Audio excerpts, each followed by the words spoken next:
Warriors now look at a pivotal Game 4. They're down 2-1. Oh, no. Best of 7 and trying to negotiate without number 30. And now Naz Reid has words for Jonathan Kaminga at midcourt. Trace Jackson-Davis pulling him away. Naz Reid, and the Wolves have gotten to, 2 conference finals in their history. Chirping away. It's the playoffs. Nobody likes anybody anymore. And the Warriors will have to get ready for a decisive Game 4. That's going to be Monday night. A salty Tim Roy at the end there, right here on 95.7 The Game. Wolves 102, Warriors 97, and they lead this series 2-1 in a pivotal Game 4 tonight at Chase Center, and you can find that right here on 95.7 The Game. Coverage of that starting at 6 o'clock with Warriors Live. Tip-off at 7, which is now, Joe, as I say good morning to you, Sam, Carter, the entire Bay Area. Feels like a must-win. I could give you all the percentages, but the fact of the matter is when teams go up 3-1, generally they finish the job. So it's going to be tough. And Jimmy Butler gave you 43 minutes. We asked for playoff Jimmy. We got playoff Jimmy. We didn't ask for playoff Jonathan Kaminga, but boy, did we get him. That was incredible performance from JK. 36 minutes off the bench, 30 points, but it wasn't enough because outside of those 2 guys, no one else stepped up. They needed one other guy to step up offensively, and they just couldn't get it done. Good morning, Joe. How was your weekend? Happy Mother's Day to you, by the way. Was it good for Michelle? Good for your mom, everyone? Yeah. Okay. We'll start there, and then we'll get into the Warriors. Happy Mother's Day to all of the mothers out there, all the mothers-to-be, all the mothers that will one day be mothers, all the mothers that maybe, for whatever reason, can't be mothers, for the people that step up in the place of a mother. For everyone out there, love you. Like, legitimately love you. Because it is a very emotional day for a lot of people. Those that have lost loved ones, those that have their own children or are overwhelmed by life, and on the other side, those that can't, And so I know it's a very emotionally packed day. And so, I love my mom, love my beautiful wife. If it wasn't for her, I don't know where the heck I'd be. That being said, had a really rough Saturday night. I'm not gonna lie. Yeah. That was a game that it felt like 2 or 3 games. I mean, it really did. And to see the Warriors have a lead late in the game, and for Julius Randle, Rudy Gobert, and Minnesota with Anthony Edwards to just kind of seize control of that game after kind of playing with their food, if you will, and the Warriors not have anyone else kind of jump to the forefront besides Jimmy and Kaminga, it stunk. They just needed one other guy to kind of step up. And I'm not talking about hollow points at the end. I'm talking about step up when this team needed it. And I would go to this. There's 240 minutes in a game for starters, okay? 240 minutes. You can't have 120 minutes and score 13 points. So if you have 5 guys at any given time that are on the floor for 240, okay, 5 guys would accumulate 240. We know Kaminga and Butler, they were awesome. I would put Trace and Buddy Hield to a lesser degree. Trace got the starting nod. 21 combined for the 2 of them. You'll take that. But the other 6 guys who played 120 minutes score 13 points, it's just not enough. You need to have a third scorer somewhere, get closer to 20. You just needed one of those guys. And look, we can individually isolate Podziemski, GP2, Kevon Looney. But the reality is that QP, Moody, Looney, GP2, Podziemski, all those guys, they're just, no one is giving you enough. You needed someone else to step up and give you enough. And let me defend Brandon Podziemski because, look, we just, in Warrior Land, we love to crush the young players. I don't get it. I really don't. Like, Kaminga is one of the reasons you were in that game. Clearly, he needs to be a bigger factor if they're going to have any chance tonight, which season is on the line. There's no doubt about it. And I'm going on and on here, but bear with me, Joe. Stop taking every shot of a young player as an indictment of if they can play or not. Stop it. When Draymond Green, who is a Hall of Famer, has been a net negative for essentially 9 of the 11 playoff games. Has he had moments? Yeah, he's had moments. Draymond is not good enough. And if you're going to sit here and crush the young players, the Quentin Posts, the Moses Moody, at times Jonathan Kaminga, Brandon Podziemski, come on. It's most of these guys, this is their first real playoff run. Podziemski's first real playoff run. Now, has he been good? No, but he's busting his butt and he's trying. Shots aren't falling. Draymond Green, early in this game, and again, we love Dray. If we're going to, praise him for all the late game heroics and the theatrics, we have to also be fair. He is a certified Hall of Famer. And with another Hall of Famer out, I just don't think Dray's been good enough. I'm not here to rail on him and he's got to leave. And no. He just hasn't been good enough. He threw the ball away in the third quarter multiple times. He threw 2 different passes to Jonathan Kaminga, 40 feet over his head, got lucky with a foul on one. They had a turnover, a live ball turnover, after a basket was made on an inbound play.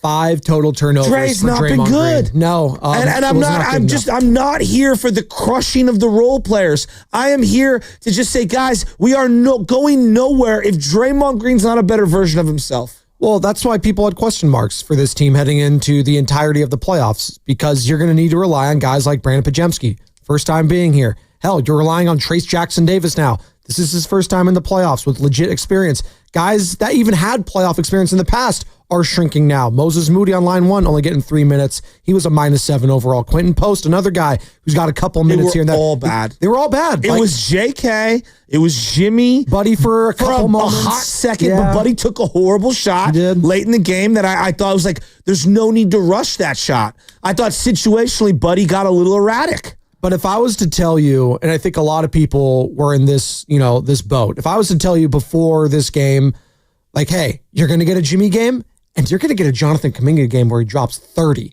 Most people will take that. Problem is, someone else needs to step up. It's not a 2-person game. It's just not. Teams win and lose. So when you see Julius Randle on the other side, getting a triple-double, by the way. 24 points, 10 boards, 12 assists. Brilliant. He's been incredible. This entire playoffs, Brilliant. Lakers series, Warriors series, he's been their best player top to bottom. I know overall it's Anthony Edwards because he does the flashy things, but Julius Randle has been that team's MVP without a doubt. Then you get Rudy Gobert getting 13 boards, 9 points. Jaden McDaniels with some timely buckets, right? 15 points for him. And then Anthony Edwards, who was sluggish to start, but what does he do late? What superstars do? They take over games. He was amazing. Fourth quarter, he was incredible. He was hitting shots over Brandon Podziemski. He had pretty damn good defense on him, driving to the lane, finishing those shots that weren't going in early in the game, started to go in late, and that's what superstars do. He finished with 36 points in an insane dunk over Kevon Looney to end that third quarter. Oh my God, guy's 6'3", but he's flying like MJ. And I want the people to talk to us today at 888-957-9570. That's the same number to call or text the Boxer and Gerson Work Injury Attorneys text line. And also, you can hit us up on YouTube because they're streaming there all day long. Brought to you by First NorCal Credit Union. For a low-rate auto loan, apply online or just ask for First NorCal financing with the dealer. Simple question. The Warriors blow their chance? Do they blow their chance to potentially win this series? 888-957-9570. That's a loss.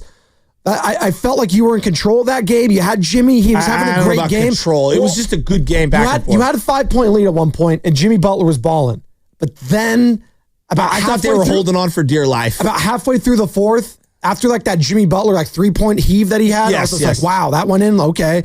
He looked gassed. Oh, he was. 43 minutes in total for Jimmy buckets yesterday.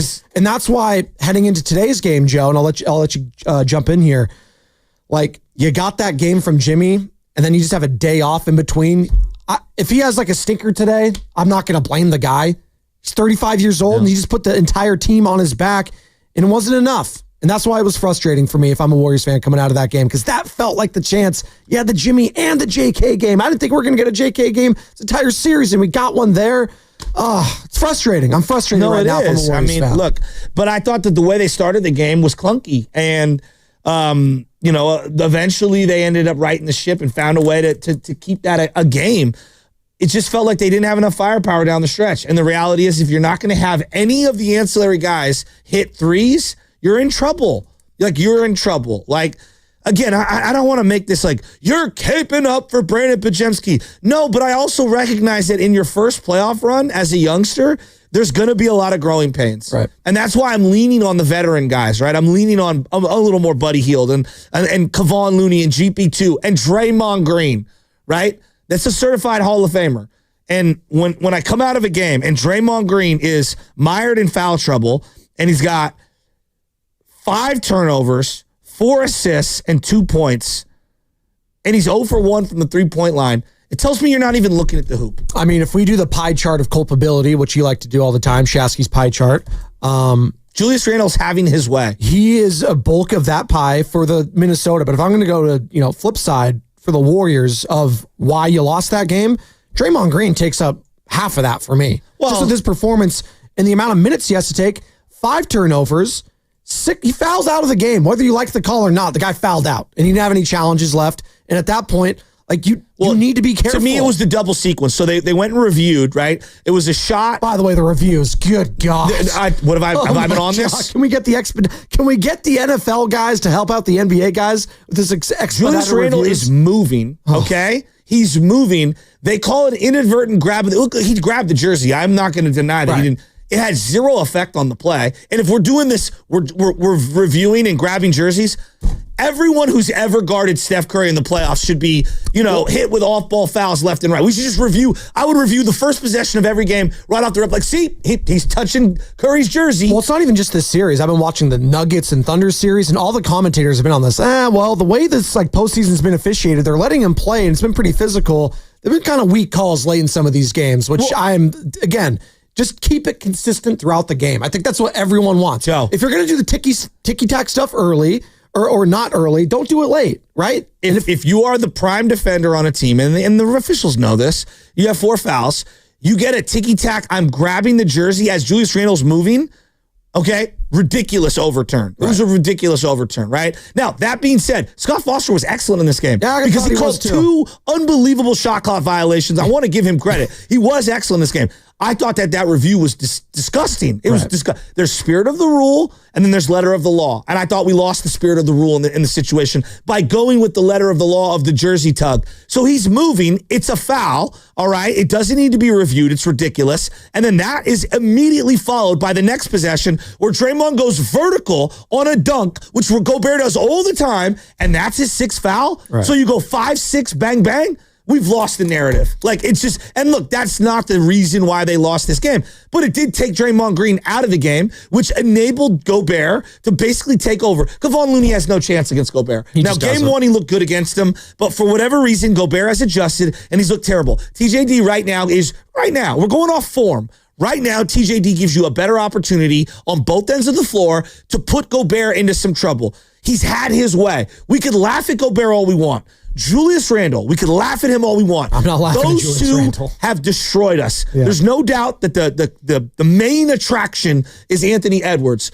But when you allow Julius Randle to get deep in the paint and get his spin move, get his fadeaway off, get all of his passing off, get any rebound that he wants, Julius Randle has drawn fouls. He has been a 3-level scorer. He has been a playmaker and a facilitator, and he's been a great rebounder. Gobert has affected shots in the paint. How many shots did the Warriors pass up in the paint? Oh my God, there's 10s, 20s. It felt like half the possessions. Felt like. So look, we can isolate individual players. Right now, Minnesota is playing better team basketball, and the Warriors collectively aren't doing enough. Individuals are playing well, but situationally, they can't execute. They don't have enough threats, and then they can't string together the appropriate level of stops. There was a creep point in the game. They're in a zone. Mike Conley has the ball. Stop ball. It's a basic principle. Stop ball. The zone just opens up like the Red Sea parting for Moses, and boom, Conley just walks on in. Floater.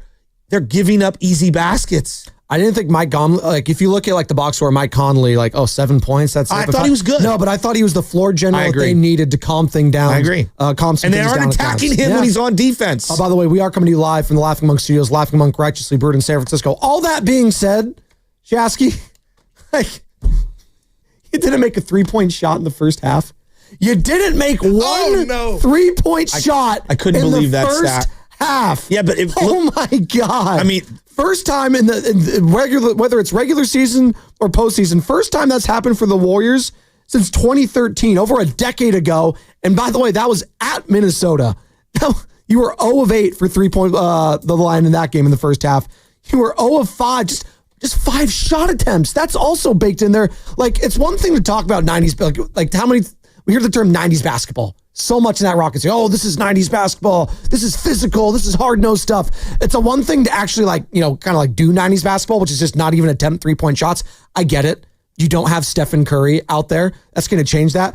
But man, you got to be taking more threes than that. That speaks to aggression for me. That speaks to allowing the Timberwolves to just get at you physically, let them dictate pace defensively. Draymond Green, 4 shot attempts? Like, that just can't happen. Well, when I'm begging someone else and we're crushing Brandon Pajemski of all people, no. The guy that's the Hall of Famer on this team, outside of Jimmy Butler, is Draymond Green. It's Draymond Green. God bless you. God bless you. God bless this team right now. Draymond Green needs some more shot attempts. 0 of 1 from beyond the arc is not going to cut it. It's not. When Jimmy Butler is 2 of 4, maybe I needed more from Jimmy Butler. He was the only one being aggressive outside of Jonathan Kaminga that looked like he was like willing to shoot. Jonathan Kaminga was a breath of fresh air. That's the one thing I am coming away from this game. Breath of fresh air, JK. Some aggression, finally, from someone. Confidence from someone. Good God. We have to have like a legitimate step back and understand both things can be true. It makes a ton of sense to build everything around Steph Curry, right? No, of course, he's one of the greatest players of all time, right? You build around a guy like that.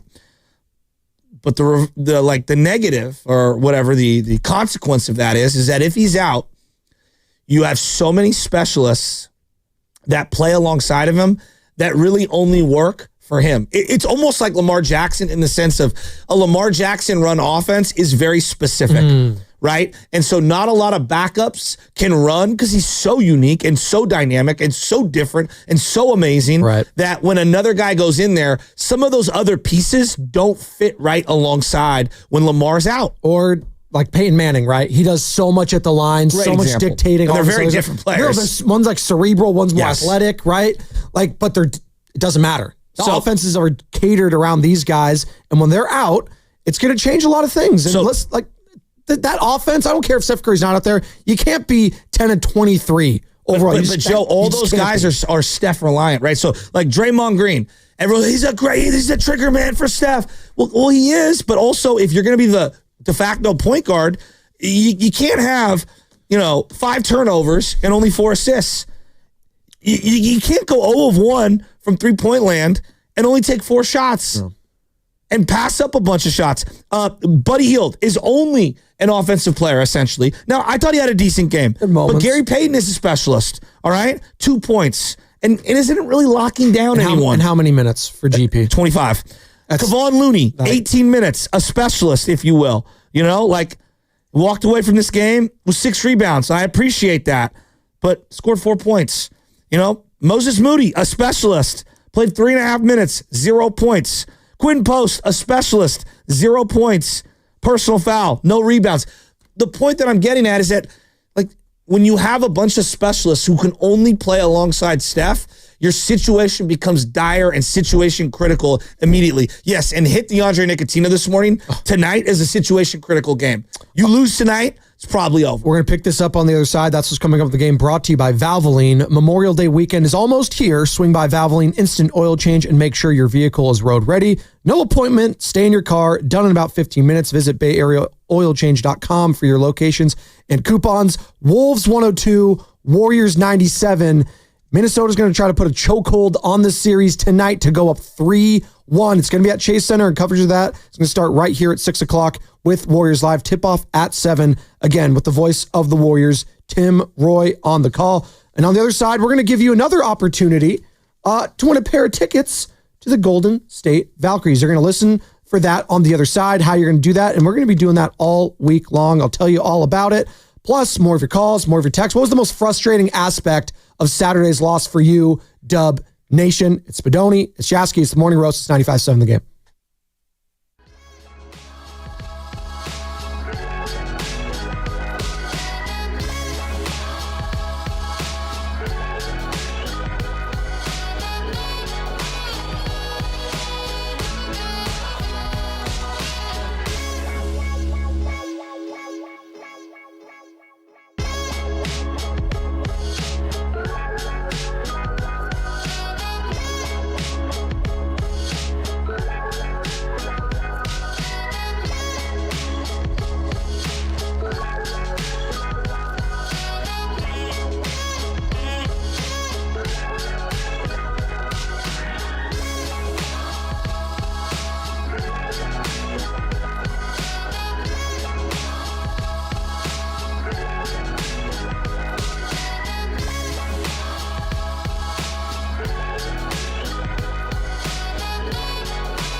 McDaniels could close out Draymond. McDaniels goes up, missed the dunk. A foul's on Draymond. He's been fouled out of the game.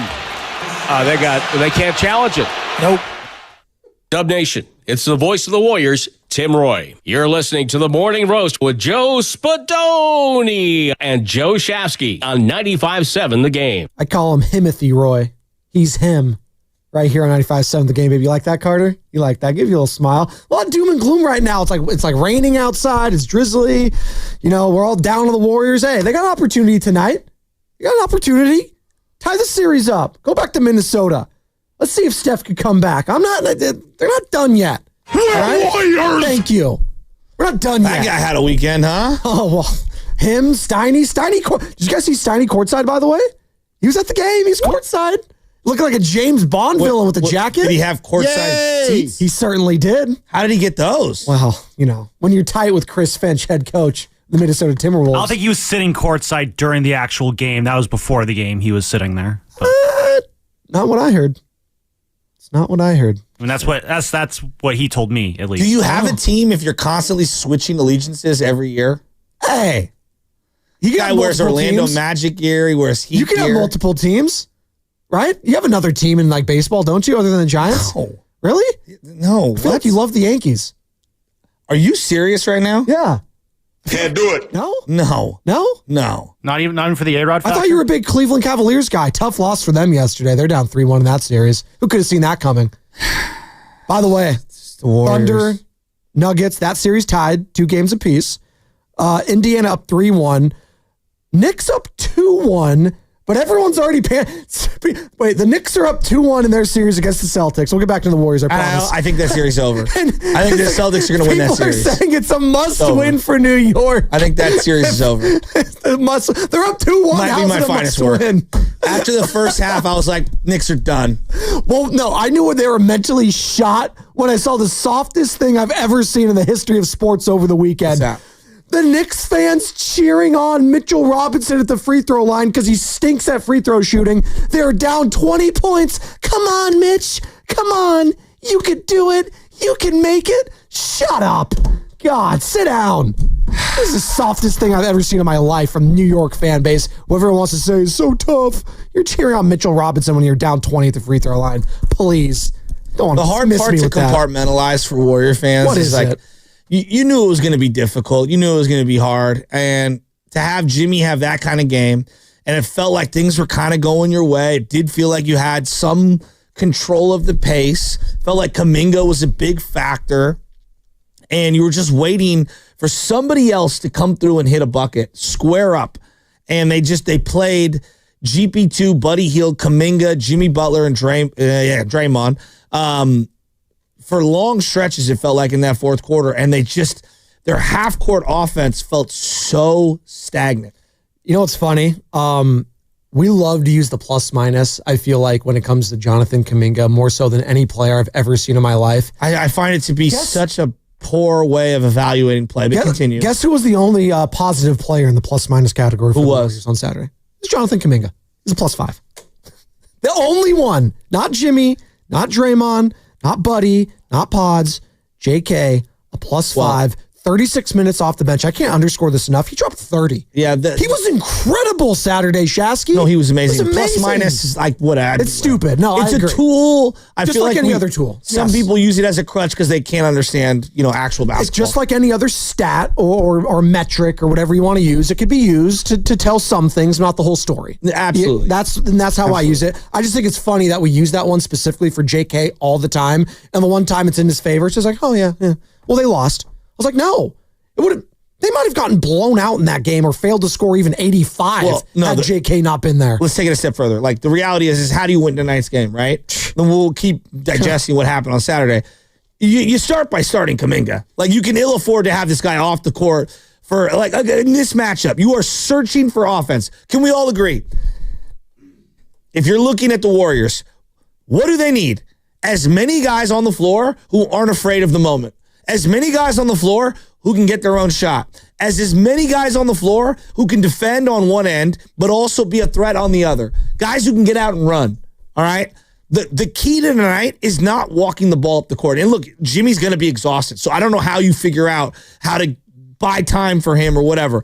I think they need to play with crazy pace tonight. Wow. You cannot let Gobert get back and slow down and set up their defense. Multiple times when they pressured the ball up the floor and they hustled it up the floor, they got the advantageous matchup with Gobert out on an island, out of the key. And that's when you can cook him, when you move him out of the key. When he's allowed to roam underneath the basket and stay in the paint, that's when he's at his most deadly. That's when the Warriors are at their most stagnant offensively.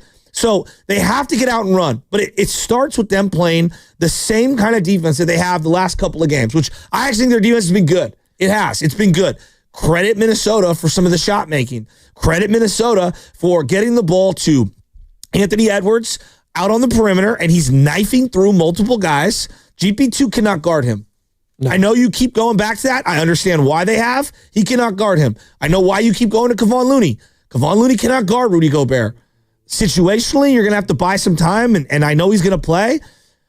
Looney's doing nothing. And Gobert, which brings me to Gobert. I have never seen a player get the whistle he gets. Rudy. I watched Tim Duncan's entire career.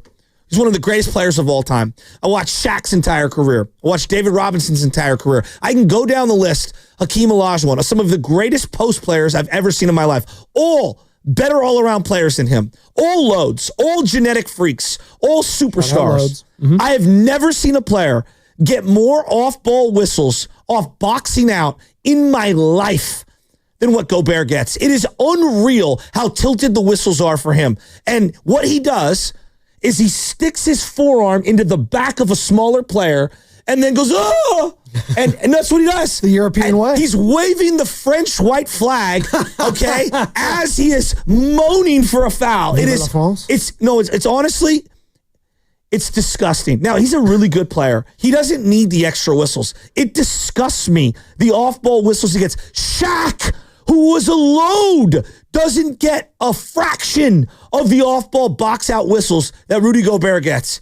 It really is, it bugs me. It legitimately bugs me. And then what he does on offense, they have this thing, it's 3 seconds, right? The 3-second violation. But in the NBA, if a defender is engaging you in the paint, okay, they basically won't call 3 seconds. So what Gobert does is he just elbows you. He just elbows the closest guy to pretend like he's engaging with the guy.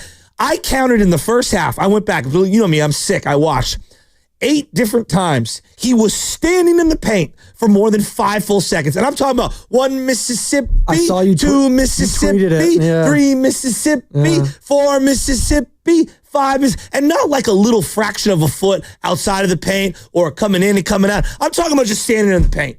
It's ridiculous. The way Gobert is officiated is absolutely absurd. And Chris Finch, I'll credit him and Gobert. The crying that they do is, and everyone cries, both teams. Our team cries, their team cries. But the crying they do is just, Justin Timberlake should write a song about it. That's how bad it is. I think JT's playing at Bottle Rock. Is that next weekend or the weekend after that? Can't wait for that. By the way, this week on the Morning Roast, Joe, check this out. We're going to be giving you a chance, not you personally, Joe, but the people, a chance to win a pair of tickets to the Golden State Valkyries home opener this Friday, May 16th at Chase Center. Be locked into the roast during the 8 a.m. hour and listen for this sounder, Carter. Hit it when you're ready. Okay, there it is. One more time because it was a little potted down. One more time. Thank you. Not now, but in the 8 o'clock hour, you're going to hear that sounder and you're going to be the 5th caller and you will score a pair of tickets to the Valkyries home opener on the 16th. More tickets are available, though, at valkyries.com.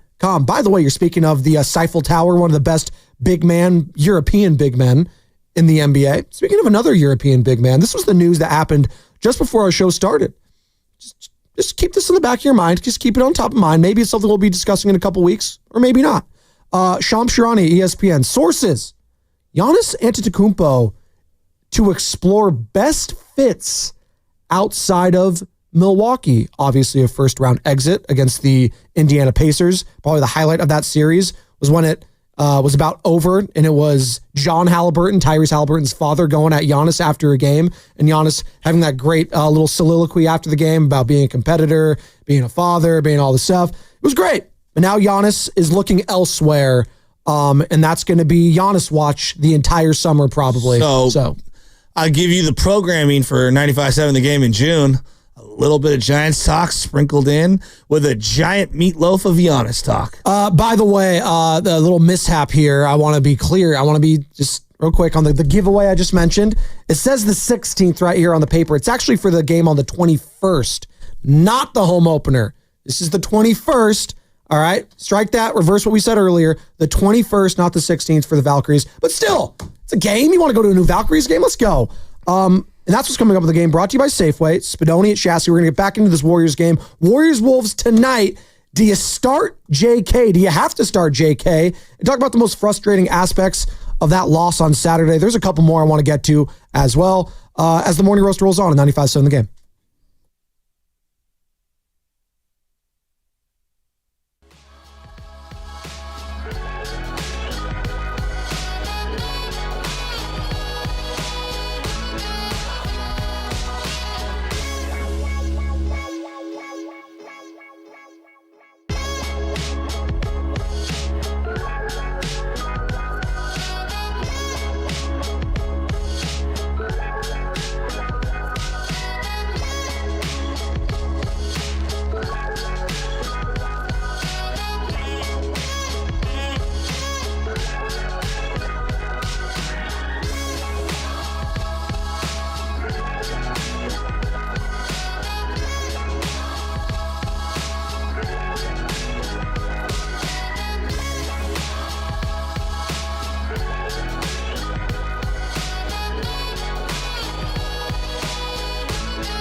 Jimmy buckets.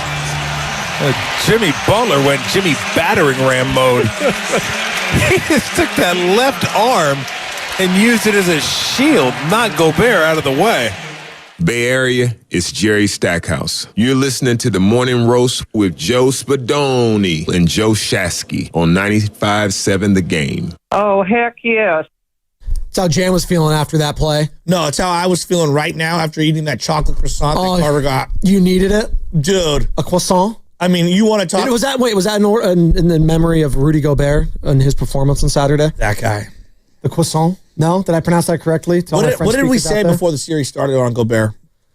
Said he's a big load. It's going to be tough. One thing that I do, like, I get into it with certain fans is I go, hey, look, you're underrating how good a player is. Like, for example, Dak Prescott. He's terrible. It's like, no, he's not terrible. He's a good player who's clearly overpaid.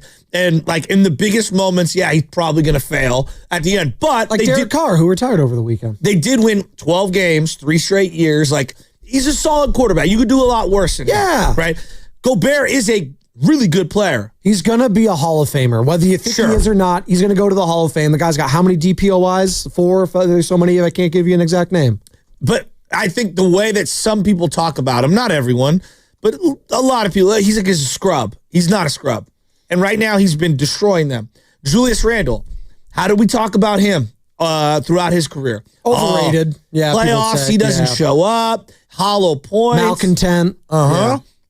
He's destroying the Warriors right now. Yeah. I mean, back-to-back games, he has imposed his will as a scorer at multiple levels on the floor, as a playmaker, as a rebounder. Defensively, I think he's done an adequate job. So, yeah, the Warriors are in trouble. What was most frustrating for me, and as we're talking about this 102-97 loss at 888-957-9570, and good morning to all of you just getting off work, getting ready for work, getting ready for the week. I know school's about to be out. A lot of proms over the weekend. It's raining. It's drizzly outside. So again, if it's slick roadways, please be safe driving out there. Don't do anything dumb. Don't be that aggressive driver. Just sit back, relax. Download the Odyssey app, which is free. Find 95.7 The Game. You can take us wherever you need to go. And it's brought to you by Golden State, serving the Bay Area for 3 generations. When you succeed, we succeed. Visit goldenstatelumber.com. But for me, the most frustrating aspect was you got the Jimmy game. You got a Kaminga game you didn't even think you had in your back pocket as he dropped 30. And you lost 102-97. And it felt like Minnesota wanted to give that game away so many times. And it just felt like if you keep it close, how much did we just talk about that, Joe, on Friday? Just keep these games close, and you got Jimmy, and you know what? He can win you the game. Well, you got a Jimmy performance, and he was just looking gassed by the end of it. And it was really refreshing to see Jonathan Kaminga, take it upon himself at times to say, you know what? No, I got this. I'm getting what I want. I'll take the tough assignments. Yeah. I'll guard Anthony Edwards. And he was hounding Anthony Edwards at times in the series. He was, in that game, I should say, he was hounding defensively. He was doing it both sides. Now, was he going to make mistakes? Sure. But you got 30 freaking points from JK, and you lost by 5. And I keep coming back to that. Like, was that their blown chance in this series? Is that the game we're going to look back on this series and say, man, you should have won that one, and maybe, just maybe, had you won that, things turn out different. Now, we'll wait and see with Steph and Curry. We don't know. The report over the weekend, Anthony Slater, the Athletic, our guy, Anthony Slater, Steph went through a court workout, rode the bike pregame. That was 2 days ago. Wasn't full speed, but it was an initial step to his attempted return, but the clock is ticking. So that was the latest from Anthony Slater on Steph's potential return. And again, probably going to be out through game 5. Joe, I don't know what they do. I mean, they've got to find a way to win this game. I think it starts with the starting lineup, right? Like, one thing is pretty clear to me. Every possession needs to be managed like it's game 7. Every possession tonight. That I would operate like this. This is the game you have to have. You have to have it. If you don't, the math is not on your side. No, the season's over. Like they don't have it in them to win 3 straight. They're too old. They've exerted too much energy. They're too old on one end, and they're too young on the other. What if Steph comes back? That's asking a lot. It is, but he's one of the greatest of all time. Joe, I don't like to operate in like, hey, this miracle could happen. Yeah, I could hit the lottery, or I could probably, like, percentage-wise not. Right? And so, got to win tonight. To me, it's about tonight. And it's first quarter. I'd start Kaminga. They'll never do this. They'll never do this. They'll be the first to admit it. The move I would make is pretty straightforward. it's put Draymond Green off the bench as my backup point guard. I would start Pods, Buddy, Jimmy, Kaminga, and TJD. They'll never do it. But Give that to me one more time. Pods, Buddy, Jimmy, Kaminga, TJD. They'll never do it, but that's the move I would make tonight. And I would have Draymond come off the bench. And I would be twofold for Draymond. Number one, I want him facilitating against the second unit. I want him coming in and not picking up a quick, cheap foul in the first 3, 4, 5 minutes of the game. That's what TJD is there for. I would look to get Draymond Green playing against their backups so that he can get cooking a little offensively. He needs to get his scoring going. Look, it's not the greatest move in the world, but to me, you have to get Kaminga in the game early. You need another guy playing opposite Jimmy Butler for the majority of the game. And that's the other thing. Jimmy or Kaminga has to be on the floor at all times. All times. All right. This is a game tonight. I would just tell Kaminga, you're playing 45 minutes. Yeah. I don't know why Steve has it in his head that Kaminga at 22 years old can't play more than... No, he can play 45 minutes tonight. You've rested him. Look, the jig is up. Yeah. You didn't play him. We all kind of are looking at you a little sideways. I get why you didn't. You won the series. You need him now. Yeah. Stop making excuses on why you can't play him. Jimmy Butler told you in postgame, I think me and him can be great together. You need to have them on the floor at all times. They need to both play 45 minutes a game. Pods is simple to me. It's pretty straightforward. Pods in the first quarter, he's either got it going or he doesn't. If he doesn't, I'm going straight to Draymond at point guard or I'm going to Pat Spencer minutes. I know we're in case of emergency, break and show me Pat Spencer. Kaminga, I have a short leash. Looney, I have a very short hook on him because Looney right now is at a disadvantage. And then GP2. If GP2 is not out there taking shots, hitting shots, he doesn't bring a lot.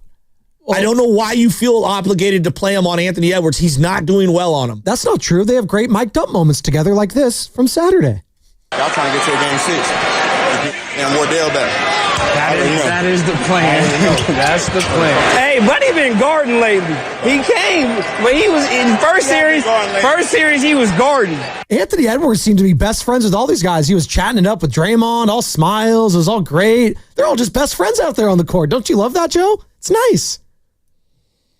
You don't look very happy. Well, no, because, you had 120 minutes and they scored 13 points. You had basically 6 guys give you nothing. Was that the fifth time they failed to score 100 in these playoffs? They're 2-3 in those games. Well, look, did you watch the pace of play? They were walking the ball up the floor. Yeah. Right? So they are trying to limit the possessions. It's like a team that runs the ball in football, knowing that you have an explosive offense on the other side. Listen, I'm trying to be encouraged by this loss, and Oreo Cookie in Oakland wants to join in here because he says, it looks like he's saying this was a feel-good loss. It's hard for me to say that. No such thing in the playoffs. Well, 33 points from Jimmy, 30 points from Kaminga. You win the turnover battle. You have 14, they have 18, and you lose the game. That's frustrating for me and something I don't see that they can replicate again tonight unless they do.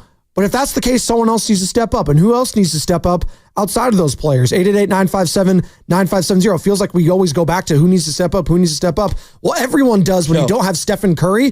But I'm just looking at the guy that we're all going to be talking about is Draymond bleeping Green. You know who has stepped up, though? Who? TJD and Kaminga. The young guys. The guys that were the DNPs. Exactly. The guys everyone just forgot about. They said, they're cooked. Yep. They're mentally shot. They don't have a chance. Mm-hmm. We're laughing at him in the Rockets series. Oh, Kaminga. We got the Kevin O'Connors of the world just laughing at him. No, he's getting the last laugh, by the way. I don't think Kevin O'Connor's ever dribbled a basketball. Well, I'm just like the national guys. Yeah, no, I hear you. I just don't think that his opinion matters. They're all just crushing Jonathan Kaminga. And you know what? Jonathan Kaminga taking the high road. I'm happy for JK. I'm very happy for him. But Joe, I'll be more happy when we discuss it in the offseason. Right. Like right now, the team, I'm more worried about the team and the team winning or losing. So, yes, as a side piece, the Kaminga thing, I'm super happy for him. But I think he would even admit, he wants to win. These guys all want to win. They don't want to lose. They want to perform well and win. So, I look at Pods right now, and I'm like, look, Pods is playing hard. He missed a bunny, like a little floater, and it was down and out, and I could feel the energy from the kid get zapped. Now, he was still playing hard, but I'm talking about his happiness energy. Like, you just needed a shot to fall. Right. You needed a shot to fall. Yeah. This is going to be, controversial. Right now, GP2 and Moses Moody are in the same bucket for me. Both are searching. I would try Moses Moody one more time and for a longer stretch and just see if he can hit something. Because all it takes is a couple of shots. All you need to do is hit a couple of shots. We're not even asking for like, hit 7 threes. Dude, hit 1 or 2, and it just changes the half. 888-957-9570. That's the number to call or text. The Boxer and Gerson Work Injury Attorneys text line. We're discussing the 102-97 loss for the Warriors against the T-Wolves on Saturday. Game 4 tonight. Coverage of that starts at 6 o'clock with Warriors Live right here on 95.7 The Game. 7 o'clock tip with the voice of the Warriors, Tim Roy, alongside Tom Tolbert. In the meantime, let's go to the calls. Oreo Cookie in Oakland. How are we feeling about that loss Saturday, Oreo? Good morning. Hey, what's up, fellas? Good morning. You guys did say it. This is the playoffs, so there are no wins unless it actually calls in the win column. But I am encouraged. We did get to see playoff Jimmy. He is activated. He played a good game. Kaminga came off the bench again. Gave us 30. Steve Kerr, I need you to listen up, man. We having slow starts again. What was it? Jimmy had 5. The other team had 16. We got to get off to better starts. Having said that, Kaminga has to start. Jimmy is the only one that has fear into the other side with the starters. Kaminga has to be that other option to go. And the person that I am looking for right now with a short leash is Draymond.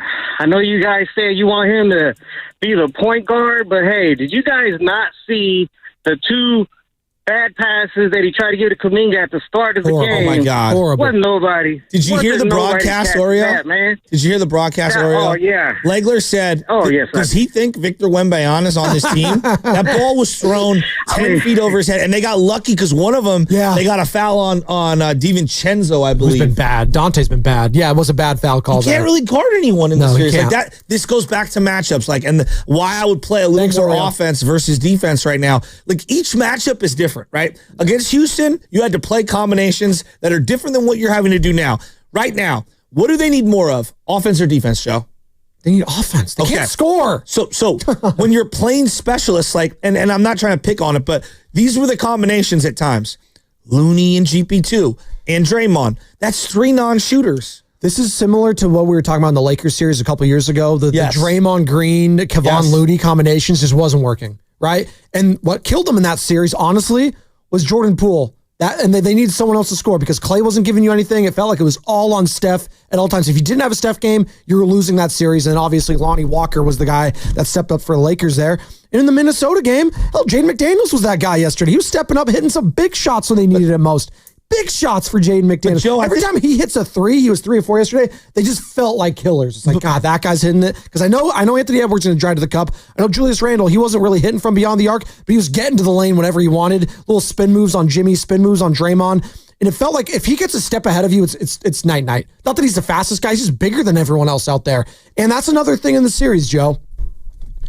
The youth. It's going to come back to that. Something we just have to keep talking about because we talked about it before the playoffs started. And we're going to continue to talk about it. The youth of the other teams compared to the Warriors. Yes, they're more experienced, the Warriors. They're top-heavy, though, when it comes to Steph, Dre, and Jimmy. They have a lot of experience. They do. But it's the other guys that don't. And that's when it rears its ugly head, when those guys get exhausted and you're going to rely on the younger legs. Minnesota can rely on their young players because they're their best players, too. Anthony Edwards, 23?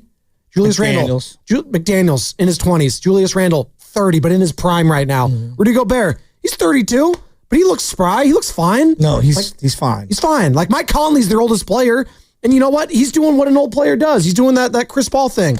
He's picking and choosing his spots, and he's a high IQ player at the end of the day, and he's going to make the winning basketball plays. They don't plays. have enough offense to expose a guy like Mike Conley right now. And look, there's a lot on Podziemski's plate, right? And I see everybody criticizing him, and I'm not here to make up excuses. The guy has not played well. All right, he's missed a lot of shots. But I also, I'm not here for the Warriors' playoff chances have been destroyed by a 22-year-old. It's like, come on, you guys. It's the same thing we were talking about with Kaminga, like when they were down big in that Rocket series. Oh, JK, he had his chance. That doesn't mean he's playing well, and that doesn't mean I'm caping up for him. Like, Pods isn't playing well. He has to hit shots. He's replacing Steph Curry right now as the primary ball handler, and then also as a guy in that opening lineup who can space the floor as a shooter. We're talking about one of the greatest players of all time. It's too much of an ask. So that's why I look at others, meaning, yes, Pods needs to play better, but Draymond needs to also play better. And Buddy Hield needs to play better. And other guys outside of them, GP2, Kevon Looney, they all need to play better. But I want to get into just Draymond in particular. This team comes and goes. With Steph off the floor, if Draymond is going to be a non-factor, we're done. We are done. And he needs to look in the mirror. And my personal opinion, this series is really shaping up for him. If they lose the way that I think that might go down, I think he's going to come out of this with a lot of the burn that Klay Thompson got coming out of that Lakers series a couple years ago. Meaning the way the fan base, it felt like turned on him. And it's not fair, but it's just what this fan base does. And it kind of drives me nuts. They look for someone to blame in every single series that doesn't go their way. It's Paul's fault. It's Kaminga's fault. It's Draymond's fault. It's Clay's fault. It's Jordan Poole's fault. It's like, guys, a variety of guys need to step up and play better. Now, it's not just one. Yes, Dre is highly compensated, Hall of Famer, who has had now, again, 43 times in his career. I couldn't believe this stat. More turnovers than field goals made in a playoff game. Number one all time in the NBA. That's actually an incredible stat. Oh, my God. 43 times he has had more turnovers than field goals made in a playoff game. Okay? Now, we know that he brings more to the table than just scoring. But we need him to do more scoring right now. And then the live ball turnovers in this last game were devastating, especially the early first quarter ones. They've been devastating. They need a better version of Draymond. They need a better version of Buddy Hield. They need and Buddy took a horrible shot late in that game. Just felt like he rushed it. They did not need a three. At that point, there was 13 seconds on the shot clock. It was driving me nuts. Pods needs to be better. They need something from Moody or GP2. One of those two has to do something. And then they need a better version of Kevon Looney. He was hacking guys, hacking Randall with an and-one, hacking Gobert, not boxing out, not getting rebounds. I understand it's a tall task. Quentin Post has been a big donut, big zero. He's gotten 3 minutes last game. He's just not playing in the series. Exactly. Right, I would go with Trace Jackson Davis a little longer. He's going to make mistakes too. That was a head scratcher for me too. Only 11 minutes for TJD, who I thought out of the gate, he looked like he was up for the assignment. Like, it's going to be difficult, right? You're going up against Rudy Gobert. Guy's going to be going to the Hall of Fame, 4 DPOIs, multiple-time All-Star. This is your first action in the playoffs, legit action in the playoffs. It was tough, man, but 11 minutes, I would expect more TJD, and obviously Jonathan Kaminga, who probably should be a starter tonight. And 888-957-9570 is the number. He needs to be. If he's not a starter tonight, I'm questioning what we're doing. Because, are we going to ride the hot hand? He's clearly the matchup and the hot hand. What are we doing here? No one is saying you got to give him $50 million and he's a superstar. No, but he's going to help you win this game. You're not winning tonight without a JK performance. You're listening to 95.7 The Game, KGNZ FM and HD1 San Francisco on Odyssey Sports Station. Always live on the free Odyssey app and now broadcasting live from the Laughing Monk Studios. Oscar Stockton. Good morning, Oscar. How are we feeling about Saturday's loss? Hi. My thing is that I'm not upset like you guys. I'm upset then, but it's the playoffs. And everybody started bashing Draymond, bashing Kaczynski. It's the playoffs. We lost by 5 points. And with the way the rest of the team did not play, I'm not mad because I know it's a series. It's a 7-game series. Okay, we lost by 5 points. Okay, did you see Kaczynski 1 for 10? He's not going to play like that again. Draymond had a horrible game. We understand that. But we need defense. Our defense let us down a little bit. Our offense was not there. I understand that. But people got to stop giving up so damn soon. It's a 7-game series. We lost. Okay, they did what they're supposed to do. They came and they won. Anthony Edwards had 28 points in the second half. I tweeted out, Gary Payton, that's my boy. That's my folks from the town. But he needs to stop being so friendly. He killed Gary the other night. He killed him. And if you're going to be out there for defensive purposes, you need to be putting your body on him and stop picking people off the ground. And if you see from the second point on, that would start going crazy. I mean, if we stop him for the whole series until that point, if we don't allow him 28 points in the second half, we win this game. Oscar, he's also he's a matchup nightmare, and GP2's a little too small for him. He's also a superstar. Superstars do explode in the playoffs in second halves. Did you see what Steph did last series? Like that is what they do. And I know we want to like hold him down, but he can't get 28. No, but that's what the great ones do. He's not that great. Wait a minute. Who are telling me great already? He haven't did anything. Okay. Thanks, Oscar. But I'm not discussing I'm the not greatness saying of that he's Anthony one of the Edwards. greatest players to ever play the game, but if you don't think Anthony Edwards is a special player, I don't know what you're watching. We're literally talking about him as the future face of the NBA, and he's well on his way for beating LeBron, Luka, then Steph and Jimmy. Like that's the reality. I know Steph hasn't really played much in this series, but like we're talking about Anthony Edwards as one of the young stars in this league. Like, yes, you can use the word greatness potentially with him. I don't think special. He's special. You pretty see special. it out there. I mean, like, he hasn't even had a full-on Anthony Edwards game because his first half last game was still a stinker. And you look up at the box score, what did he finish with? 13-28, massive three-point shots in the fourth quarter, 36 points. He let all score 36 points. And we're saying, yeah, he was there.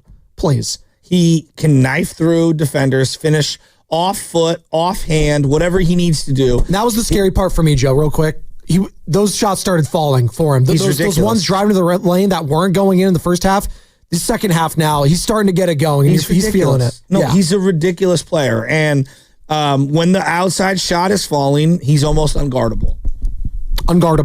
Like, and it's not like he's 6'6", 6'7", he's 6'3", but the hops. I mean, oh my goodness. He's strong. He's so strong. And he understands how to spin the ball off the backboard. No, he's a very good player. The other part is that you can't just run a double at him because they have Gobert, which is the lob threat. You can't just run a double at him because they have Julius Randle opposite him who can hit a midi, right? And so if you run doubles at him, you're going to have on that back end, on the 4-on-3 on the back end, you're going to have all these, disadvantages where guys are just guarding someone that they can't guard. Julius Randle right now is a problem. Anthony Edwards right now is a problem. So it's pick your poison. That's why, to me, it's Ant can get his. I got to stop Julius Randle. I don't know why it's so hard for fans, and I get it. We do this as fans. It doesn't matter. Oscar and Stocks is not the first. We can't tip our cap to a great player? Like, why? It has to be what we didn't do, not what they did all the time as a fan. And I get it. That's how you rationalize as a fan. It's like, oh, we're better. We're still better than them. We're still better than them. Sometimes you just walk into against greatness. That's what happens. Like, there's a reason at the end of the game, hey, there's no Stephen Curry. Anthony Edwards took over that game. When it mattered most, he was the one that's taking it over. Yeah. That's what superstars do in big spots in the their prime. Let's not act like he wasn't in the Western Conference Finals last year. They went to Game 7. In Game 7, they were down 20 against the defending champs, Denver Nuggets, and they won the game because of him. He was the reason. You don't have to. You don't have to win me over. I know. I'm pretty aware of how great he is. It's okay to give the other team credit there, and you know what? It was a close game late. Great players rise to great moments and great occasions, and that was Anthony Edwards on Saturday. Truly great players can have a stinker half and completely erase it. Steph does it all the time. All the time. And that's what opposing fan bases, you know what they say? That's Stephen Curry. Well, and what sucks for the Warriors, it felt like they had firepower at the end, whether it was Gobert, Randle, or Ant Edwards, and the Warriors just completely ran out of gas, whether it was Jimmy Butler, Jonathan Kaminga, or the rest of the offense. It just, final 6 minutes, They were hanging on for dear life, and they just could not get a set to run a proper play to save themselves. Let's get into this on the other side. The Jimmy Butler, Jonathan Kaminga tandem. Could that potentially be the key to the rest of this series? Those two players. I want to get Jimmy's thoughts on it, JK's thoughts, and the head coach's thoughts. Steve Kerr, we'll hear from him on the other side. And don't forget, we are giving away a pair of tickets to the Golden State Valkyries game next Wednesday. Again, that's next Wednesday. The 21st. So next Wednesday, home game, the 21st, Valkyries at Chase Center. And that's going to be during the 8 o'clock hour. We're going to give away a pair of tickets there. So the 8 o'clock hour. More tickets, though, are available at valkyries.com. What's coming up in the game is brought to you by Valvoline. Memorial Day weekend is almost here. Swing by Valvoline Instant Oil Change and make sure your vehicle is road ready. No appointment. Stay in your car. Done in about 15 minutes. Visit BayAreaOilChange.com for locations and coupons.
Spadoni and Joe Shasky on 95.7 The Game. Chasky, do you still rock your khakis with the cuff and a crease? You have to understand that when this song came out, Gotta understand. Dre we weren't even thinking about him. You know, Snoop had gone to No Limit, and we thought Dre was done. He had the Aftermath album, and it was like finito. And then this came on. I'll never forget hearing it on the radio at my boy E-Dog's house, Eric Bellato. Oh, the original E-Dog, not Evan Giddings. Okay. Up in the penthouse, a.k.a. the attic, where he lived. And this is one of the hardest songs of all time. The beat's so sick. It's ridiculous. Was this not 5 + 4 pennies? There you go. Add that up. Sicky, icky, icky. Come on, man. Honestly, we were talking about like albums that there's not a skipped song on it. This is one of them. The Chronic 2001 is one of the greatest albums of all time, any genre. I go like any Michael Jackson album, like Bad, right? You go down the list, and then I put this one. Listen, you can't say that about a lot of albums. Like I could really like maybe 10 all time for me that I go to. Although my musical repertoire is not very good compared to probably some others like yourself, but this is absolutely up there for me. Absolutely. I'll never forget when the album came out. It finally got released, and it's a big time smoke session that day. Let's just call it that. Yeah, I'm shocked. Oh, bro. That was back in the day where you had to wait on a Tuesday, and you had to wait, and you had to go to Tower Records and go, get the album and then come back to the house and listen to it. Oh, my gosh. A lot of Warriors fans were doing Saturday night after that loss, 102-97, as Minnesota leads 2-1 now. You know what I needed after that loss? I needed E-Dog's 4-foot bong where someone else would have to light it because I would have to be on the other end of the bong on the top of the couch. When you keep saying E-Dog, you're obviously referencing your homie, but I'm still thinking of like Evan Giddings, who may or may not have a 4-foot bong. I don't know. Can we just E-Dog? I love E-Dog. I love E-Dog. The real E-Dog, as in Eric Bellato. Okay.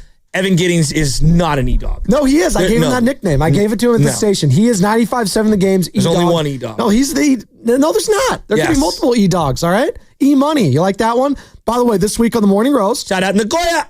We're going to be giving you a chance to win a pair of tickets to the Golden State Valkyries Wednesday game, the 21st. Next Wednesday, 21st at Chase Center. Be locked into the roast during the 8 o'clock hour. You got the sounder ready, Carter? You got the sounder ready. You're going to be hearing the sounder somewhere in the 8 o'clock hour.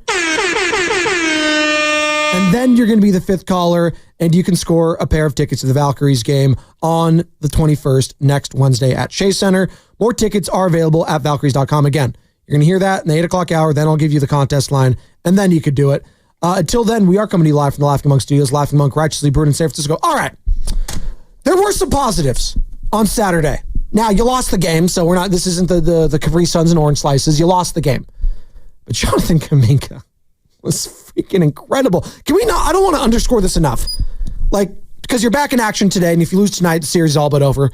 I don't care if Stephen Curry comes back. They can win. I do believe there's a path. I told you guys that, everyone thought it was just, curtains. And look, the last game, they ran out of gas. And so people, they don't have enough firepower. Yeah, you ended up being right. That's the most obvious thing to say, is they don't have enough firepower. But there is a blueprint in how they could win a game. The defense has been good. The missing element is someone else needs to hit a three. Well, they've got to hit more threes. I'm not trying to be Mr. Captain Obvious, but someone's got to score. It was a historically bad 3-point performance for them. So much so that it hasn't been done in over a decade plus, in 2 decades if we're going playoffs. The last time. It wasn't even the 0 for me, Joe. 0 for 5 in the first. It was the 5 attempts That's it. This is 2025. But look who they're playing. This isn't 1995 anymore. Do you want GP2 shooting? You got to be, if you're playing how many minutes? I'm just asking. Yeah, if you're playing 26 minutes, you got to have more than 4 attempts. Okay. Do you want Draymond Green shooting threes? Yes, more than one. He had 1 attempt. No, I understand. But what I'm saying is 10 in the first game? Can you give me that? Pods hit one. 1 of 4. It's not good enough. And look, when you're not shooting the ball well, you're more reluctant to shoot. And Jonathan Kuminga, he had like 1 late, which didn't really account. So like he was 3 of 4 overall. But like even he needs to attempt more 3-point shots at this point. Like everyone, you cannot have at the end of the game 10 of 23. You're a 3-point shooting team, Joe. You're not an ISO one-on-one team. Like that can't happen. But they were getting good looks in the paint when they were working it. So I understand. Like I think people look at the box score and they say one thing. At halftime, what were you thinking? Because I know what I was thinking.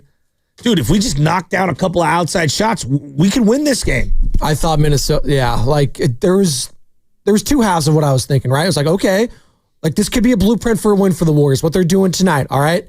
I mean, 42-42 at half or whatever it was. It was 42-40 at half. They were up by 2. Yeah, you sign up for that. Yes, I know. It was 21-21 after the first quarter. Yeah. That was a win. After you got off to a slow start. That was a win in and of itself. 3 of the worst. Draymond, the first possession of the game, bad. Goes flying out at Julius Randle from 3, and he just walks right by him. Yeah. It was such a bad closeout. So, that was a recipe in the first quarter, just having it tied at the end of the first quarter. Yeah. That was good for the mentals overall for Warriors fans. The flip side of that was, and you look at the turnovers overall for Minnesota, they also had just some horrendous, just lackadaisical effort at times where I'm just looking at the team and was like, is this really a playoff team? Is this not it feels like it's game 10 of the regular season the way they're playing out there. And that's why I could see Chris Finch just going nuts. They always pan to him in his face. That guy's never smiled in his life. Now I kind of understand why him and Steiny might be really good friends. He just looks like he's never smiled ever. And then I look at Steve Kerr just like, it is what it is at times. Speaking of Steve Kerr, I want to hear from the head coach because he saw what we all saw, a fantastic performance from Jonathan Kuminga on Saturday. Oh, he was brilliant. JK played one of the best games of his life. It was fantastic to see, and you can see how necessary he is in this matchup, especially without Steph. We're having a tough time getting free, and he's obviously capable of giving us some points, getting to the rim, and I thought he was fantastic. I've said it a couple times to you guys. I've just been impressed with the way he's handled things the last couple weeks, with the way he's stayed ready and put in the work, and it paid off tonight. I mean, given the circumstances of this guy, I don't think it's that crazy to say this is one of the greatest postseason performances I've seen from a young player. You might say Joe, are you serious? Magic Johnson as a rookie on line 1, some of the Steph performances we've seen as a young player, Klay Thompson. Yeah, Jonathan Kuminga was a DNP basically the entire first round. Basically, until you needed him late in game 7 and you got to start here or there. But basically, we didn't even know if this guy was going to play at all this series. He dropped 30. I know. 30. You weren't in this game. You were getting blown out, maybe not even sniffing 80 points without JK. And had great defensive possessions, some great rebounds. Locked in. Some really nice passes. I mean, he made a really nice, he waited for Buddy to come off of a screen and threw it to him. It could have been better. It could have been a better performance if others around him, I feel would have, helped balance the floor for him. So that's the encouraging thing I am coming out of this game is okay, it doesn't have to be all on Jimmy. I got someone else. Now it comes the tertiary piece. And they played great together, which Were you shocked by that at all? No. Everyone kept telling me that those guys can't play together. But the sample size, I don't know. Explain to me how hey, Jimmy's a sophisticated, high IQ passer. He can't play with Kuminga. Those two thoughts are incongruent. No, the worst thought everyone kept throwing to me was, it's just like Andrew Wiggins. And, Jimmy Butler's basically Andrew Wiggins at this point. Those guys just couldn't play together. There cannot be further players. Andrew Wiggins can't dribble. Don't compare those two players at all. Andrew Wiggins is not a Hall of Famer. No. Jimmy Butler's a Hall of Famer. Look, but Wiggins is a little better on defense right now on the perimeter at this point in his career. He is. Sure, because he's got a little bit of younger legs. Yeah, he is. He's laterally quicker. He is. But he's not a better rebounder than Jimmy Butler. Not. Situationally, he's such a better rebounder. They bring different things to the table. The guy that it's tougher to play with is not Jimmy. It's Draymond. Yeah. It's Draymond, because Draymond's the guy that doesn't need to be guarded as heavily as Jonathan Kuminga or Jimmy Butler. I mean, I'm very encouraged with this tandem going forward. At the same time, and I said this before the show, and he wanted me to bring it up. Like, it's hard for me to get super excited about Jonathan Kuminga all the time on this team because he's doing all this. Why? Stephen Curry's not in there. The moment Stephen Curry comes back to this team, unfortunately, as a Warriors fan, in the back of my mind, oh, well, there goes JK minutes. Because you know what happens, JK and Steph and Jimmy, well, they're on the floor together and this certain amount of time, it just doesn't happen. Like, he's getting this opportunity. I'm very happy for him, and he's balling out, but it's without Stephen Curry on the floor. But it blows my mind that we've jumped to this conclusion that they can't, not jumped, because I know there's a lot of data. I don't feel like that, but why do I feel like the moment Steph comes back, like the Kuminga minutes are going to shrink? Can we? No, they will. But like, we're too Steph reliant. He's 37 years old, right? And he's one of the greatest players of all time. No one denies that. It was a great way to play basketball for 12, 15 years. No one is saying they want less Steph Curry. I'm saying you can't incorporate a couple of things to make it work a little better for longer stretches with Jonathan Kuminga. Can I maximize what I just saw on Saturday with Jonathan Kuminga? Can that be baked into the equation when Stephen Curry comes back? That's coaching for me. I don't know. Like, no, that has to be coaching at this point, or some of the other players. But it's also on JK to understand where to be on the floor. Yeah, but did he not look like he understood where he was supposed to be on the floor on Saturday? Yeah, but with everything Steph, was baked into the equation. I hear you, but with Steph, this goes back to they're too Steph reliant. There's a frenetic get the ball to Steph at all costs part of the offense that is real, that I understand why they did. He's prolific. Steph isn't just good. He's prolific. He's all time. But I think for his own longevity, over the next couple of years, just a little bit here and there, just run some stuff that can help both of you and take a little off your plate. Just a little. Is it crazy for me to say? I'm a little surprised that Kuminga got just iced out the way that he did. I mean, the way he was, like, the team was completely iced out. But the team was winning. So, like, I do want to take a step back here. Like, the team was winning when he wasn't playing. Like, they just kept winning and winning. And you know what we were saying here is like, well, the proof is in the pudding. The team's going to keep winning. Like, JK's not going to come out here. The moment they start struggling and they need a jolt, yeah, maybe JK will, get his opportunity. He did a couple times in that first round series, but it wasn't enough. It wasn't like, like he was getting like great opportunities. They were down double digits. Like, hey, JK, here's some run. You've had some success against the team in the past. Go at it. And he struggled for bits and pieces. And it's more, the flashlight, if you will, shined brighter because he just has a spurt. He's not allowed to play through his mistakes. And then what happens? A lot of players or people, not players, I should say, but, the texters, the callers, they're going to crush the guy because, it's like, oh, he didn't do what you wanted him to do down double digits. Well, he did what you wanted to do on Saturday. And where's the people gassing him up that were all those detractors? 888-957-9570. It's because it came in a loss. Wasn't his fault. It was not his fault. Jimmy Butler talking about JK's performance after the game on Saturday. Everything. Shooting the ball when he's open, attacking, into the free throw line. It's a beautiful sight to see. But like I tell everybody, me and him can thrive together. I know how to space the floor. I can tell him, hey, when I have the ball, you go here and you do this. And we talk, we listen to one another. And then he has an incredible game like tonight. And he did so many good things out there on the floor. And I know that he's going to be a huge part in us winning on Monday. Listen, I don't know what Stephen Curry's like status is going to be going forward. When he does come back, how much that hamstring is going to be compromising him. All I know is if I have that version of Jonathan Kuminga coupled with that version of Jimmy Butler, add on Stephen Curry, yeah, I think this team can win it all. I legit, like, if I get that Jonathan Kuminga performance with Steph and Jimmy, they're winning it all. Now, again, Steph, his status, I don't know. Is he going to play the series? Is there any chance he could play tonight? Do I sound insane? Yeah, you do. He's not. Yeah, I'm just asking. Yeah, he's not. No, he's not playing today. I don't think he's going to play in Game 5. Game 6 at the earliest is going to sound like if they're down 3-1. Does he try to push himself back? Even if I'm Steve Kerr, maybe I was like, all right, dude, like let's. Joe, we're so desperate. Him down there, like just jogging but the last around. But the last thing you want, Joe, is him coming back too soon and it's a hamstring. No doubt. And then then it bleeds into next year potentially. That's the last thing you want. Of course. I'm just 37. These opportunities are few and far between. I understand. Right, to get into the playoffs. Like next year is its own beast. Something else could happen that's outside of your control. Once you get this deep, you do. irrational things that make logical sense to you, even though when you step back, they're completely irrational. Let's go to Will in Arkansas. I wonder if he has a rational take here. Will, good morning. You're on Spadoni and Shasky. Good morning. Good morning, guys. How are you guys doing? Good. I'm all right. I'm at the Andre Nicotina portion of the series. It's situation critical for me. I don't know if you're aware of that. Shout out, Andre. Yeah. I don't know if you guys had heard this from Gilbert Arenas' podcast, but he basically said that the Warriors are trying to depress Kaminga's value because he didn't sign that contract. Do you believe that? Real quick, Will, do you believe that? I mean, can you name another player in the NBA that can get 30 points and gets DMPs? I mean, listen, it's an interesting call. I'll say that, and thank you, Will, in Arkansas. Whenever you're gonna go to Gilbert Arenas, first and foremost, he's a great entertainer on his podcast. Yeah, I'm not.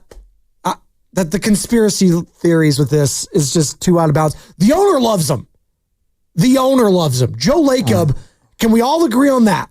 The owner loves Jonathan Kaminga, and he was courtside loving it next to the Timberwolves owner, Alex Rodriguez, talking about winners of the weekend, by the way. A-Rod, him and Barry Bonds courtside. Incredible. So now memes were incredible. I always liked A-Rod. Hey, okay. I was always on your back with A-Rod. There was so many people that, hey, A-Rod's the worst. And I'm like, A-Rod's the best. What are we talking about? Okay, let me throw that to you, Will in Arkansas. Jonathan Kaminga, was it all conspiracy theory all wrong? They were keeping him on the bench to reduce his value. His value skyrocketed on Saturday. Bones Highland can go get you 30, and he's at the bottom of a bench. Thank you. Obi Toppin scored 20 over the weekend, please. Obi Toppin. Well, let's, again, would he get 30 with Curry on the floor? Probably not. Yeah, right? But this goes back to how they play basketball. There absolutely needs to be some sort of middle ground, though. Like, he can play over Guy Santos. Come on. Yes. And I like Guy, but come on. You know what I mean? I think the bigger issue is this. DMP for Guy, by the way. Yeah. There are times where coaches play favorites a lot. And I'm guilty of this as a coach. There are certain guys that things have happened, where that kid or player has come through for you and you have a greater appreciation for what they do that goes beyond the numbers. Sometimes you roll with somebody at a particular spot that doesn't make a lot of sense to anyone but you. And you have nothing but your own gut instinct to go with it. Sometimes you feel indebted to an individual. Sometimes you see someone do something in a game and that can't get out of your head. And so every time you go to put that person in the game, you're like, I think they're going to do this. Where the negative always pops in. And so every coach does this. Every coach has favorites. You show me a coach in the history of coaching at any level, they have favorites. I have felt for a long time that some of the young guys on the team are given a lot of leeway and allowed to play through lots and lots of mistakes. And some of the other young guys on the team are not allowed to, for whatever reasons. Favoritism, style of play, veteran input, combination of all those things, attitude. I don't know. I don't know what ultimately leads one person to play and one person to not. But I do. There's a part of me that, as I'm watching Jonathan Kaminga do this, I was like, I kind of knew he could be a good player. I don't know if he's a great player. I think he could be a good player. Yeah, he's frustrating at times. He'll have stinkers. But so do all the other players. Let's talk about Draymond Green. Forget JK for a second. Let's talk about Draymond Green. How many great games has Draymond had in all the playoff games this year?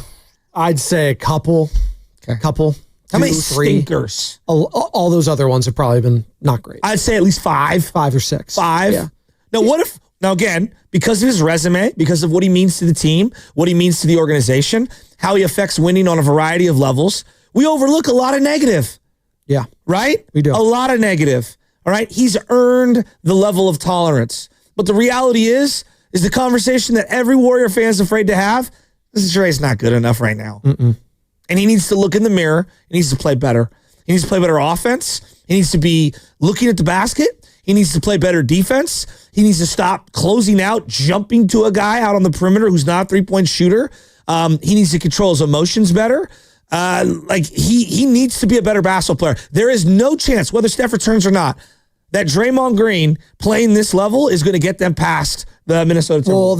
Well, that's the frustrating part about that performance. It was coming off him like nearly trying to get himself ejected in the last game. Like that's why. And I get it. We talked about the post-game comment. He doesn't want to be portrayed as the angry black man. I guess Minnesota released a statement and said, hey, they found the fan. There was another fan that they removed from the game who was throwing racial slurs at Draymond. Steve Kerr thanked the Wolves organization. So I guess the Timberwolves apologized to Draymond, and everything was all okay, and then they moved on. But that performance on Saturday, given where this team was and is right now, it's just, and he'll tell you, it was unacceptable. 2 points. Forrest, did he talk after the game, by the way, Draymond Green? Do we have any sound from him speaking after the game? He just didn't speak at all? To defend him, he had two bad consecutive calls, foul 5 and foul 6. The tugging of the Randall jersey was terrible. Even though Scott Foster was good in this game, everyone wants to crush him. I thought he was on it. He had 2 shot clock violations that were, I mean, you want to talk about a referee on it? Those shot clock violations where the hand is still on the ball.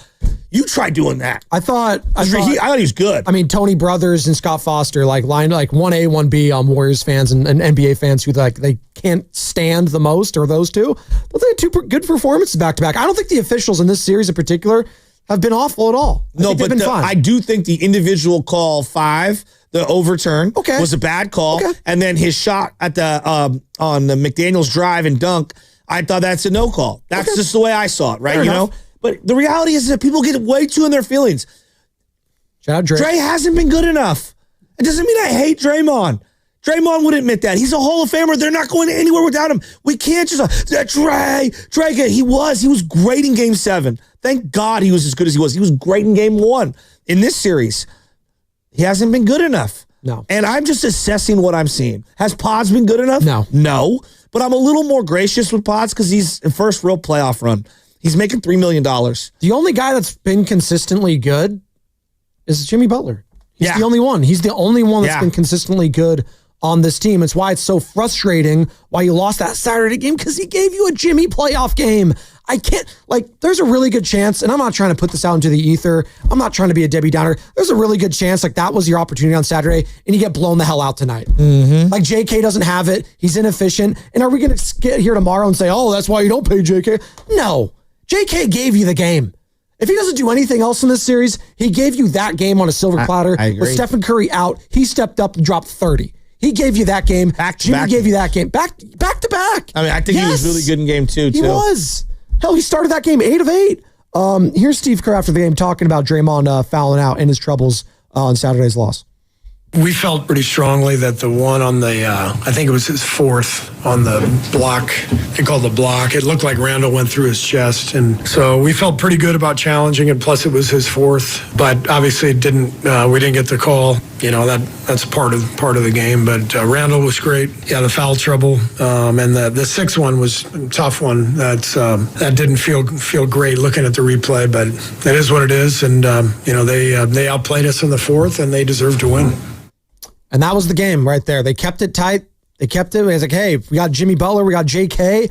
Someone else needed to hit some shots though late, and it just did not happen for Golden State, where Anthony Edwards made the shots. Jaden McDaniels made the shots. Julius Randle made the shots. And they're up 2-1 with a chance to go up 3-1 and put a chokehold on this series tonight at Chase Center. Warriors live at 6 o'clock right here on 95.7 The Game. 7 o'clock tip with Tim Roy and Tom Tolbert on the call. In the meantime, let's go to Coach Hall in San Diego. He wants to join the conversation, Joe. Talk some Draymond Green. Coach Hall, how are we feeling about Draymond Green's performance on Saturday? Good morning. Hey, good morning, fellas. Man, I think I don't know how I can keep defending Dre. I feel like at this point he owes himself, he owes us as the fans. When you look at things in the totality, why are we even in this situation? Why don't we get the benefit of the doubt with the referees and the whistle? Why is Jordan Poole no longer here, who could have, played in Pod's position if we need another scorer and Steph went down? Why are all these things happening, And I know it's kind of extreme to put it all on one player, but if you just sit back and look over the past 4 seasons, a lot of this stuff falls on his shoulders. And for a person that has so many negatives, at least you can give us a few points. You know what I'm saying? Control your attitude. Don't make the dumb fouls. I mean, Draymond, it's very hard to defend you right now, bro, but you owe yourself and you owe this fan base. You got to step up, man. It's time to have some uncomfortable conversations because what are we paying $120 million for technical foul? More turnovers than points? Like, I'm at a loss for words, man, but I'm going to stick with him. Like I said when I called in last time, Jimmy, you drive. JK, you cut. Buddy, you spot up. Start JK. Start TJD. Maybe you bring Pods off the bench to warm up and make Drake play the point alongside with Moody. Give Moody about 3 or 4 minutes, see how he got it, and then go on from there. But I believe we're going to win tonight, all that said, and I'm just looking for Draymond to step up. Appreciate you taking my call, fellas. Thanks, Coach. Forget going backwards because that's a little strong for me this morning. I just want to break down the game. I mean, he's had 11 turnovers in this series and only 15 assists. If you're going to be a primary, like watch him. And again, I'm not trying to just pick on him. He's not the only one. But watch on offense as we discuss how much, movement without the ball. Dre just stands at the top of the key. And what that allows is the other team's defender who is guarding him to just sag to the middle of the key, which is the free throw line, and stand there. And so now you have a packed in the paint player at all times while Draymond is out there offensively. And when he's not taking those shots from beyond the arc and he's not hitting or any of that, it enables defenses to sag off him. So now you're playing 5-on-4 in terms of they get 5 defenders on your 4 offensive threats. All teams will struggle that way. And Trace Jackson Davis, he's not a shooter. He's going to struggle to he's not in there to be scoring. Nope. So 7 points for him. He even tripled what Draymond did offensively. Like, that can happen. So, like, when you do have Draymond Green out there with Trace Jackson Davis, I know Jimmy can score. I know Buddy Hield can shoot the ball. And Pods, he needs to shoot the ball better. I get it. There's no doubt. He needs to. There's that no baked doubt. into the equation, Draymond has to be a scorer out there. He has to look to score at times because he's going to have the open shots still. But what the other guys do, I will give them credit. Like, Pods will move around without the ball. You'll see GP2 obviously cutting a lot. Guys are moving without the ball. Dre just stands at the top of the key. Or when he needs to look at his own offensive half-court tape. And then the other part, the big thing is he's been great defensively. No, he has not. No. Julius Randle dominated him last game. Triple-double. Julius Randle had a triple-double last game. 24 points, 10 boards, He had 12 moments. assists. He had moments. Great. That doesn't, you can have moments against any player. If Julius Randle is going to win the matchup on both ends of the floor, we're losing the series.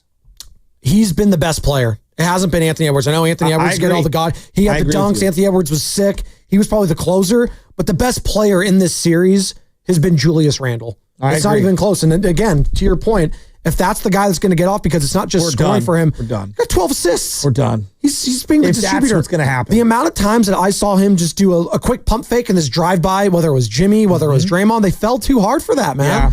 You can't be falling for that. He does the spin move. He can finish with both hands. He's got the little floater where he's fading away. And then also he's a really good passer. He's been fundamentally sound. Yeah. Too. I've been very impressed with Julius Randle for the most part in this series. And I still think maybe that was the game. Like, he took over in the second half. I still think there's a huge Anthony Edwards game coming, and that scares the hell out of me. Jimmy Butler talking about Draymond Green fouling out and how it changed the game.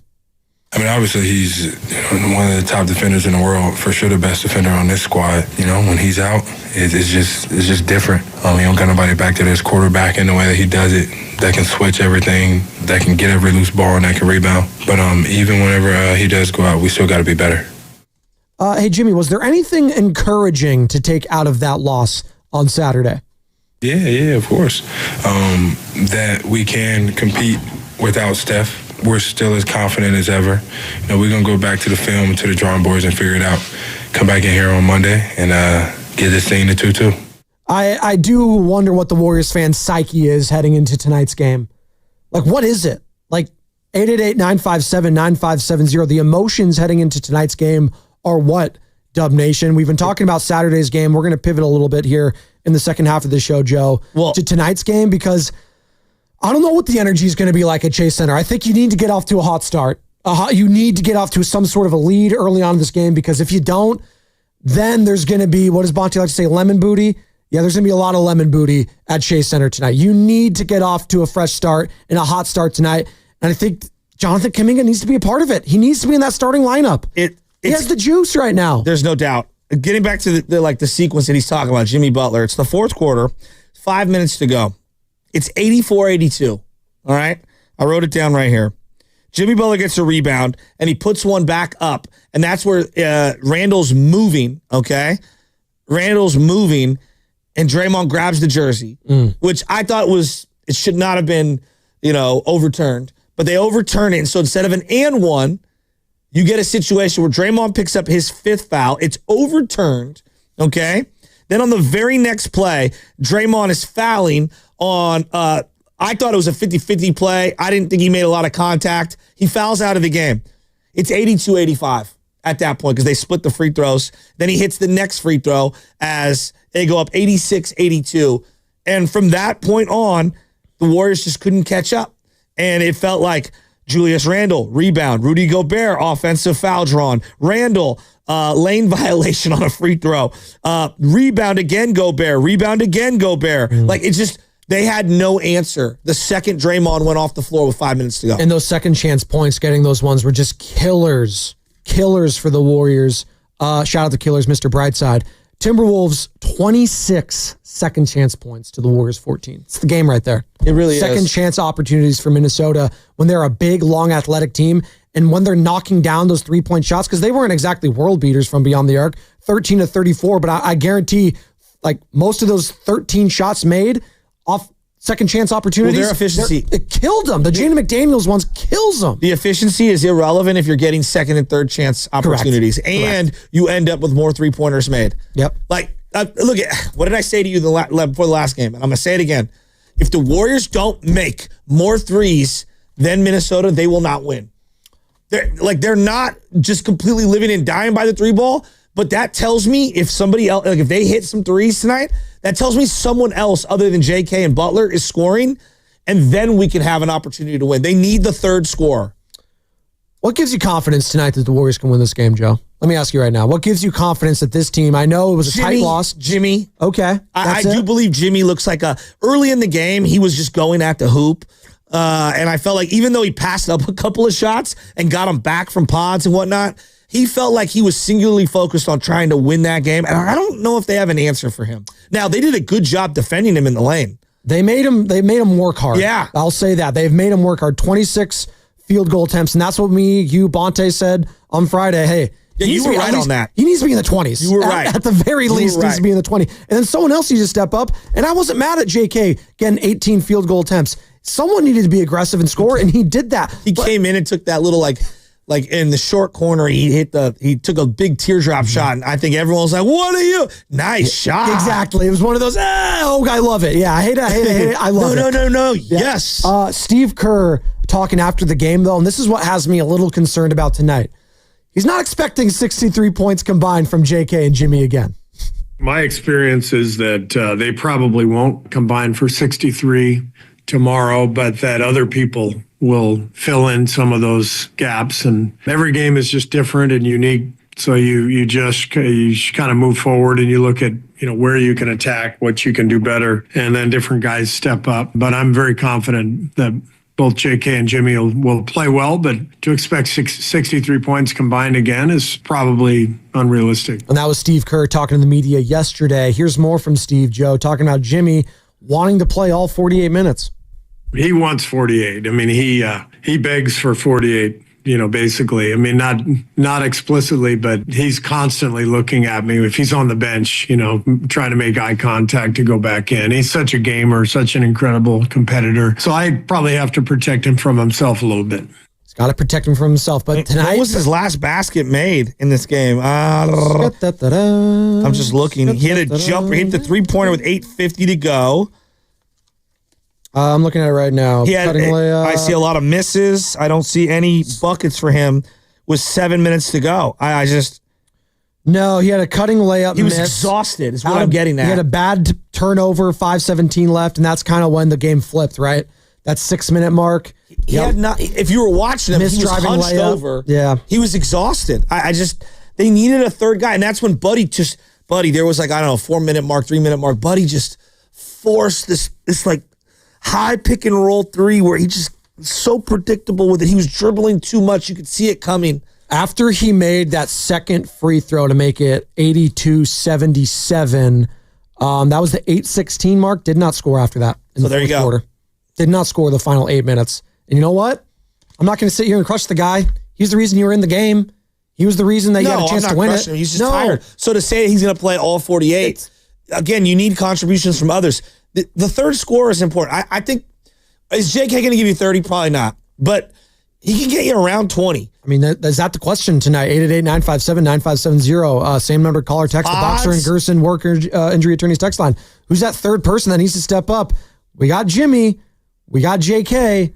Who else is it going to be? Like, is it Draymond? Is it Buddy? I think Trace needs to play more than 11 minutes. Yeah, that's probably going to be baked into the equation. I love Kavan. It was a rough game, though. Well, he played probably 5 or 6 minutes more than he should have because of the Dre fouling out. Right? Wouldn't you agree? Yeah, he had 4 offensive rebounds, and it felt like all 4 of them was on like one possession. He just had some bad fouls. He had one where the shot clock in the first half was winding down. Gobert is out on an island. It's like, oh, this is perfect. There's like 1 second to go. And he sticks his hand out. It's like, you don't even need to stick your hand out. Like, Kavon, you've been in the league forever. Let him shoot that. It's Gobert. And Gobert gets 2 free throws. And it was like a rip through almost. It was a bad foul. Another bad foul from Buddy Hield late on Gobert when Gobert was just like, why do we need to shut? He's dunking. He's going to score the ball. Like, I know he's a bad free throw shooter, Buddy. You were not stopping that dunk. Just get out of the way. When he's within 2 or 3 feet and he's squared up to the hoop, you're in trouble. You're not gonna block that guy. Exactly. You're just not with the lack of size on this team. 888-957-9570. All right, we're halfway home here on a Monday. We got Game 4 tonight. Warriors T-Wolves. Coverage of that starts at 6 with Warriors Live, 7 o'clock tip. We're going to be locked and loaded all day long right here on 95.7 The Game. And be listening in the next hour because you're going to have an opportunity to win a pair of tickets to next Wednesday's Chase Center game, the Golden State Valkyries. And who are they playing that game? I'm going to get into that. It's not the home opener, but hey, it's a Valkyries game. All right, next Wednesday. What's not to love? Give away a pair of tickets to that in the 8 o'clock hour. I heard what you said right there. Careful there, sir. Well, no, there's a picture of knockout champion 95.7 The Game Zone, Mark Grandy. I almost called him Mark Giddings. You love doing that. Or Evan Grandy. You like doing that one. I said, who could be the third scorer for the Warriors? And I was like, going to go into the YouTube. Are you taking it right now? Thank you. Okay. That's who. Right there, YouTube family. A picture of Mark Grandy with his arms up. Like, are you not entertained? He's on the Chase Center floor. Look how happy he is. He saw where the camera is, That's too. who the third scorer needs to be. He's looking right into the camera. Injury report, please. We're going to Mark Grandy now. Good God.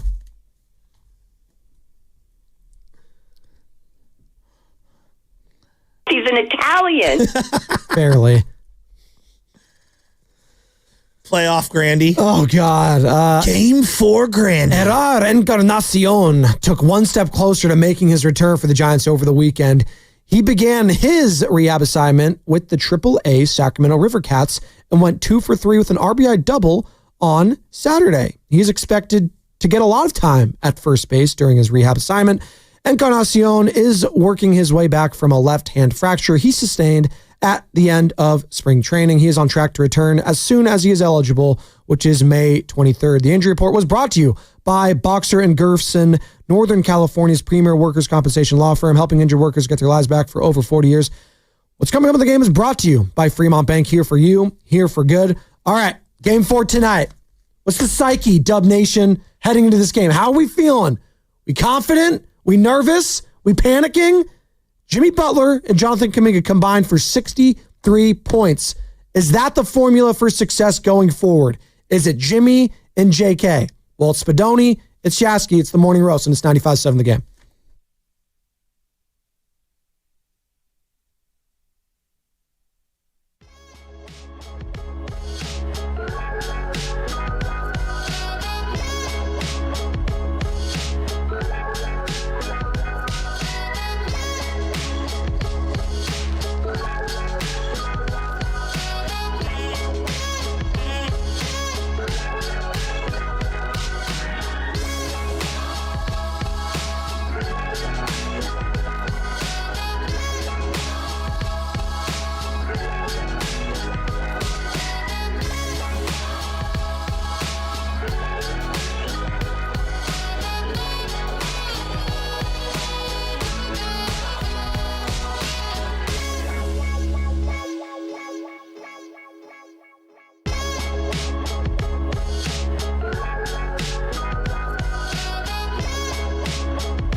Carries that, and that could be your dagger right there. Certainly was him, Roy, on the call right here on 95.7 The Game. It's Spadoni and Shasky. We're rolling, baby, halfway home on a Monday here in the Bay. And shout out to all those people just getting off work, getting ready for work, getting ready for the weekend.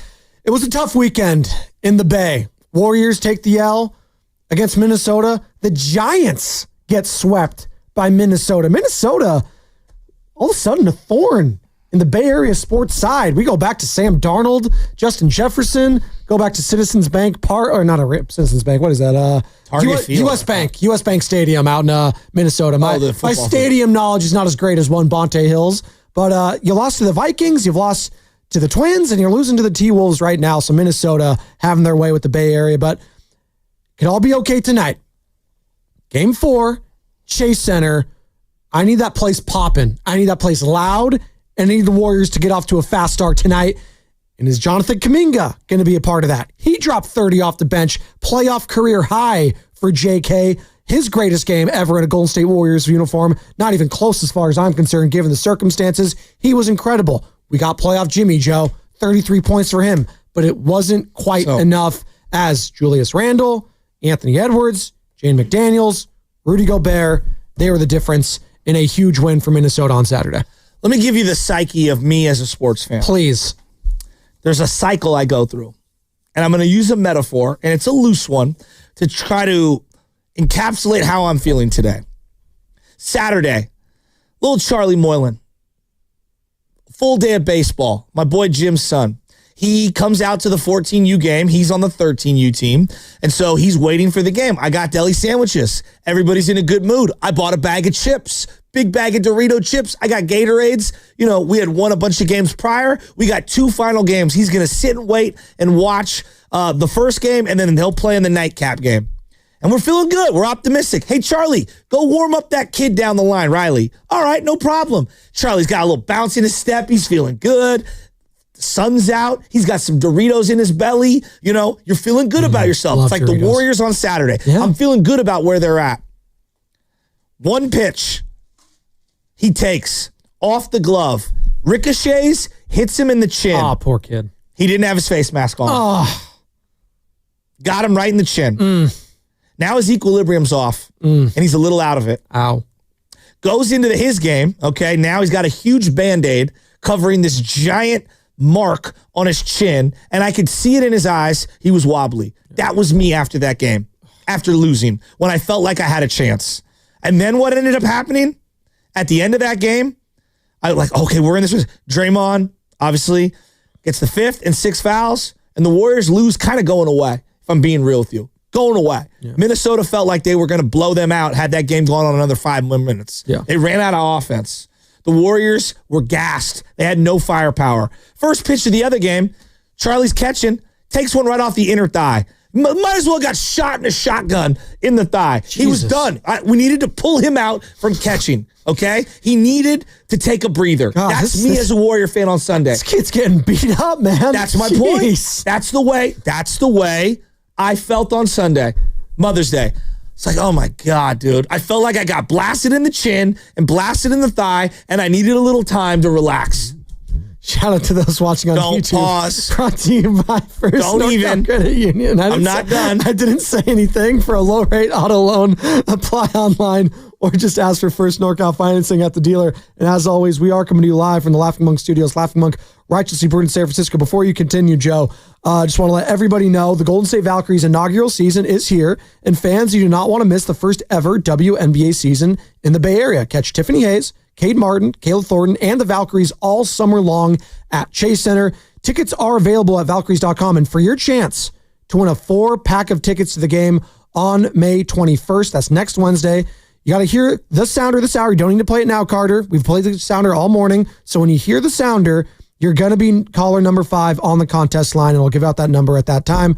And good luck. So sometime this hour, we're going to play the sounder, and you're going to have your chance to call in and win a 4-pack to next Wednesday's game against the Mystics for the Golden State Valkyries at Chase Center. All right, so that's how you're feeling right now. So you had an opportunity Saturday night, and the weather was nice, you're feeling good, and you took a blow to the chin, and you're wobbly. Hate when that happens. And then you take one off the leg, and you feel like you're never going to be able to walk again. Every man has had it happen to him. They know what I'm talking about, okay? So I gave the kid some Motrin, and that was Sunday. Sunday was my Motrin. Give him some drugs, yeah.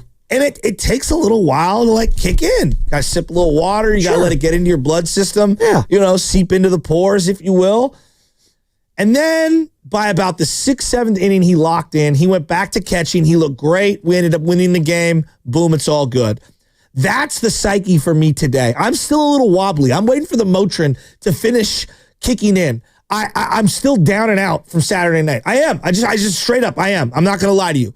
It's hard for me to pick myself back up. But come tip-off time, I'm going to be ready to go. So what I got... It'll be like the 7th inning. Okay, so what I got from that entire analogy, metaphor that you used, take some drugs tonight if you're a Warriors fan. No, sometimes you get a shot across the bow, and you have to be able to bounce back. And it takes a second to bounce back. With some ibuprofen or some Tylenol, or Motrin in this case. Listen, you got a Jimmy game, and you got a Kaminga game you didn't even know you had. I don't think that's baked in the equation for tonight's game. But tonight's game is its own game. It's not last game. It's not the next. Tonight is game 4. It could be its own little chapter, if you will, a little prelude to things to come. Because if you lose tonight, series is over. I don't care what anyone says. You lose tonight, you're down 3-1. Oh, it's that Steph Curry coming through that door like Stone Cold Steve Austin or The Rock. No. Guy's nursing a hamstring injury. The last thing I want is for you to panic, rush Steph back, and then something serious happens with that hamstring. That's the last thing anyone wants. So if you win tonight, that guarantees you a game 6 at the least back at Chase Center. Yeah. So that's why tonight is massive. So you have to go balls to the wall. 48 minutes for Jimmy. If you need 48 minutes from JK, if you need 48 minutes, if you can even play 48 minutes, from Draymond Green. I need everyone to be available tonight, start to finish. I need to go out with my guys swinging. If that's what you're saying, right? They'll never do it, but I would not start Draymond in this game. I would go Pods, Buddy, Kaminga, Jimmy, and TJD. And then I would sub Draymond in for Pajemski at like the 8-minute mark, give or take. And tonight, Draymond will be my point guard. I wouldn't even mess around. And if Pods is giving me nothing, I might even look down the bench at PG3, as in Pat Spencer. Point guard number 3. Stop. PG3? That's where you're going? I'm calling him PG3. PG13. You like that? That's not bad.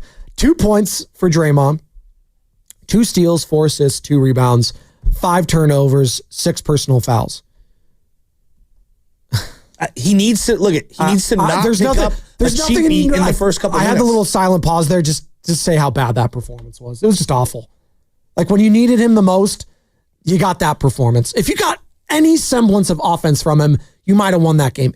Anything. Him, a couple Pods, 3-point QP, shots. Looney, Moody, GP2, all of them. All 6 of those guys played 120 total minutes, combined for 13 points. It's just not.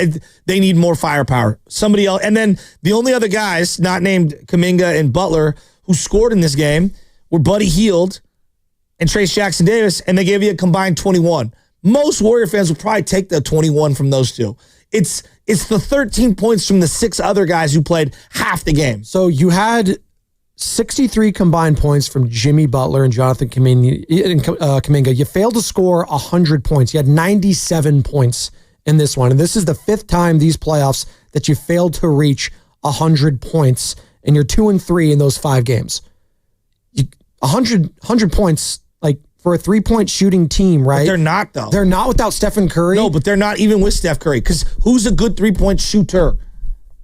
Buddy Hield has been good. Okay. He's been good. Okay. And Stephen Curry. Okay. That's not a good 3-point shooting team. But they still think they're a 3-point shooting team. No, just the way the league is, you have to hit a prerequisite amount of threes. Like, it's not 1998. You have to shoot a 3 here and there. And you can't have 5 attempts. Well, you just can't have 5 attempts. 0 for 5. I agree. An 0 for in the first half. But it's not even the 0 for me. Because Minnesota had an 0 for in game 1. What was it? They're like 0 for 18. Something ridiculous from 3-point line. They were awful. Just atrocious. But then they caught fire. Because they kept shooting them. But just 5 attempts? 5. And then you look back at the end of the night, they were 10 of 23 overall, but a couple of those late were just like, A couple of those just were meaningless. The Kaminga one at the end, I think a lot of people won money on that shot. I think Buddy Hield had one where it's just like, all right, they're still down 5. Stop. So, yeah, you're right. They did cover with that late three-point heave. A lot of people were pissed off. Somebody I know hit me up, was like, I love that Kaminga 3 at the end. And I was like, yeah, you and Jim Nance. Here's Steve Kerr yesterday after the game. I think it was more Al Michaels who liked to allude to the betting things, if you will. But I'm not mad at Jim Nance. Al, does he even know how to put a bet in these days? Stop being mean to Al Michaels. Do you believe in miracles? Yes, it might take a miracle tonight for the Warriors. Him understanding how to use an iPhone would be a miracle. Not expecting 63 points from Jimmy and JK again. My experience is that they probably won't combine for 63 tomorrow, but that other people will fill in some of those gaps. And every game is just different and unique. So you kind of move forward and you look at where you can attack, what you can do better, and then different guys step up. But I'm very confident that both JK and Jimmy will play well, but to expect 63 points combined again is probably unrealistic. 888-957-9570, the number. Your optimism for tonight's game is what, Dub Nation? Joe Shasky just gave you a great metaphor, all right? He was down and out. He wasn't feeling good. He took one on the chin. Golden State took one on the chin on Saturday. Took a little Motrin, took a little Advil, rested, relaxed. Yesterday was Mother's Day, treating all the moms, the mother figures, everyone yesterday.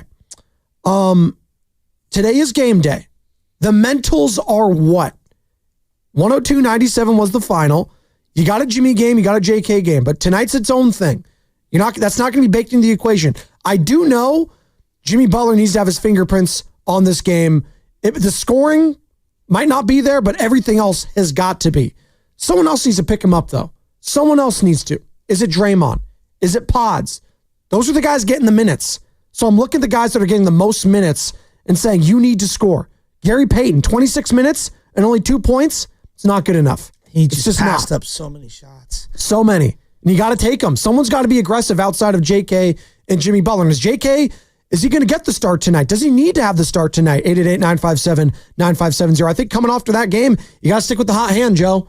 You got to stick with the hot hand. Now, do I expect him to do what he did last game? No.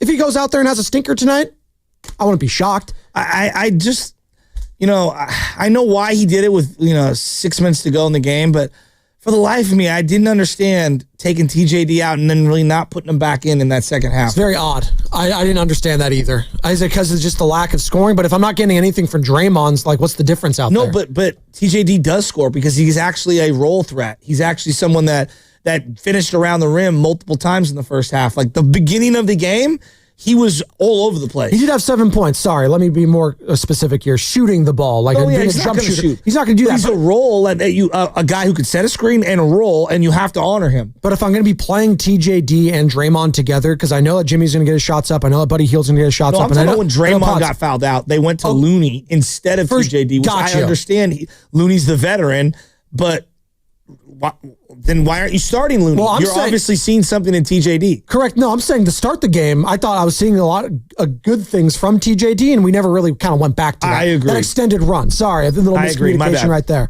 But I hear you. Yeah, but it's also more just Draymond having to be more aggressive offensively. And I thought where he was being most aggressive was defensively, and he was gambling a lot, and it was crapping out. Whether it was against Julius Randle, whether it was against Anthony Edwards, I thought defensively, for the most part, the Warriors were good overall, but their best defensive player didn't really show up that well, and it was Draymond Green, and that was really frustrating for me, because if you're not getting anything offensively from him, and that's happened far too often, you're mentioning all the games where he's had more turnovers than points, just far too many to count now for Draymond, at least you got to show up defensively. If you're the quote-unquote defensive player of the year, you got to show up. So, right now, I don't know what they need to do defensively, because it felt like the second half, by the end of the game, fourth quarter, whether Dre was on the floor or not, Minnesota made adjustments. The zone wasn't working as well.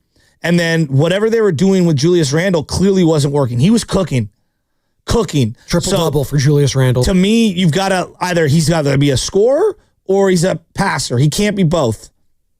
And he's been allowed to be both in back-to-back games, and they've won kind of going away. And he hasn't really shot the three-point ball well. That's the thing baked in all this. Minnesota hasn't really, outside of that blowout in game 2, they have not shot the three-point ball really well in the entire playoffs, going back to that Lakers series, and they've gotten away with it because they get timely buckets and timely stops. And that's a credit to them because, listen, this is a team that was in the Western Conference Finals last year. Like, they're no slouches. I think a lot of people were heading into the series like, oh, there's no Karl Anthony Towns. He's dominated the Warriors in the past. Well, Julius Randle has been just as good, if not better, because he's doing everything else. And he's doing it defensively, too. The one thing you can say with Cat, defensively, he's not the greatest. Julius Randle has been up to the task defensively at times. He has 3 steals in the last game as well. And they've been opportunistic defensively when they need it. You know what you're going to get from Rudy Gobert. Anthony Edwards, he'll take some gambles, but he's a willing defender, and he's very athletic. Jaden McDaniels, long. He's going to give Jimmy Butler some fits at times. He's done that. Mike Conley's an old man. He'll be opportunistic, but you know what? You need to go at him if you have an opportunity. You need to go at Mike Conley, put him in foul trouble. He had 5 fouls on Saturday. Let's go to Bruce in Ohio. I think also upping the tempo. They need to play faster. Absolutely. Bruce is in Ohio, wants to talk about Draymond Green and his performance on Saturday. Bruce, good morning. You're all Spadoni and Shasky. How we doing, guys? Great show so far this morning. Can we all agree that we don't think Draymond is going to get only 2 points again tonight? Better not. I hope not. I mean, do you want me to read the game logs in the playoffs? Because, quite frankly, he hasn't been great. He's had a couple of great games, meaning Game 7 and Game 1, and offensively, it's been a struggle for a while. So I'm a little bit of a contrarian here, too. I think it's not just all on Draymond not scoring, right? The 2 points from pods or the low points from pods, the low points from GP2, that stuff isn't going to get us to a win. But I'm very optimistic off of what I saw a few nights ago and really the whole series here. I think functionally, if we play good, clean basketball, we play Warriors team defense, and we get a double the points performance from the low scores that we had last game, we are winning tonight. And I think one of the main things here is I don't think we need to be a 3-point shooting team tonight. I think we need to take advantage of crashing the boards, try and get Randle, try and get Gobert in foul trouble from doing that, and see if we can muck this game up, right? We don't have Steph Curry. He's the one that draws space that gives the other 3-point shooters the ability to get open looks. And I think we just literally crash as hard as we can into the paint and try and muck the game up. When you have stuff like, it frustrates me a little bit when I see Jimmy Butler so many times get a semi-open look and then kick it out to a 3-point shooter that then moves it or kicks it. He could be taking those shots, and if he does, we get 5 more, 6 more points a game. That could be the difference in the ball game. I also have something with Draymond. I'm going to give him a little bit of slack here. I think in the replay era, the player that gets hit the hardest with this stuff is Draymond. Like on that last foul for the foul out there, if they can challenge and then he's got his hand on a hip or he's slightly grabbing a jersey or, he pushes this guy in the shoulder a little bit and that gets called a foul on replay. 10 years ago, that stuff's not happening, and that's in Draymond's favor. I think he's just kind of a victim of circumstance of the time that we're in with these replays. He's got to learn how to do that a little bit better, but at the same time, that's just how he plays, man. And, it's been successful for this thus far in the years. You got to take the good with the bad. But I think we're a better team with Draymond on it than just about anybody we could replace for him. So I'm going to give him a little bit of slack. No, that's not. No one is arguing that they're not better with him than without him. The question is, can he play better? That's guys. No one's saying run him out of town. No one's saying he sucks. He needs to play better. How hard is this for people to understand? He had a bad performance Saturday, and we're talking about it. Yeah. That's really it is. It's and okay. Let's break this down. Okay. They win game 1 against the Rockets. He scored 4 points. All right. This is after he had gone for 1, 2, 3, 4 in the 7 games to end the season. All right. 4 in the 7, he had gone for more than double digits. Okay. We can go back a little farther. 5 and 9. He had been a double digit scorer. This is what he's done in the playoffs thus far. 4, 8, 7, 6, 7, 8. Now you get to game 7. 16. Huge. Then you get to game 1 in this series. 18. Last game 9. Without Curry on the floor before the one on Saturday where he scored 2. We're asking for 10 points a game. That's the number. We need around double digits. And when he's only scoring 2 points a game, it is a difference in a 2-possession game down the stretch. There is a big difference, actually. Well, Bruce, and I appreciate you calling Bruce in Ohio, he's looking at the formula tonight to muck the game up. Well, that's literally what they did Saturday. It was 42-40 in the first half? Yes. It was a muck it up performance. He's talking about crashing the boards. They did that. They outscored the Timberwolves overall points in the paint 48-46. They did that. You got the Jimmy Butler performance you were looking for. You got Jonathan Kaminga dropping 30 off the bench. That was the game. That was the game. Like, everything you want them to do tonight, they did on Saturday. So for me to sit here and think they're going to do it again, it's not that it's unfair because they're a professional team. Like, that's the expectation. You want them to go out there and win. They're going to be home. Like, you got your role players have to play better at home. But they got the game they needed on Saturday, and they let it slip away. And that's what's frustrating, I think, for a lot of Warriors fans and trying to wrap their minds and trying to be positive for it tonight.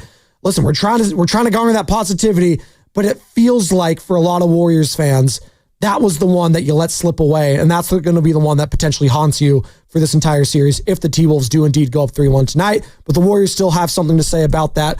In the meantime... And I would, just real quick before we can... No, you're good. The bigger gripe with Dre is the inability to even square up to the hoop. It's not about the actual points that are scored. It's the threat. And then the live ball turnovers. He's at over 3 turnovers per game, and he's only at about 3.5 assists per game. A 1.5 to 1 ratio is horrible for a ball handler who's going to stand at the top of the key. So, like, there's nuance here. No one's saying he sucks. He's great. He's a great player. He's a Hall of Famer. They need him to win, and they need him to play better. And that's called assessing the series. If you take away his 5 turnovers, the Minnesota Timberwolves would have doubled the turnovers for Golden State. It would have been 18-9. You don't think that's a difference between winning and losing a game in the playoffs? It absolutely is. I mean, you're talking about Draymond doing it. How many times do we come up here and say Steph and Curry's turnovers are the reason they lost games? And this is games where he's prolific offensively. But you come back to those losses, and it's okay. Like, this happens. The greatest of the greats. But the margins are so thin, they can ill afford to have the live ball turnover. I mean, they had one on an inbound play. The other team scored a basket. You're bringing the ball up the floor, and he just threw it away. Jimmy Butler looked at him like, what are you doing? We're going to pick this up on the other side. Jana Mountain View will get to you. Plus, Spadoni's Circle of Trust as well, heading into Game 4. We are going to get into that. And that's what's coming with the game, brought to you by the Inn at the Tides. Escape! Book your stay at the Inn at the Tides at Bodega Bay. Enjoy sweeping views, clean, fresh, cool ocean air. In your room, a chilled complimentary bottle of wine awaits. Breakfast is served at the Tides Wharf. Book today at inthetides.com.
Adanavi. Bounce pass to Butler. In traffic, guarded by Reed. Shot clock at 5. Gotta go. From the right box, the cutter, Kaminga to the rim, and he slammed it down right on the top of Edwards. Good cut. Good weak side cut. Great timing. Dab Nation, this is Jonathan Kuminga. You're listening to the Morning Roast with Joe Spadoni and Joe Shasky on 95.7 The Game. I love JK. Love the way he says my name. Spadoni. He does it well. He had a great game. I can't understand. We've been talking about Draymond Green and what he didn't do. Let's talk about what JK did do on Saturday, Joe. 30 points, 11 of 18 overall, got to the free throw line, had 6 rebounds, couple blocks, couple of assists, yammed on Edwards, yammed on Gobert. He was incredible. And I said it. I said, given the circumstances, it's one of the great performances I've ever seen in Warriors playoff history. The guy was a DNP for most of the last few months. And he came in, his number was called, no Steph, 36 minutes off the bench, and they needed every single one of those minutes. He was incredible. Shout out JK. That was incredible. I'm happy for him. I am. It sucks that it came in a loss. I would have felt much better if it came in a win. He was the only player, as we like to go plus minus JK compared to Pods. I hate comparing both those. He was the only one in a plus figure, +5. He was incredible. He's sensational. Now, can you do it again? Because you're going to need that kind of performance. Not the same. I'm not expecting 30 points, but can he have that same tenacity and fire that he did on Saturday? If you were breaking down the Nuggets OKC series, okay? It's been fun. Where would it start? Well, it has to start with the two guys that are going to be 1 and 2 in the MVP voting. Okay. Shea and Joker, who actually have not been that impressive. It's been everyone else. Right. Joker looks, talking about Jimmy Butler looking gassed, Joker looks like he's on fumes, man. So it doesn't start with Christian Brown, for example. No, or Michael Porter Jr. Why is it in Warrior Land that we want to pick on specific people that are lower on the pecking order, making significantly less money, and aren't the 4-time champions? Like, I'm not like if right now, like for example, when Steph had bad games, what do we say in the Houston? Steph has to play better. He has to play like complimentary basketball, not turn the ball over. Exactly. Yes. Why is it like you're hating on Draymond? To just say, Draymond, play better. We need you to play better. Podziemski, we need you to play better. You know, GP2, we need you to play better. Looney, we need you to play better. All of those guys need to play better. And then situationally, like Jimmy has to have something left in the tank with 5-6 minutes to go, right? Otherwise, we have no chance to win. To beat this team right now, because the margin's so thin without Steph Curry, everyone has to play better. And when I'm suggesting lineups or who might play a little more, play a lot, you're benching this guy. No, I'm saying this is the starting 5 for the first 4 minutes, and then I'll go to the next 5. And so, like, for me, I would start. This is my starting lineup to get off to a good start tonight and have some threats offensively. I'd go TJD at the center spot. I'd go Kaminga at the 4, Jimmy Butler, Buddy Hield, and Brandon Podziemski.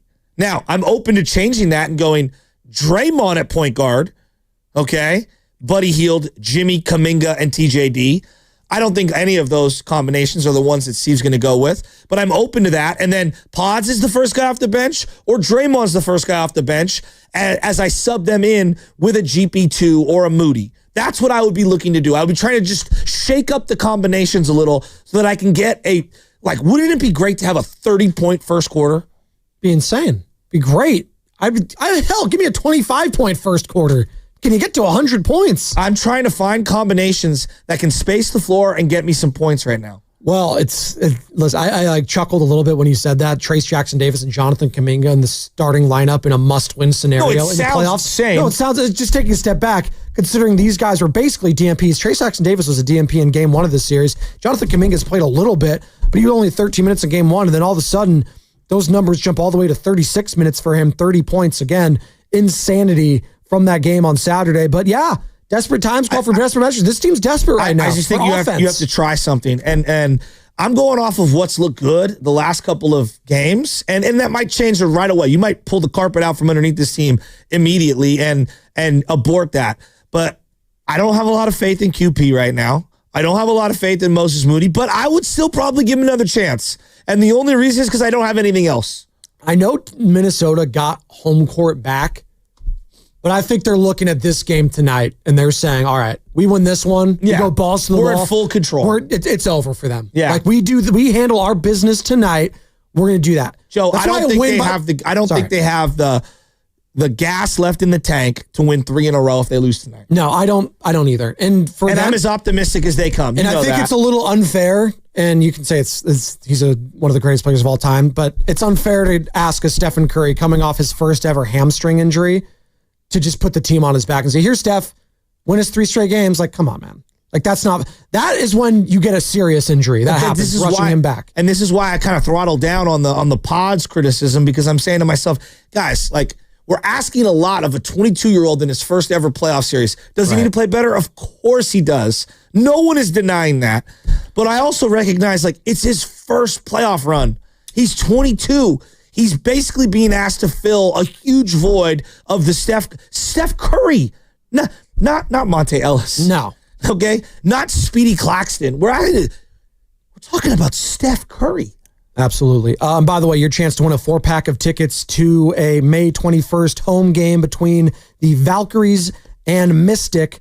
Your opportunity to win a 4-pack there in the next 20 minutes. Wait for the sounder, and I'll give you the contest line number there. In the meantime... Which is why, before you go to the lines, this is why pods cannot fill this void.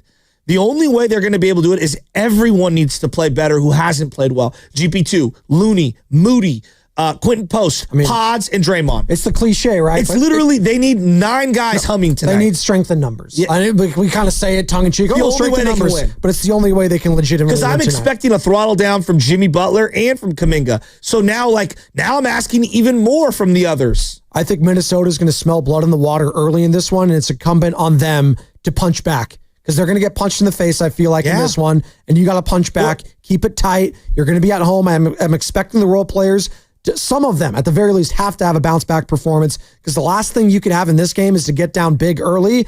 And that's when Minnesota's going to really pour it on. I feel like that's when Anthony Edwards is going to start doing the showboating. He's going to be doing the flexing. Julius Randle's going to play bully ball. That's what I don't want. These guys don't need to drop 30. We're asking, hit a couple. Like, literally, the difference in winning a game might be hit a couple of outside shots. Jan, Mountain View. Jan, how are we feeling about tonight's game heading into game 4?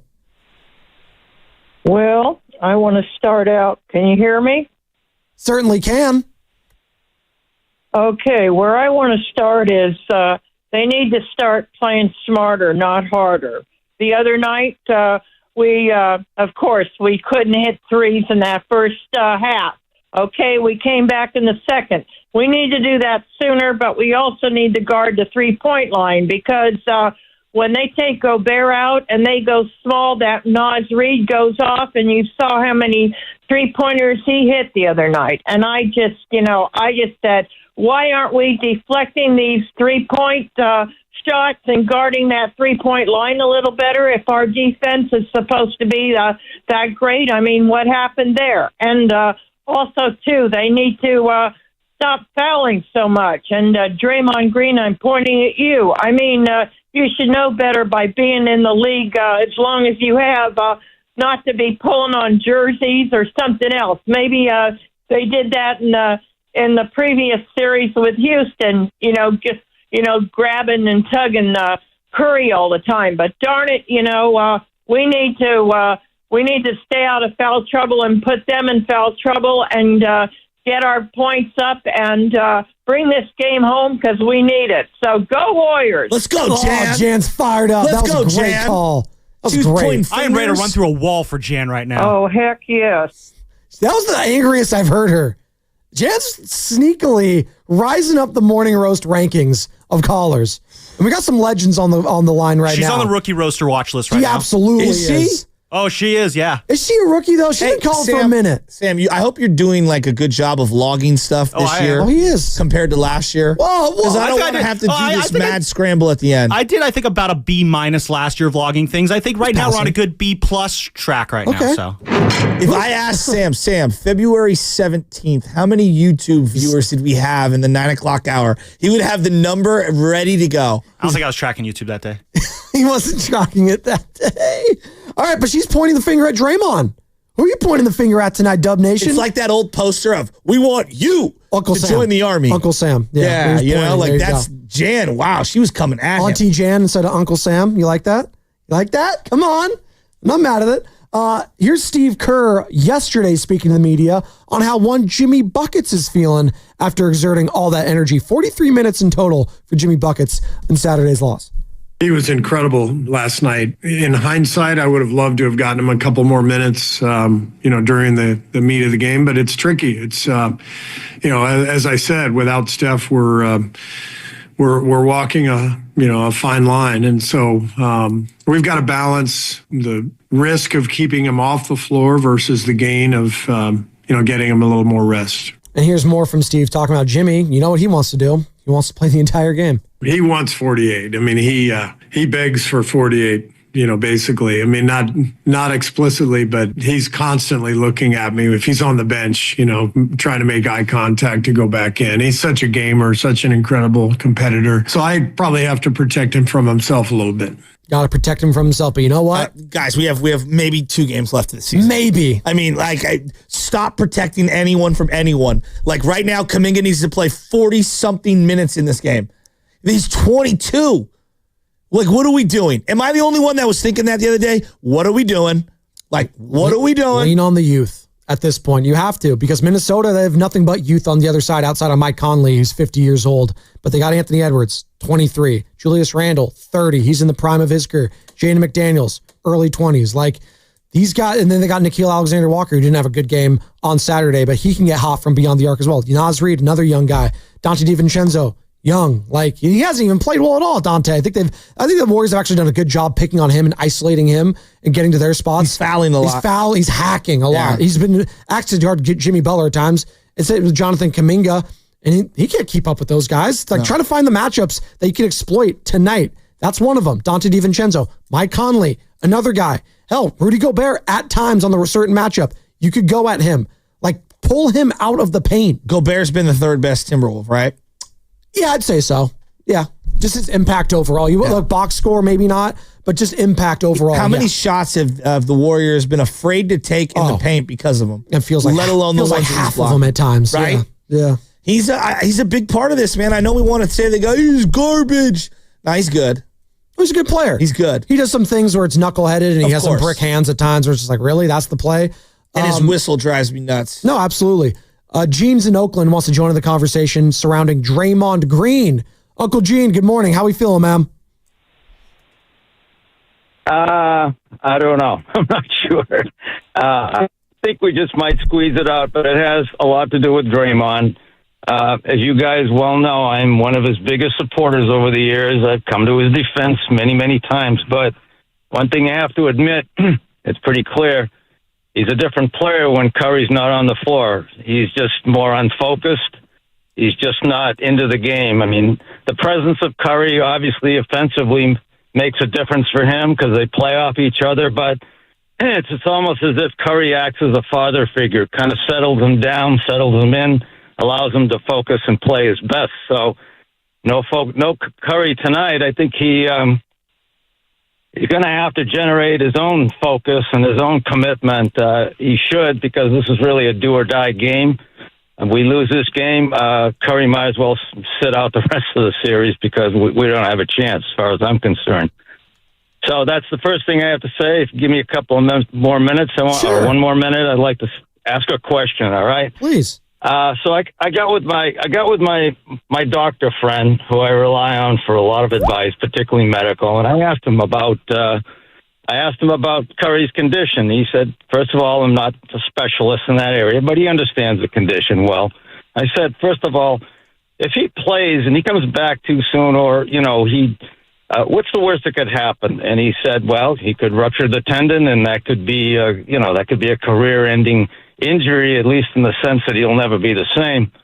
I said, okay, so then what would it take for the doctors and the trainers to determine that he's ready to go back in? He said, when the swelling goes down and he has no pain, as far as he's concerned, there's no reason why he can't play. So then my last question was, then why don't they check him Monday morning instead of waiting another day? Because his lack of play of being available tonight might be the difference between winning and losing the series. He says, yeah, that makes sense to me. So that's a question maybe for Dr. Pandya, if he's on sometime today. Like, why don't you check him earlier? If it's just a matter of, getting the swelling down, and then he can play. Why wait another day, which could be, costly? And if you don't mind, one more question I have, and this is for Steve Kerr. And, here again, I've been a great supporter of him. You know what I said about him a couple of weeks ago, right, Joe? But I have a big question for him now, and I'm sure the fan base does, particularly those that have been, supportive of JK. So how did a guy go from DNP to not being able to play in the system to suddenly put on a performance like he did in the last game? I think that's a tough question that we should all ask Steve and see how he answers it. Thanks, Gene. I think it's a question that's going to be asked in the offseason, and we're going to dissect it and chew on it and spit it out in every single morsel. I mean, the fact of the matter is you didn't have Stephen Curry, so his team changes. So when Steph is out there, we've seen with JK and Draymond and Jimmy, it looked clunky. And that was a fact. Now, was it enough minutes for us to put the final nail in the coffin on that, foursome, if you will? 30 minutes, whatever it was. I think that's a little premature to just bookend that to say that JK can't play with those three guys. But that being said, the fact of the matter is Stephen Curry's out and Jonathan Kuminga stepped up. Now, when Stephen Curry does, and if he does return this series, do you still play JK? I don't know. I think there's still question marks there. There's question marks for me. I think there's question marks for you. I don't know how that works, but clearly JK could help. That Saturday showed that, but it was a different offense. That's not the offense that the Golden State Warriors and Steve Kerr like to run. This is a little different variation of it because there's no Stephen Curry. Steph is the offense. Steph yeah, but is I the think Warriors. now we've kind of realized that, he's 37 and as great as he is and as prolific and as much as you can run a lot of the offense through him, not every single player on the team needs to be a role player that can only play with Curry. Right? I think that's kind of like the double-edged sword here, sure. Right? And I get why you would construct a team that way, but you also have to recognize when he's out, you're in big trouble. Absolutely. And another thing that Uncle Gene was talking about was the medical with Steph. And he wants us to ask Doc Pandya about, whether this injury lingers, what do you got to worry about? Well, we talked to Doc last week when this injury happened, and this is something he talked about, whether this injury could linger through the rest of the playoffs.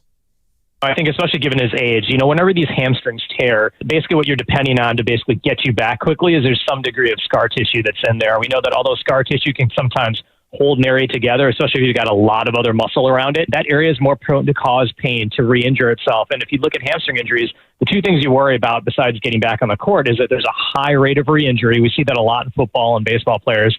And there's also a rate of injury to other parts of your body. Your hamstrings are so important to helping stabilize your lower legs. So it may not be a hamstring. Are you worried about an ankle or something else? So that's really where the medical staff has to make this decision of, okay, do we push it to get him back, or are we being extra cautious so that we don't get that repeat injury or get something else? And that's where, unfortunately, what happens with pro athletes is you're looking at how the team's doing and what's the risk of potentially, can we win without him playing, or do we have to take that risk and put him in because we're worried about how the series is going? So all that being said, it's something to monitor, and it could re-injure again, and scar tissue, shout out Red Hot Chili Peppers, all of that's baked into the equation when Steph, he does return. In fact, I don't know if he's going to return the series. I still don't know. It'd be nice. Even if he just stood on one end of the floor. I'm laughing, okay? Yeah. This is going to sound absurd.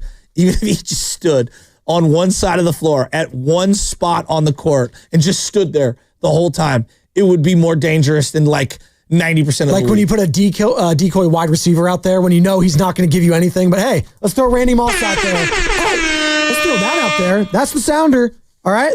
That's the sounder right there. And the Golden State Valkyries inaugural season is here. And fans, you do not want to miss the first ever WNBA season in the Bay Area. Catch Tiffany Hayes, Kate Martin, Kayla Thornton, and the Valkyries all summer long at Chase Center. Tickets are available at valkyries.com. And for your chance to win a 4-pack of tickets to the game on May 21st, be caller number 5 right now to the contest line at 415-523-4652. That's caller number 5 on the contest line at 415-523-4652. Good luck. There you go. We love doing that. Valkyries. Hey, by the way, if Steph does come back, you can thank the Valkyries and having that gap between games. Was it 5 and 6? Right? Games 5 and 6, 6 and 7. I got to get into the schedule. It's somewhere. But the psyche of Warrior fans right now, like we're just there's like factions of fans that hate this player and are pumping up this player. Right now, games 5 and 6. They got the 40. We don't have enough good players on the floor. Period. We need a lot of guys that are role players to play above their role. And that's asking a lot in the playoffs, not in the regular season, not for a couple of games, critical playoff games. This is an uphill battle, a big one. And that's why it was an uphill battle for a lot of people heading into this series. I know we baked into the equation, we want it to be Steph, Jimmy, and Draymond, but part of the factor was in that is the age of these guys and can they handle the wear and tear of a grueling playoff series? Well, we found out Jimmy has gotten hurt. Steph has gotten hurt. There's obviously wear and tear on Draymond. Are these excuses? No, it's just reality. This is why it's hard for these types of teams that are top heavy and veteran laden like that to go through the grind of it. And then you have to rely on guys that have never played heavy playoff minutes before to step up. It's very difficult to do. These aren't excuses. This is just reality. That's just the reality of the situation. And I don't think Jimmy has enough shooting around him because you're forced to play a lot of, niche players to slow down other guys on the floor. Here's Adam in the city. He wants to join the conversation. 888-957-9570. Adam, what's the key to even up this series for the Dubs? Good morning. Good morning, guys. Thanks for having me on. I think the first thing a key that's got to be highlighted or that needs to happen tonight is just TJD needs more minutes. At the very beginning of Game 3, you could see immediately he was finishing in the paint. He was affecting shots, not blocking them, but he was affecting shots. He is young. He is athletic. If you want to point back to the games he had during the regular season, he had games where he had 14, 15, 16 rebounds. And I think from what we saw and he only played 11 minutes, guys, on Saturday, and he was making an impact. He was showing that he needs more minutes. Secondly, if GP2, I love GP2. He was a key catalyst to us winning a couple of years ago. However, I'm just going off of what I'm seeing. GP2 has been getting cooked defensively. Yes, Anthony Edwards is an incredible player. It's a tough assignment. But if he's not going to be good defensively, and then especially offensively, if he's not going to contribute, a couple of the times he tried to finish in the paint against Gobert, I think you got to give some other guys some other looks. I don't know if that's Moody. Santos for... Yeah, well, Joe, I agree with you, Moody, but Moody's been ice cold. I know, but I do think... Adam, I'll let you finish. You have no other alternatives. You need to just give Moody another couple of minutes, and if he's not hitting, you yank him. You have nothing. He is not staying in front of Anthony Edwards. I hate to be disrespectful. That's laughable. No, it's a point. That's why we come on the show to talk to you guys. I don't find it disrespectful. No, we're just chatting. And I agree with you. I think Moody could be that guy. But is Steve Kerr going to give him that time because he is ice cold? He's in his head right now. But Moody could give us that defensive, body against Edwards, and he could also hit a shot. And I guess the last thing I'm going to say too is this: at this point, I love Quentin Post. He's unplayable right now. If he's not hitting threes, he's not even getting looks from three. He's getting cooked defensively. He can't play. And then obviously Draymond needs to be better. Pause needs to be better. But I appreciate you guys. No, good call. Thanks, Adam. Look. The fact of the matter is, Joe, they don't have Steph and Curry, and it's once Steph went down 3 games, and that was the minimum, it's going to be very difficult to win the series. What is Anthony Edwards average in his career? Just his career averages. 25? Anthony 24? Edwards career averages. All right. I got it right here. Career stats, Anthony Edwards, 27 points, 5 boards, 4 assists, shooting 45% from the... It's better than I thought. Yeah. Okay, so it's really good. All right, they don't really have anyone. That was regular season, by the way, but that's regular season. No, I'm glad, but they really don't have anyone that can guard him, right? So what do? You throw GP2 on him for a little while, and if he's not hitting shots, you throw Moody on him for a couple minutes. And if it doesn't work and Moody's not hitting shots and the offense looks bad, then you go back to GP2 or you throw, Kaminga on him. You're just going to have to try guys out and see who has has it going. And that's the scary part is he hasn't even been their best player this series. Second half, he was pretty No, he was incredible. But Julius Randle, my doubt. God, talking about being the facilitator and doing everything, he's been incredible. A triple-double. And it feels like we're sleeping on it because, again, Anthony Edwards is that incredible in the second half, and that dunk on Kevon Looney, oh my God. It's incredible. There's Guys, two box things that office. this team needs so Box bad. office. A legitimate shooting guard who can defend and just dribble a little, okay? Mm-hmm. And a legit, young, bouncy, over 7 foot tall big. We could talk Giannis. Well, Jackson Hayes, he might be out there. Get your eyes just closed. By the way, you talk about Gary Payton struggling. Derek Lively or Daniel Gafford would look great. One of the other would look great on this team right now. Gary Payton and Anthony Edwards mic'd up on the court. Did you hear this, Joe? Did you love this? No. Gary Payton and Anthony Edwards, they're homies, man. Y'all trying to get to a game 6. And Wardell back. That is the plan. That's the plan. Hey, Buddy been guarding lately. He came, but he was in first series he was guarding. A little too happy-go-lucky on the court. Or is that just too like they're hanging out having a good time? Where's the hate? Where's the anger? Where's the hatred? What do you want him to do? Punch him?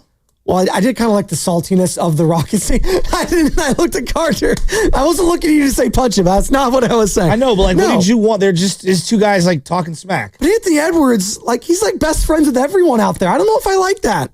Is there little mind it's just games 12 going? seconds that they showed us. Yeah, I mean, that's who what knows I'm what saying. they didn't show us. That means nothing. No, but you've seen Anthony Edwards and Draymond laughing and having a good time a lot. You've seen him and Buddy Hield. You've seen him and Jimmy Butler. Anthony Edwards, I think he's playing some mind games with the Warriors right now. And they all think hey, he's a nice guy. No, he's a killer. He's out there killing you guys late.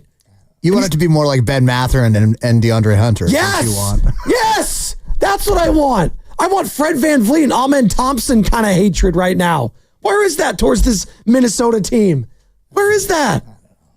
You don't know? All right, what did he say that was wrong? Basically, he's like, you guys are waiting for Steph Curry. It's like, yeah, duh. Ant, love you, buddy. Clearly didn't get a 4.0 at Georgia the one semester you were there. Of course we're waiting for Steph Curry to come back. What? Y'all just trying to stall it out till game 6? Yeah, dude. LJ knows that. He's a year and a half old. Hey, they could use some of LJ's shooting. I've seen it, man. You're listening to 95.7 The Game, KGMZ FM and HD1 San Francisco and Odyssey Sports Station. Always live on the free Odyssey app. And now we are broadcasting live from the Laughing Monk Studios. 3 hours down, 1 more to go.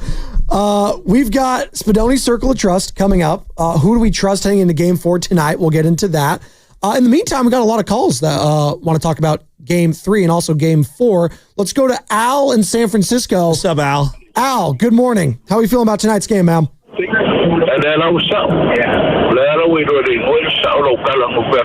Al, are you there? Is he gone? Was he cussing? I don't even know what that was. I don't know either. It sounded like he was at, do you ever have the roach coach?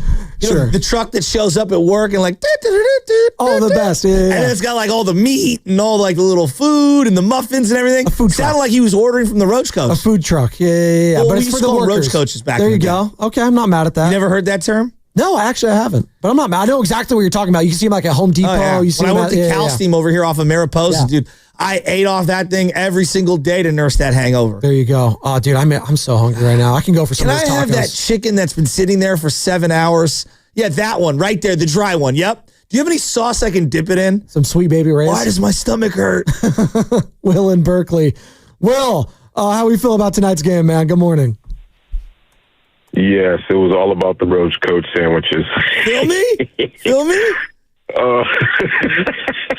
Hey, so can I just go backwards for a minute? Game 3 and let's go back to Game 2 with a Kaminga, because Game 2 and Game 3, Kaminga really showed and proved he's back, but I don't know about giving him his flowers, because it's like you're putting up stats, but you're not winning games. And so you're not really being a role player if you're just playing the game well, but you're not able to get over that hump. And so I don't want to give participation awards to people who can't win. And so, Jimmy kind of disappointed me that he didn't God, that game, we were supposed to win that game, but Jimmy just couldn't get over the hump. He was messing up layups and just I don't know what's going on. So I think moving forward, I did say, on the phone when I called in that, we should start thinking about what you guys were saying. Like, we need a big, we need a slasher, we need this. But there's got to be somebody who can take over. Who do you think, man? I mean, I think GP could do it. But, these guys aren't, really stepping up. Wait, I really GP don't to know. take over offensively? No, I'm just saying, but someone who can slash, who can get to the paint. Like, who I think the size is bothering GP. That's why I think Kaminga is the X factor. He's the guy. But again, he just gave you 30 points. To expect him to do that or surpass that would be insane. Yeah, but they need others to show up as well. Like, correct. It can't just be Jimmy and Kaminga. Brandon Pajemski on line 1 for me. That's the guy. Or Moody or GP2 or a combination of some guys. Right. And Buddy Hield as well. Again, right? I'll say it for the if there are 240 minutes in a game, a regular 48-minute game, okay, 120 minutes were played by 6 guys. They scored 13 points. That's not good enough. That's not going to get it done on a team without Steph Curry. Well, and Will was trying to get on Jimmy Butler. He's like, hey, I don't know what happened towards the end there. Well, what happened was he was exhausted. Yeah, he played was 43 gassed. minutes. He was their best player for the entire game up to that point. And yeah, what happens when you're exhausted? You miss layups. Yeah. That's what happens. Well, and they were doubling him down the block. They did a good job. They're forcing anyone else to beat us. We're not letting, that's what we were talking about. That's what I kept saying to you, Joe. Once Stephen Curry was out for these next few games, they're going to try to shut Jimmy Butler down. And it's credit to Jimmy. He was still getting to the line. He was getting his shots up. He was incredible. 33 points, 7 assists, got to the line, hit a couple 3-point shots. He did everything you wanted him to do. He was a couple assists, couple rebounds shy of a triple-double. He was incredible. To expect that again, and again, it just speaks to the greatness that he is, that fans are even expecting that. But Steve Kerr said it right here. He's not expecting those 2 guys, Kaminga and Jimmy Butler, to do that again. He's just not. My experience is that they probably won't combine for 63 tomorrow, but that other people will fill in some of those gaps. And every game is just different and unique. So you kind of move forward and you look at where you can attack, what you can do better, and then different guys step up. But I'm very confident that both JK and Jimmy will play well, but to expect 63 points combined again is probably unrealistic. Exactly. So who else needs to step up besides those guys? 888-957-9570. The 6 guys I referenced, Draymond, Pods is a big part of this, GP2, Quinn Post, Looney, and Moody. They went 4 for 22. It's not good enough. 4 for 22. But again, those aren't exactly offensive, I don't know what else to expect at this point. But they're playing heavy minutes. They are. So, if you're playing heavy minutes, someone's got to shoot. It can't. Look at you got 18 shot attempts from Kaminga. You got 11 from Buddy Hield. All right, 5 of 11. 1 of 10 from Pods. You got 26 from Butler. I'm not saying that these guys got to go 15 to 22. I'm saying that's got to be 8. 8 of 22. This was a 1 or 2 possession game when Draymond fouled out. Are you opening up the rotational players tonight? Are you expanding what you do, or are you shrinking it? It's one or the other. I think you're staying with your. You can only go 8. They're 9 deep right now. Well, I don't want any Quentin Post minutes right now, and Moses Moody. I think he'll play a minute or 2. Moses Moody maybe have a minute or 2 when you see if he's confident or not, and if he's not, you just yank him. Well, I think between Looney and Post, I think you got to give Post a minute or 2. If he doesn't hit a shot, you quickly yank him. Right. I know it sounds nasty, but the guy is one of the few guys who can hit a 3. 1 3 for Post makes his 2 minutes on the floor totally redeemable. That's how bad we are. It's a problem right now. I mean, I might even, I can't believe I'm going to say this. I might even go Kevin Knox for a minute. That's how sad that was the saddest sentence. God, what a sad sentence. Hey, don't sleep on Kevin Knox, I'm not trying to knock the poor guy. We're asking for Brandon Key and Kevin Knox. Hey, that's hard knocks right there, baby. By the way, you're talking about this and we're talking about this. When you get to the end of a game and you're like, maybe we pinch hit Matt Cain. Well, you saw out of position players. Did you watch the Denver Nuggets Oklahoma City Thunder game yesterday? the Denver Nuggets basically went 6 deep. And that was a rookie head coach, an interim head coach, and David Adelman saying Aaron Gordon, Michael Porter, Nikola Jokic, Jamal Murray, Christian Brown, and Russell Westbrook win us this game. The Julian Strother for 5 minutes, Peyton Watson for 9 minutes. Exactly. Stop. Russell Westbrook, I should say, 2 at least 12. like Aaron Gordon and all those guys, and Jamal Murray and Jokic are on in their prime essentially. Like Jimmy and Dre to go that heavy, they're older. The weeks leading into this game tonight, this is a team that has run a marathon. It's not like for like the same comparison, obviously, because Steph and Curry's not there for the Warriors, but like the wear and tear of Jokic right now is a real thing. Oh, like no I doubt. compare him and Jimmy now. What they've been asked to do has been unbelievable. Like, and I get it. People are want to like clown him. He's like, oh, he hasn't looked like the MVP. Well, no, because he's looked like the MVP for like 5 straight years. It's like sooner or later he's going to have a dud stretch, and it's coming at an inopportune time for them. Jamal Murray, I need him to step up. He was 5 of 15, right? Like Christian Brown, like we're talking about it the same way that we're talking about the Warriors and their loss. Like Pods, Draymond, Buddy, everyone needs to step up around them. Everyone. Before we hit the break, let's go to a call. Telmo on the 101 wants to talk about tonight's game. Telmo, good morning. How are we feeling, ma'am? I'm doing all right. How you fellas doing? All right. I'll be optimistic come tip-off time.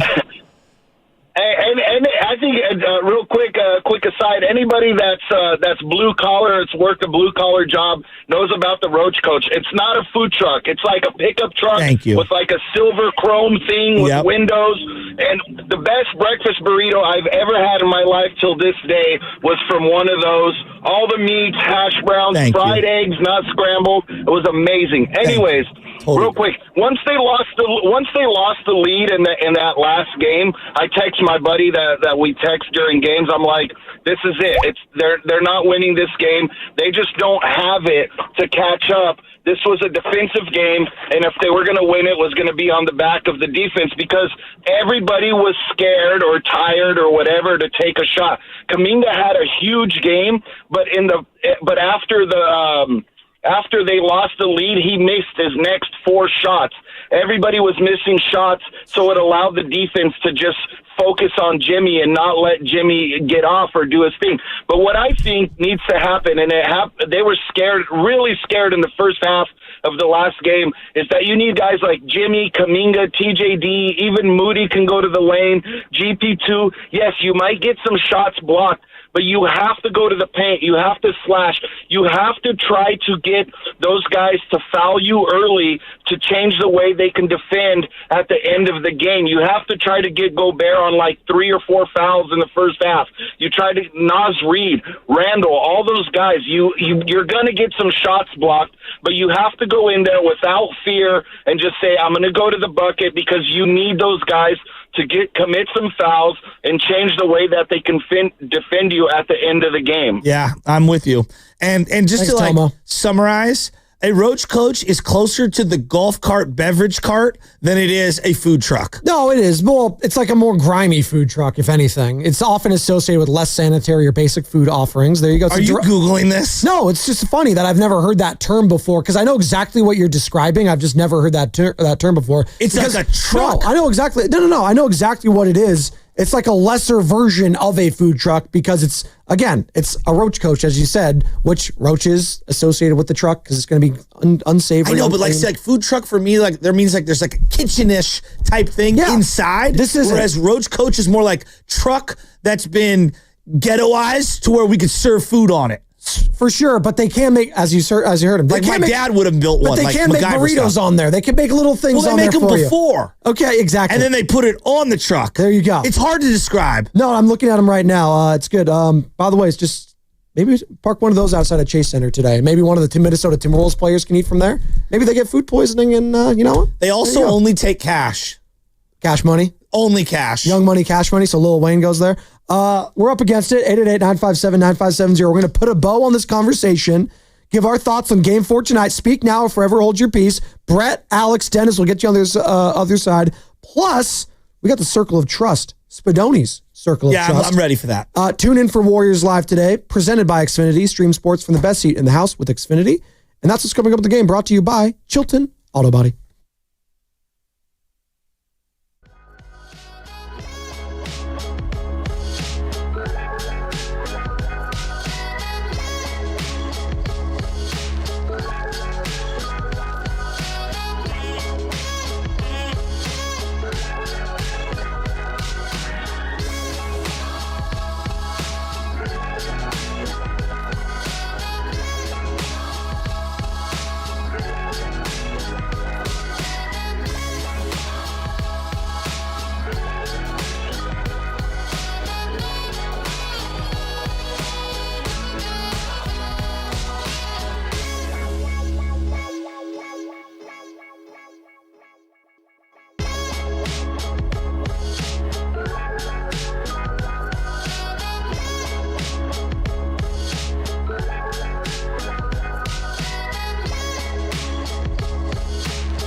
It's your boy Ricky Antonio, the winner of the Listener Knockout Champion. You feel me? Shout out to Spadonian Chats, man, on 95.7 The Game. Can I get a water though?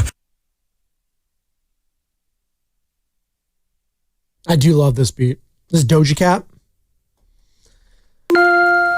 Look at me, I'm hip. I'm cool. I want to close the loop on something because I just had a passionate conversation about this. There are clearly two types of people. Those who have eaten off of a Roach Coach and those who have not. A food truck, for my money, okay, by the way I do it, a food truck, the food can be prepared, not all of it, but some of it, inside the vehicle. Okay.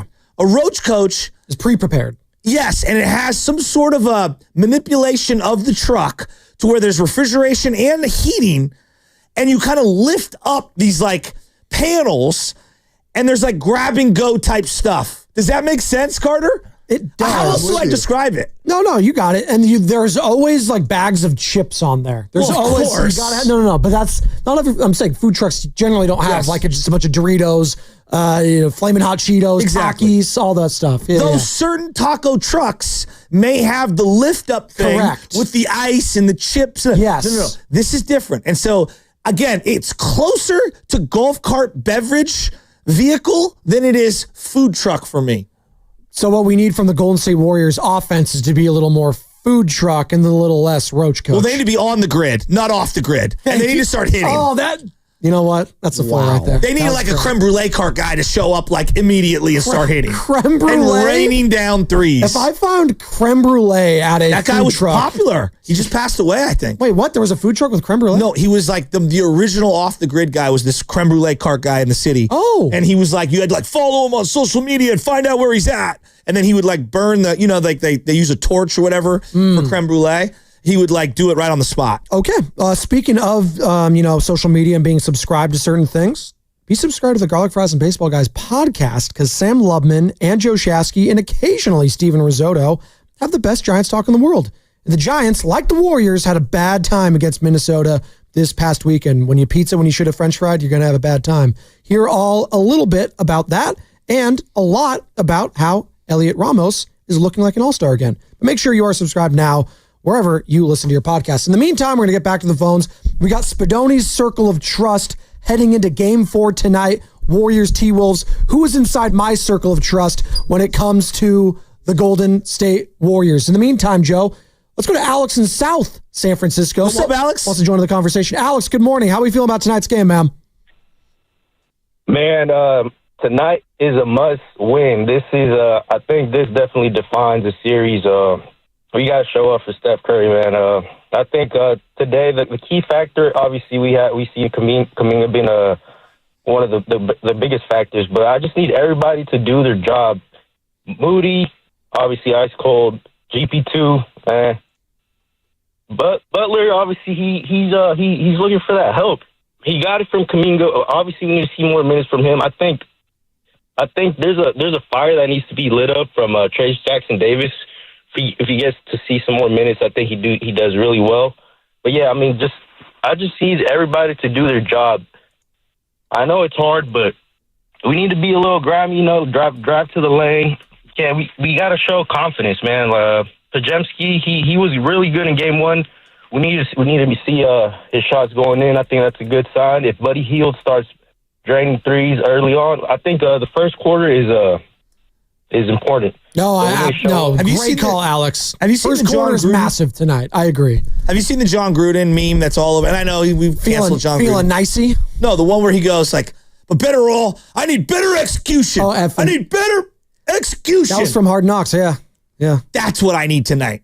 I need one of those kind of speeches tonight from Kerr. Okay. Do you need John Gruden to go in there and fire up the troops? Maybe not Gruden specifically, but he's not canceled, by the way. I see him on like every single social media thing. He's on Barstool. He's like one of their biggest faces. He's doing his quarterback camp. The whole canceling thing is no one really gets canceled anymore. It's just what happens.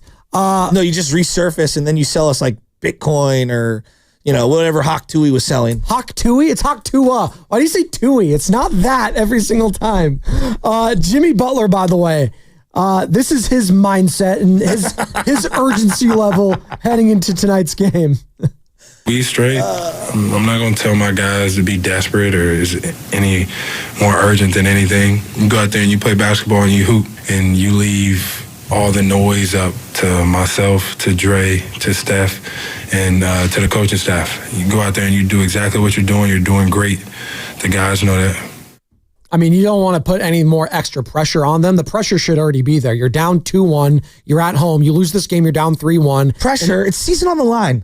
Yes. It's season on the there should line. already be. That's what I'm saying. Like, he's not going to add more. He's like, well, this is the biggest game of your lives. Obviously, this is the biggest game of all these players' lives thus far. It's the biggest game for Pajemski. It's the biggest game for Kaminga. It's the biggest game for Moses Moody, Trace Jackson Davis, Buddy Hield up to this point. It's not the biggest game ever for Draymond Green or Jimmy Butler. They've been in much bigger games. But everyone else, Kevon Looney, GP2 was standing. Yeah, this is one of the biggest games of their lives. Biggest game. They need to show up tonight in the first quarter. They need a hot start, Joe. Would you rather have, okay, I'm just going to throw out, obviously, I'll take both of them. A Buddy game or a Pods game? Buddy Hield. I think Buddy Hield early on in this game, if he has his three-point shot going. 30. Exactly. Brandon Pajemski, we've seen a lot. Him have a good first half and then kind of taper off in the second half. I'd feel a lot better about Buddy Hield and his chances. I know people look after the game on Saturday and say, 14 points, 4 of 8. Yeah, a couple of those late. It felt like some of them were late. No, I don't. Yeah, not for me. I need a true Buddy Hield game because when they have a Buddy Hield game, they win it more often than not. They win those games if they have a Buddy Hield performance. You're right. Brett, San Jose. You're right. Good call. Brett in the box that says he has no confidence tonight. No way. No, Brett, say it ain't so. That's like me when I walk up to the chicken on a stick at the food truck. The coach, the Roach coach. Thank you. Another piece, though, is that a Buddy Hield game is much bigger than the Pods game, period. Absolutely. They're just bigger. Brett, what's their confidence level tonight? Come on, man. Well, I'm a glass half full kind of guy, but I'm going to be honest. You guys have all hit on some great points from Saturday's game to take away from. I mean, where are we going to get 65 points again between two players? I mean, that was like a perfect storm type of game. Minnesota couldn't hit anything. I was like, where's my steal this one? Minnesota's just too talented. I mean, when you break it down to brass tacks, I don't. Their size is a problem. The Warriors don't match up well with Steph not, getting double teamed. It doesn't open up a lot of other players on the court for those open looks. I mean, their backs against the wall. I mean, if they lose tonight, it's a wrap. But I mean, you wouldn't see my money on Golden State tonight. But hey, let's see what happens. Love Warriors. Take care, guys. The hard part. Thanks, Brett. The hard part to digest today is like, God, if we had Steph Curry, they're not the most talented team. Like I do think they win this series, but that means nothing. It doesn't. And I sound like a loser for even saying that. No, but it's something that's baked into the thought, like if they do get eliminated in the series, like, man, no Steph. But again, why don't you have Steph? Because wear and tear. Like the injury, I'm not going to sit here and say, it was a freak thing. He's 37 years old.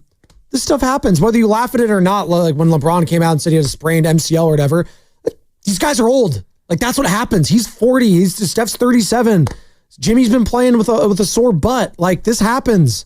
This stuff happens. And by the way, the Minnesota Timberwolves are 5.5 point road favorites tonight in Golden State.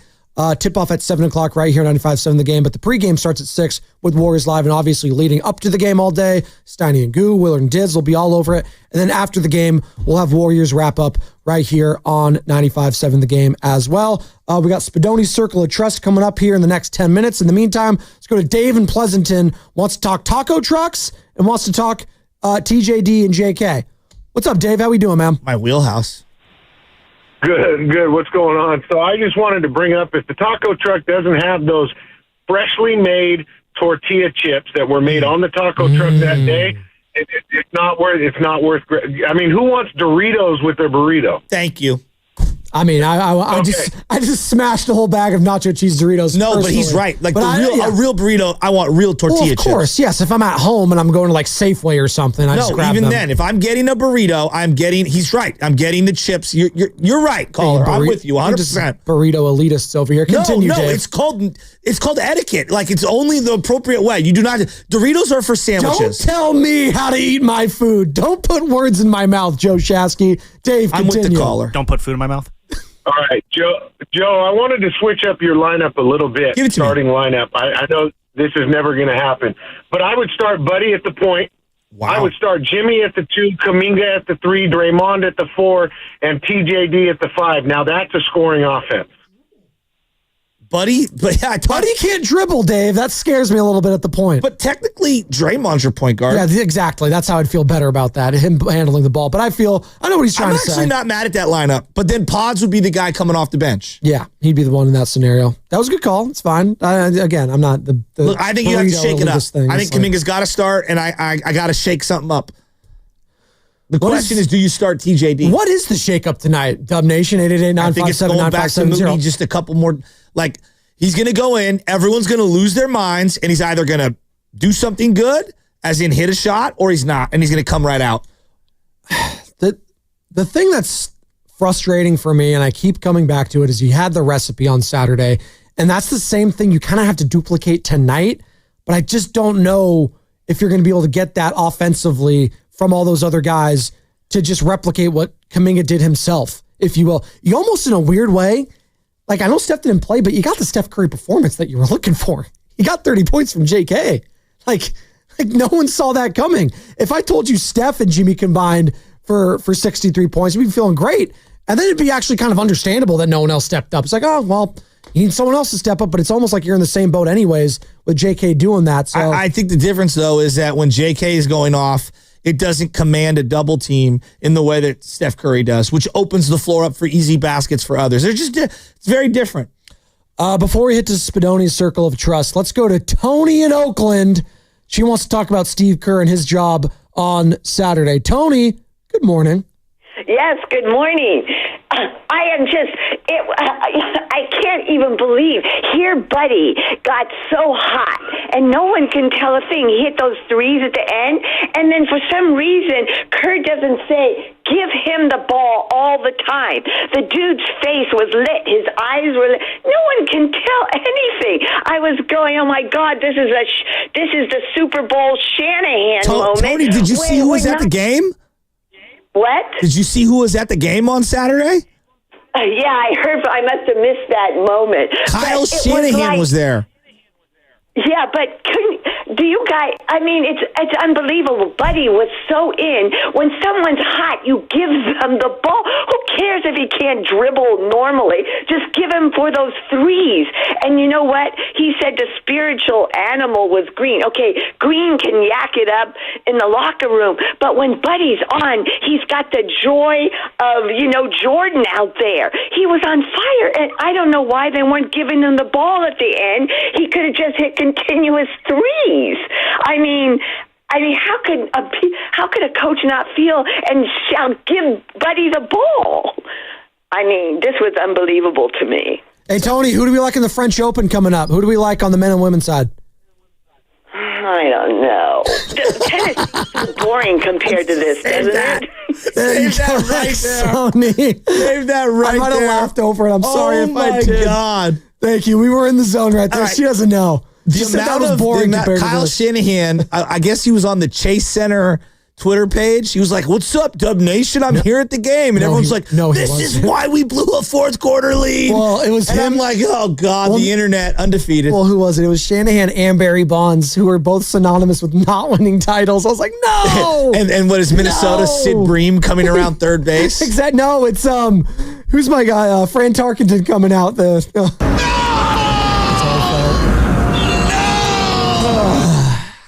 Leroy, Oakland. Leroy, who do you need a big game from tonight for the Warriors? I need a big game from Moses Moody. And here's why I think it's a typical big game from him. Why I think it's coming. Because it seems like even in the regular season, when he has 2, 3, 4 bad games back to back, and we're about to throw him off the boat and we're about to come down his road, that's when he has a big game. So I think if he gets the right amount of minutes tonight, Moses Moody has a good game. And hey, Shasky, I just want to say this. You asked a question a couple of, maybe about a week ago about who is the best player on the court. Anthony Edwards, Curry, and my response was Draymond Green, because give me a stat filler. Give me the points, give me the rebounds, give me the assists, give me the hustle plays, give me the steals. I think in a series, the best player is the person who fills the stat line, right? Who fills all the boxes with a little bit of everything, and that's Draymond Green. So we also need a big game from him tonight. He's got to come through and be the best player on the court tonight. No, it's a good call. Thanks, Leroy. The only problem is in the last series, Steph not only led you in points, he led you in minutes, rebounds, and assists. Steph did. You can't just replace that. Like, No. that's baked in like all of this. We can all be saying, oh, they got a chance, they got a chance, they got a chance. Well, they got to win tonight. It's going to be very difficult to do that. You don't have Stephen Curry. Like that, you just don't. You lose a player of that caliber, it's very difficult to win. But just he is right. Like, and again, that's why I'm so hard on Draymond coming out of these last 2 games. Like, they're not going to win unless he's better. Like, because that's how good he is. That's how good he is. Like, if he's better on offense, and I'm talking about assist to turnover ratio, just squaring up to the hoop, taking a couple middies. If Pajemski's a little better in the half court, like hitting a floater, hitting a 3, it opens up everything. And then it allows Draymond to fuel his defense. And they get stops and they get out in motion and they can push tempo. To me, tonight is about situational tempo. Getting rebounds, getting out in space, and running before Gobert can get set up. Tonight for me is, can we see a duplicate performance? Not the same exact one, but can we still see the tandem of Jimmy Butler and Jonathan Kaminga? Could that be a recipe for success tonight again? It was on Saturday. They got tired late. It was a lot on their shoulders. They couldn't get it done in the clutch. It's not an excuse, it's just a reality. Jimmy Butler, the final 8 minutes, just couldn't buy a bucket. He was missing layups. He was doing fouls. Like, it wasn't great. But you know what? He was carrying that team for most of it. Jonathan Kaminga. Listen, clutch time's hard. Like, that's why they get paid the big bucks. Why do you think Anthony Edwards is a household name? Because he makes clutch plays and clutch moments.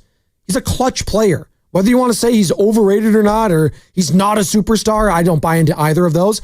Guy's special, man. 36 points, and when it mattered most, he was getting the buckets. He was finding the open man. He was being the distributor. Him, Jaden McDaniels, Julius Randle, they were stepping up. Who's going to step up tonight? We'll see. 888-957-9570. One more time. Give that to me again.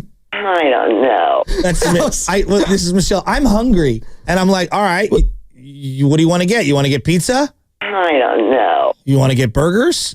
I don't know. Okay, you don't like those? All right. You want to get sushi? I don't know. Mexican? I don't know. Is there anything worse? It's like, hey, hon, we eat at the same 6 places. Just pick one of the 6 you want, and let's figure this out. Steve Kerr, who are you starting tonight? Oh, my God. That was right there on a silver platter. You didn't play the I don't know. I don't know. Killing me, Carter.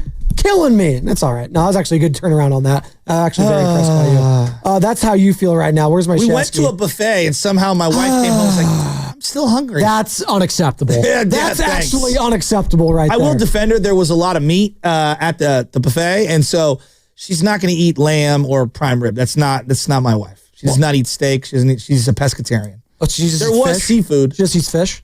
Yes. What kind of seafood? She will occasionally have a burger. I would say once a month. Okay, once in a blue moon. Yeah, all right. But that's it. It's got to be a high-end burger So place. what you're saying is the red meat is not in her circle of trust when it comes to foods. Well, let's talk about my circle of trust heading into tonight's game 4. Shall we? No chicken. All right, well, you're going to give me the starters. You're going to give me all the players, and I'm going to tell you, Shasky, whether they are in my circle of trust or not heading into game 4. You ready for this exercise? I'm ready. I don't know if we have a bet or not. It's okay. You can want play me to a bet. rat-a-tat-tat the names?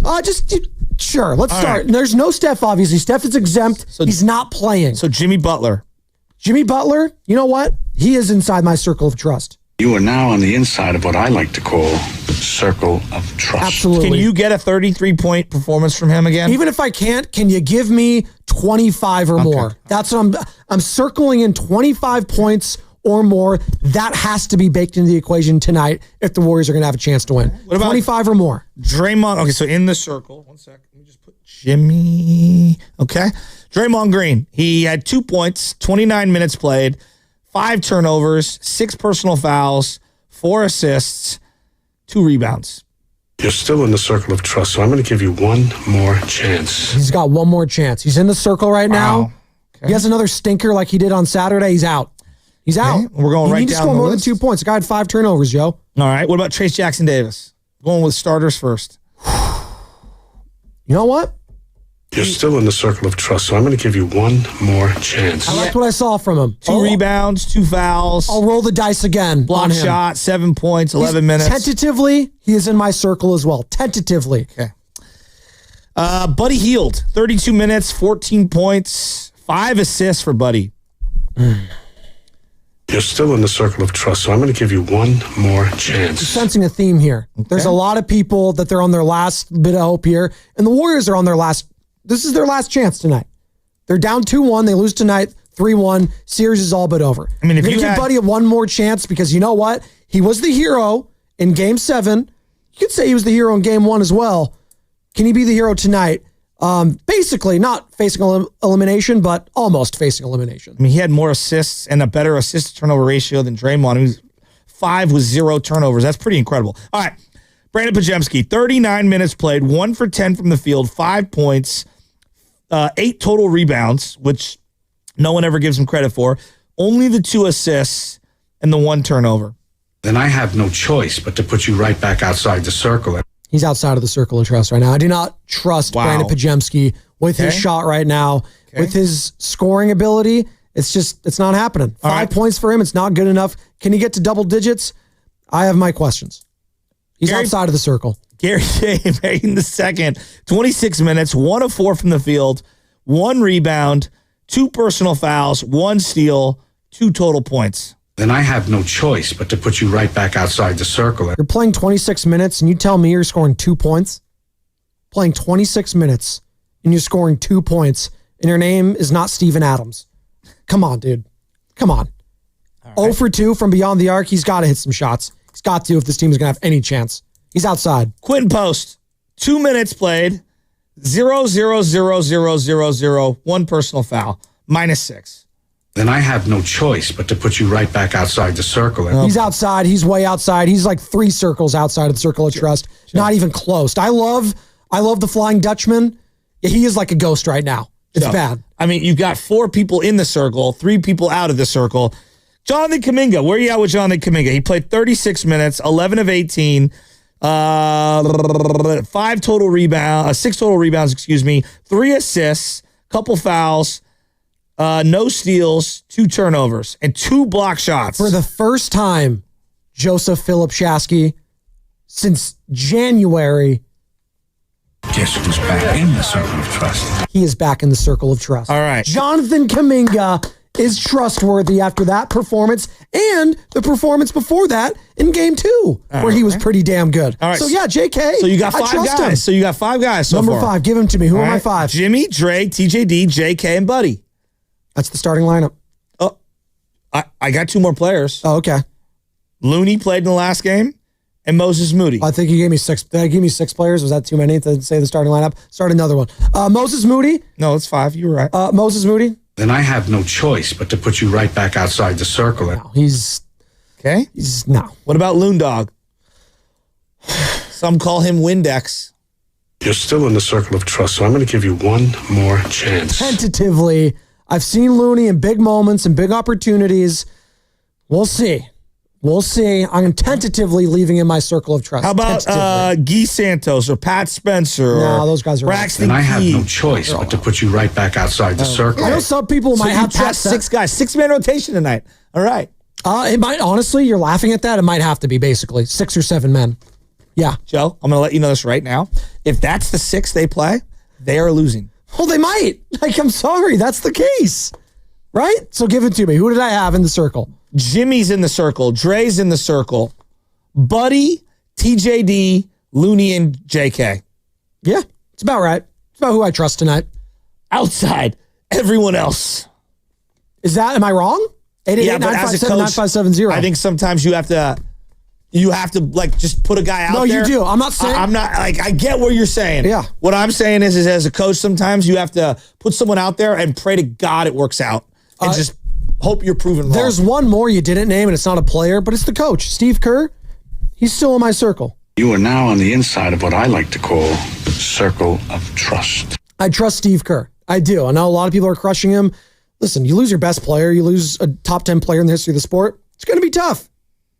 And you know what? I give him some credit. No one wants to give him credit today, and I get it because the guy's been on a milk card for so long, and it's due to Steve Kerr.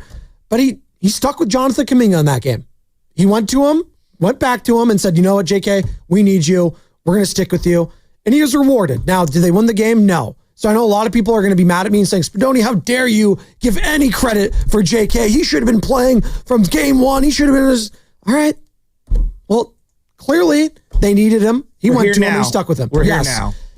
We weren't complaining about it. Maybe some people, it was a small minority when Stephen Curry was out there because they were winning. And they won the series basically without JK against Houston. Now they're going to need him without Steph in these next couple of games. And we'll wait and see if Stephen Curry's back at all in the series. Maybe, just maybe in a game 6.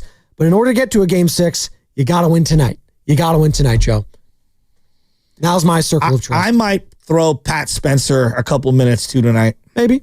I need Pat to try to go YOLO and yam on 4 people, fire up the team. Last time he went YOLO was in game 2, and it was not a good time. But he was trying to do something, but they were getting blown out in that game. Also, he deserves the crowd to give him love when he checks into the game. He needs the adoration and love. I mean, I love Pat Spencer's energy. I love so much Pat Spencer. And I want Pat Spencer to guard Anthony Edwards just to hack the crap out of him hard. Hacking Edwards? Illegal foul. I wonder if you see that employed today, if Rudy Gobert's there and they're trying to do the Steven Adams, the hack of Adams. You think they do a hack of Gobert tonight, potentially?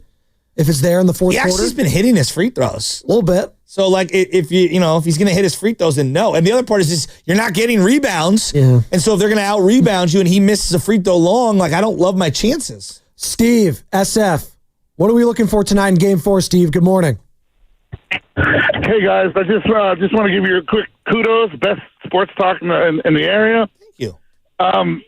Okay, here we go. If Steve Kerr, if you're listening, would you please tell these guys to stop bombing desperate threes? We win when we constantly moving the ball. When you're doing more layups or driving to the hole, the desperate threes by pods, it's killing us. Thanks, Steve.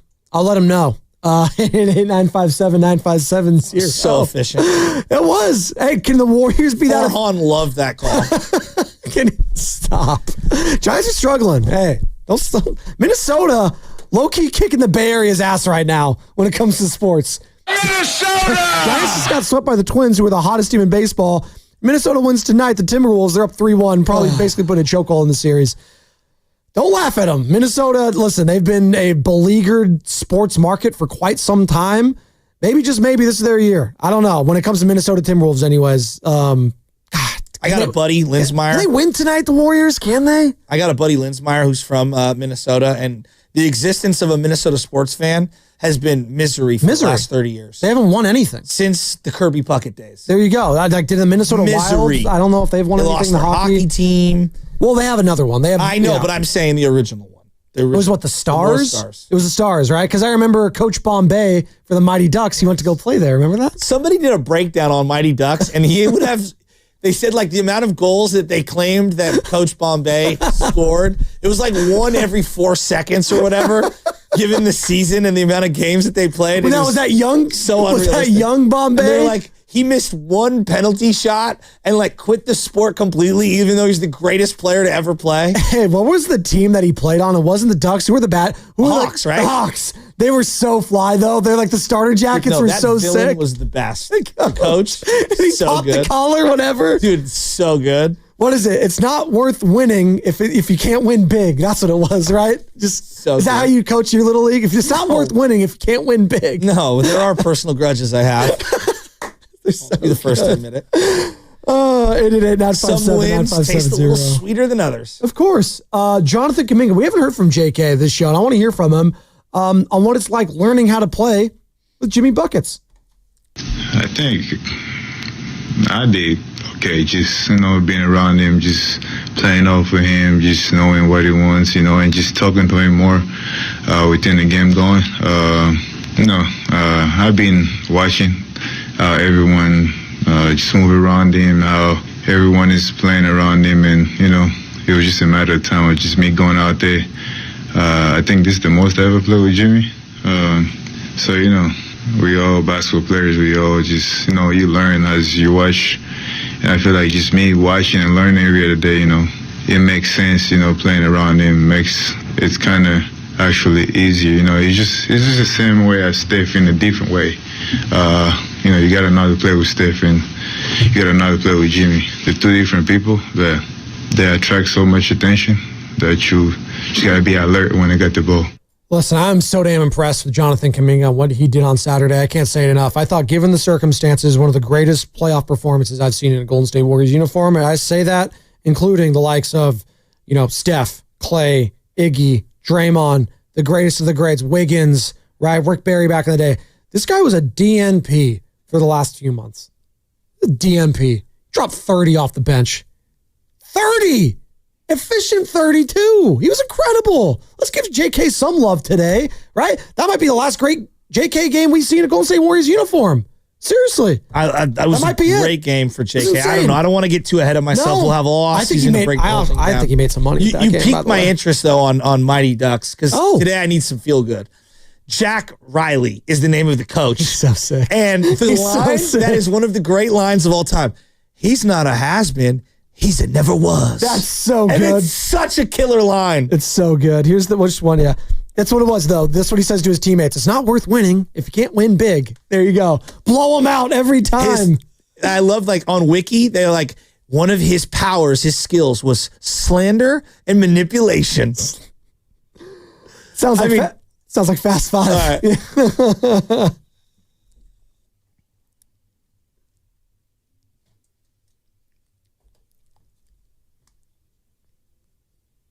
Slander and manipulation. So they had a 12-game season in Mighty Ducks, okay? One character in the film mentioned that Coach Bombay scored 198 goals in one season. That's so many. That's 16 goals a game. I repeat, 16 goals a game. That's got to be, come on. Who said that? And then he got cut from the team for missing one penalty shot. The guy was scoring 198 goals a season. Mighty Ducks is one of the all-time great movies. Hey, I liked the second one, too. Where Knuckle Puck. The Knuckle Puck street So at Keenan classic. Thompson. Let's So go. good. So illegal, by the way. So You can't good. do that.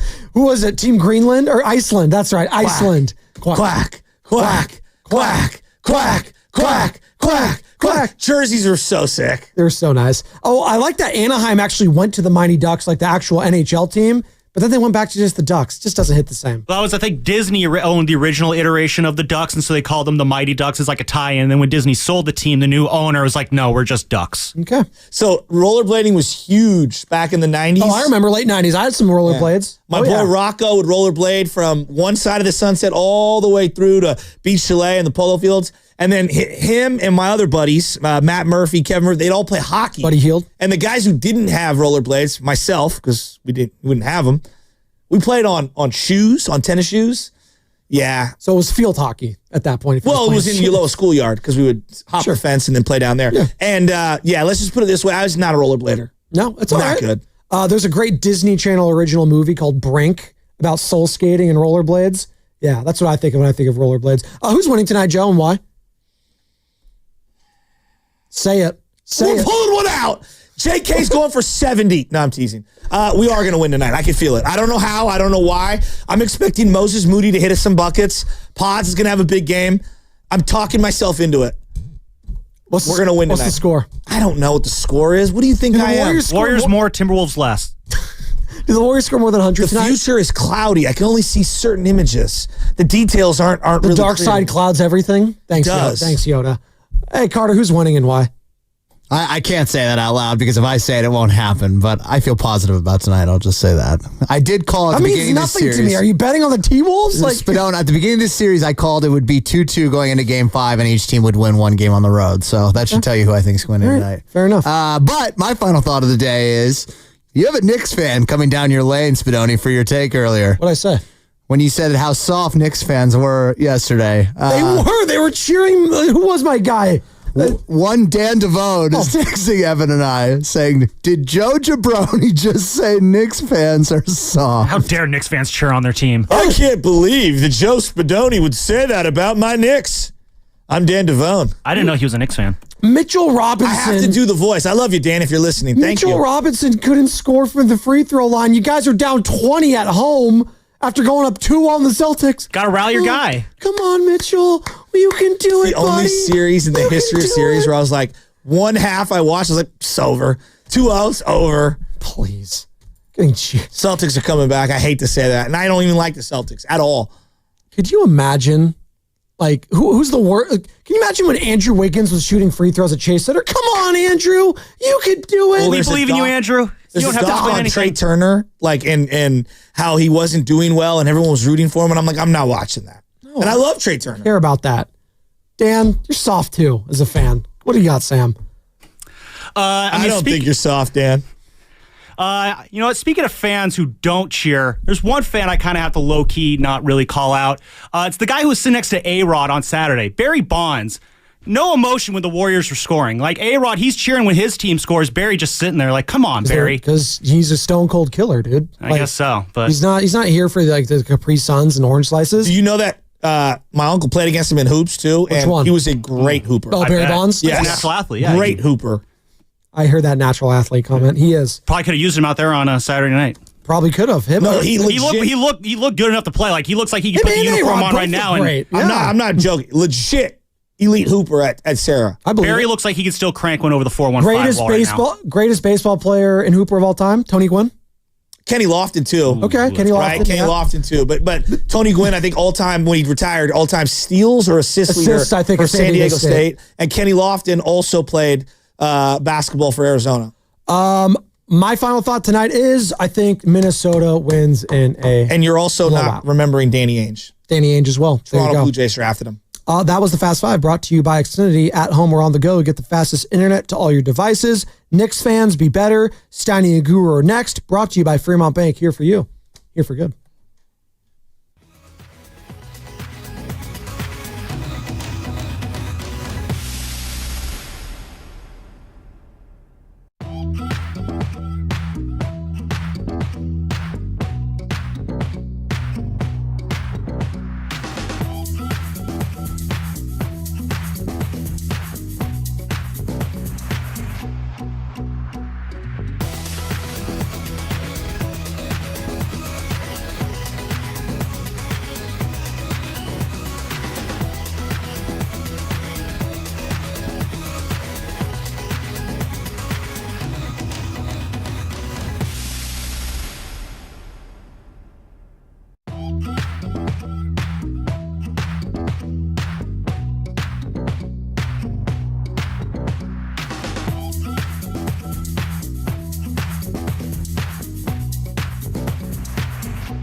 I need you to man up and say what you really want to say. Simon, you're doing a great job. Basketball doesn't work that way. And together, they're Steiny and Guru. Yeah. On 95.7 The Game. All righty. Good morning, everybody. Big day tonight, if you get my drift. Oh, I do. Game 4, Warriors, Timberwolves. Coming off a Game 3 Saturday. Warriors got beat 102-97. And haven't seen you all weekend, Goo. How you doing? And just start us off with how you're feeling about the Golden State Warriors. I'm down. I'm down when it comes to the Warriors because they're down. They're down in the series 1-2. And Steiny, I'm not mad at anybody or some person, but damn, this offense just right now is clunky. But the bottom line is they had it right there, and I'm hearing a lot of contradiction coming out of Warrior World. Shout out Sheed. And I'm watching Jonathan Kaminga score 30 points, and I'm sitting there like, okay, hold on, wait a minute. I know it's about winning this game, but when the dust settles and you're mad or disappointed, you're like, okay. And I'm a guy that defended JK and felt like he should have been making contributions, but this was a guy that got DMPs that couldn't fit. I'll leave that there. Jimmy Butler, I apologize. I asked for you. You showed up. You did all you could. But when you go for most of the game. Most of the game. But listen to this part. When you go to the podium and say you can make it work with Jonathan Kaminga, I think that's a shot at the coach. Because the coach said he couldn't Dre and Kaminga couldn't work. So all in all, tonight's everything. And, Steiny, I'm sitting there watching the game and I'm just thinking to myself, man, I don't ever want to get to this juncture, but it's real. This is what life without Curry's going to be like because his gravity changes everything. And this is my last thing before I throw it back to you. The youngsters, you got them into the party, but they were afraid to go ask somebody to dance. And maybe they'll grow out of that. But right now, this team is not going to beat Minnesota if the youngsters that made contributions all season long, and I'm not blaming them, but I'm not going to sit here and lie that they're not on milk cartons. And maybe I tip my cap to Minnesota. And I said that was the last thing. This is the last thing. Anthony Edwards is awoken, Steiny, and I'm afraid is all outdoors tonight. Julius Randle has owned Draymond, I believe, and I'm disappointed in Draymond that you can muster up only 2 points without Steph Curry. How you doing? You hit most of them. Well, to me, the biggest aspect of this series so far has been Julius Randle and Draymond Green. After Game 1, Draymond has been he hasn't been a factor at all. I think Randall's given him a little trouble with his length and his toughness and also. His shoulders. Yeah. And then if Draymond's not going to give you anything on the offensive end, he had 5 turns, he had 2 points, he had 2 rebounds. Oh, Steiny. 5 turnovers, and he ended up fouling out. I think we're seeing what we worried about with the young players. Moody is lost right now. Okay. For the last 4 or 5 games. Pajemski was very, very bad on Saturday. Couldn't make a shot, and that really hurt him. And Quentin Post has just played about 5 minutes in the last 2 games combined. And the good news is out of nowhere, Jonathan Kaminga gave the Warriors 30. And 36 minutes, partner. Yeah, 36 minutes. And they need his scoring, so they're gonna need to keep playing him. And it's too bad because this happens sometimes when a guy has a game like Jimmy Butler. I mean, he was absolutely fantastic, single-handedly keeping the Warriors in the ball game, but he doesn't score in the last 8.5 minutes. And it's tough when you're carrying a team all game and you're playing against a younger, longer, more athletic team. And I think we just saw a little of that catch up with Jimmy Butler. He was 1 for 7 in the fourth quarter after essentially putting this team on his back along with Kaminga for the first 3 quarters and 5 minutes. Yeah, and I'll say this to that. Jimmy, kudos to Minnesota. The Wolves were howling, right, when they deemed, okay, this guy is the engine. Let's do our best to try to stop him and make it difficult. But in the day that Kaminga had it going, Steiny, I was hoping he would be the unsung hero in regard to he could be the Robin to Jimmy's Batman. It kind of didn't work out that way. But you're trying to beat a talented, long Minnesota team. You need another guy, too. And I felt like Draymond, he comes to mind first, Steiny, and I'm looking at Gary Payton second. I mean, he's playing 26 minutes, Steiny, 2 points. And is that just good Minnesota defense, or did I fall for fool's gold in the regular season when Curry was out there, everybody looked better? And if that's what it is, I shouldn't be shocked then. Well, everybody looked greater when Steph was out there. And when he's not, I'm looking at Payton. Sonny, not that he played bad, but I'm just like 1 for 4, like offensively nothing. What role players playing well? Kaminga. Okay.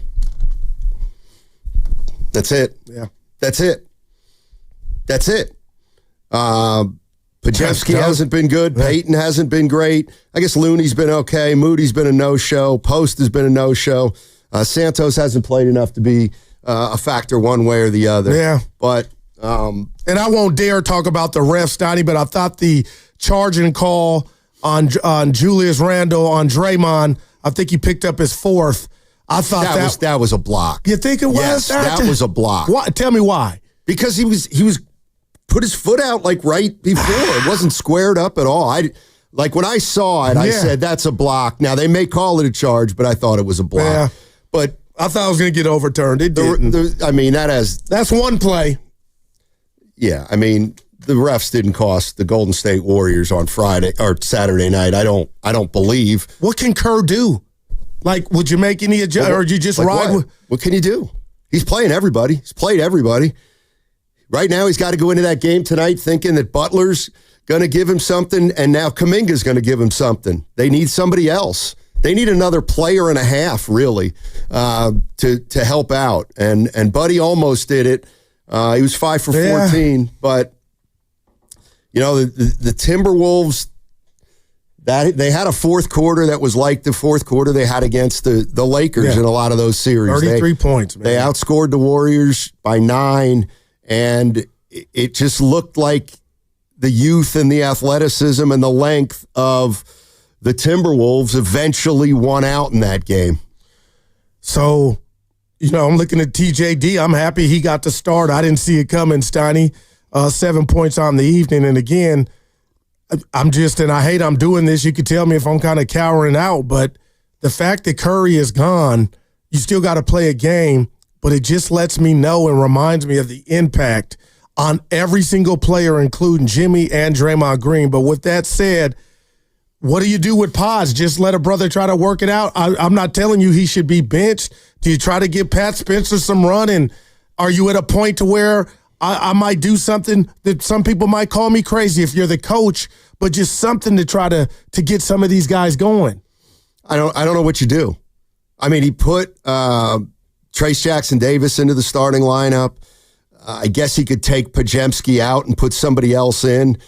I don't know what that'll do one way or the other. Or not even take him out, Stoney. Maybe condense his minutes and give it to see if Pat's got something going. But you're right. Go ahead. I mean, listen, it feels like people are still underestimating either who the Timberwolves are or what the Warriors are realistically without Steph Curry. I mean, again, I want to play a game with you on the other side. Yeah.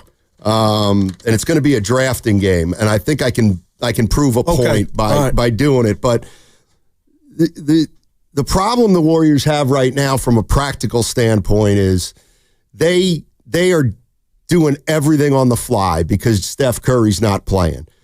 No player's absence impacts a team more than Steph Curry's does with the Warriors. All right. They have no idea. They have no idea what they hang their hat on when out without Steph Curry. So they'll hang it on Jimmy Butler. But they're still trying to do everything on the fly and play a different kind of style in the postseason. And Minnesota's gone through their kind of adjustment period with their new player, Julius Randle. And according to Finch, the coach, it took him half a year to get going. Yeah. Second half of the year, they were pretty good, and now Julius Randle is kind of up to speed, and the Timberwolves know what they're doing. with each other, and they know how to play with each other, and it's going to be really difficult for the Warriors to overcome that without their best player. Yeah. But the defense has been there, Steiny, I believe. Okay. But they don't have exactly. Well, when you don't have Steph Curry, you need other players to score. Butler did, Kaminga did, but they need somebody else to. Any positives out of if you're a Warrior fan, or you can ask Kaminga, absolutely Kaminga. Right. I would say Kaminga was a positive. You expect him to start tonight? Maybe. I mean, I don't think it really matters. He played 36 minutes. He played the third most amount of minutes on the team, so he's obviously in the rotation. If he starts, he starts. If he doesn't, he's still going to play a lot. But 888-957-9570 is the number. Warrior fans, you were up 5 with 7.5 minutes to go. Damn, man. And the Wolves went on a 13-2 run, and it was 90-84 then at the 3:20 mark. That was the key stretch. What did you guys see there in that fourth quarter where the Warriors let that one get away from them a little bit? 888-957-9570. Tune in for Warriors Live today. Presented by Xfinity. Stream sports from the best seat in the house with Xfinity. That segment also brought to you by San Francisco International Airport. And that's what life's about. Traveling in 2025? Start your journey right at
dribbling, crossover on Gobert, takes him down, goes up left-handed, blocked away, loose ball deflected, Buddy Hield's got it. Hield behind the back to Kaminga, corner three is good! 70-64, the Warriors hustled their way into 3 points. I'm Batman. Now, back to Steiny and Guru on 95.7 The Game. All right, Tim Roy on the call, and yeah, the Warriors were up 70-64 in that one. They end up losing 102-97 to the Timberwolves. Game 4 tonight. 6:30 start at Chase Center, 5:30, Warriors live. Goo, let's do something real quick. Kevin Costner, the draft. Okay, if you have two teams, okay, the Warriors roster and the Timberwolves roster. Okay. Those are the potential draftees. Okay. I wish Evan would play that NFL draft now. Okay. NBA. Go ahead. Who's your first player taken? Steph Curry. Curry. I'll take Edwards. Okay. Who do you want now? I'm going Butler. Okay, I'll go. By the way, Steiny. Yeah. Game's at 7. I was like 6, but I didn't. Yeah. That's my quarterback. Hold on. He just told you. No, but I looked this up on purpose. The Celtics and Knicks play before. 2-1. I'll take Randall. I'll take Dre. Okay. I'll take McDaniels. I'll take Nas Reed. Okay. I'll take Gobert. I'll take Kaminga. Okay. And then I'll take... Dude, this ain't as bad as you thought. Well, that's because...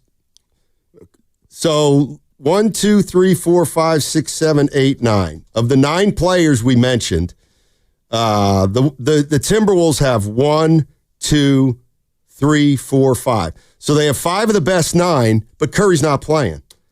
Well, okay, I got you. So the point is, I just don't understand...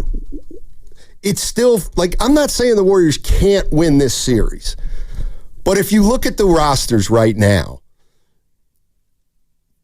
the Timberwolves should win this series. If the Timberwolves don't win this series, they don't deserve it. No. I mean, they just don't deserve it, and good for the Warriors if they win it. But the Warriors are overmatched right now, and they're still hanging tough. Okay, no doubt.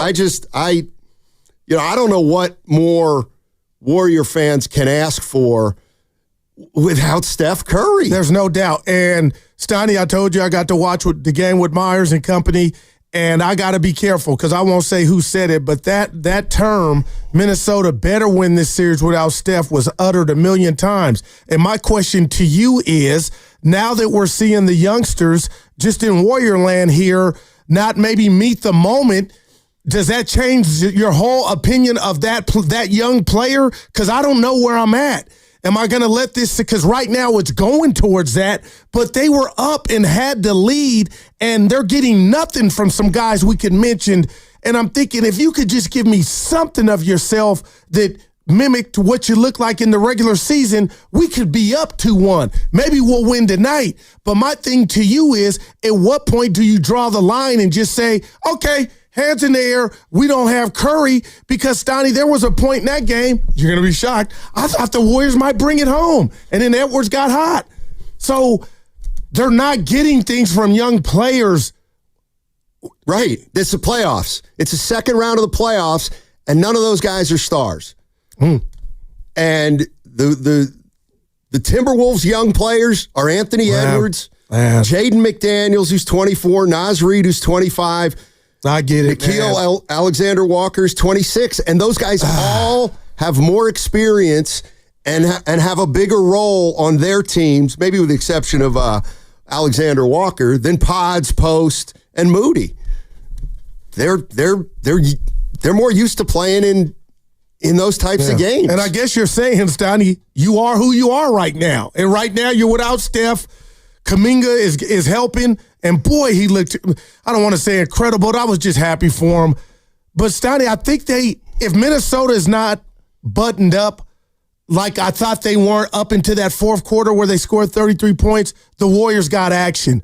But if that dunk from Kaminga, which Edwards said got him going, he had an incredible dunk, then he started looking like Ant, mixed in with Julius Randle, then the Warriors have no chance, Steiny. But I don't know which one of those statements is going to be closer to the truth tonight. But I do know everybody here is talking about Game 6 when it comes to Curry as a possibility.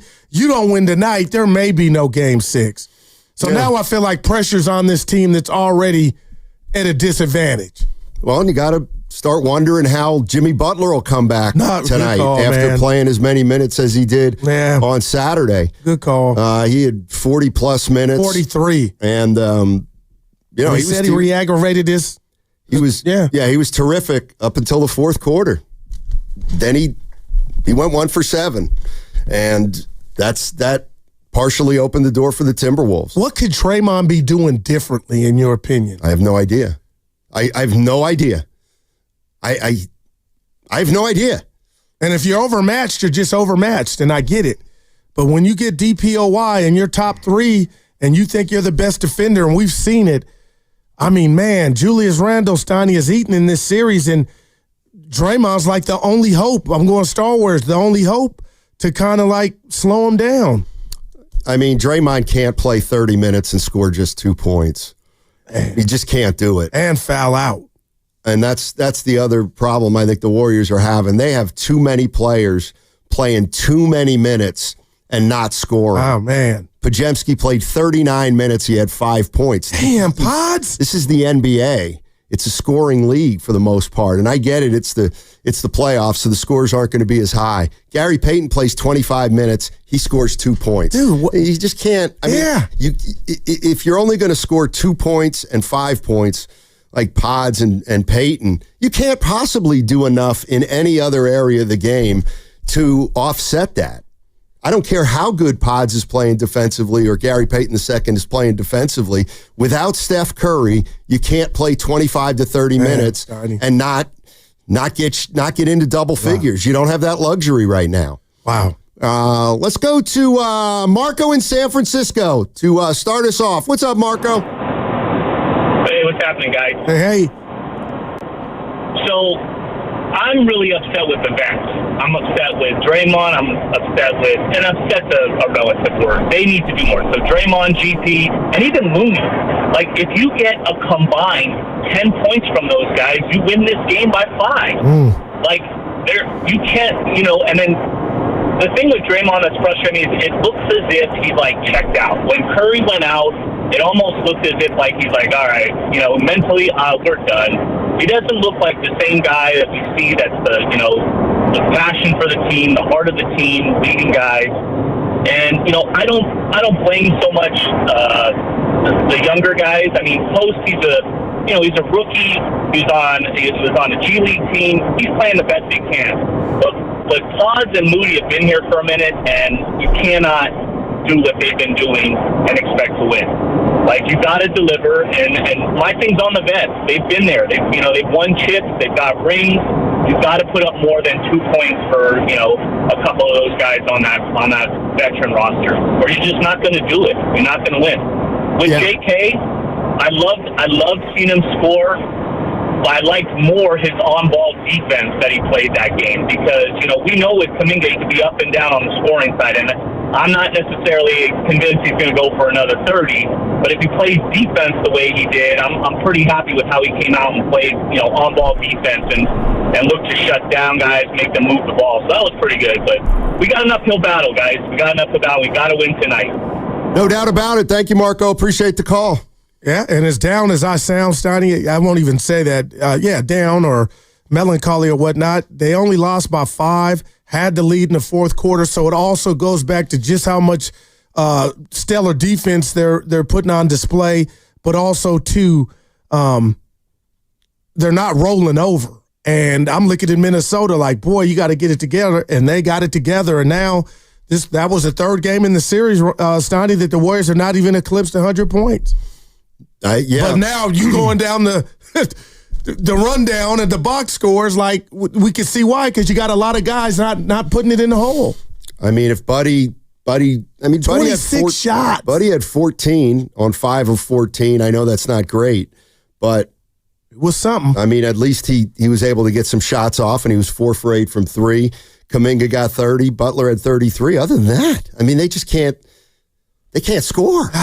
Like they just can't score. And again, this is, to me, it's all about Steph Curry because all the role player shots right now are way more difficult root canals than they had been when Steph Curry plays. No doubt, man. And, here's the other thing, this is from the Boxer and Gerson work injury attorneys text line. Minnesota turned the ball over 21 times. 21 times. I mean, that was a game that was there for the Golden State Warriors. 888-957-9570 is the number. Game 4 tonight, 7 o'clock start. Warriors live at 6. So we'll have it all right here on 95.7 The Game. Let's go to Javier. Our man. Javier's in Vacaville. What's going on, Javi? Javi going once. Oh, Javi doesn't usually do that. That's going to cost him. Yeah. Let's go to, it wasn't on him. Let's go to Xavier. Hey, what's up, Xavier? How you doing? I was ready for the Javi. What's up, fellas? What's up, All man? right, here we go. You know what I got. Here we go. The starting lineup, fellas. This is what we need. We need Jimmy, Buddy, JK, Dre, and Post as our starting 5, man. We can have for the 6 man. I can't believe I'm saying this, but we got number 2 for the 6 man. Got GP. We got Gee, Moody, and Loon for the second unit, man. By the way, Stein, number 2 does not play defense. Just want to throw that out there. Moody plays defense for the last caller. Who's 2? He's Who's 2? Number 2 on our team. Yeah, I don't know the numbers. He hasn't earned a nickname. In my book, he hasn't earned a nickname. I don't know where the nicknames come from. I don't get it. But Moody's been playing defense. That's why I'm going to keep saying that. Moody has been playing defense, yo. Again, I said this 3 games before the season ended, bro. He's going to get played off the floor. He's going to salivate when they see they have a one-on-one with that guy. I hope Kerr stops being petty and just pulls the trigger. Have Jimmy be the primary ball handler, man. We need this game. If we really going to have a chance, we're going to need to win this game, man. Tied up 2-2. So Curry, I can't believe I'm saying this. I did say I don't want to see Curry play this series, but now after losing and being down 2-1, Curry, we need you, man. We need you, Curry. We need you.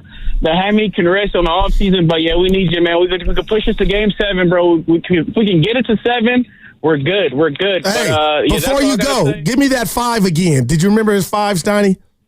Go ahead. Give me that 5. Okay. I have it written down. Okay, give it to me. Jimmy at the 1, Buddy at the 2, JK at the 3, Dre at the 4, and Post at the 5. You can't go wrong with that. That's Buddy as a shooter. You got Post as a shooter, and JK can shoot as well, man. I don't know why people talking about JK can't shoot. I'm not mad at that.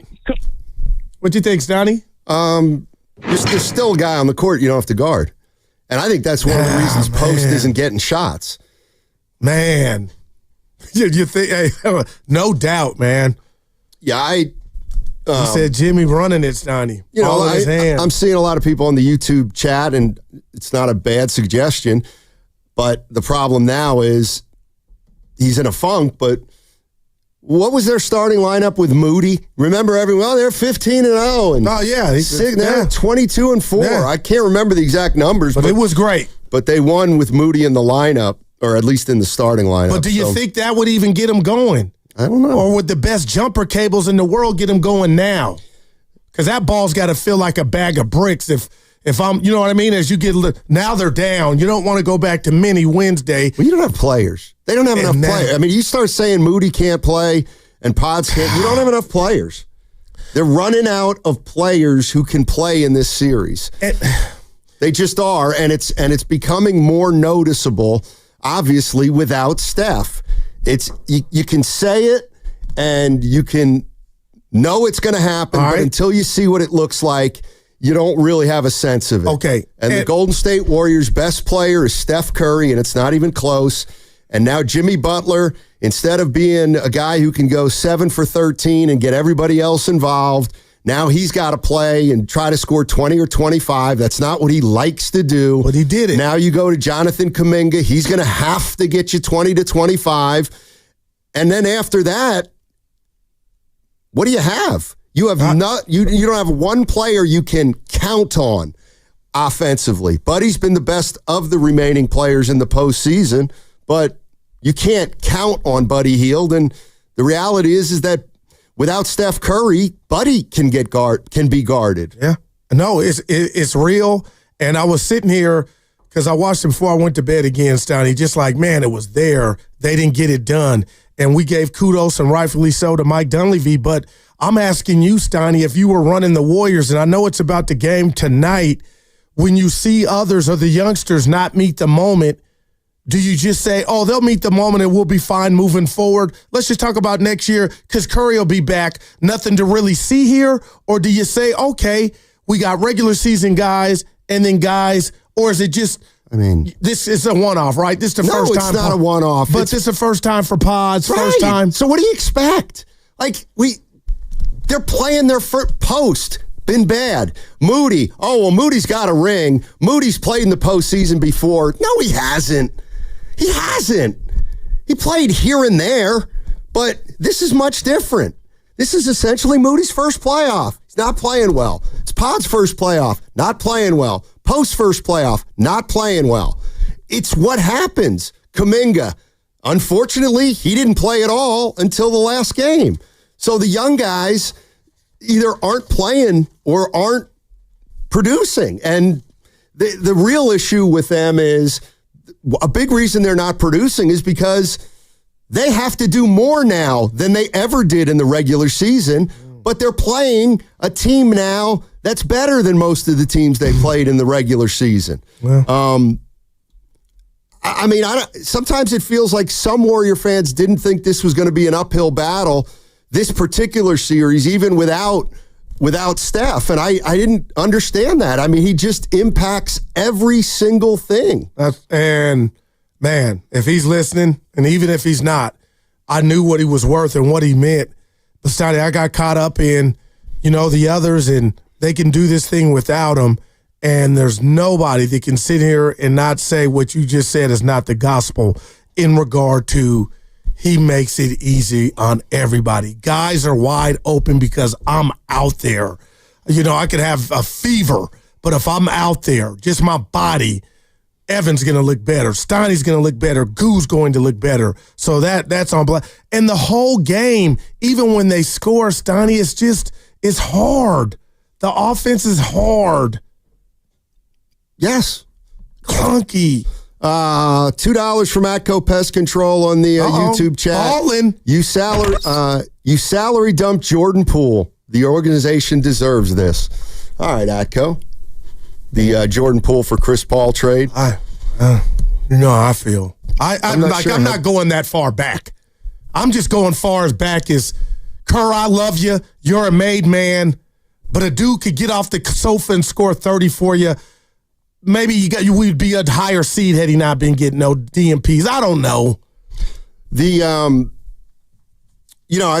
of the things Shasky I've been hearing him say, and I agree with him, is this team and this offense is too Steph centric. The problem is it's nobody's fault. It's a result of how great Steph Curry is. Steph Curry is such a great player that you predicated your whole offense around what he can do, and rightfully so. That's what you do with great players.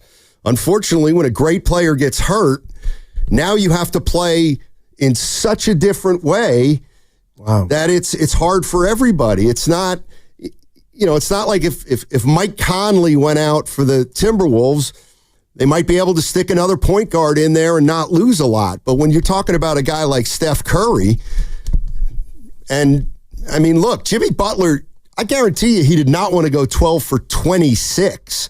I bet you he thinks he played terrible because of that shooting percentage, knowing him. But he's got to do that. So now Butler's a little bit more out of his comfort zone. And everybody's a little more out of their comfort zone because they're being asked to play a bigger role against a better team when the game's as hard as it's been all year. Well, I'll say this. This team was headed for what I believe, Stoney. I know we got the lottery tonight, but this team was headed to no playoffs, right? And Jimmy Butler's here. So everything that you said, and I've been reminded of in regard to gravity and Steph Curry, you're right.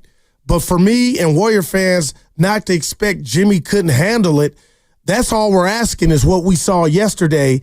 But again, it goes back to Draymond Green. I'm not asking you to be Kobe, but if you could have mustered up maybe 10 or 8 points, maybe we're talking about a Warrior win. So I'm not sitting here, no part of me, and you hadn't said it, Donnie, but I just want to make sure I'm not disappointed at all. I want selfish Jimmy. I want that guy that scored 40 points in his career 8 times in the playoffs because his team has no chance. But Draymond's got to step up. And I'm not just, it's real. Dre, you have to score too. Here's what Steve Kerr said yesterday after the Warriors practice about what do you expect tonight from Jimmy Butler and Jonathan Kaminga. My experience is that they probably won't combine for 63 tomorrow, but that other people will fill in some of those gaps. And every game is just different and unique. So you kind of move forward and you look at, where you can attack, what you can do better, and then different guys step up. But I'm very confident that both JK and Jimmy will play well, but to expect 63 points combined again is probably unrealistic. Can I tell you? Why were you shaking your head? Because that sounds like, and I'm not mad at Kerr, that's his reality, but listen, you asked me a question. Steiny, that's like me saying, I got a bill due in 2 days. I don't have the money for it, but it'll come from somewhere.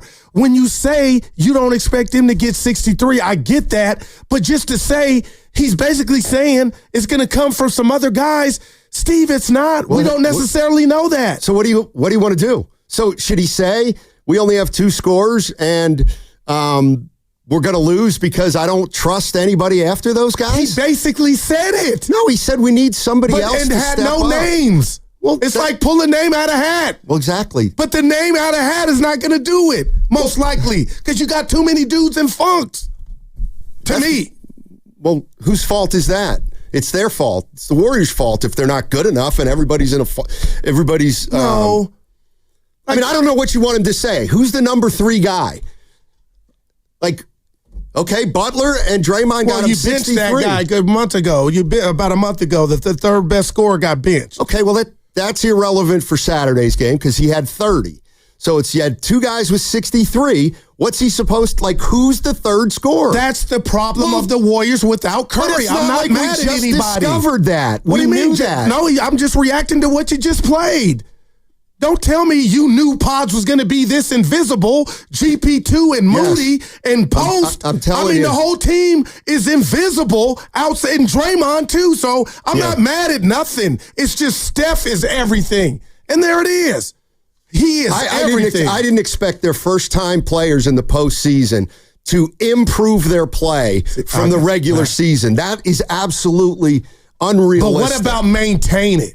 No, it's the playoffs. They've never been in the playoffs. Pods has never been in the postseason. He's finding out it's a different game. He's finding out that he can't do half the crap he did in the regular season. Moody, he's finding out that he's not getting those open jumpers like he did. Players are getting rushed. The game's more physical. Gotcha. They haven't adjusted. So is it just about next year when we get here, those guys will be better? Or do you look at the players like, your regular season you can maintain and look good? I don't know. Do you want to give up on him? You can give up on him. No, I'm asking you that because that's a reality that this team is facing moving forward. I'm just saying, they're playing their first playoffs. They're not playing well. Well, what's Draymond's excuse? Draymond's old. Draymond's old and undersized and not athletic, and he's playing against the guy who's playing super hard in Julius Randle. Yeah. I mean, if you objectively look at these 2 teams right now without Steph Curry, how do you think the Warriors are going to win this series? It would. But it's fascinating that they're getting this close in games without him, Stein. I mean, the Lakers were close in every fourth quarter. That's the nature of the NBA, in a way. Not in Indiana. And it. Memorial Day weekend is almost here. Swing by Valvoline Instant Oil Change and make sure your vehicle is road ready. No appointment. Stay in your car. Done in about 15 minutes. Visit BayAreaOilChange.com for locations and coupons. We'll be fine.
Alexander Walker, cross court to Edwards. Edwards fakes Kaminga, drives right, gets downhill to the rim, goes up and dunked him right over the top of Kevon Looney. And had something to say about that. Oh, my goodness. Wow. Now, back to Steiny and Guru on 95.7 The Game. That was a wild, Tom.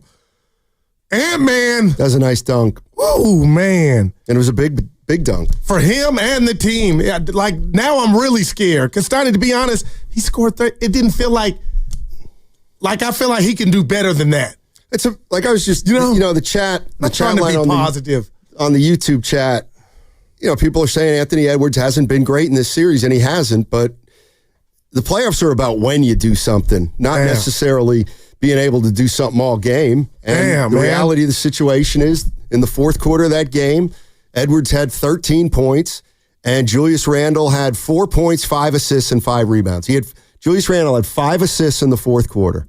Meanwhile, the Warriors' best player, Jimmy Butler, was struggling, probably because he was fatigued after having to carry the Warriors. He goes 1 for 7, and now the Timberwolves beat you, even though Anthony Edwards didn't play 4 full quarters. No doubt. And I keep going to, and I will, Steiny, Julius Randle, but Draymond Green, like, he's such an OG, and we know how stellar he is and what his career has meant. But let's just talk about Şengün. To me, I felt like Draymond could Jedi mind trick Şengün, and even body-wise, when you go to tell the tape, Draymond's stronger. And I saw that, and I saw when he was on Şengün, he could get him off his spots. Julius Randle's down here 6'9", 250. I forget how old he is, 30? So he's younger than Dre, and he's a bull who can get off the ground. So, I came in wanting to be positive because when I look at this game, I'm like, you're there at half, then you got a lead in the fourth. It's not you're just getting blown out, but you just said it.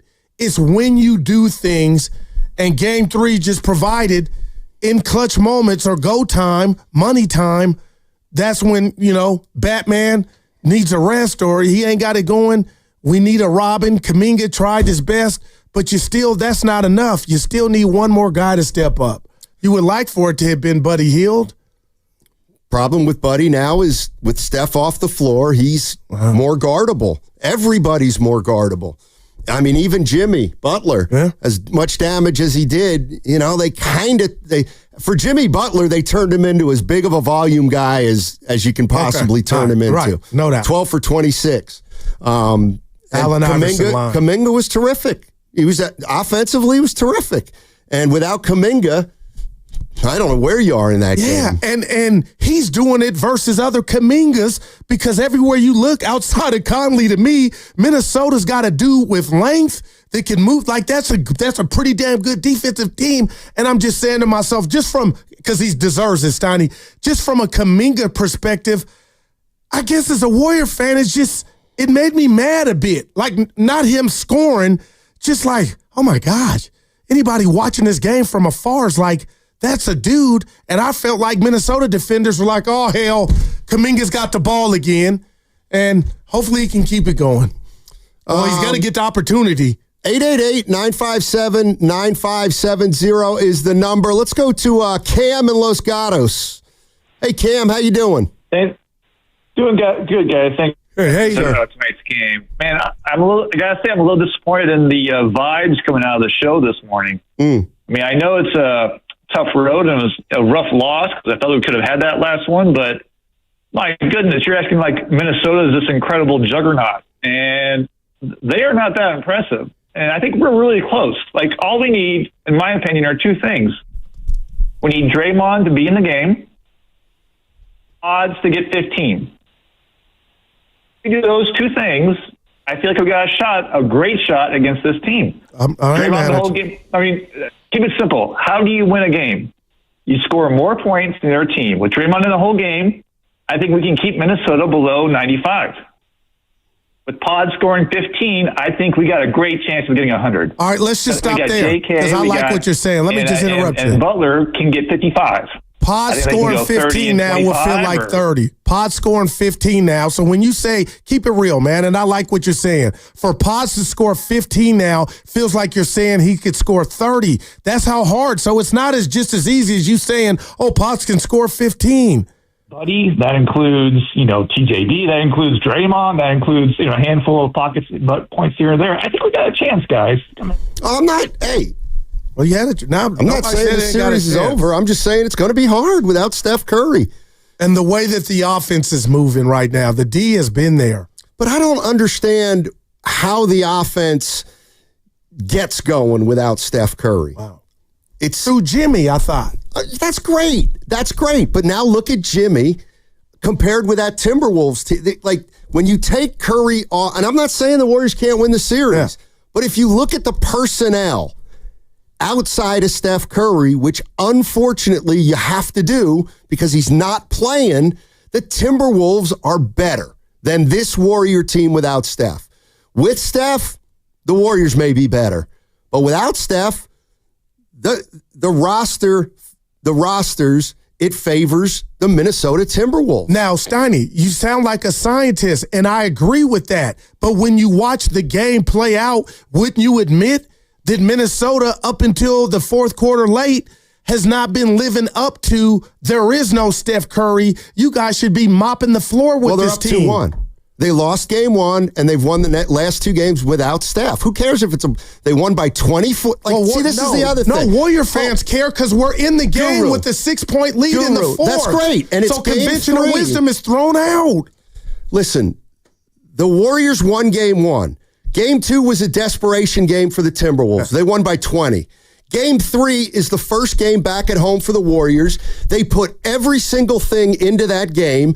They're not they play hard as hell. I'm talking about the Warriors. So I didn't expect the Timberwolves to roll over the Warriors in a home game at Chase, even when without it's their Steph. first, second. Of course not.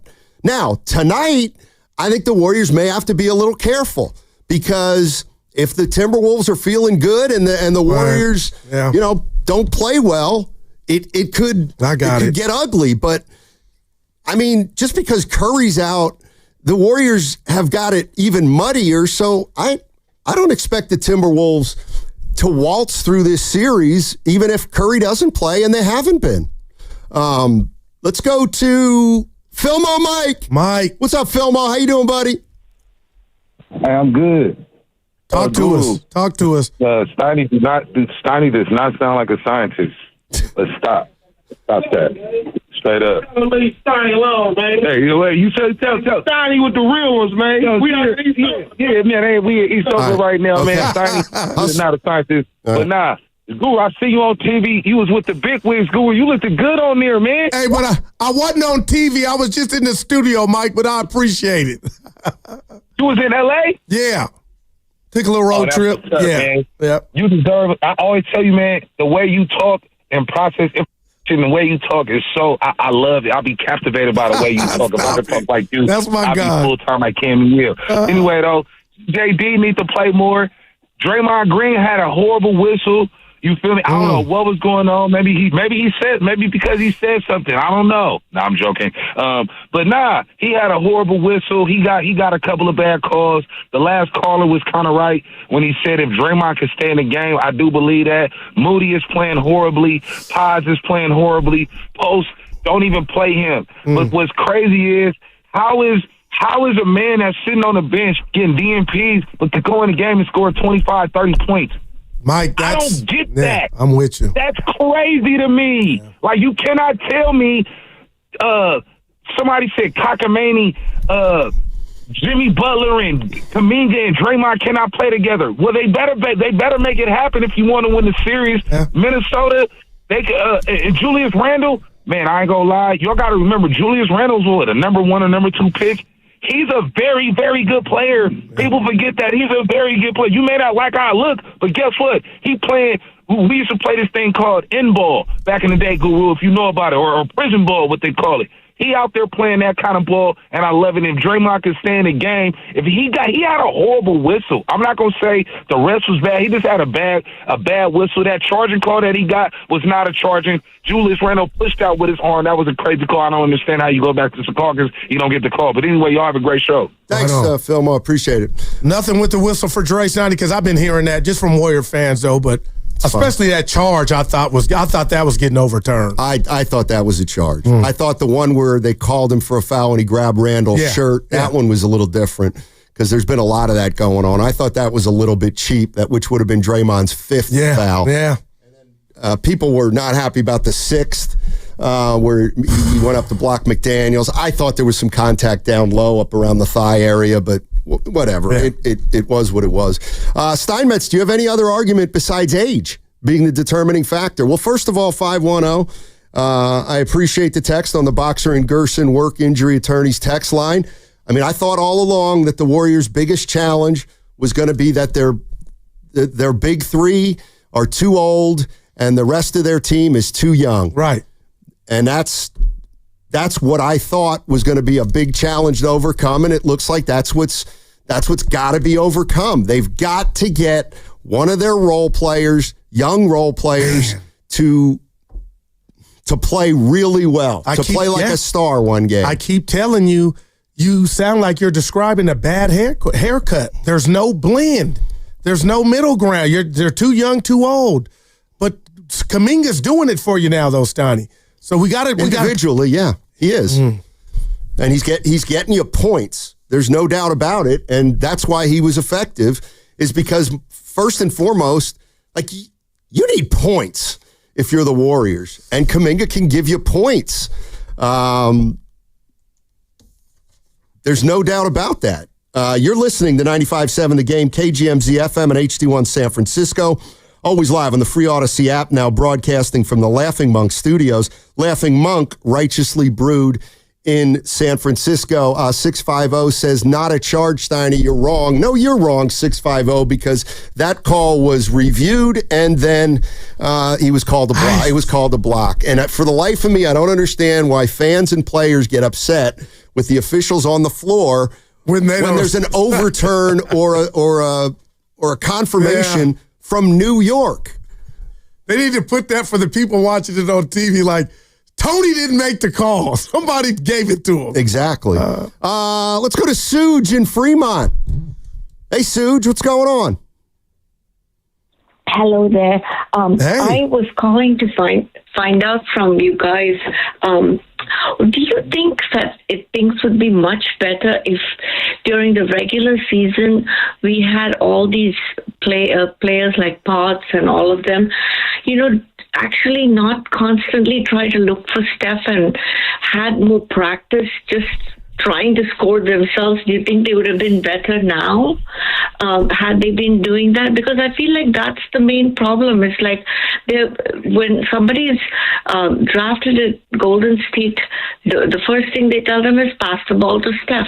So if you're taught to do that from the beginning, when he's not there, how are you going to perform? So I don't think you can blame them for how they are. If you look at the 2021 picks, other than Jonathan Kuminga and Moses Moody, all those other players in the top 15 are doing quite well in their own respective teams. It's because in this franchise, you're not able to develop at all. I mean, you're not, Suge. Wow, Suge. I mean, that's one of the things that has been talked about a lot from Warrior fans. There's no doubt about it. But Steiny, I would tell Suge, and I love her, Steiny, Steph Curry's the bread. And you know what you do to the bread? You butter it because it enables you to win games and qualify for the playoffs. Now, we got to be honest, there was moments where Moody and Pods, I'm not even, like I said, Steiny, I'm not mad. I'm just mad at myself for thinking the regular season would trickle into the playoffs. And those dudes on nights, Steiny, could get you 50, walk into 18, 15. So to see the rug just get stripped out from underneath them and then them to be shy and gun shy, I didn't have this on the bingo card. I don't know why not. And I don't wonder. Steiny, let me ask you a question. Do you think if Steph had played in these 3 games, the Warriors would be up? or do you think? Sure, yes, they'd be up. No, but you don't find that like but who cares? A stretch. Yeah. It's like, no. I'll give it to you. They'd be up 2-1. Because they could survive the others not doing nothing because of what he would be doing. Exactly. So and maybe the others would be doing something because he's there. Exactly. They're being asked to do too much. Brandon Podziemski is not a 40-minute per game player. Yeah, wow. He's not. He's not a 40-minute per game player. Buddy Hield, as good as he's been, he's playing more than he probably should be playing. But guess what? They need scoring. 32 minutes Saturday. Would you say the regular season thought process is a little prisoner of the moment? Like, for example, they missed being the 8th seed by 1 game. So if they didn't play the way they had and center things around particular players the way they did, best case scenario, they would have played OKC in the first round and probably would have lost anyways. Like, the whole reason that they're in the second round of the postseason is because they didn't choose to just roll the ball out and let the young guys figure it out. I mean, they weren't afforded that luxury because of how much they had to overcome at the end of the regular season. So with that said, Evan, had they done what you're kind of alluding to and what Sue told us, maybe they're better prepared for this moment without Curry. The youngsters. No, they're not prepared at all, but that's just a reflection of the stage that they are in their careers. I mean, Pods is 22 years old. He probably is not as good in the postseason as he's going to be when he's 25. I mean, the other thing is to get to this point, they had to rely heavily on Draymond, Curry, and Butler, and that's just the way it was. And now they get to the playoffs. They get by the first round, and now all of a sudden, boom, Curry's not there. And everything changes. I mean, they haven't played well, but they're also role players who helped at particular points win a first-round series. Like, that's not nothing. I mean, Pods had 26 in a game where Jimmy didn't play, and you won that game. Yeah, he's shooting terribly now, and Moses can't hit water if he fell out of a boat, it feels like. But 3 minutes. They've made contributions throughout this postseason run. 888-957-9570 is the number. The other thing that was a little bit interesting, how many threes did they take? 20? 23 or 24. But that number was at like 8 for a long time, Stoney. They kept talking about it on the broadcast. I'm just making that number up, but they weren't letting it fly. It was clunky. It was hard. And remember, it wasn't long ago when the Warriors lose games, we think they shoot too many threes and take the easy way out. And I think it's pretty obvious to see Minnesota's strategy, and that is to try to limit the 3-point shots, or at least open 3-point shots, and they have Gobert sitting in the middle. And yes, you can score off Gobert here and there when you take it into the paint, but once again, even Jimmy with 26 shots is reluctant to go up in there. Let's go to Javier's back. Javi in Vacaville. What's going on, man? Sorry for the discrepancy earlier, Mr. Simons, Mr. Derek Guru Johnson. Hey. So, let's put the right on the table to start this segment. Brought to you by Echo Pest Control. That's right. Shout out to them. So the way in the NBA they say you live and die by the 3 in today's game. Well, with the Warriors, no, you live and die by the green. And when I say you live and die by the green, it's the way the Warriors will win, lose, or tie is indicative on the way Draymond Green comes to compete that night. You're telling me the foul that they had the Kaminga put back, it was either late second quarter, somewhere in the third, and Draymond shields off Randall. It was unnecessary. Kaminga was getting to the cup with or without that. That was an unnecessary foul. Then you think of the one that he ran into Gobert, like he's over here trying to run out of the blocks in a 100-yard sprint. Why are you trying to run into him? He's not even the one that has the ball in the perimeter. He runs into him. But the key to you win and lose, and you win the game depending on the way Green plays is indicative of both those calls were challenged because he is the most important player to the Warriors outside of Steph and Curry, obviously. But you don't win and lose the game by the 3. You win and lose the game by the green. If Draymond can't play all 48 minutes, your defensive stalwart cannot finish on the bench fouled out and think you're going to win. And the underlying silver lining of this, which can ultimately be the backbreaker of this franchise in a modest sense, is if I'm Jonathan Kaminga, I'm saying Podziemski and Moses Moody look like dog, you know what, right now, and I'm getting 25 plus, and I didn't play. I was the 11th man in the first round. I'm not taking no offer sheet from the Warriors. I'm out of here. And you're telling me Steph Curry, the greatest player the Warriors have had in their franchise, the greatest players, the best players make others around them better. You're telling me right now that Kaminga couldn't have got 10 minutes in the Rocket series, and now because he's injured, he's the only reason that he's playing? Podziemski looks like a role player to a T. Patrick Spencer and him look even right now. That's horrible. But if Draymond Green can't find a way to play all 48 and keep them in the game defensively, they're not going to win 3 more games. Well, they're going to win 2 at the most, and that's with or without Steph. Good stuff, Javi. Yeah. I like that. He can't. If Draymond plays 48, he can't play 48 because he's going to have to foul. Like, what did he play? When he play 30-ish, 29 minutes. Yeah. He fouled out in 29 minutes. It hurt. So if you want Draymond to play 48, he's going to have to play differently on defense. He's going to have to make sure not to get in foul trouble, and then you give up more than you normally do at that end of the court if that's the way it's going to be. Man, Steiny, this is the biggest game since obviously Game 7 with the Rockets, because I just don't like, the residue, the offensive struggles. We kind of understand it, but the bottom line is I hear what you're saying. No, Steph, Minnesota's good, and I get that, but I was lightweight up there with Saturday watching the game, disappointed in Minnesota until they figured it out.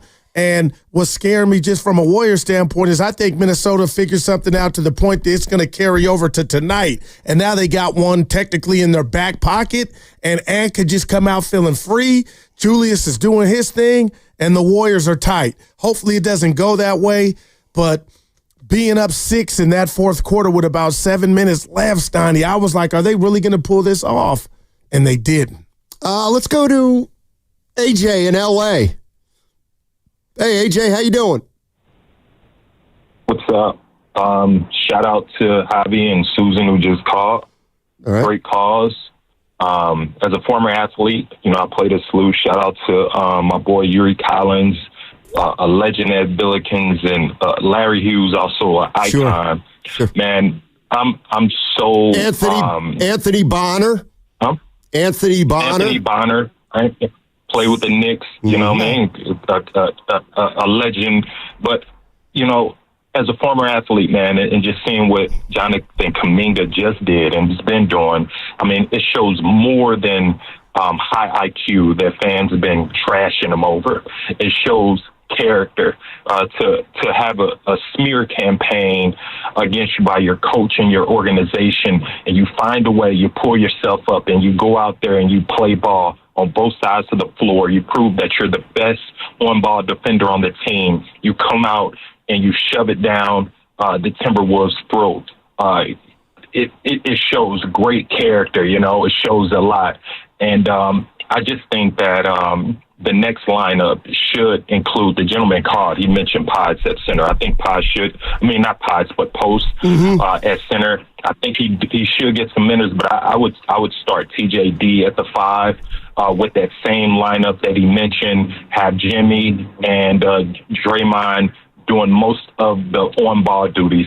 But I don't care what Steve Kerr talking about, because he's not coaching. He's simply out there playing with his heart or whatever. But Pods can't be on the floor, man. He stinks.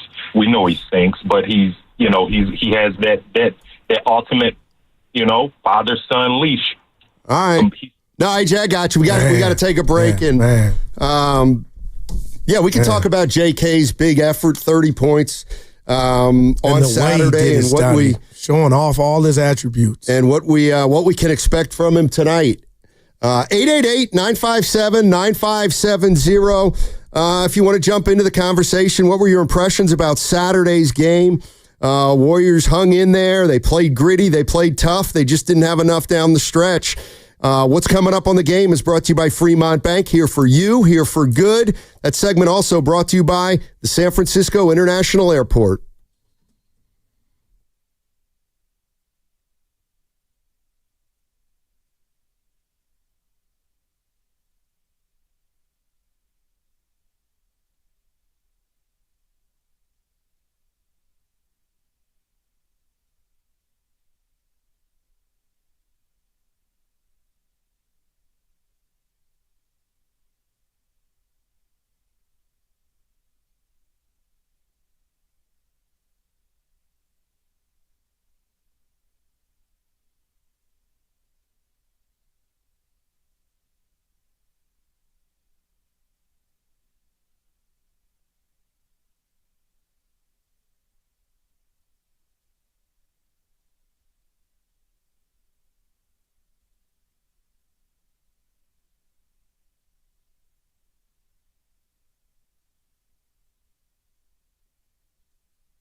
Kuminga looks to the right.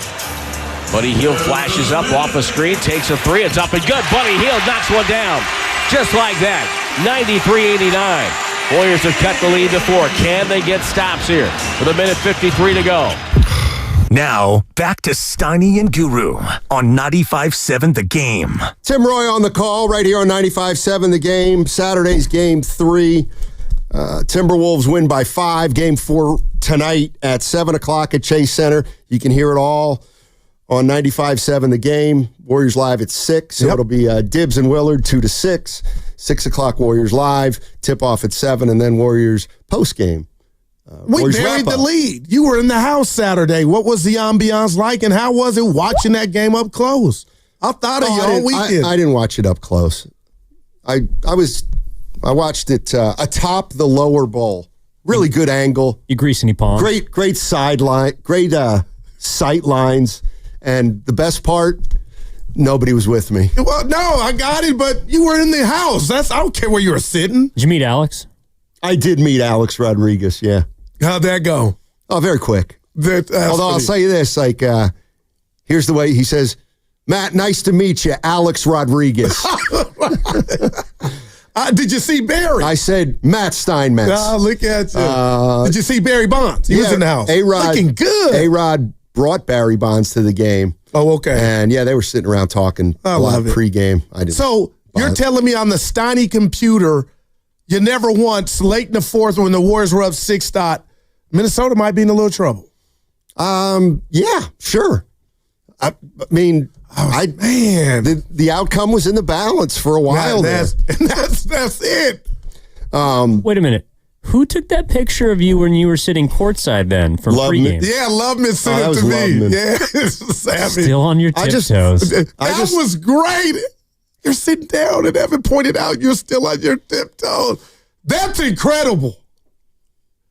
You're sitting down, but the feet are on the tip. You pigeon-toed. Man, I got a good laugh out of that. Oh, man. So way to be in the house and rep the show. Not to belabor this, but think about this for a minute.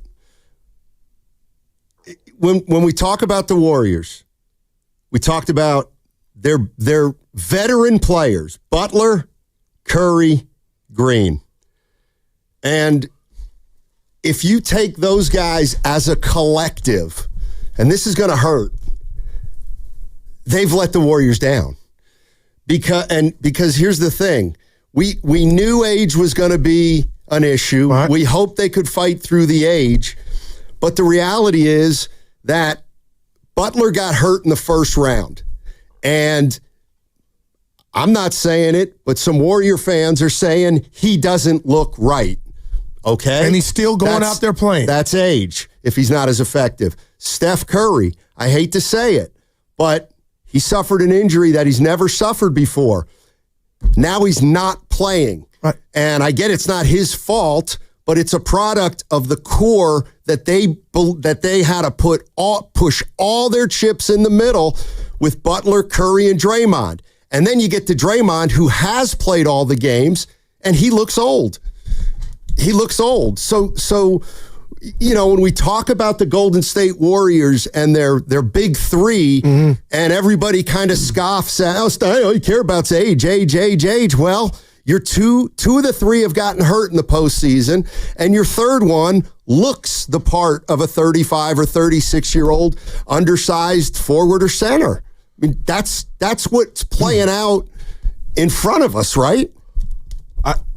Listen, as far as the bad part or Jimmy getting hurt on somebody low bridging him or whatnot, that fall, I don't consider that age. And the fact that he came back so fast, I don't consider that age. And the fact that he's still dealing with that, if you were 23, you still would be feeling that. But I don't feel like he's letting us down, especially with what he did last game. Draymond, he's letting us down.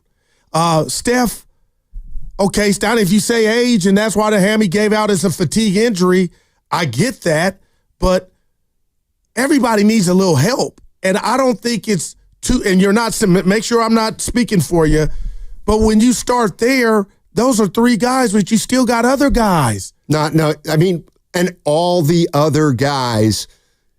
One score 30. That's great. 1 game. And I'm not denigrating Jonathan Kaminga, but Kerr wasn't using him. He used him last game. He got 30, and that's great. And we'll play him more running, moving forward. But the other guys, it's easy to say Pods is great when he's doing his thing, and Gary Payton the second, but Moody too. Moody's and that's kind of the other thing. It's like we get so caught up in when a guy has a few good games. And I remember late in the season, everyone's like, "Hey, Moody, in your face." I was doing it. I was the guy. He's a player. I'm like, well, I think he's a role player. No, he's Stein. He's a starter. I'm like, listen, I'm not saying he's terrible, but he's still got a long way to go. And we find out more about these young players when they get into a playoff series. And I think what we're finding out is they've got a lot of room to get better. And we may have overestimated them during the regular season. Okay, and there it is. Especially and without Steph. I'm the president of that. And maybe that's why I have a hard time dealing with what I'm watching from those guys. But I get it. Any scenario, if you take Jokic off the Nuggets, what are they? You take Giannis, Tatum, I get it. So the Steph thing, it hurts. And it will always hurt until he comes back. But as far as what you just mentioned real quick here with role players, Donnie, the worst part about it is they didn't just take a step back. They're taking like 5 steps back to where they're not even living up to the role player moniker. And they didn't just have games. Each of them different times has stretches. And Quentin Post, for that matter, Steiny, he's doing nothing defensively. And that's not what he's out there for. You're right. He's supposed to catch and shoot, and he's not even getting that opportunity. If I see Buddy Hield put it on the floor again, that's not normally his thing. It's to catch and shoot. Why aren't you doing that? Because they all can be guarded much easier without Steph Curry. Yep. Let's go to Nick in Berkeley. Hey, Nick, how you doing, man? Man, I'm bitter from the loss on Saturday, but let me tell you something, man. All right. Does the Shark stay away from the feeding frenzy? Does the Eagle be scared when he goes in the river to get the salmon and has to swim out the river? No, he does not. We got to get hyped, dude. We got to be taking the ground at Trade Center tonight. We got to feel the thing. Let me tell you something. I'll be really quick. Quote the great coach Norman Dale: 5 players on the floor functioning as one single unit. Team. I've seen you guys can shoot, but there's more to the game than shooting. There's fundamentals in defense. If GP2 and Ski can make 2 more shots each, we win the game. Let's not panic. We got to go out there and get hyped. And look over there on the bench and look at number 30 if you need any more motivation about what you got to do tonight. It's do or die. It's no turning back right now. You got to rise to the challenge, y'all. Let's go, Dubs. You know what? Just because of that call, before I leave, Steiny, they're down. I said I wouldn't give a speech. I'm giving one before we get out of here. Right before we leave, I'm giving one. Maybe I'll give one too. After yours. No, Steiny, you got to go before. I don't want to blame it. No, you're right. Hey, Steiny, yours are great. But Steiny, we got to get tonight. He just got me fired up. Okay. All right, before we get out of here, man. Game 4 speech. So here's the other thing, and look at them all. When we talk about this team and the young players and the young role players. So Pajemski, how's he been in the offseason? How's he been in the playoffs? Below standards. Down. What about Post? Down. What about Moody? Down. Yeah. What about Trace Jackson-Davis? He's still been a kind of a non-factor. I want to put a plus. Well, he's playing. He played. Him and Kaminga get pluses, Steiny. Come on. Well, first of all, Kaminga he's down. Why? Because he's only had 1 good game. He had 18 that night before. Other game. My point is this. Game 2. That whether it's Steve Kerr's fault or not, Kaminga has not been a big factor in the postseason. So now we got Pods, Post, Moody, Kaminga, TJD. I didn't know that's how you. They haven't done anything. Right. They haven't done anything, and I get it. Pods had a good game. Kaminga's had a couple nice games. Trace Jackson-Davis had a good game and a 24-point loss where he was minus 15, and everybody was throwing a party. And then he starts the next game and he plays 11 minutes. Like the veterans have not held up their fair share of the bargain, and neither have the young guys. And you're putting injury Absolutely. Injury's a factor. I ain't mad at you. Let's go to Dennis in San Francisco. Hey, Dennis. How you doing? Good, guys. Haven't talked to you in a while. Yeah, what's going Dennis. on? Did you miss me? I did. We started losing without you. Just like, the last time I called, they wouldn't even let me on the air. I think they got tired of my negative stuff, maybe my old man stuff or whatever. You get old, you get older and you start fixating and stuff. But you remember I called after they made the Butler trade, and I never liked the Butler trade. I think Jimmy's great, he's provided a lot of great basketball since he's gotten here. But the reason why I always said that, because I never thought that Jimmy was going to be enough. They can use what this team needs is a big man and a point guard. Somebody that could play with Steph. A Drew Holiday would be great for them. But anyway, they got what they got now. I don't understand, like you guys were saying about how. Trace Jackson-Davis in that. I know it was a big loss, but he played well in Game 2. He starts Game 3.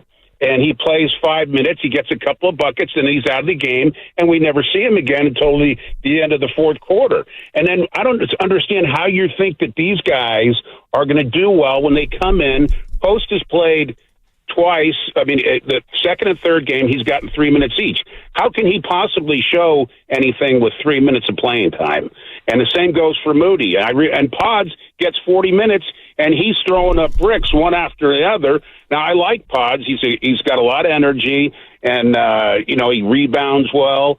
But, we need some outside shooting. If we don't get any outside shooting, if Steph doesn't come back, we don't get any outside shooting, we don't have a very good chance. And as far as Draymond goes, that last game, the reason why he fouled, I saw Scott Foster calling calls on him across the court when there was a ref right next to him. That last foul they called on Draymond, he never even touched the guy. The sixth foul. It's just like they're not going to let him. They're not going to let him get out of hand and flailing his hands. You know what I mean? He's a great player, but he also causes problems for us. And I don't know. It's frustrating. We've all watched it for all these years. We love him, and we don't understand why he gets out of hand. But that's just the way it is. But anyway, I'm hoping they win. But like I said before, you can't. How do you expect to win when you're playing a guy 6'6" as your center, and then they were playing Moody at forward with Butler? You got no size at all. I know. And I don't know that. The team needs some size, and it definitely needs either a good starting point guard to play with Steph or a backup. Anyway, I wish them well. Hope they win. And all right, guys. Appreciate it, Dennis. Appreciate the call. But with all that said, against I'm a broken record. They were within. They had the lead at the middle of the fourth quarter, and you got Jimmy, who's ultimate closer. Well, no, he's not. No, he's not. He was 1 for 7 in the fourth quarter. No, I hate to say. I hate to do it. No, I hate it. But you have left. But the series is not over. No. So tonight he has another night to close. Sure, he does. They get on the bird, go back to Minnie for Game 5. But Stein, what if I just said this? They're not even in that game if it's not for Butler. Of course, or Kaminga. Of course. And what if they don't play well tonight? That's on the bingo card. And honestly, the guy I'm thinking about most tonight is Kaminga, because he played terrific and kind of came out of nowhere. Yes. But I'll bet you that Minnesota might have a little something different for him tonight. And unfortunately for Kaminga, he's now playing in a spot where everybody's got to play well or they're going to get nitpicked or they're going to get criticized. So, I mean, he came through on Saturday, no doubt about it. And now they got to ask him to do it again and then again. So I really respect what he did on Saturday night. He looked terrific, and I'm going back and forth with the whole Kaminga thing because on the one hand, there are people that are saying, well, if Kerr would have never let him get out of the rotation, he'd be what? He would have scored 30 on Saturday. But you could almost go his whole career like that. But go ahead. Okay, and all I'm saying is he was out of the rotation. A lot of people didn't like it, but whether you like it or not, they advanced in the first round. So now here comes the second round of the playoffs. And even though he may have been hosed for the better part of 4 years, okay, he's in this series playing 25 minutes a night, and it's going to go up.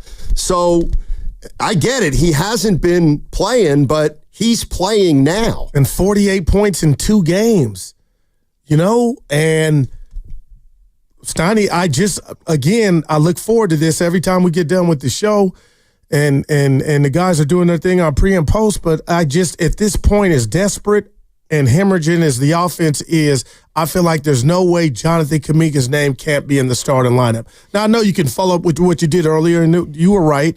Hey, Goo, he played 36 minutes. Doesn't matter if he starts or not, but just one, Steiny, if I know you're capable of that on a good day, because now he's doing it in the playoffs, it is fair to just, as great as Kerr is, always double back to, should he have ever been in the doghouse as much as he was? And now the two guys, the two puppies that you've been riding with, Moody and I'm just going here, Moody and Pods, now, they've come to a stalemate to where it's like, okay, now it's like, boy, it's getting real out here. And JK's got more talent than both of them. And that's never been the question. It's just like, could he really, are you that good and deep to where that guy could be getting DMPs? Well, and I think there's something to that, of course. But the unfortunate part for Kaminga, and it's just the way it went. Wow. Is he got hurt, and then they acquired Butler, and they started winning. And that put Kaminga in a tricky spot. Did you find it funny? Butler says after Kerr, it was a while ago, Kerr had mentioned him, Dre, and Jimmy, kind of not the idea, triplets, but Jimmy saying at the podium, kind of going in to me, Steiny, like, oh, this can work. Well, almost like, I don't know why it wasn't working before, or is that just the thing to do now because Steph's out and you need him? Well, it didn't work before according to the analytics. That's what Steve Kerr said. And to me, Jimmy Butler saying that is what a veteran says when you're down 2-1 and you want to keep everybody on the same page and make sure nobody thinks you're getting negative or anything like that. Let's go to Matt in Alameda. Hey, Matt, how you doing? How you guys doing? Doing well, thank you. I'm kind of a pragmatist on some of this stuff. And a quick 3 points here. First, I think people who are killing Pods are being a bit unfair. If you look at his stats, his career stats, Nick, to Brunson at the same age, man, this guy is right on track. He's just not ready to be consistent. And the thing is, if you look at every team in the NBA or every team in the playoffs, and you take out the top 3 teams, you take out Boston, you take out Cleveland, and you take out OKC. If you take the best player off of any of those remaining playoff teams, they're all lottery teams. All of them. So, I mean, that's the difference between, you have great players and good players and average players. And average players can have a career night and blow it up. And maybe Moody, maybe Pods, maybe somebody kind of comes unglued and does something tremendous. But can they pull it together consistently over 7 games, over 16 games? I mean, that's why these guys are who they are and Steph is who he is. But I think folks just need to, calm down a little bit. They can win this series. But, without Steph, this is who they are. Agreed. To his point, though, nobody's asking Pods to be John Stockton.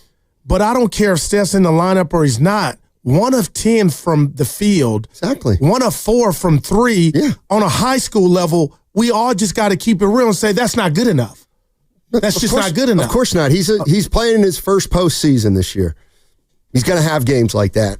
He had a 26-point game that helped the Warriors win a game, but he hasn't been good in this series. Why? Maybe the matchup's not good for him. I mean, they have athletes on that team. He still got 8 rebounds. That's great. That's just dynamite. But you got to make some shots. Let's go to David in New Orleans. Hey, David, how you doing? Yo, what's going on, fellas? Hey. Man, I want to make a couple of points before my main point. First with Kaminga, I mean, the dude was playing out of his mind, and but I hadn't heard anybody mention the fact that maybe part of him playing well too is he had a bad injury, man, towards the end of the season. I feel like he finally just getting his feet underneath him too and getting into a rhythm. I think that had a lot to do with how he's playing now too. It's been a while, probably more, feeling better, more healthy, so he could actually, he actually has confidence in his legs, so he can play better, And Podziemski, I hear everybody ragging him, and I'm not gonna dog him, but I do want to say, I mean, you've been in the league 2 years, you've been playing playoff level basketball for about 2 or 3 months. And so it's not an intensity thing. I just think he hadn't performed, and I'm not going to shoot him too much bait on that. For the person who I will shoot some bait to is Draymond, man. I just watching the games with Steph being out, Draymond and Steph, they're like playing together. Those two is like one brain. Oh, what happened? David. I mean, I'll pick up on Go ahead, Stoney. I can't wait to go. I mean, the reality is, and maybe this wouldn't have been the case 6-8 years ago, but it might be the case now as Draymond is getting older, is Draymond ain't as good without Steph. He's just not as good without Steph. There's nothing about him trying or his energy. You're just saying he's not as good. Well, and I do think there's something... Yeah, I don't know if it's confidence, but look, Draymond Green should have been thrown out of whatever game it was, game 2. All right. And that would have think about that. Think about if he had been thrown out, which he should have been. What would that, we would have done I would have said to Evan, find out again how many games that Draymond Green has been thrown out. And there's like 9 of them. Yes. So at least we weren't saying that, but the reality of the situation is, Steph Curry makes Draymond look a lot better on offense, and he takes away the pressure for Draymond to have to score. But now they need something out of him, and he hasn't been giving it to him. 888-957-9570 is the number. If you want to jump into the conversation, Game 4 tonight at 7 o'clock, Chase Center. That segment was brought to you by Chilton Auto Body.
Edwards guarded by Butler.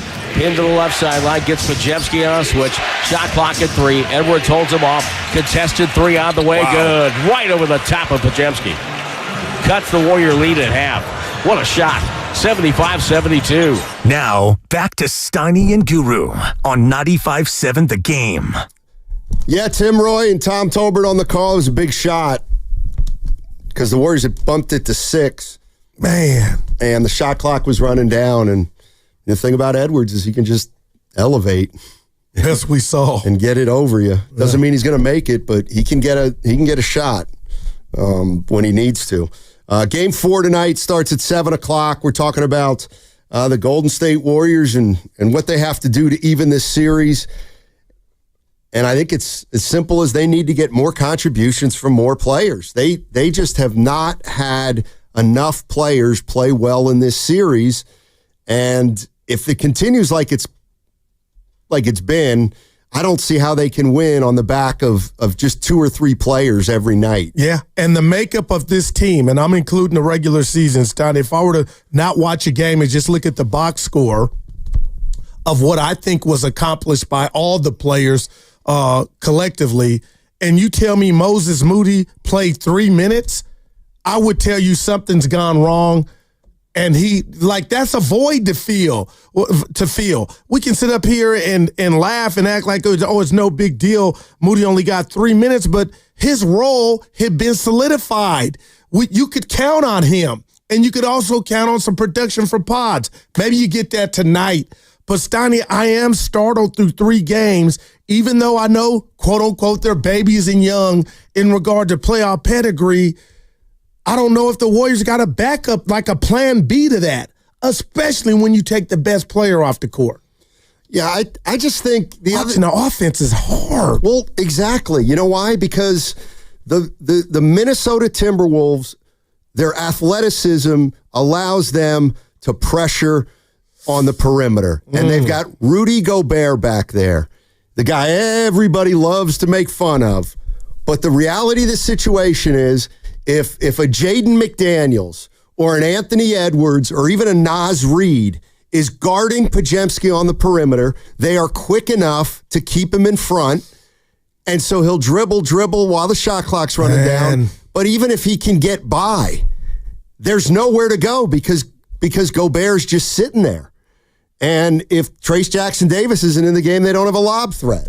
Yeah. But you look at a guy like Anthony Edwards. I mean, that guy defends. At certain points, he really, really defends, and that's the other thing. They can switch everything. Yeah. I mean, Edwards has defended probably 5 guys in this series, including Jimmy Butler. But that used to be our calling card, Stoney, switch everything. Well, that was when you had length at every position. That's when you had incredible intelligence at every position, and you had some athletes in there too. And that was 6-8 years ago. Wow. Let's go to Joe in Walnut Creek. Hey, Joe. How you doing? Great, man. Loving the show. Thank you. Hey, before I start, I'm going to drop a little bit of knowledge on you guys. All right. Guess how many players in playoff history have scored 30 points in a playoff game? 438 of the 4,500 players that have ever played in the playoffs have scored 30 points. That's 10% of players. So that's why it's really hard to score 30 points in a playoff game, and only the top players can do it. So that's why everybody's frustrated when Kaminga and Trace Jackson are getting DMPs throughout the year. Here's the thing. Right now, your veterans, Kerr's refusal to trust young players and over-reliance on veterans is costing the team. Now you've got injured older players who needed less minutes throughout the whole season, and they're breaking down and burning out at the end of the year. And that's why everybody's frustrated when you look at a guy that can do what J.K. did and how unprepared he is now because he was not given the chance or the minutes throughout the season. And you can say the same thing with Trace. Looney was terrible last game. The fouls that he made at the end of that game cost them dearly. And you can't tell me that Trace Jackson getting more minutes throughout the year would have been better for the team, not only just for Trace, but also for Looney, who probably would be a little bit fresher. Come on. It's so frustrating. That's all I got to say, man. Thanks, man. 439 players now have scored 30 in NBA history in a playoff. I mean, Joe, you're echoing a lot of people's frustration, right? And that's what it is. That's a great word. Well, and again, I think there's absolutely something to it. They did rely too much on the veterans in the regular season, and I think the way Steve Kerr looked at it is we're in 11th place. Now we got Jimmy Butler. We're one game under 500. And we got Jimmy Butler, and now we're starting to win. I've got to get Butler in here incorporated with Draymond and Steph, and it came at the expense of some of the younger players. But Butler got banged up, and Curry's out, and now the guys that, you know what, like in a perfect world, yes, the Warriors should have been load managing Curry, Draymond, and Butler all year, or at least since Butler got here. But they didn't have that. They didn't have that wiggle room. They didn't have, they had to make a run, and Kerr thought that was the best way to make it, I think. And no excuses, Donnie, but I'll just say this because of how I'm feeling. When it's all said and done, and I know the first place you're running to, and you'll say on the bullhorn, but the Jimmy injury, and he's playing, he's back, and Curry, that just knocked us out the box.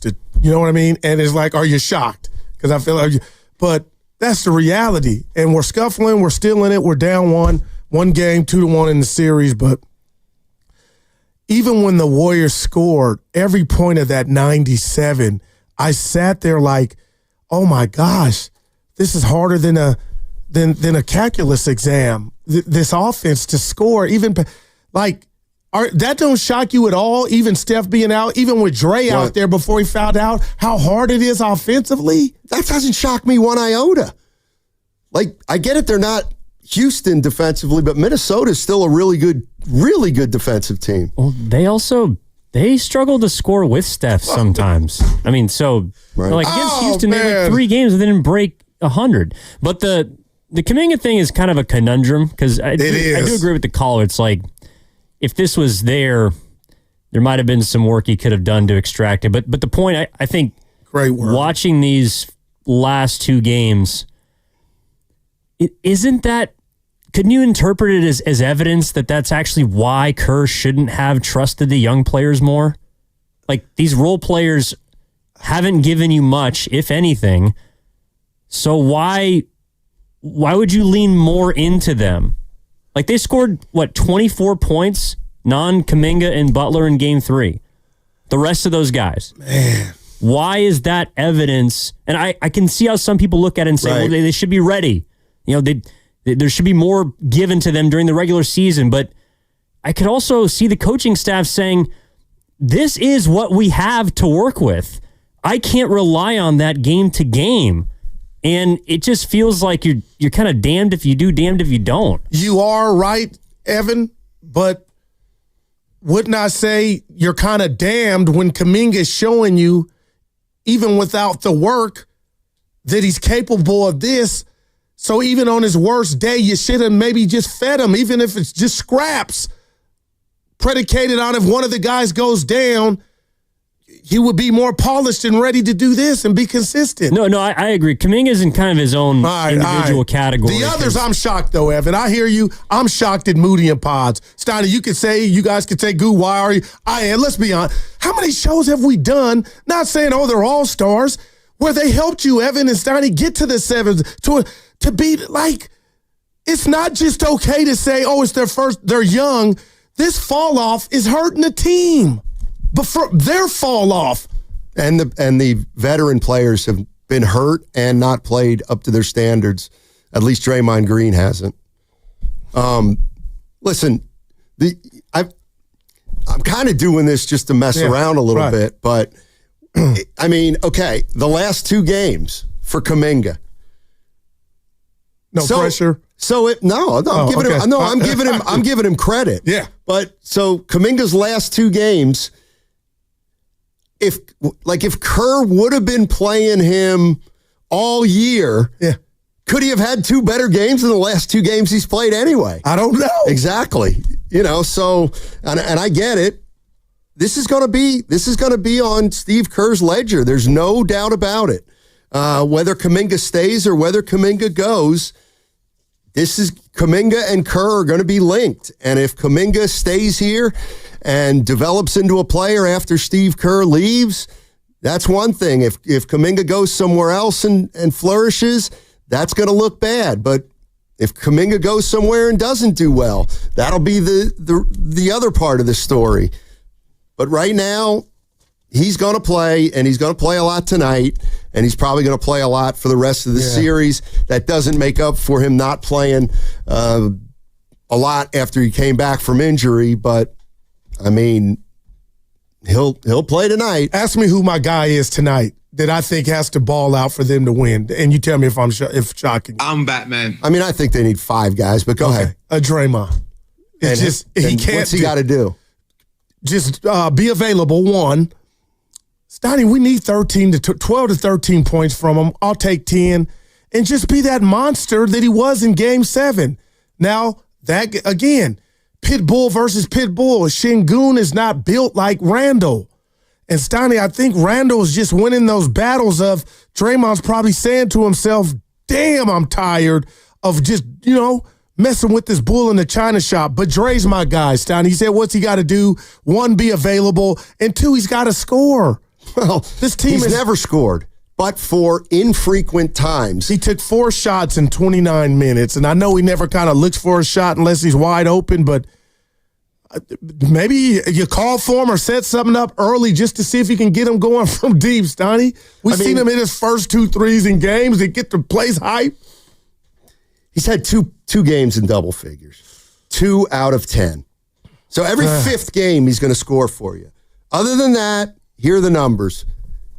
4 points, 8 points, 7 points, 6 points, 7 points, 8 points. And then he had 16 in Game 7 and 18 in Game 1. And he went right back to 9 and 2 points, respectively.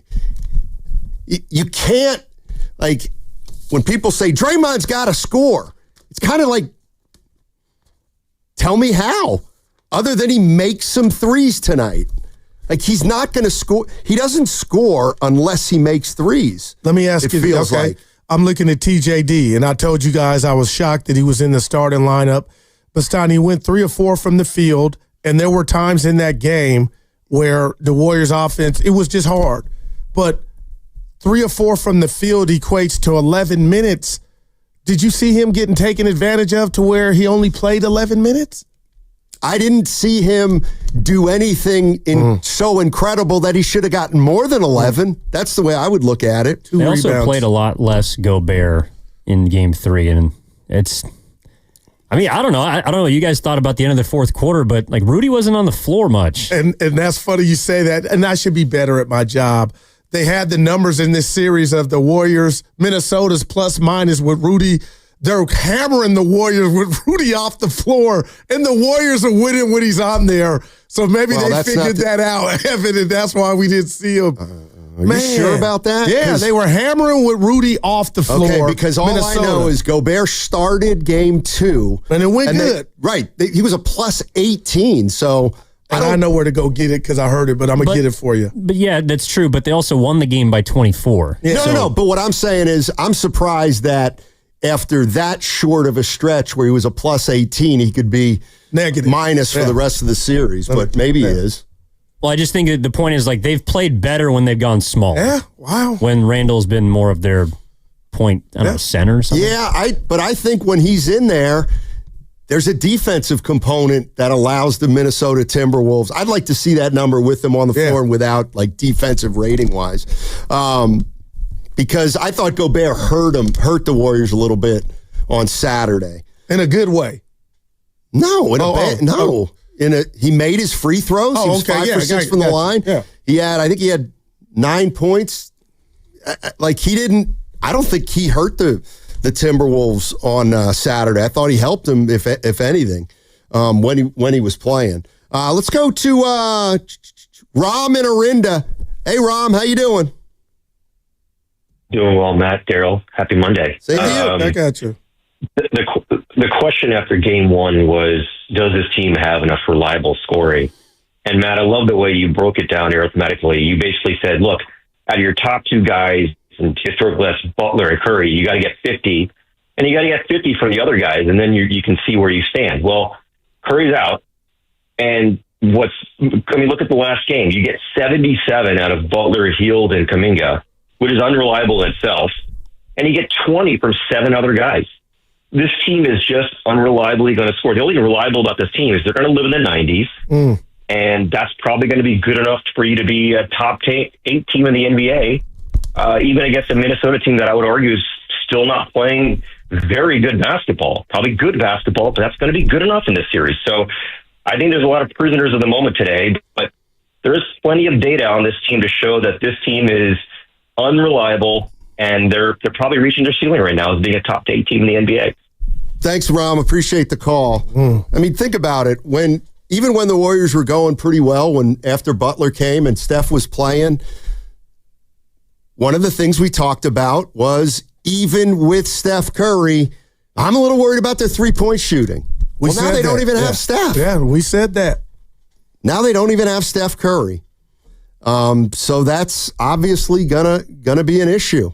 415 on the Boxer and Gerson work injury attorneys text line said Gobert was not bad in the last 5 minutes. He discourages a lot of players from driving into the lane. He certainly discouraged Jimmy Butler when he gets into the lane because he's looking to to try to kick it out. Let's go to Gary in Daly City. Hey, Gary, how you doing? Good, guys. It's been a long while. The guy kind of got between Randall and Edwards, say tonight, you start with 55-60. So that's what you start the game with. You got to beat 55-60 you got to have Butler and Kaminga beat that. Match it, and you got to help. Because they're driving them right up the three-point line, even though the Warriors don't got no shooters. They're just feeding them right in. And like the gentleman said before, Minnesota's still not playing their best game. And they figure they got a free one tonight. Because they're going back home. So they might just play really loose and say, let's try to close this out tonight. But the other point I want to get, when Curry retires after 2 years, this is the product the Warriors are going to have. Think about all the fair weather fans that go to the game. They have no idea they played in Oakland. They have no idea Bill King was the announcer, etc. I've been with them since '65. This is the product they're going to have. Draymond will be retired or playing on TNT, and this is what they're going to put out there. Most of the players in the league will either be retired, the top guys, or maxed out with the teams they got like Ant-Man. So that's why I think Joe Lacob bought a women's team so people can go out and see another sport. I'm being honest about it. If you guys tell me this is the product they're going to have right now in the future after 2 years, and that's with Curry staying healthy and Draymond just, staying. I'm not trying to be depressing here, but that's what they're going to have. Enjoy the ride. I mean, I've enjoyed it since 1965. Thanks for the call, Gary. No, I don't. It's not the time. Yeah, we're not there to start thinking about. Come on now. What if they win tonight? No doubt. There we go. Then what we'll be doing tomorrow is when's Curry coming? Is that game 6 real? I don't know how you guys feel about that. If it were to get to 6, Tiny, Evan, you think he's got action from what you've seen? Went through a light workout, but people are calling it pro. I hear you. You really don't know. I'm with you. I wouldn't risk it. So strange from everything that we've been told and read about that he could be 100% and ready to go game 6. He also might miss another week. Is there anything to Kaminga going off and Curry not being out there? Of course. I mean, of course. Somebody has to make up for that 25 or 30. But his feeling of like, I'm not messing up the apple cart. Like they need me. And he's taking advantage. They need somebody that can create. I don't know. It's just a thought I had. I mean, because it's so Steph-centric. He's not out there. Jonathan's watching his team struggle to get offense. The Warriors shot 34% from 3 against the Rockets, and they're shooting 34%. No, they shot 31% against the Rockets from 3, and now they're shooting 34% against Minnesota. They're just, without Steph Curry, they're they're daring the Warriors to beat them from the perimeter, and the Warriors aren't doing it. And why aren't they doing it? Well, who's their next best three-point shooter? Buddy Hield. Right. Unfortunately, Buddy can be guarded better, even though he's 4 for 8. He can be guarded better without Curry. Perhaps. Jimmy Butler, not a three-point shooter, although he made a couple. Draymond Green. It's clear that teams are saying, let him go, and if he can make 4 or 5, he's going to make 4 or 5, but for the most part, he's not, and then he might stop shooting them. Quentin Post, he's a great three-point shooter, but guess what? He's not. He's pretty slow. It's a slow release.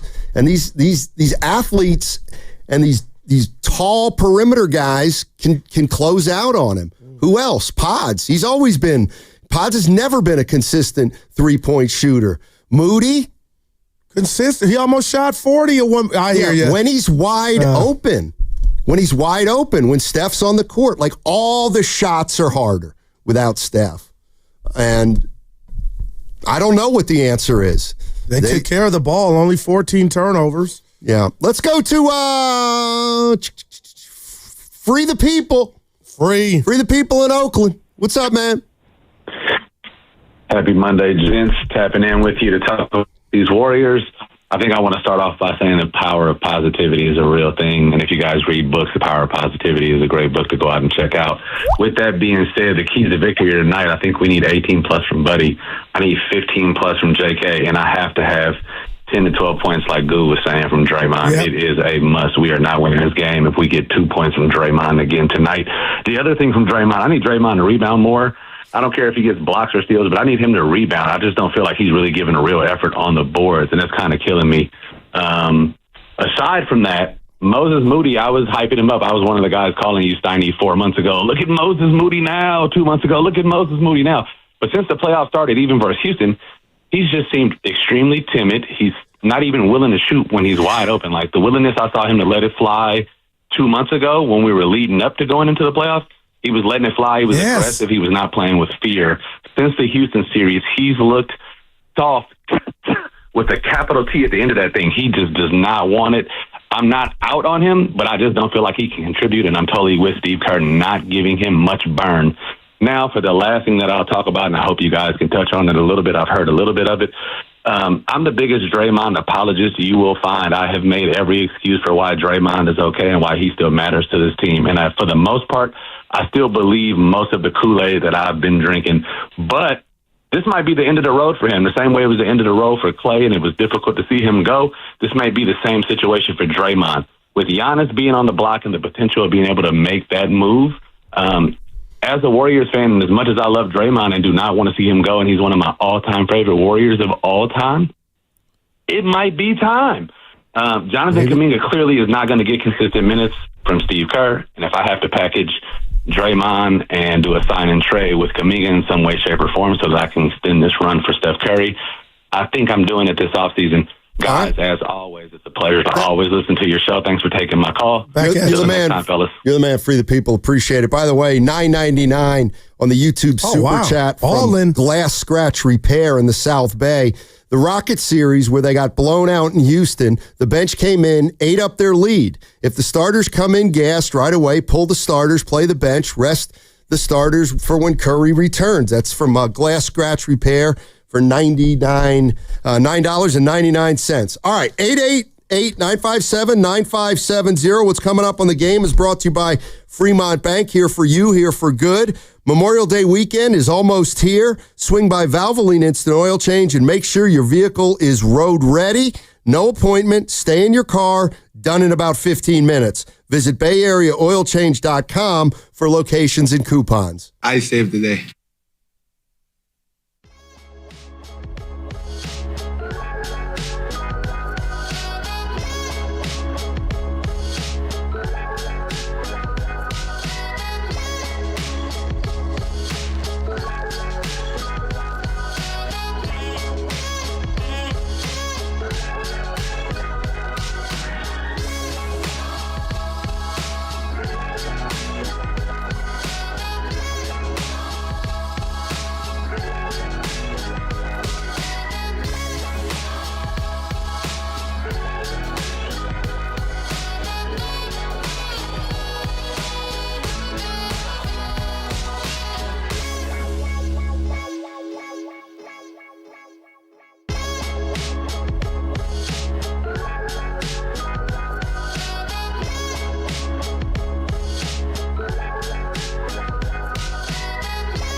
Captain Appropriate Fear.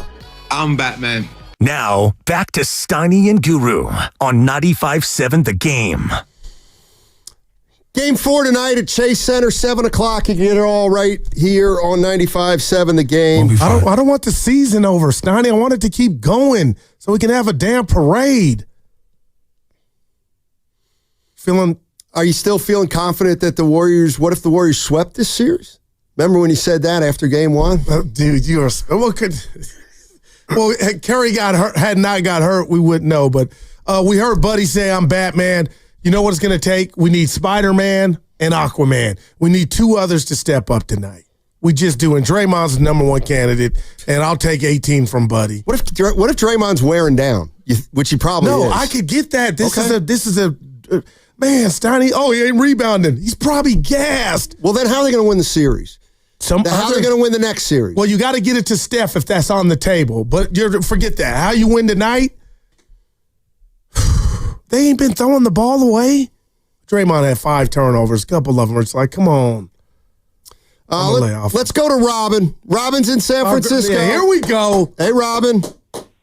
Hey, you two. How are you? All right. Miss you. All right. So here's the deal for me. And I am going to speak for others too, but I like to usually speak for myself. Warrior fans, I'm talking to y'all right now. Y'all are so delusional. It makes no sense. They're good enough to make it in the playoff, but they're not good enough to run for a championship. They are not a championship team, and the bench has been pooping them all year, just inconsistent. They don't have a consistent 6-man. They don't have a consistent shooters. Anyone not named Curry can't shoot a ball. You guys, it's so great to have Jonathan Kuminga show up. So great for his back not to be turned to the play. So great that he made some baskets. So great that people created for him because he doesn't do anything. So, that hope about Kuminga for me, it's like, let that go. And right now, though, the only saving grace to me for Kuminga is that Pods is the most useless Warrior right now, okay? They won championships because they had a bench. You don't get there without one. And our bench is not good enough.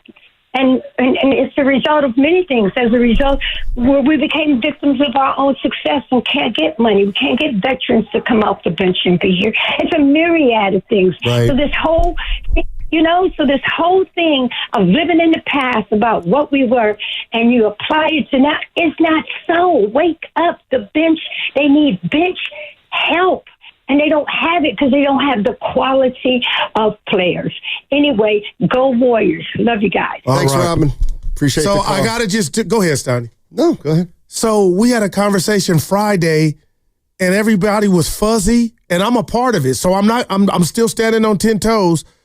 But the way Robin viewed her team and it not being deep in the areas, does that fall back on Dunleavy? Well, again, or are we finding out just how good the others are, and now maybe you take assessment when it's all said and done? Keep in mind the Warriors were trying to improve this team while they cut their payroll. That's just the way it went. They can say whatever they want, but they traded Jordan Poole for an expiring contract, wow.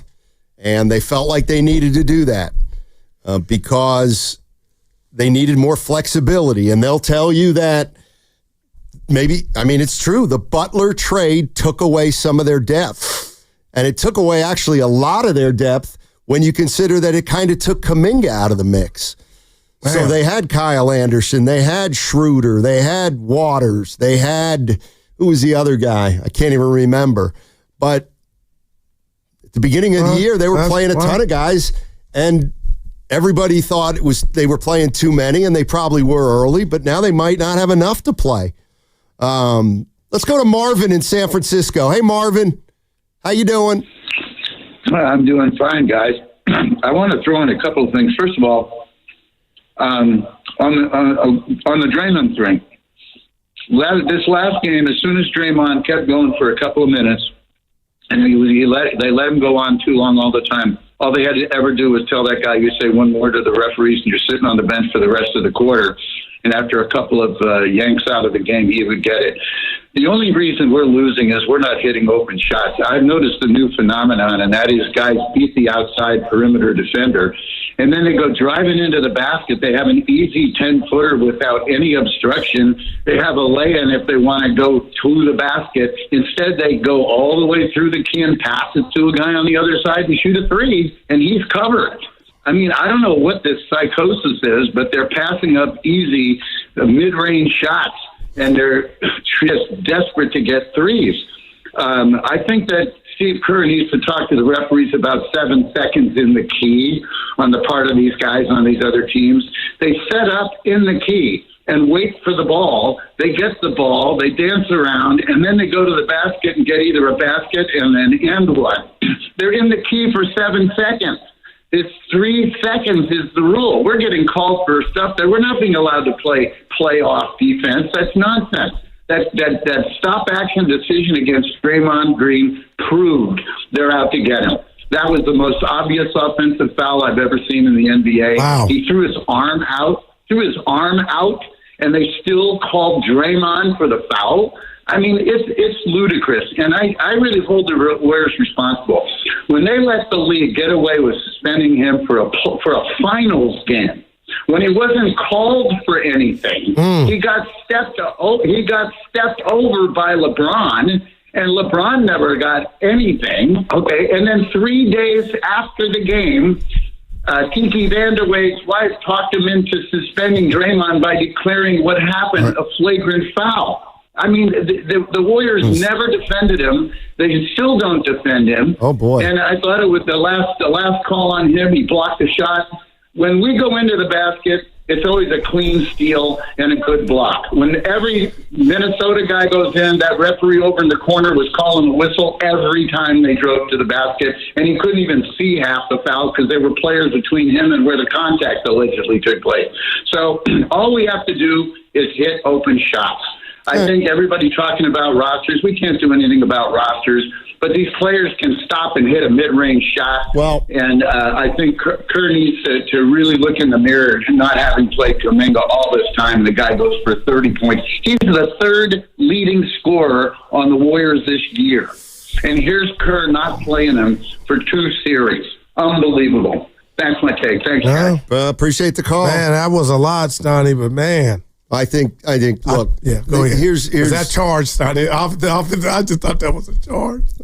He put his hand down. Well, they went to review. Yeah. And New York said it was a block. So that's just the way that one went. But, you know, I think he's absolutely onto something with so what the Timberwolves are doing is, let's say you're Pods and you beat somebody on the point of attack. Okay, well, Gobert's right in the middle of the lane. Oh, man. So he tried to hit a couple floaters. He couldn't make one. He couldn't make a floater. But outside of Pods, who can make that little 15-footer? Not Gary Payton. Not Moody. Not Moody. I mean, Kaminga can. Kaminga can make that 15-footer. But what I'm getting at is, you're right. And then Podziemski doesn't take a floater. Now he's in the lane. I'm seeing it right now. And again, for the second time or third time, when a player like Jimmy Butler is in the lane or Pods and Gobert's defending him, the Timberwolves are not helping.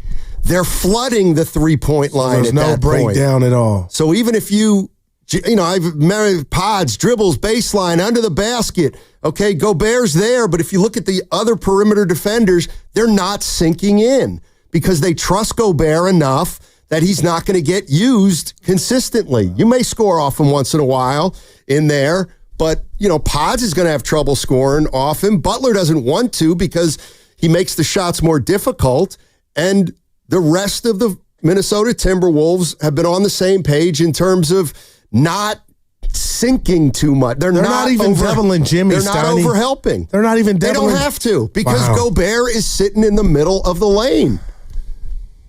He just is. Let's go to Dave in Fresno. Hey, Dave. Hey, guys. How you doing, man?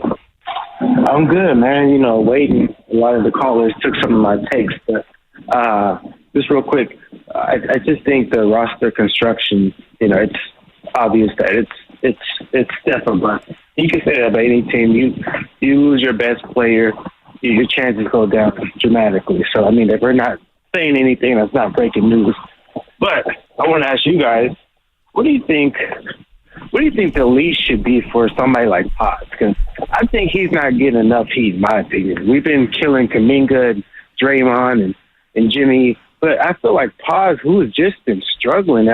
Honestly, I don't know when I watch the game, like, what is it that, like, what's his specialty? Like, what does he do? Like, what is something that warrants him getting over 30 minutes a game? All I hear is, oh, he plays smart, he plays hard.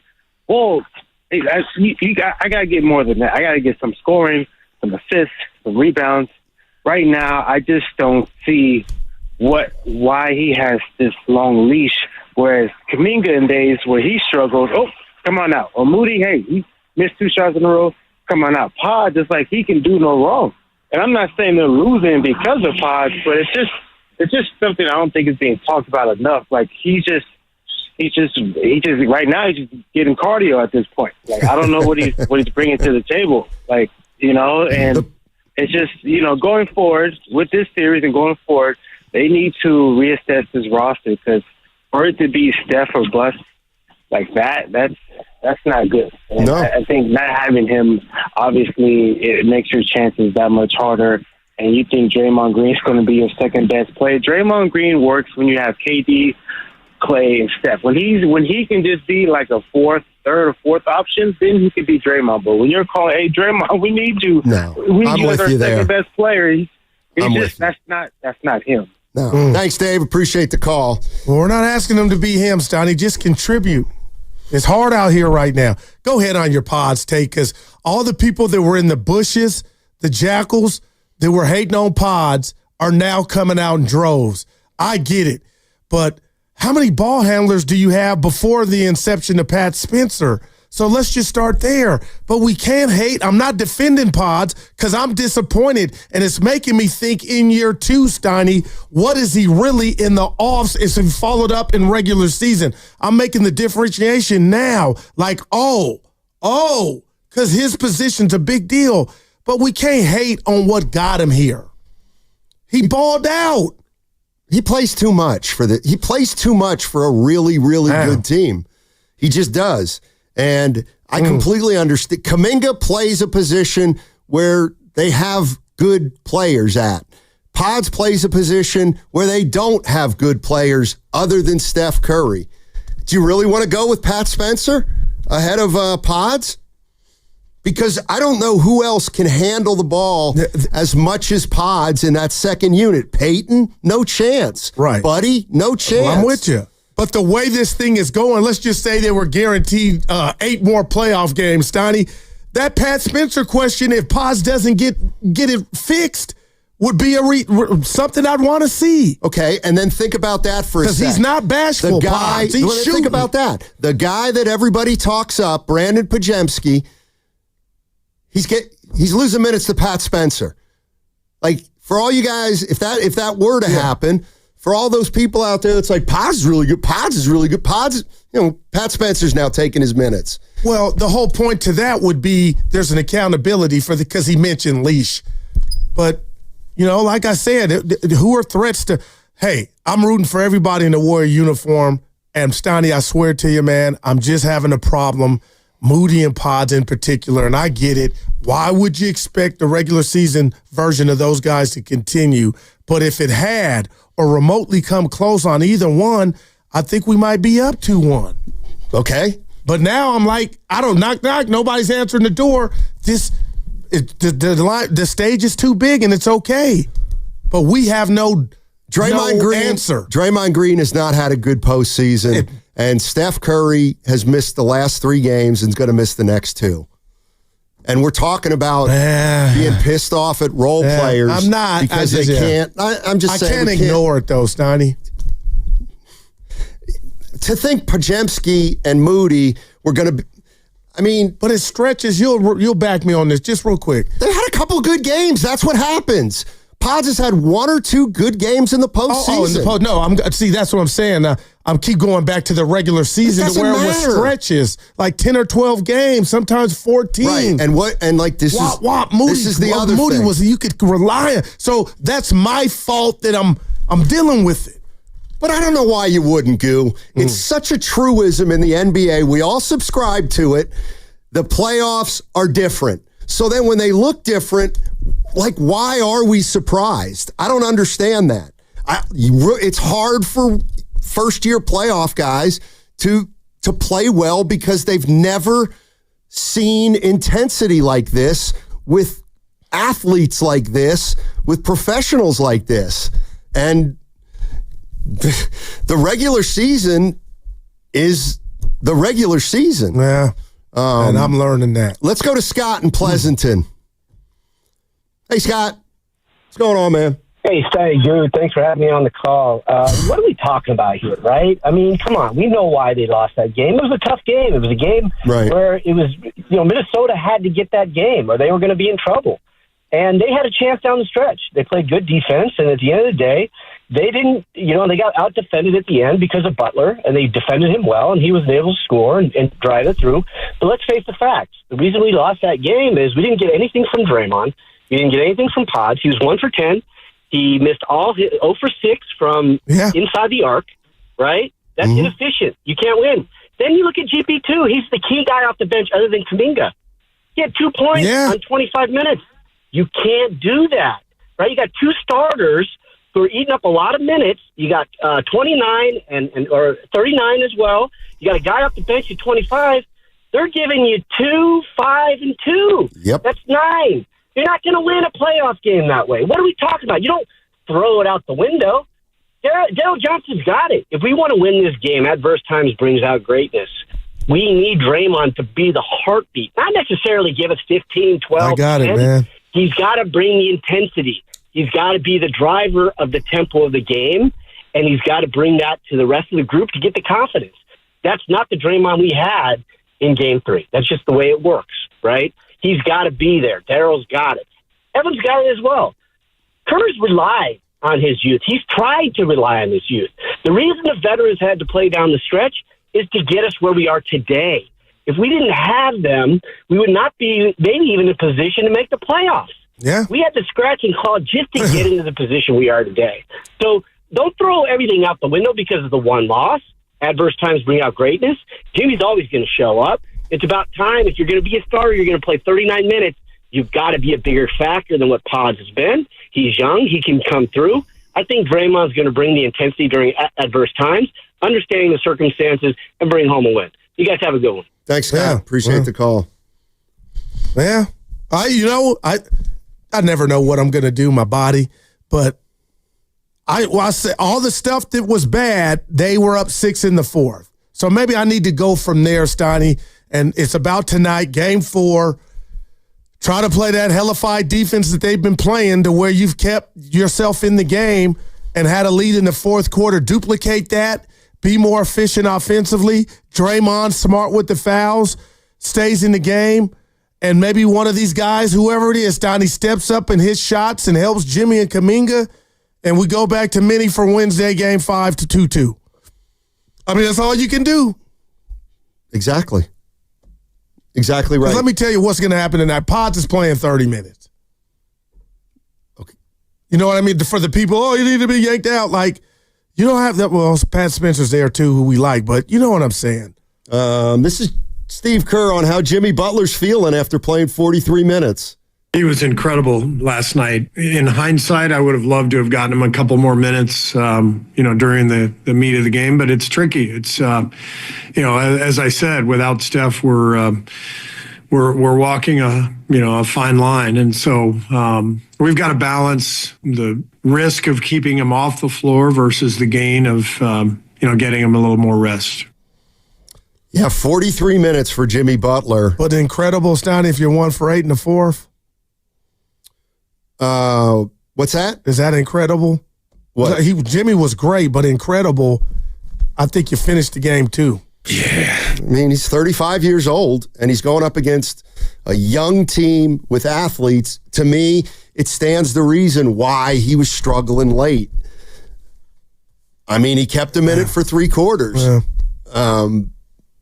And that's what life's about. Thank you. It is. Let's go to Frank in Atlanta. Hey, ATL. Frank, how you doing? Hey, how you guys doing? Hope all is well. Thank you. You too. I just wanted to say about we're really struggling because of our bench. That's like other peoples were calling and saying our bench is not doing well. Like they're not hitting shots, but we haven't made any adjustments to what Minnesota is doing. We have to get to the point of like Pods. Last year, Pods learned from Chris Ball the 3 dribble, get to the free throw line, 1 side step dribble, 15-foot mid-range jump shot. That same jump shot that kept Chris Paul in the league the last 7 years. That's the shot Podziemski should be shooting now. He shouldn't be 1 for 8 from 3-point land. He needs to be 4 of 7 on that shot. That's the shot he needs to be shooting over and over again. The same with JK. JK, we have to run some screen aways, so have JK set some screens and drive and break off of the screen and cut to the basket and make the Timberwolves defend the basket. Because right now, they're not defending the basket. They're defending the 3-point line and the drive to the hoop. They're not defending a 15-foot mid-range jump shot. You're absolutely right. You are absolutely right, Frank. The question I have is, if that's not a part of your game, it's not just. And you know what? That's where they really miss Curry, because Curry comes off a screen, and if he's got Gobert, he can do some damage against Gobert. Yeah. But the other thing Steph does is he's automatic from the mid range when he steps in there. I don't think Moody and Pods aren't great at that shot. And so the Timberwolves will live with 12 to 15 footers all day long from guys like Pods and Moody and Payton. Now they want to try to keep Butler out of there, but you got to be open to even attempt that shot, Stoney. It's a little bit tougher. You got to have even room for Butler. Yeah, you got to have room to even pull up on that shot. They are in the Warrior players' space. Minnesota defenders. Yeah, but I do agree with, and we saw a little bit of it when Pods, he's had 2 plays now where he's gotten a guy on his back and then he's gotten the foul from the guy on his back by going straight up. He did it once to Van Vliet, and he got DiVincenzo, I think, either in game 2 or game 3. It's like once you're at that point, you raise up and try to nail that elbow jumper, because you dribble, one more step in, and now you got Gobert. What about the hook shot? And what happened to the celebration? See, that's why I didn't like it, because you bring it out in the offs. The D-cell, you're clowning around with the regular season, and now it's not gophers, you got offers. The report's out. The Timberwolves continue to do a great job of not going for Butler and Pods' fakes. Your boy has, real quick, I know we're up against, Dante's been, I was wrong, terrible. But he hasn't shot well, for sure. Everything about him. I love the way he competes, though. What's that? We can explore that more on the other side. Right. That segment was brought to you by Life Source Water Systems. Stop! So what?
I live with these people. I love these people. They're part of my family. We're Warriors! Now, back to Steiny and Guru on 95.7 The Game. You know, we're Warriors! One thing has started to jump out at me. And there's a lot of sentiment like this. And this is from the Boxer and Gerson Work Injury Attorneys text line. 925. There's no sport or profession where fatigue, rest, and being worn out is as much of a conversation as in basketball. LOL. I find it odd. So I take it a lot of people said, Stein, too much. You're fixated on the age. Yeah, I keep saying the birth certificate. Okay. Well, then somebody explain this to me. Minnesota Timberwolves, all right? They played the LA Lakers. The LA Lakers have a 40-year-old LeBron James and an out-of-shape Luka Doncic. Let me tell you what each of the fourth quarters were in that series. Minnesota, 23-17. Minnesota, 20-13. Minnesota, 30-20. Minnesota, 32-19. They won every fourth quarter by at least 7 points, and two of the other ones by double digits. All right. Okay, Golden State Warriors, veteran team, Green, Butler, and Curry. Fourth quarters, Minnesota, 22-16. Minnesota, 28-19. Minnesota, 32-28. The Timberwolves have not lost a fourth quarter this playoffs. They've won every single fourth quarter. Now, I don't know how that doesn't have something to do with fatigue or being in shape or being younger, but I'm just looking at the numbers, and the Timberwolves have been absolutely fantastic in the fourth quarter of games. This is going to be a super-duper stretch, but in my mind, the Guru computer, it works. You talked about, and we can do a podcast on how I feel like the Lakers should have won that series. They didn't. But the bottom line is LeBron was doing all he could defensively. He was gassed. And exactly. Okay? So Draymond's doing the same thing, and I'm not saying Dre has offensive weaponry that LeBron does, but Steiny, he's zapping them of doing all the other intangibles, even rebounding. So that's that. But Jimmy Butler, he answered the bell. We're going to need him again. Steiny, it might be 40 shots. And for Kaminga, it might have to be 32 shots. That's the only remedy I see to give Golden State a chance to win tonight. Can I ask you a serious question? No doubt. The Timberwolves beat the Lakers 4-1, and you thought the Lakers should have won that series. They were winning both games up into the fourth quarter in Minnesota. I watched it with my own eyes. They blew it. Did you just hear what I said? The Timberwolves have not lost a fourth quarter in the postseason. Right. Why? Because they're in better shape, they're younger, they're more athletic. Well, they're in better shape than Luka, for sure. Well, yeah. The numbers are the same for the Warriors. I mean, but that's like... No, I ain't the Lakers were not even in that series. Luka's depressed. 4-1. But how can you say the Lakers should have won that series? You're not playing in your head Friday and Sunday where the Lakers had a 10-point lead and a 7-point lead with like minutes left. I seen it with my own eyes. So those were two games.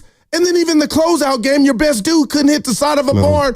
But I mean, I don't know what to tell you. Watch the game again, then. I'm just saying. Which one? Which of the five which of the five? I'm just telling you. Okay, yeah. Okay, they should have won. The Lakers should have won. You know, come on now. Goo. Lakers were in the series, Steiny. They had both of those games in Minnesota. It doesn't matter. They lost in 5 games. No, they lost because their coach wouldn't give their best player a rest. It doesn't matter. They got beaten 5 games. They would have worn down in Game 6 or Game 7. I mean, and are we seeing the same thing with the Warriors aging players? I don't know. When Steph's not around. I mean, why did Butler go 1 for 7 in the fourth quarter? I'm just asking. Let's go to Janet in Berkeley. What's up, Janet? Hey. Hey, Janet. Hey, don't say anything bad. Get her off. Call back, young lady. Mystic in San Francisco. What's up, Mystic? Mystic. Man, I'm about to crash my car. I am so upset. And you know what? It's a problem with Steve Kerr. The same two players that you mismanaged all year, you mismanaged in this game, and it cost us. Let me explain. Draymond Green, you've been mismanaged. You're not the same guy. You can't guard the perimeter 3-2, 3-1 anymore, but you're still asked to do it. You can't handle the ball at the end of the game, but you're still asked to do it, and you've never been reined in for your bad behavior. JK, 22 years old. I did a check to see how many 22-year-olds have scored 30 in an NBA playoff game. There's only been 22 of them, and it's a who's who of Hall of Famers and future Hall of Famers. Why did Steve Kerr tell us he was the 12th best player on any? Now, at that game, we were in control up until the 8-minute mark. But Steve Kerr took the ball out of Kaminga's hand, and he let Draymond start bringing it up. And it led to a cavalcade, a bonanza. Hey, Mystic, I got the call from the boss. He said you were too... It was hard to understand you. It was hard to understand Call us back. He was in the Caldecott. I don't know where he was. Yeah, Andis Brown on the chat. Let's go to Spencer in Oakland. What's up, Spencer? How you doing?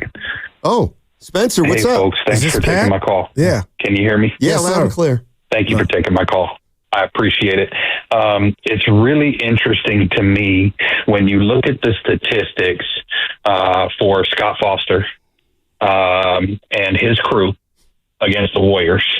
How abnormal they are when it comes to the Warriors record versus all the other ref combinations that we get. And that's all I'll say about that. Podziemski is clearly getting his minutes.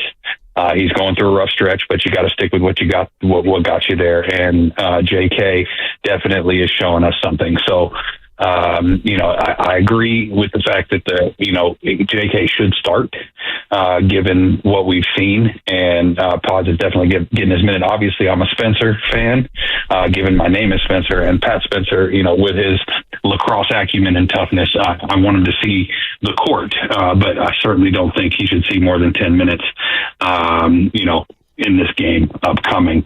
And I do kind of want to see the Draymond we saw in Game 2 and Game 3 rather than the Draymond we saw in Game 4. And that's all I got. Thank you, folks. Appreciate the call. Steiny, if you give me the same stat line from Jimmy, I'll take it. The same from Kaminga. Obviously, the fourth quarter, I'd want it a little better. But if you're telling me the one that is the difference maker for me going into Game 4 tonight, it is Draymond Green. Man, just give us that vintage Draymond Green game. 12 points, maybe 11. A couple threes, even if they're not threes, but just be active. But like you said, Steiny, going up against that bull that is Julius Randle, it's taking a lot out of him. I don't even need Dre to respond. I can see it. He's a bull. Yeah. I was like, he's a bull. Yep. Let's go to Antonio in Oakland. What's up, Antonio? What about a dose of positivity for Warrior fans? Yeah, man, we'll bounce back tonight. Jonathan Kaminga, he should have been playing even against the Rockets. He played against the Rockets, the team where he actually had great games against this year. Went to Game 7, and Steph wanted to put his hamstring, but oops, I said it. Yeah, I did. But anyway, man, we're going to tie it back tonight. All the pressure's going to be on the T-Wolves, for Game 5 and all that. So it's going to be all to the good, man. At the end of the day, Jimmy Butler, he was 1 for 7 because he's just human, man. Just because you're younger don't mean you're automatically going to be great. I mean, or, in the fourth quarter, late in the game, whatever you want to call it. They were better than the Lakers, man. They just were. I mean, LeBron James, I've seen him get outplayed in the finals by old Dallas, Dirk Nowitzki, Jason Terry, Jason Kidd, my Bay Area native. So at the end of the day, old, young, prime, I've seen that guy get outplayed by superstars all the time, man. So age ain't got nothing to do with it. Does the ball go in or does the ball not go in? Age has something to do with it, I believe, Antonio. I do. Okay, so when he was 22 years old, 2007 finals when he got swept, he shot bad the whole series. He was young then. What happened then? Who's this? I mean, I'm just saying. Who? LeBron James. I'm talking about Jimmy Butler on Saturday night. A guy playing Well, yeah, I'm just saying, though, he missed because he just human. It happens. Everybody's going to have bad quarters, but I expect he's saying Bron missed when he was young. Bron's not in this one. How much credit do you give the Timberwolves defense in the fourth quarter? Oh, amazing, man. I give them out of 10, probably 9 out of 10. They've been stifling. They've been playing great defense, man. Steve Kerr, it's up to him. Come up with a great game plan. You don't get no passes. Appreciate the call. Yeah. So what? And I got to read what comes in, Stoney, from the traveling Uric desk. You know who this team could use right now? Jordan Poole. Yeah. I could use winning the lottery. Well, you never won the lottery. They had Jordan Poole. That's why they wrote it. And then they got rid of him. And if there's somebody to something you had. Criticize Joe Lacob then. No, I criticized Draymond Green. Why? I criticized all the Warriors at the end of the Poole situation. They traded Poole it was a salary dump. Yeah, I don't believe that. It was like I got a hit in the eye dump. You got to choose one of us, and they chose Dre. Goo. No, ain't no goo.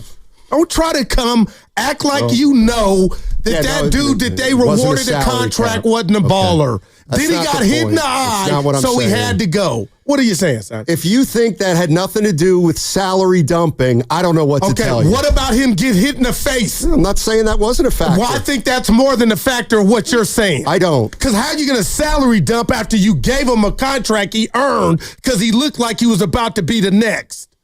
He had $130 million on his contract. They got a guy in the last year of his deal, so they saved $100 million long term. Like, that was a big part of the deal. I think it was a big part of the deal because they needed to maintain flexibility in terms of the aprons and all that other crap. You're listening to 95.7 The Game, KGMZ FM and HD1 San Francisco. Always live on the free Odyssey app, now broadcasting from the Laughing Monk Studios. Laughing Monk, righteously brewed in San Francisco. 888-957-9570 is the number. Let's go to Jeff's in San Jose. What's up, Jeff? How you doing? Hey, guys. How you guys doing? Hey. Thank you for having me on. Hey, Drew, I want to give you your props because you never gave up on Jonathan Kaminga. But the Warriors did, though. Yeah. Yes, a lot of people did. And you know what? You notice as the vibes start getting better, he starts getting better. Then we start hearing the media say better things about him. He's getting better. So far today, I haven't read anything bad about him. So let's see what he does tonight. And I think a lot of the blame about this season has to go towards Kerr because he left a lot of people that he finally took off the shelf. And you know what? He had to dust them off first. But he should have did that way back because we might not be in the predicament we're in right now. But once again, Guru, thank you. Yeah. Again, what was Steve Kerr's choice when they were 25 and 26 and then they got Butler and Jonathan Kaminga was hurt? So, unfortunately for Kaminga, he missed, 31 games? Yeah, that's a lot. And so they found something with Butler. And they needed to win just about every game they did to stay out of, deep into the play-in situation. But, Stoney, to dumb it down is you could have got Jesus. That should not be enough for a guy that's got some talent, a young guy at that, to where even, that should not be any part of the scenario. What? That Jonathan Kaminga can't play. I don't care who you brought into town. So, that's what's puzzling. This dude's got some talent. And just because you got something shouldn't be the end of said player like Kaminga. And I'm going to be real, thank caller for trying to give me some love. I gave up on Jonathan ever getting back into the lineup, and this Curry injury by default's got him back in there, but I don't think he ever got back into the rotation. And I'm just telling you this, it's not like we don't know why. Steve, and you can say he's wrong. Yeah, right. You can say he made a mistake, but Steve Kerr did not play Kaminga because he said Kaminga, Green, and Draymond couldn't play together, that the numbers just didn't work, that the analytics told them that that's not a good unit. And they almost won a playoff game. And he scored 30 in the Warriors with those three. Almost won a playoff game without Steph Curry. And Jimmy Butler said, I can play with Butler.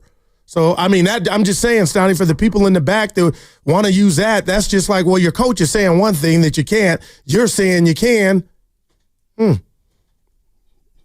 Well, who do you believe? I mean, Steve Kerr didn't make up the analytical numbers. No, I hear you. It's not who I believe, Stoney, but and I never coach, but the bottom line is you got to find a way. I would like with Wiggins and Kaminga, make it work. And I'll take what comes with it. But Jonathan Kaminga Sometimes on a team doesn't. Well, like Stoney, he's scoring 30. No, I can't say he a game. 30, yeah. No, he scored 18 the game before. He should have never been DMP. Do you guys think it's fair? Like the numbers when Kaminga plays a lot are really good, and when he doesn't get 25 or 30 minutes or whatever it is, the numbers aren't as kind to him. I'll let you go, Stoney. Well, do you think there's something to? Well, we can't play him 30 plus minutes with Curry, Butler, and Green all needing to play like 40 minutes. But now that Curry's not here, we don't have to worry about how much he's playing or not. So he's in a position to succeed now, but if you're looking for him to come in and give you 10 minutes, 12 minutes off the bench, like that's just not when he succeeds. No. That's a great point. And the only reason he played a lot last night is because Curry's hurt. Yes. And even though he doesn't play the same position, they need scoring. Badly. That's the only reason he played. They need scoring. And he brought it. He did. But they didn't get enough help. Let's go to Bernard in Antioch. Hey, Bernard, how you doing? Hey, how you guys doing? We all know Curry is the equalizer, right? Before he got hurt, he had 13 points in 13 minutes. So we know how important he is to the Warriors. It's just unfortunate, that he got hurt. You need your superstars, and we see it across the playoffs. When your best players get hurt, your team's going to struggle a little bit. I think we can take some solace at, the game. Look how hard Minnesota has to play to beat the Warriors without Curry. So I think we should look at it in a positive light. But I had a question to you guys. I don't know if this, I don't really know how to. Let me just ask this. I work in a customer service business, and customers, can get upset with certain things. And I overseen the team, so I always had a policy. Hey, if a customer is upset with you, listen to them, what have you, but they shouldn't be using, profanity and, cursing you out, calling you names, so on and so forth. So the NBA changed their rules on like how the players, could dress and all that at one time. Then they laxed that a little bit. But why is it okay for coaches and players, and it's just not Draymond, but he's at the forefront because he's our team, one of the best players on our team. But why is it okay for them to berate the refs like that? I just, they're at work, they have families. Some of their families may be at the games. Some of their kids may be at the games. So why is it okay for coaches and players to call them out of their name? And, I'm on TV sometime, and if they're close, the mic, you guys probably hear it too. You can hear exactly what they're saying. You can read their lips. Right. So why is that okay? I just wonder. I know it's an emotional game, but I think that's what it is. Can you answer that? But I think it's okay to talk to somebody like that. They're at work. Yeah, I don't know if it's okay, but I think the refs and the league realizes these games are emotional. These guys are passionate, and heat of the moment stuff happens. And so they give them a little bit of a break. 916 on the Boxer and Gerson work injury attorneys text line. So you're saying Kaminga, Steiner, you're saying Kaminga can't play Wiggins. He can't play with Butler. Who can he play with? I don't know who he can play with. I'm just telling you I'm telling you what Steve Kerr's reason was for not playing Kaminga after he returned from injury. But what I appreciate about you today, Steiny, is you can step back after I ask you, because it's not just me.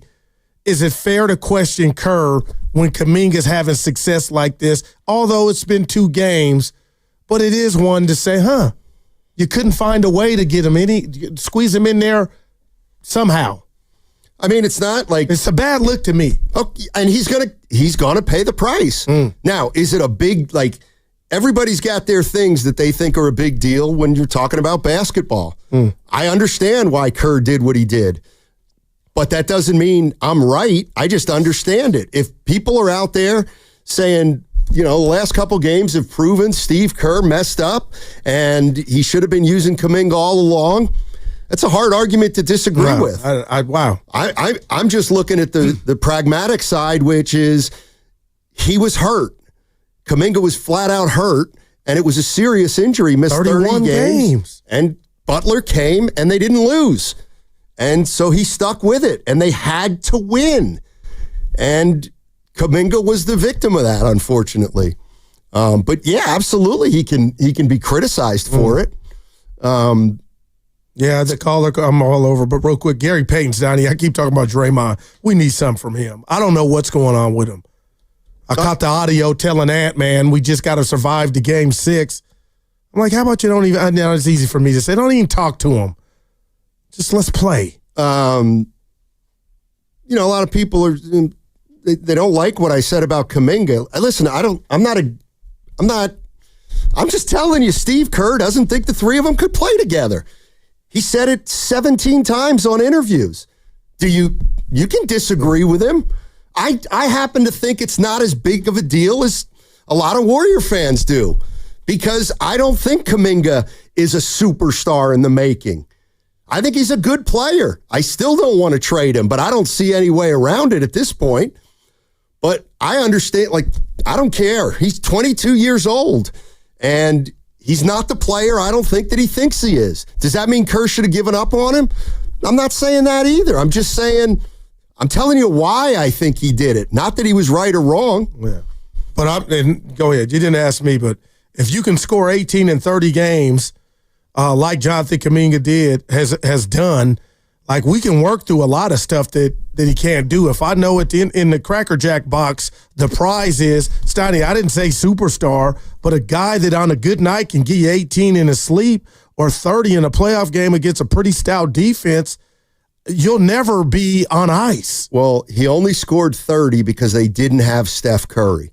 It's hard. He's not going to score 30 when Butler and Steph are holding the ball and have the ball in their hands most of the time. We've seen that. So Steve Kerr thinks, well, if Curry's getting me 30 and Kaminga's getting me 25 and Pods is getting me 12, you know what?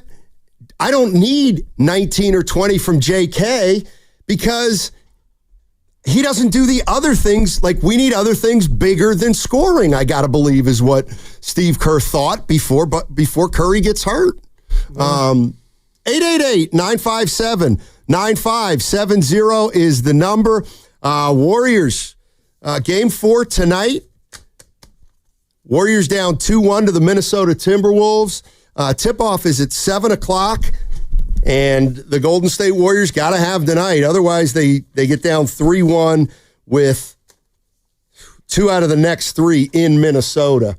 And I think we'll find out a little bit more about Steph Curry midweek, but the Warriors may have a tough road ahead. All right, Memorial Day weekend. Oh, hold on.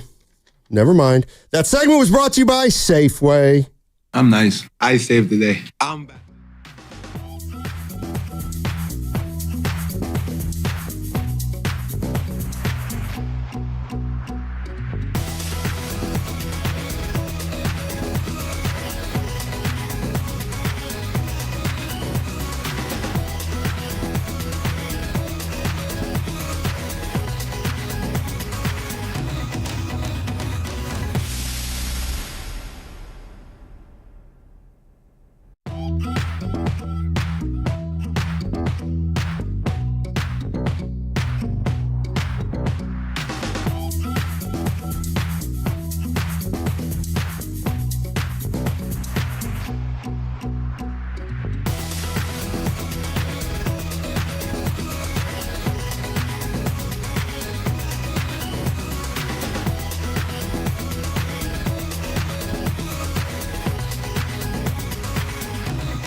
shot clock is at 16. As Butler with a right-hand dribble between the legs once, twice, 3 times. Now goes left on Naz Reid. Ball knocked away, goes right to Draymond in the right corner. Back to Butler, who relocates on the left wing, takes the 3 and hit it! He's unbelievable sometimes. Wow.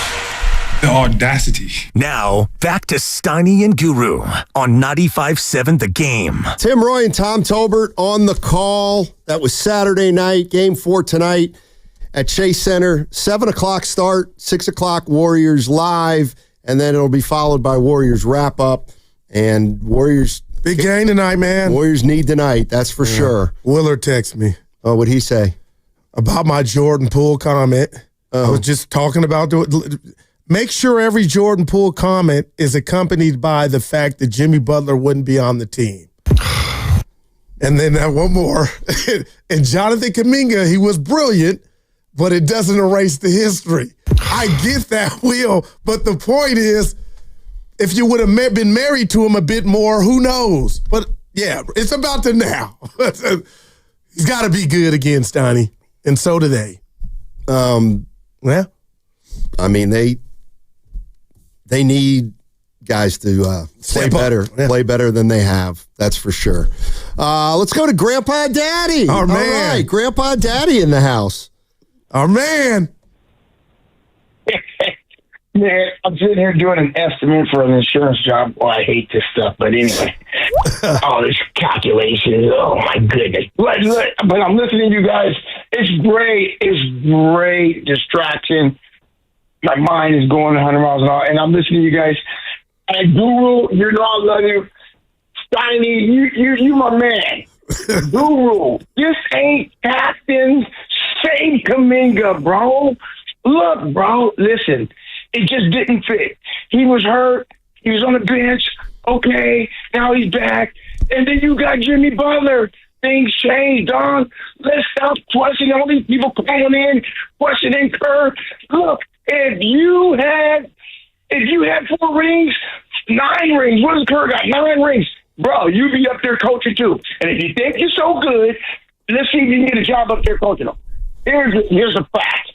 Kaminga, look, you're a professional basketball player, bro. You got into the NBA, you a pro.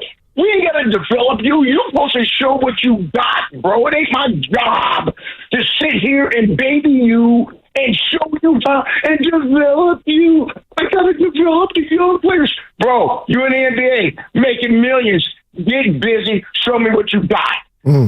Okay, boom. Now we in the playoffs. Bro, yeah, you got to step up to the plate. Your number's tall. You're sitting on the bench. Dust it off.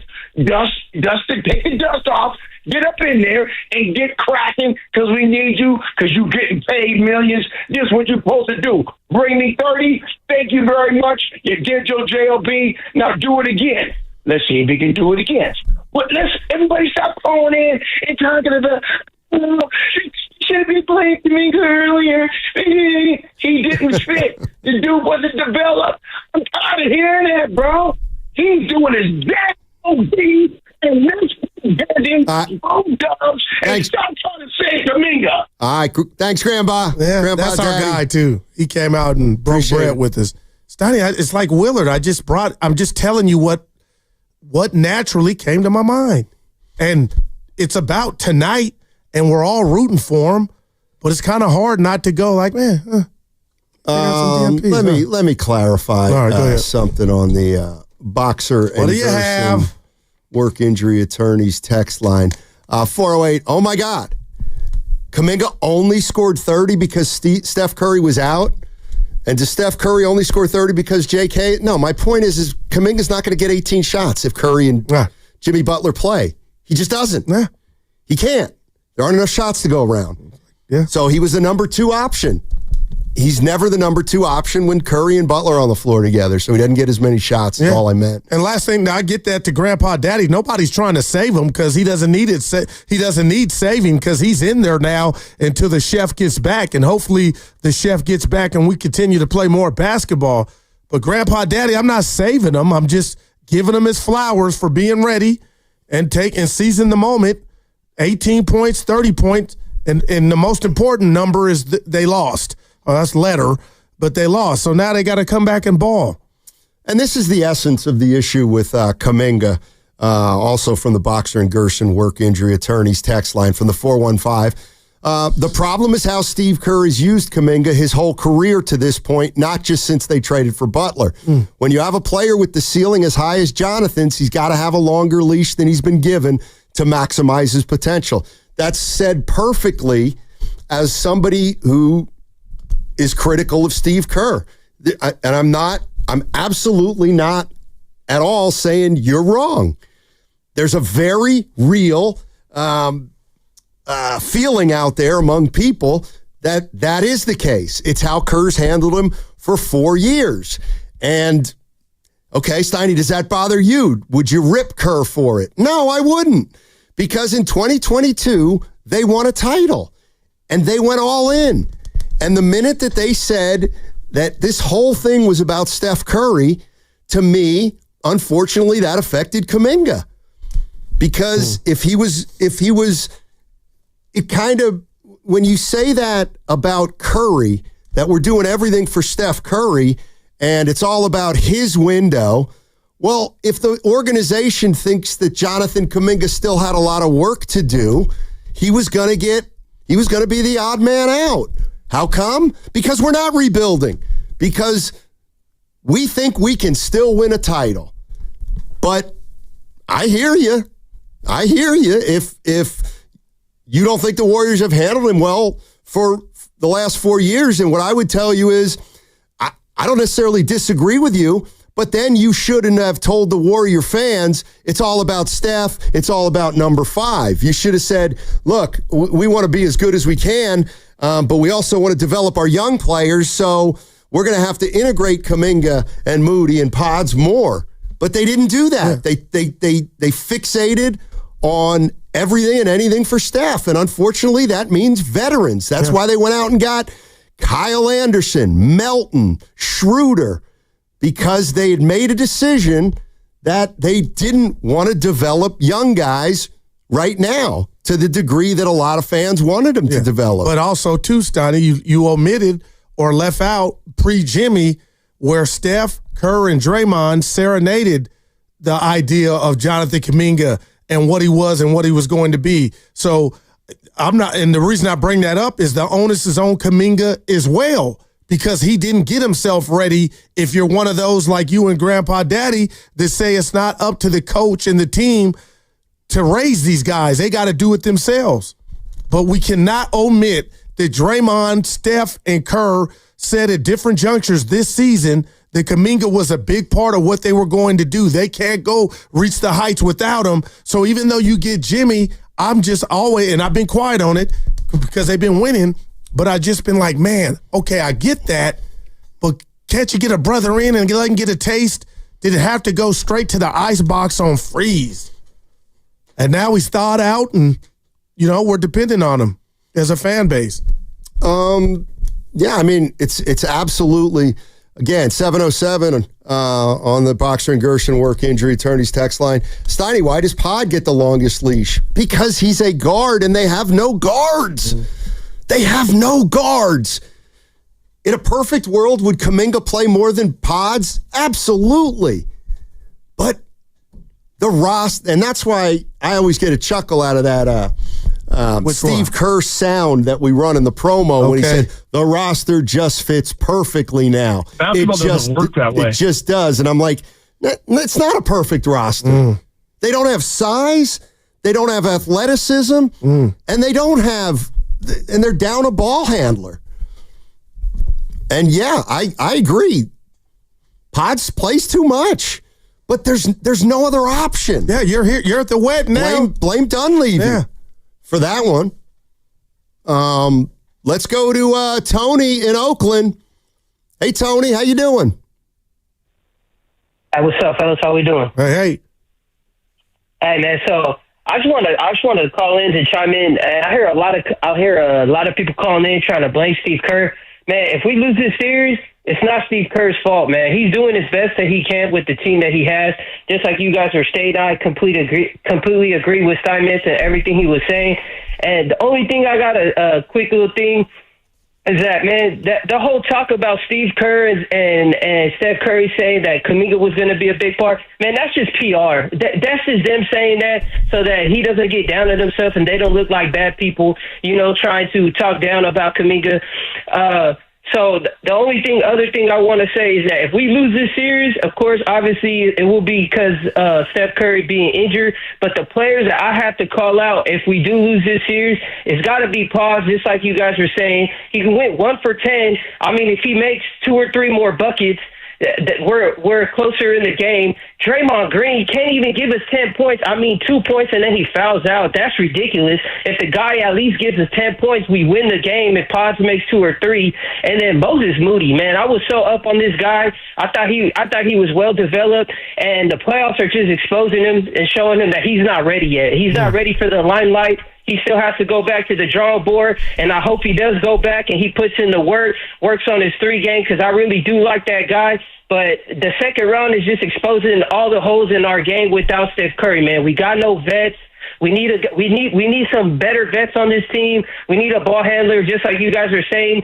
So the only one more thing I want to say is that, man, I heard Willard the other day and Diz bringing up, man, I really think that they should go after Cam Johnson. I really like that guy's game. Having a guy like Cam Johnson on our team will really clear up a lot of these holes that are really getting exposed in the second round. All right, guys, have a good one. Not time for that. We're still in a series here. Yeah. Only down 2-1. Last time the Warriors were down, they came back from 2-1 against the Celtics. Yeah. And against the Grizzlies. If we talk about anybody coming to town, it's Giannis. What do they have? I mean, you got the idea, hope, Stoney. I actually don't think they have any chance of Giannis. It's funny. Especially when you look at the rosters of other teams. Yeah, I got you. I mean, and this is the other thing. Bucks, we're interested in Giannis. We're the Warriors. Yeah. Okay, I'm looking at the Warriors roster. Okay, who do you want, Milwaukee? Pods can dunk. I got it, Stoney. I don't know. You're going to OKC, Houston. No, but here's the other part. Well, clearly the centerpiece will be, we'll send you Jimmy Butler. Yeah, I'm passing on that if I'm Milwaukee. I got you. By the way, Houston said that they're very content today with Jalen Green, so they're out on Devin Booker. Hey, you know what? I said that's before they win the lottery tonight, Evan. Who you guys got win? Who would you like to see win the lottery? Washington. Anybody? Why? But so Cooper Flag can go there. I want San Antonio for Pop. Cancel the season. He's not the head coach anymore. And that's why I want, I want to see him go to the Wizards. Well, we all know why. I root for my friends. I did. So do I. And my colleagues and my buddies. Yeah. I'm rooting for ESPN. What's wrong with that, Evan? Nothing. Yeah. I root for my friends at ESPN now, Stoney. Good for you. Met some over the weekend. Which ones? Yeah. We'll get to it later this week. Did you meet Stephen A. Smith? I did. How was he? Did you like him? Yeah, he was cool. Okay. I told him to stop that damn cowboy video at night. Let me settle. He said no. Let me settle. Let me reset. So if you don't think Bob Myers is one of the greatest guys of all time, among the most sincere guys of all time, he invited Guru to come down to the ESPN studios in L.A. on Saturday, which Guru did. Yes. So Guru was sitting in on all the pre- and post-game shows Saturday with Bob Myers, who invited him there. And Guru got to meet Stephen A. Smith, Kendrick Perkins, Malik Andrews, probably a whole host of others. Kendrick Perkins' son. If you want, if Bob Myers, awesome. Unbelievable. No doubt. He came through, man. Beautiful day. And just to watch them do what they do, Steiny, and then get to chop it up with them, eat and watch the game, I was like, man, this is cool. So Bob's a real one. You know how many times I say stuff to, not that I'm say stuff to people, yeah, we'll do this, and please. See, and he he followed up, man, and I had a wonderful time. What'd you wear? Hold on real quick. Oh, yeah. Don Dada on the 1200 on the YouTube chat says, let Guru tell us, Steiny. It's like I'm setting it up. Nobody knows what he did this weekend. He was down there. Okay, now we ask him about it. Evan, I had a suit. How were you dressed? I had a suit with a pink shirt open, no tie. You know, Stephen A. was going to clown me if I didn't have nothing on. That's what I felt. So I went in that way. And Did you get on TV at all? No, I didn't. Okay. And that's why I told Evan, I pulled him aside. Malika Andrews was great. Kendrick Perkins, he's from Beaumont, Texas. My dad from Bullard. So we talked about that stuff. Told Stephen A. about Handy and all my guys from the Union. Had fun with the Cowboy stuff. Told him thanks for being on the show. And what a wonderful boss I have. You knew it. He knows him. But all in all, it was 100 degrees in L.A., so I was sweating like a slave walking to the place because I got this wool suit on. I'm like, man, please answer.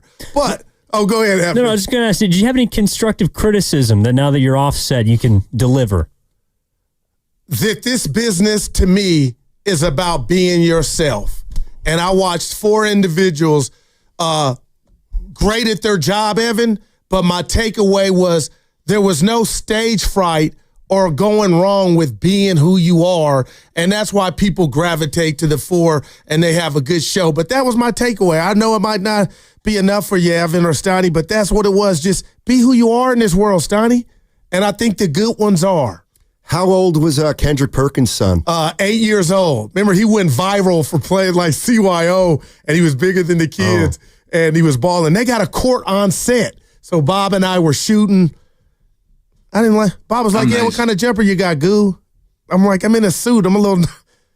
And then I felt like I didn't want to shoot the show, right? So was Perkins nice? Yeah, Perkins was cool. So I would have talked to him a lot because he seems like he's down to earth. So listen to how I couldn't go fanboy because I wanted the picture, but this is how your boy got it. So they're in commercial talking, chopping it up. And I go past them on the phone in my loud voice. Dad, I'm not going to ask Stephen A., Bob, and Kendrick for a picture. I'm not. And Kendrick Perkins thought that. They all start laughing. And they was like, come on, take the picture. And then Kendrick was like, you sit in my chair. I'm like, I don't want to sit, I was standing. He said, sit here. So I sat there and we took the photo. But that's as fanboy as I went. But Stoney, the worst part is social media. I posted the picture, but I think a lot of people took it like I was on the job. I got this job. I'm like, no, what? And I told Evan I wasn't fronting, but a lot of people looked at it like, oh, Goo got on. No, I took the picture and they were kind enough to do it, but I didn't want to send the wrong message on the socials. When you put it there and it looks that way. Like, no, that was just, Bob hooked me up. But all in all, I had a good time. And then saw my nephew, Joe, play at Anaheim, AAU, 8 years old, Stoney, incredible. The facility in Anaheim looked like something out of 90210 in the nice area. What was the show? Beverly Hills, 90210 or whatever it is. That's it. But I had a good time. And then you were at the game and Evan was at the lake. Yeah, I went to the Warriors game on Saturday. Good game. Real good game. Did you run into anybody? Like who? In the business. Yeah, I said hello. I said hello to a lot of people. Monty, Poole. You see Bonte? Yeah, I sat. B-Hill. Sat and talked to Bonte for a while with a guy named Dave Bernstein who runs NBC Sports Bay Area. Of course, I got to see the coach for a little bit. How was he? It was good. We talked. Did you guys go to dinner? No. Just talked for a little bit before the game and then a little bit after, and then I went home. Yeah, Bob and I had Chinese food. Oh, you ate? Yeah. Oh, you ate in the... Did you go out for dinner? No, they provide the food, and then you go in this lab with like this theater screen. I was like, wow. Let's go, it's Warriors. Catered? They bring in catered food? Yeah. Mm-hmm. Is it like a buffet? Or it was Chinese food? I was too embarrassed to go back. No, it was Chinese food. Yeah. Downtown L.A.? Downtown L.A. It went to L.A. Live, right? Yeah, L.A. It's right near Staples. It's there, right there. Yeah, right at Staples, right? Saw the Kobe statue. Oh, nice. Well, it was hot. What time did you get there? He told me get there about 4:30. I got there about Guru time, 3:50, and hung out just to I didn't want to be late. I heard something over the weekend I hated. Evan, you guys can chime in. If you get somewhere on time, you're late. Please. Miss me with that. You told me to be here at 4. If I get here before 4, I'm here. Get there on time. You're late. It's a sports thing. I thought it was military. Well, that too. If you're on time, do you're you late. live by that, Sonny? Get somewhere on time. I'm always early. What time did you get to the game? Or Saturday? So shoot around, you were there. They didn't have shoot around Saturday. That's what I heard. Yeah, we heard I that. took the ferry over. I took the 1:30 ferry. I got to the arena at 2:15. I love just you hung took out. The ferry. I did. How was the day? It was hot. Great. It was a nice, beautiful day. Beautiful day. And went and watched the game. That's dope. You going to be courtside tonight, Sonny? See, before the game, I'll probably be courtside. But last thing, I don't. Go ahead, go. You were courtside. Sam Lubman took a picture. That was before the game. Yeah, but where you were at, I thought were your seats. No. So I'm telling the whole cast, that's Steiny courtside.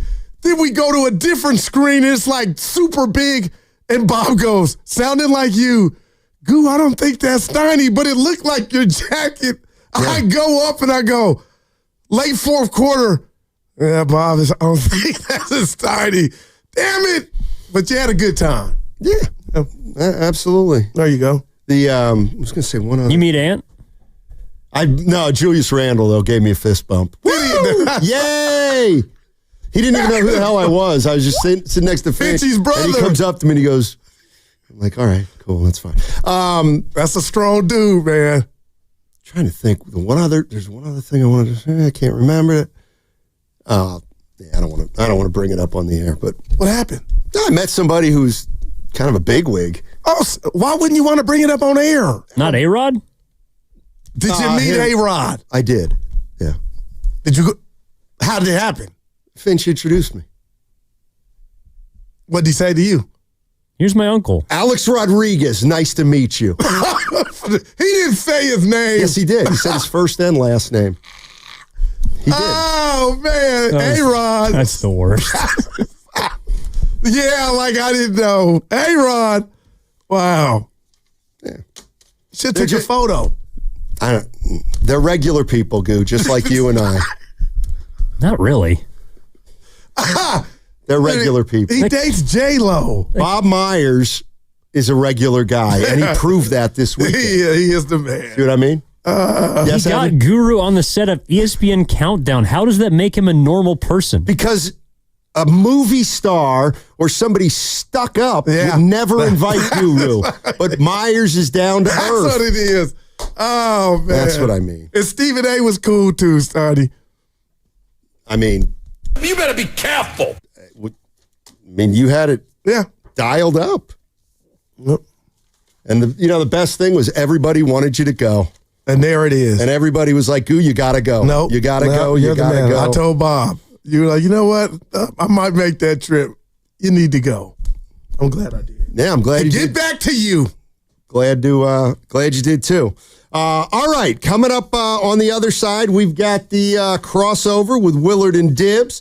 Memorial Day weekend is almost here, so before you hit the road for that well-earned getaway, swing by Valvoline Instant Oil Change. No appointment, stay in your car, done in about 15 minutes. Visit Bay Area Oil Change for locations and coupons. My nephew, Gavin Newsom.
Alexander Walker, cross court to Edwards. Edwards fakes Kaminga, drives right, gets downhill to the rim, goes up and dunked him right over the top of Kevon Looney.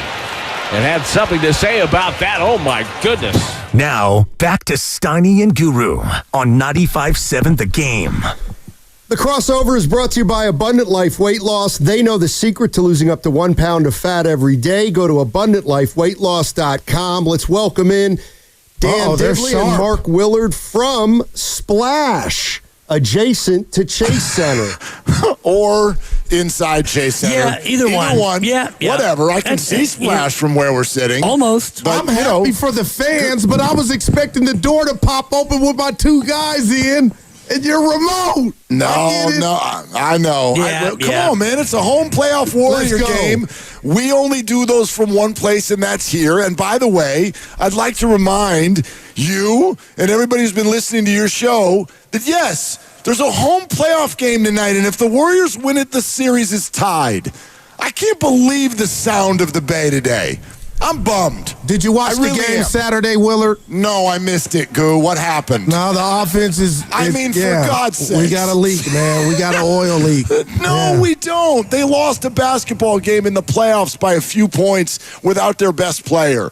Like, I am very, very bummed by the fact that Saturday's game has suddenly, without Steph Curry, at least by the sound of my ear, has turned a large portion of this fan base into that spot of now let's rip the Warriors for everything that they've done wrong, despite the fact that they're here and they've gotten to this point, which was really hard. And if they did it any of the other ways that a lot of people are suggesting, they're not here. They're not playing right now. And so I'm surprised. I'm surprised that game took that much wind out of everybody's sails. That's all. Well, how do you get guys that we're so used to and accustomed to making contributions? And Willard, I do not have in dibs off the table them winning tonight. Damn it, they had a 6-point lead in the fourth, but to sit here and act like Pods is going to be Pods and Moody's going to be Moody and GP, like that's concerning and it's worrisome. It's very worrisome, and if they're not the people that we have known them to be, or at least a proximity of that, then the Warriors have got trouble. But I look at the way that game went, and they went 6 minutes without a basket in the fourth quarter, and during that time, Minnesota only scored 15 points, and that a lot of it was with Draymond on the court, but even when Draymond went out, Minnesota was not absolutely lighting them up. Anthony Edwards had a few shots that were unbelievably great. He can do that again, of course, but I look at the way that game kind of unfolded over the last 8 minutes. The Warriors couldn't score, and Minnesota, they struggled as well. And the Warriors played great defense, and it got down to where you really needed a basket, and you couldn't get one. But I don't look at that game and think, well, gosh, Minnesota just was so much better. They outclassed the Warriors all 4 quarters. I thought that game was winnable up until you got about 2 minutes left in the game. So, yeah, I feel good about Pods being a little bit better. And, Moody, hopefully he can contribute. You've got 4 or 5 guys who need to be better. And let's put the rat on the table, brought to you by Atco Pest Control. There you go. Normally you guys have all the rats, but Steiny, this is kind of heading your way. Draymond Green. If Draymond Green plays like that again, it's like Saran. It's a wrap. He's got to be better than he was. He wasn't very good. And, I'd like to throw this to Mark to see if he agrees with me. I know it wasn't the most beautiful game, but up until the 7-minute mark of the fourth quarter, I'm thinking the Warriors are doing this. Like, this is how they're going to have to win the series if they don't play, if they don't have Steph Curry. It's going to look exactly like that. Only they'll come through at the end. I can't see, and I've been wrong before, obviously, but it's gonna be tough to blow the Timberwolves out if you're the Warriors. So you gotta keep it tight and hope that you can make the plays down the stretch. No, I agree with that completely, and I felt for a good portion of the game that night that they were going to win it. I do like the stat that you revealed about an hour ago. I didn't know that the Timberwolves are, I guess it would be 8-0 in the fourth quarter so far here in these playoffs. That's pretty interesting. But then again, a lot of these trends, all it takes is one. Right. Like the turnover thing finally went the other way on Saturday, where the Warriors won the turnover battle and they lost the game. So, but there must be something to that. But yeah, I think that's the formula. I think it was going well. I mean, going back to this whole, are Pods and Moody and GP2, are they going to be the people we've come to expect them to be? I'm sorry if this sounds wrong. I think that's exactly what we're seeing. They're all inconsistent. But I don't take that as some sort of knock or a problem for tonight. I have every belief that Pod's shots could go in tonight. Maybe Jonathan's won't. That's what these guys are. That's what they've been all year long. It's why we've said that you just need a couple guys to have a hot night. I have no idea who's going to have it tonight. I don't think Saturday has any effect on tonight, but it should be no surprise that this is insanely hard without Steph Curry. And I don't find an avenue for everybody to say the Warriors should have been ready for this. I think that's crazy. Just crazy. Sports doesn't work that way. How would we feel about the Wolves if Anthony Edwards' ankle thing the other night actually was a broken ankle? What would we be doing? No, would we be like, but they should be ready for this. Right. They should be awesome. No. DiVincenzo's going to come out and have one good game, 3 bad ones. That's who role players are in this league, especially in the playoffs. Did y'all see the Thunder Nuggets game over the weekend? Nobody can shoot. That's what this physicality that the refs are allowing is doing to these players. Nobody's got their legs in the fourth. Everybody's shooting 20-something%. I see it on all of the series right now, not just Brandon Podziemski. No, I agree. I mean, it's tough to, and that's why, to me, if you look at the numbers from most players, at least in this series, nobody's got great shooting percentage numbers or ones that really stick out. And that's why it's important when you're starting to make shots. And, I got to believe that Jimmy Butler, late in that game, the emphasis was on him more, and it just got a little tougher for him. But I think they took it as far as they could. They were up, I think, 80-74 with about 7 minutes left. I mean, if they get that tonight, you still got to you take it, and then you try to be more precise down the stretch. Yeah, precise, and you're right about Jimmy Butler, 1 of 7 in the fourth quarter, and so at that point, you need to have somebody else who can step forward and make a shot, and like I mentioned before, 6 minutes with no buckets, and it took a Buddy Hield tip-in. I don't know who had a Buddy Hield tip-in on their Buddy Hield field goal card. I certainly did not, but in that stretch, you had a couple of turnovers, a couple of missed shots, and you didn't get really much of a contribution from anybody else when you needed it most. And yes, Steiny, I think it was 80-75 with 8:50 to go. Jimmy Butler hits that I got no choice 3, where he's kind of stuck there late clock, and he just fires up a set shot, and he buries it. It's like, okay, Jimmy from 3, you're up 5, and that's, Mark, when I was thinking, okay, maybe this is actually going to happen. Yeah, you're right. It was 80-75 when Butler, after Butler hit that 3 with 8:50 left. Dibs. Are we bearing the lead? Kaminga? No, we didn't mention him. No, not yet. We can go there, but that's not the lead. Guru, you're the lead. You're the lead, Guru. You sent it out on social media, so now it's fair game. Now it's fair game. You watched that game on the ESPN set with Bob Myers? Yeah, hey, and that's your own neck of the woods too, Will. I said this Willard used to work downtown. I've been in that building many, many times, but forget about that. Come on, man. I'm not getting out of here with this crossover without this story. Yeah, Bob's Don't the leave man. anything out. Yeah. One day we were talking, and it might even been via text, and I asked him what's it like working with Stephen A. We were having some fun. He said, one day we'll fly, you'll come down. It was months, even last year. And boy, he hit me saying, hey, it's a great opportunity to come through. My buddy was going out there, Ron, to see his grandson play AAU tournament in Anaheim. So I got to do that. And I said, why not go? And I got to meet, Kendrick, Stephen A., Malika, and some other great people. So it was fun just being in the background, watching them do what they do. That's all. So I had a good time. And how many people like Bob keep their word? They were like, hey, I didn't ask him. Hey, Goo, come down. And that was the best part of it. So we watched the game, ate together, and hoping the Warriors would win. And Willard and Dibbs, Steiny, real quick. Yeah, I'm not despondent about the Dubs. I'm just despondent that we were 6 minutes away from saying that Minnesota team is blowing an opportunity without Steph Curry, and it didn't go that way. So when I look at the Warriors on who didn't show up, it just kind of hurts more because I know Steph's the story, but we had a lead and could have won that game had a couple guys not been superstars mimic or mirror themselves. Really upset that you tried to take this back to the game. Yeah, so back to you on the ESPN unacceptable. set. So what did you eat? Yeah. What did you eat? So I guess they have a game meal every game as they watch. So we had Chinese food.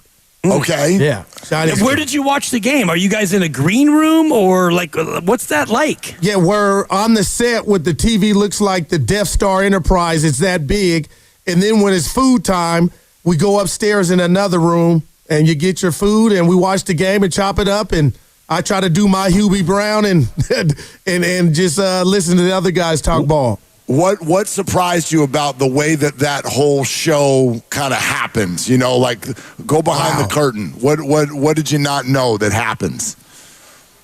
Well, I don't want to get any, but that they can do things for, let's say, the next day, that day, pre-tape. Yep. So I'm like, oh, what are you? And then I had to catch myself. That's for Sunday. Okay, I see you working. And then what did I thought it was my turn. Okay, sometimes I do two in a row. Go ahead. Time for the legal. Yep. You're listening to 95.7 The Game, KGMZ FM and HD1 San Francisco, always live on the free Odyssey app. Now broadcasting from the Laughing Monk Studios, Laughing Monk, righteously brewed in San Francisco. How was Stephen A, Goo? Did he live up to everything that you were hoping he would be as an in-person friend of the day? You know what, Dibbs?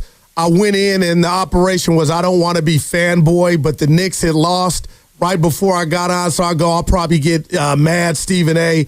But he was cool as a fan, better than I thought. So I ran some Dallas Cowboy material showing him my screensaver and how I got 3 kids and a wife, but this is on my screensaver. Can you do me a favor, Stephen A? He goes, what's that? I go, those Sunday night videos after we lose, can you stop it? Then he goes, I'm not. Mentioned some people, the boss and Fortenbaugh, who we work with, that he's worked with. And then also, too, your guys I know from Union City that he knows. So we had some fun doing that. And then he went into, how the hell you from the Bay and you a Cowboy fan? So I said, Norm, being from Butler, Texas. So it lived up to it, man. I'm glad I went. Yeah. And what's Kendrick like? Oh, he's the man. He's from Beaumont, Texas, so I hit it off with him. His 8-year-old son was on set. They got a hoop court on set. So his son was like, you said during the timeout, you come back over and shoot. I said, all right, here I come. But we had the little Texas hook up. So we talked about that. And then when we took the picture, he was like, you sit in my chair. I was like, no, Kendrick, I can stand this. He goes, you sit in my chair. So you're like, okay. And that's the worst part. I told Steiny about the picture I put on socials. I'm not on it. I didn't get the job, but I know I posted the pictures. If I did, will. So I just wanted to say, and I did in the caption, Bob invited me, but, a lot of my friends were like, you made it. I was like, no, I got to kick it and have a good time. Step one, you got to lay the groundwork first. So step one. We have a super chat. I had a great time. You got it. Paying $5. Goo, please tell us what their thoughts were about Jonathan Kaminga not being in the rotation. Yeah, well, all right. I won't name names. Why not? Because I just don't get out. Like, snitches get stitches, Will. But the bottom line... Not from Bob Myers is not going to give you stitches. The bottom line is, I've heard it a couple of times, it might have been a bad look on Kerr that Kaminga's playing this well on this stage when you try to hit the rewind button on why was he ever a DNP. So I don't know how you guys feel on that, but it's like, oh, my gosh, he can score 30 and 18, back-to-back. So that was said. And then a lot was said about Minnesota not being buttoned up And if they lose this series or this game, what it could do. And that's why I guess, Willard, I'm so hurt. I tried to come in positive, but I'm just upset, not at one individual, that Moody, Pods, and GP2 can't just give us a little of what they look like for so much of the year. That's all. And maybe it's Minnesota's defense, but I'm just seeing too much hesitancy and also timidness. Yeah, I buy that. And I also was sharing with our group earlier that the 23 3-point attempts, the lowest of the season. So part of that is you don't have Steph, the best three-point shooter ever. But I do think that some of it goes to what Steiny was saying earlier about the Minnesota defense being athletic and pressuring guys on the perimeter. But Pods had some open looks, and Moses Moody, I mean, he right now is largely unplayable, as is Quentin Post. I want to answer that JK question, okay. Guru. Yeah. Is it a bad look, is how you phrased it. Because I'm asking, No, it's not a bad look. I want to start with this. Jonathan was brilliant. He was brilliant in this basketball game. And so you have to start with that, because the guy deserves a ton of credit for still being able, in a big moment like that, to go have a performance like that. What I find interesting, though, is how many people, and you know who you are, and it's not all of you, but how many of you have decided that now means that what happened the last 6 months didn't happen? You're victory lapping off of one basketball game. And that is wildly unfair to the Golden State Warriors, who I heard one of your callers today accuse Steve Kerr of a smear campaign. Yeah, that was Jonathan rough. Come on, Willard. That's absurd. That is positively, patently absurd. So what I would say is, does Jonathan have this in his bag sometimes, or even one time? Sure, he did. But do the Warriors also have a point in that what they were doing for the last 6 months was A, largely while Jonathan was hurt, and B, while Steph Curry was on the floor, which is a completely different basketball team. So this idea, and I don't want to get into should Jonathan have DNP'd should he have gotten 10 minutes, whatever it was, he fell out of the rotation. I thought the reasons were completely acceptable at the time, and now we're at a new time with a completely different recipe. A totally different recipe. So the lead to me is give Jonathan credit for how he handled all of this. But I don't think you get to use one game or even 2 games to suddenly go, well, now this is who Jonathan is. Because Jonathan has also been a lot of other things over the last 6 months that a lot of people want to sweep under the rug right now, and they want the accountability to all go to Steve Kerr and not Jonathan Kaminga. Yeah, I'm looking, and Dibs, you brought up Draymond Green, and I thought he was involved in one of the big stretches of the game, and he didn't make the plays. After the Warriors cut it to 80-75, if you'll remember, Randall, herky-jerky, got down low and scored like around Draymond Green. Okay, so that's a great offensive play. But then the next time down, if you remember, they go to Randall, and Draymond gambles and doesn't get it, and they give up just a dunk, a wide-open dunk. And then on the next play, Draymond, he got stripped by McDaniels in the lane. Edwards comes back, makes a shot, and boom, it's a 1-point game. Draymond he was not very good on Saturday night. He just wasn't. Yeah, the gamble is one thing I told Mark Grandy before the show about a play that kind of stuck out to me because, Randall's at the foul line extended, and there's no reason to try to get the steal there. You need to play good, solid positional defense and, make Randall have a tough time getting the basket. I do think that Draymond Green, and I love the refs more than anybody else, I thought that he had a couple of toughies in that. Randall ran him over. Okay. I thought that was a garden variety charge, but Scotty Foster, number 48 there at the baseline, immediately hands on hips. And, something that Mark and I will get into, not at great length because it's a game day, but the challenge system, as Mark said on our thread, it's beyond broken. So you challenge that one because you have to, and I thought that should have been overturned, but whatever, you lose the challenge, and now you're done. So now Steve Kerr has no more ability to challenge any other tough call, and that game was full of tough calls both ways. An absolutely broken system. Yes, it is. Totally broken system based on, first of all, officials are the first ones that love to, how about a 2-minute report? They love to be like, well, we're human, so we're going to make some mistakes. Oh, but the teams can't. You can't be wrong one time. If you're wrong one time, now the game goes totally sideways because one of the teams is naked with no ability to challenge anything. And the other thing that's completely broken about it is the fact that dudes are heading over, and there are some ladies as well, heading over to the review booth so that they can look at their own call and then decide if they were wrong or not. So as human beings, they are already biased because they want what they did originally to be right. And you see them confirm often what they did, even when video shows that they were wrong. So the system is brutal. I don't want to get too deep into Saturday, even though I thought it really killed the Warriors, because Draymond does need to be smarter in those situations, knowing that he's got 5 fouls. But at the same time, I can hear a Warrior fan who says, look, with 3 minutes left to go, you sent the heartbeat of our defense in a 2-point game to the bench incorrectly. And Steiny, I know you think there was contact, but contact in these playoffs is a completely different word, and that was not a foul. It was flat out not a foul based on what the NBA has done this month. That was flat out not a foul, and you stripped the Warriors of their defensive heartbeat in a 2-point game with 3 minutes to go. Wow. Yeah, what I found surprising was Draymond didn't argue that call. Well, he just threw his hands up and ran off the floor. Sure. Why? He didn't want to get a technical. Yeah. I thought he played that well at that point. Like, what are you going to do? They don't even have a challenge. There's nothing he could do. Yeah. Before we get out of here, can I give you guys a hashtag random question? Because I asked Steiny. I want to know from my dudes. It's all about the Warriors on ours, right? But who would you like to see win the lottery tonight? Do you have? I want the Spurs to win the lottery.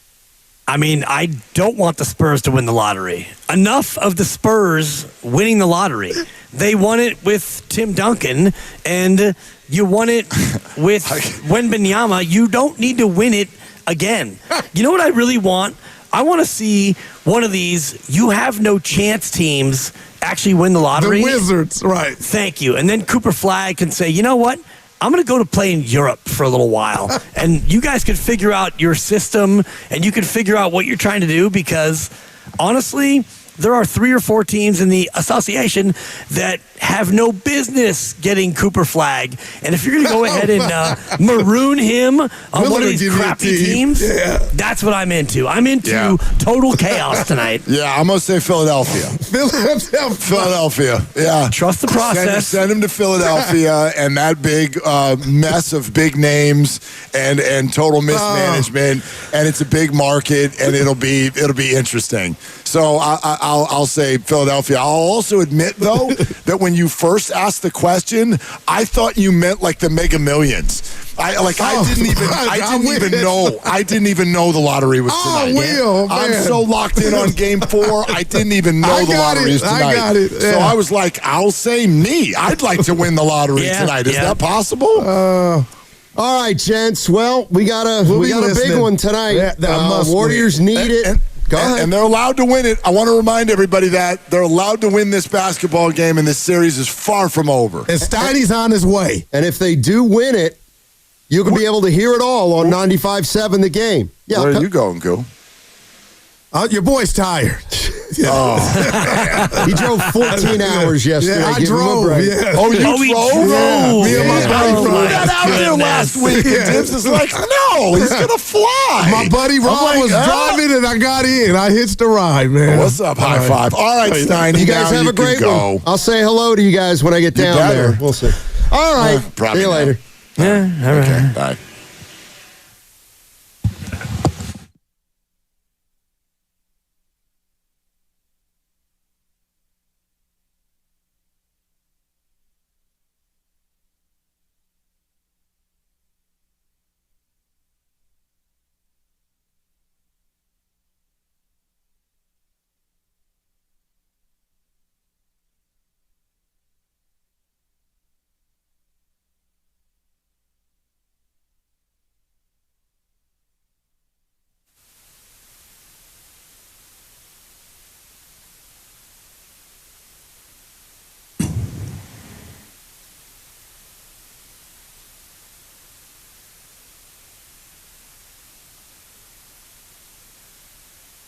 Yeah, let's go. Let's go. Come on now. Game 4 is tonight here in this building, in this city. Game 4, Warriors and T-Wolves. They've got to have it right here on 95.7 The Game. Willard and Tibbs live on the scene inside Chase Center. And so if you're coming to the game tonight, you know the deal. Once those doors open, come on in, come up, say hi. We would love to see you as we get ready for this game tonight. I'm just going to put it all out on the table right as we start. Do it. Okay? And we want to hear from all of you because it's an emotional day for Warrior fans. And we want to provide space for that. I get it. There's fear. There's maybe some anger. There's hope. There's all kinds of things depending on who you are and how you see it. And I'll just say this, Dibs. That game on Saturday night, I cannot remember the last time I was that mad at a sporting event. You were mad? I was furious at the end of the game, to the point where our chosen spot that night, which, as you know, was our favorite out in Sonoma, B&V Whiskey Bar and Grill right there on the square. The lovely Christy had to flag down our good servers, Tim and Michelle, who we've gotten to know pretty well out there, and she had to give them one of these. And what I did for the radio audience was when you make that little motion to a server, let's check the check. Yeah. Check, please. Yeah. Check, please. Right. Yeah. Because this guy is screaming at a television set. And I think to go. I think I need to get him in the car and we need to get on up out of here as opposed to some sort of a nightcap. Because I was furious with what you were just talking about, the review system and replay and all of that stuff with the officials at the end of that basketball game. I thought it got ruined. That does not excuse a lot of the shortcomings of the Golden State Warriors in that game. So I was angry, but I'm also surprised 48 hours later how many people have sort of, and maybe I'm listening to the what's my man Tim Flannery call it? The lunatic fringe. The lunatic fringe. Yep. Maybe that's what I'm listening to. I don't know. We'd love to hear from you. Yeah. How are you feeling? I'm surprised how many people come out of that game with now their list of all the things the Warriors have been doing wrong for the last 2 years to arrive at this moment. This moment, I would argue, doesn't happen if they don't do things the way that they did it.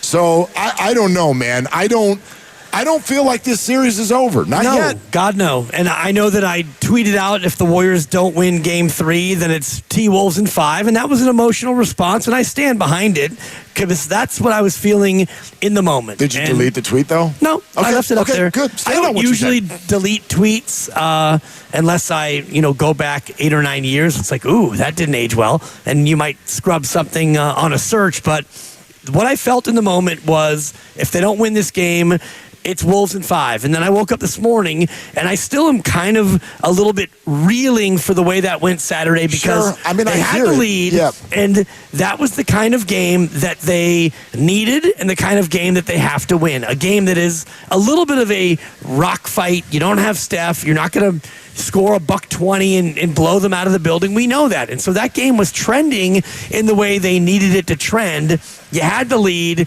and then you went 6 minutes without a basket, and it got away from you and you lost. And so in the moment I was thinking, this is over. And then I woke up this morning, and the more I started to look back at the tape and I watched it again, and you watch the game, and they more than held their own for the majority of that game. Totally. And they're still playing at home. And I do hold out hope that one or maybe even two of their role players can step up and do something here like Pods did against Houston in, Game 4, I think, right? Yeah. Game 4 when he had an amazing game, and then Buddy in Game 7. I do think that there is some magic that can be produced, and so I woke up this morning and thought, you know what? This series is not over. Now, ask me tomorrow if they lose tonight. Well, sure. The percentages obviously go way, way, way out the door, and there's no Steph Curry, and you would suddenly, you don't even look at it the same way you would a normal 3-1 deficit. Take the Cleveland Cavaliers. Do you think they're done? Are they done? No, but boy, Indiana sure looks good. The Indiana looks fantastic. Now, it's different because Cleveland still has 2 home games, and they're Cleveland, and they're the 1 seed, and they're healthy and all of that. it's sort of, if you lose tonight, it makes you feel not like you're down 3-1. It makes you feel like it's a one-game series and it's a road game and you have to win it. In other words, you would have to win Wednesday to get to a Steph Curry game. Yep. And we don't even know that Steph Curry game exists. Like, you might be chasing a ghost. I don't even know. But we know that Steph is not going to be available prior to Sunday. They've spoken to it on the court. If you heard the mic'd up moment between GP2 and Anthony Edwards, where Ant says to GP, he goes, "You guys trying to just get one game so that you can get Wardell back on Sunday, aren't you?" Pretty awesome. And GP looks at him and goes, "That's the plan." Yeah. So, tonight is that night. They got to go get this one. So I'm with you. We can talk again tomorrow. We will. And maybe this will feel completely different. But I want to point to this, and it's one of the reasons I draw, I don't know if the word is optimism, but plenty of hope for tonight's game. Do you know what I noticed about the Rockets series that I have not felt at all in this series? There were moments in the Rockets series where the Warriors looked physically overwhelmed. Yeah, they had no answer. They had no answer, and they were getting run off the court. Have you felt that for even 2 seconds of this series? You could argue portions of Game 2. I would argue back. That's a Game 2 desperate Minnesota team. Steph Curry, the first game out the door where the Warriors are dealing with that. And even in that game, where with all things going totally haywire and Steve Kerr using it as an in-game tryout, they still cut that thing to 7 in the third quarter. So I just don't get the sense that even minus Steph, that the Warriors are physically overwhelmed in this series. Do they have the worst roster? Of course they do. Of course they do. They don't have their best player. Right.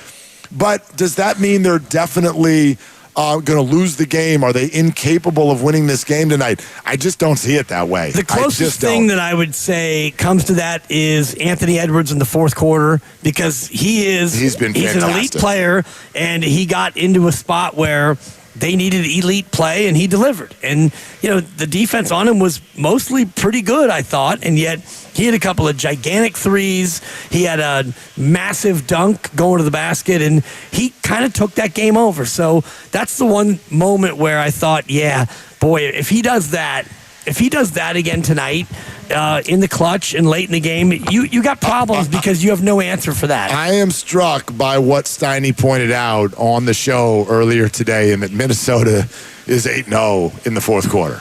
They're 8-0 in these playoffs in the fourth quarter. They have not lost a fourth quarter yet. Now, some of those come from different places. Yeah. Some of them, they already had the game in hand. Some of them, the other team had the game in hand. Although they've only lost, I guess, 2 of those 8 basketball games so far. But they have outscored the opponent in all of their 8 playoff games.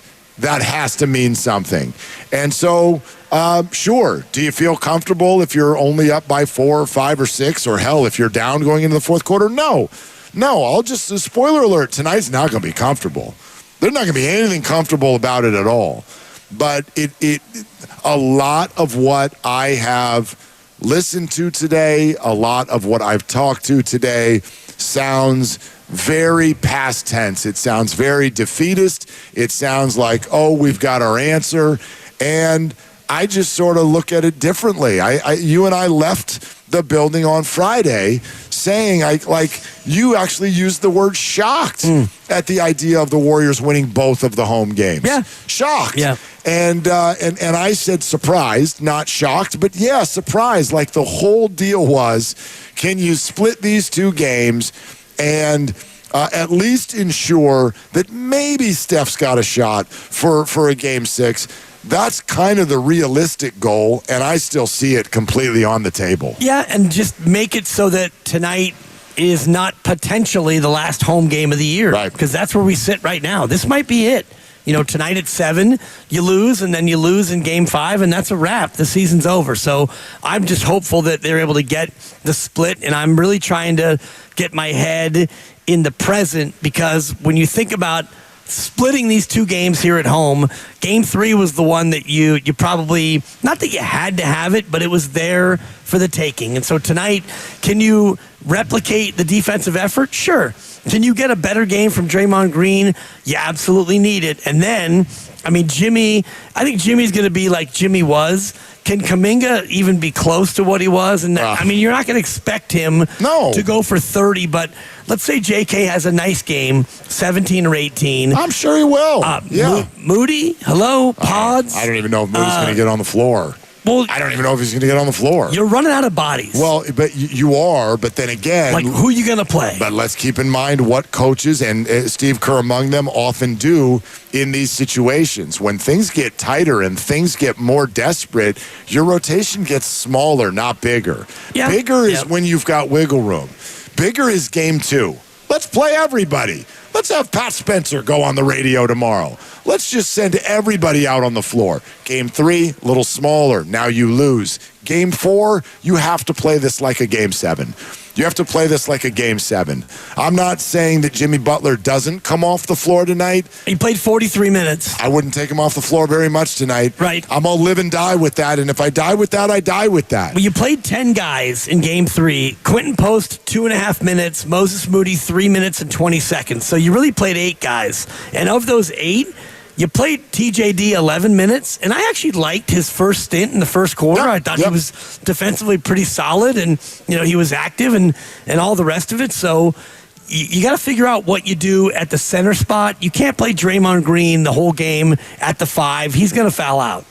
So, I mean, does Quentin have a chance to shoot the ball, or TJD? Kavan is not.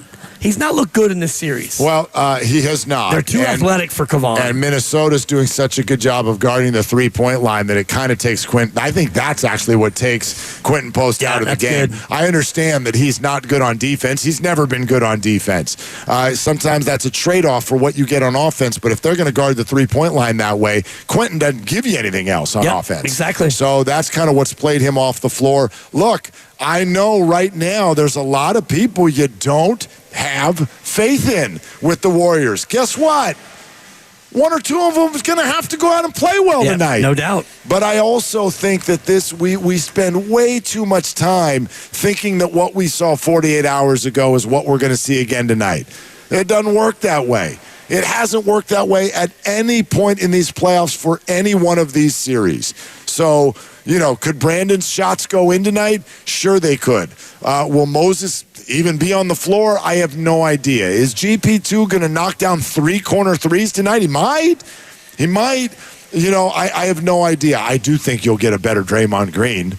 I do think you'll. Well, if you don't, then what are we talking about? I mean, all guests on 95.7 The Game appear on the River Islands guest line. Isn't it time for you to discover the islands, River Islands in Lathrop? All right, your turn, Warrior fans.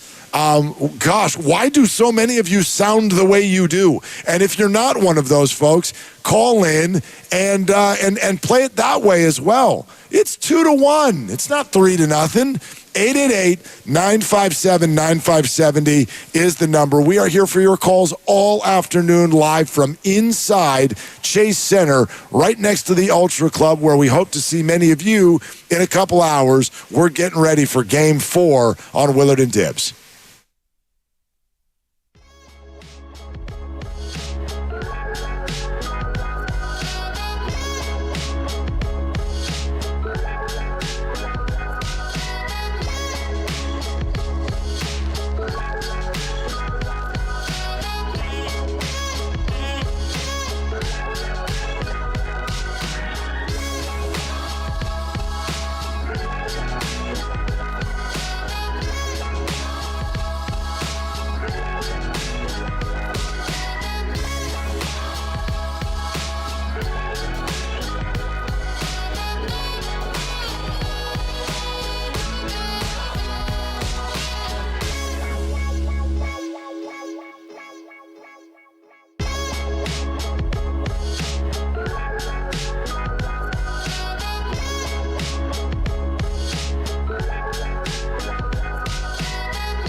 Alexander Walker, cross court to Edwards. Edwards fakes Kaminga, drives right, gets downhill to the rim, goes up and dunked him right over the top of Kevon Looney. And had something to say about that. Oh, my goodness. Bay Area, it's Kevon Looney. You're listening to the home of every Warriors game, 95.7, The Game. Mark Grandy is on the pre and post tonight. Lock in, Dub Nation. Come on, man. Come on, why you got to play? A new one. Where the hell did you find that, Lucas? Yeah. You got me out here false starting for crying out loud. Grandy doesn't even play his own drops from Loon. I guess not. Nope. Hey, Grandy, your picks stink. I guess. No, yeah, Grandy will be on it. He's sitting right here with us. He has already arrived for work, even though his show doesn't start for another 3.5 hours. But Willie and Dibby will have you until then, and then Grandy walks you right up to Game 4 between the Warriors and the Wolves tonight. Listen, I get how frustrating this series is. I just think that I hear a lot of people pointing the finger at the wrong place, and I don't even know that this is worthy of a finger point at all. You know what I mean? Like, if you want to come down certain players' roads and say play better, sure. This is the NBA. So I'm sorry, Pods. If you go 1 for 10, the radio's not going to sound good the next day. I get that. But larger picture here, you look at this series, it's only 2-1. And Steph Curry has played 1 quarter of basketball in the series. I don't mean to make that a catch-all, but it's pretty much a catch-all for me. Listen, I can take something, even as frustrating as Saturday night was, I can take something out of it that I think is a positive. And that is, when Steph Curry's not going to play in a playoff series, I think there's some of us that walked into the game like, are the Warriors just going to get blown out in all of the games? And they very, very much didn't. Like, they showed to me on Saturday the formula and the possibility for what I hope they do tonight. Absolutely. I mean, I think Game 2, you and I both kind of looked at it in the way that it played out, which is it was an exploration sensation is what it was. They're trying to figure out who might, who could, who fits, and the rest of it. And you already stole 1 game on the road, so fine, a split. And then Game 3, I thought, went kind of the way they wanted it to go, which was a defensive game. You mentioned Pods, and I don't want to scapegoat one guy, but he went 1 for 10. And if you're going to start and you're going to be a guy who takes 10 shots, you can't miss 9 of them. You can go 4 for 10, which is less than ideal, but it's understandable. Right, would have won the game if he did. Playoff run, right. So you look at that, and, Moses Moody in 3 minutes, why is he suddenly unplayable in the eyes of Steve Kerr? Yep. So whatever's going on, and many people I'm sure want to point the finger at Steve Kerr. You're allowed to. You can fan however you want to fan. And you and I have talked about this for the whole time we've done a show together, and you actually had the point, and I've kind of borrowed it, where Steve Kerr doesn't know who's going to play well when he goes to put somebody in the game. You hope that they all play well, but when they don't, Steve Kerr's job is to try to figure out what works. And if you want to look at the Kaminga part of it and say, well, you always said that Kaminga doesn't work with Jimmy and Draymond. Well, he sure did on Saturday night. So is that a new development? To a degree, although Draymond's minutes were down and Draymond played horribly. Yep. So again, one thing that I think is really a fallacy is will people go, see? Right. Kaminga can play with Jimmy and Draymond. You know what you're forgetting? Everybody raise your hand. What are you forgetting? They lost. Yeah. And they didn't even score 100 points. So when they say analytically Kaminga can't play with Jimmy and Draymond, they're not, I hope people didn't take it this way, they're not saying Jonathan Kaminga is a bad basketball player. They're saying the Warrior output from those 3 has not analytically been good, and we're going to, checks notes, stick with the Hall of Famers. Like the one thing I really get bothered by, and look, again, it's like you said, I think that there are plenty of things to say about every player and coach with what they do in this moment. What I have been disappointed by is listening to people talk about now apparently Saturday night means they were doing everything wrong all year long. Now we're going backwards. I heard people go back 2 and 3 years. Right, Jordan now Poole. you need Jordan Poole. And I want to tell every person who has Jordan Poole, go through their mind today. Please understand your point needs to finish with ... and Jimmy Butler's not on the team. Make sure you know that. If you still want Jordan Poole on the team, that's fine. Just make sure you finish your point with, and Jimmy Butler's not on the team. So the whole thing would revolve around Jordan Poole as a scorer.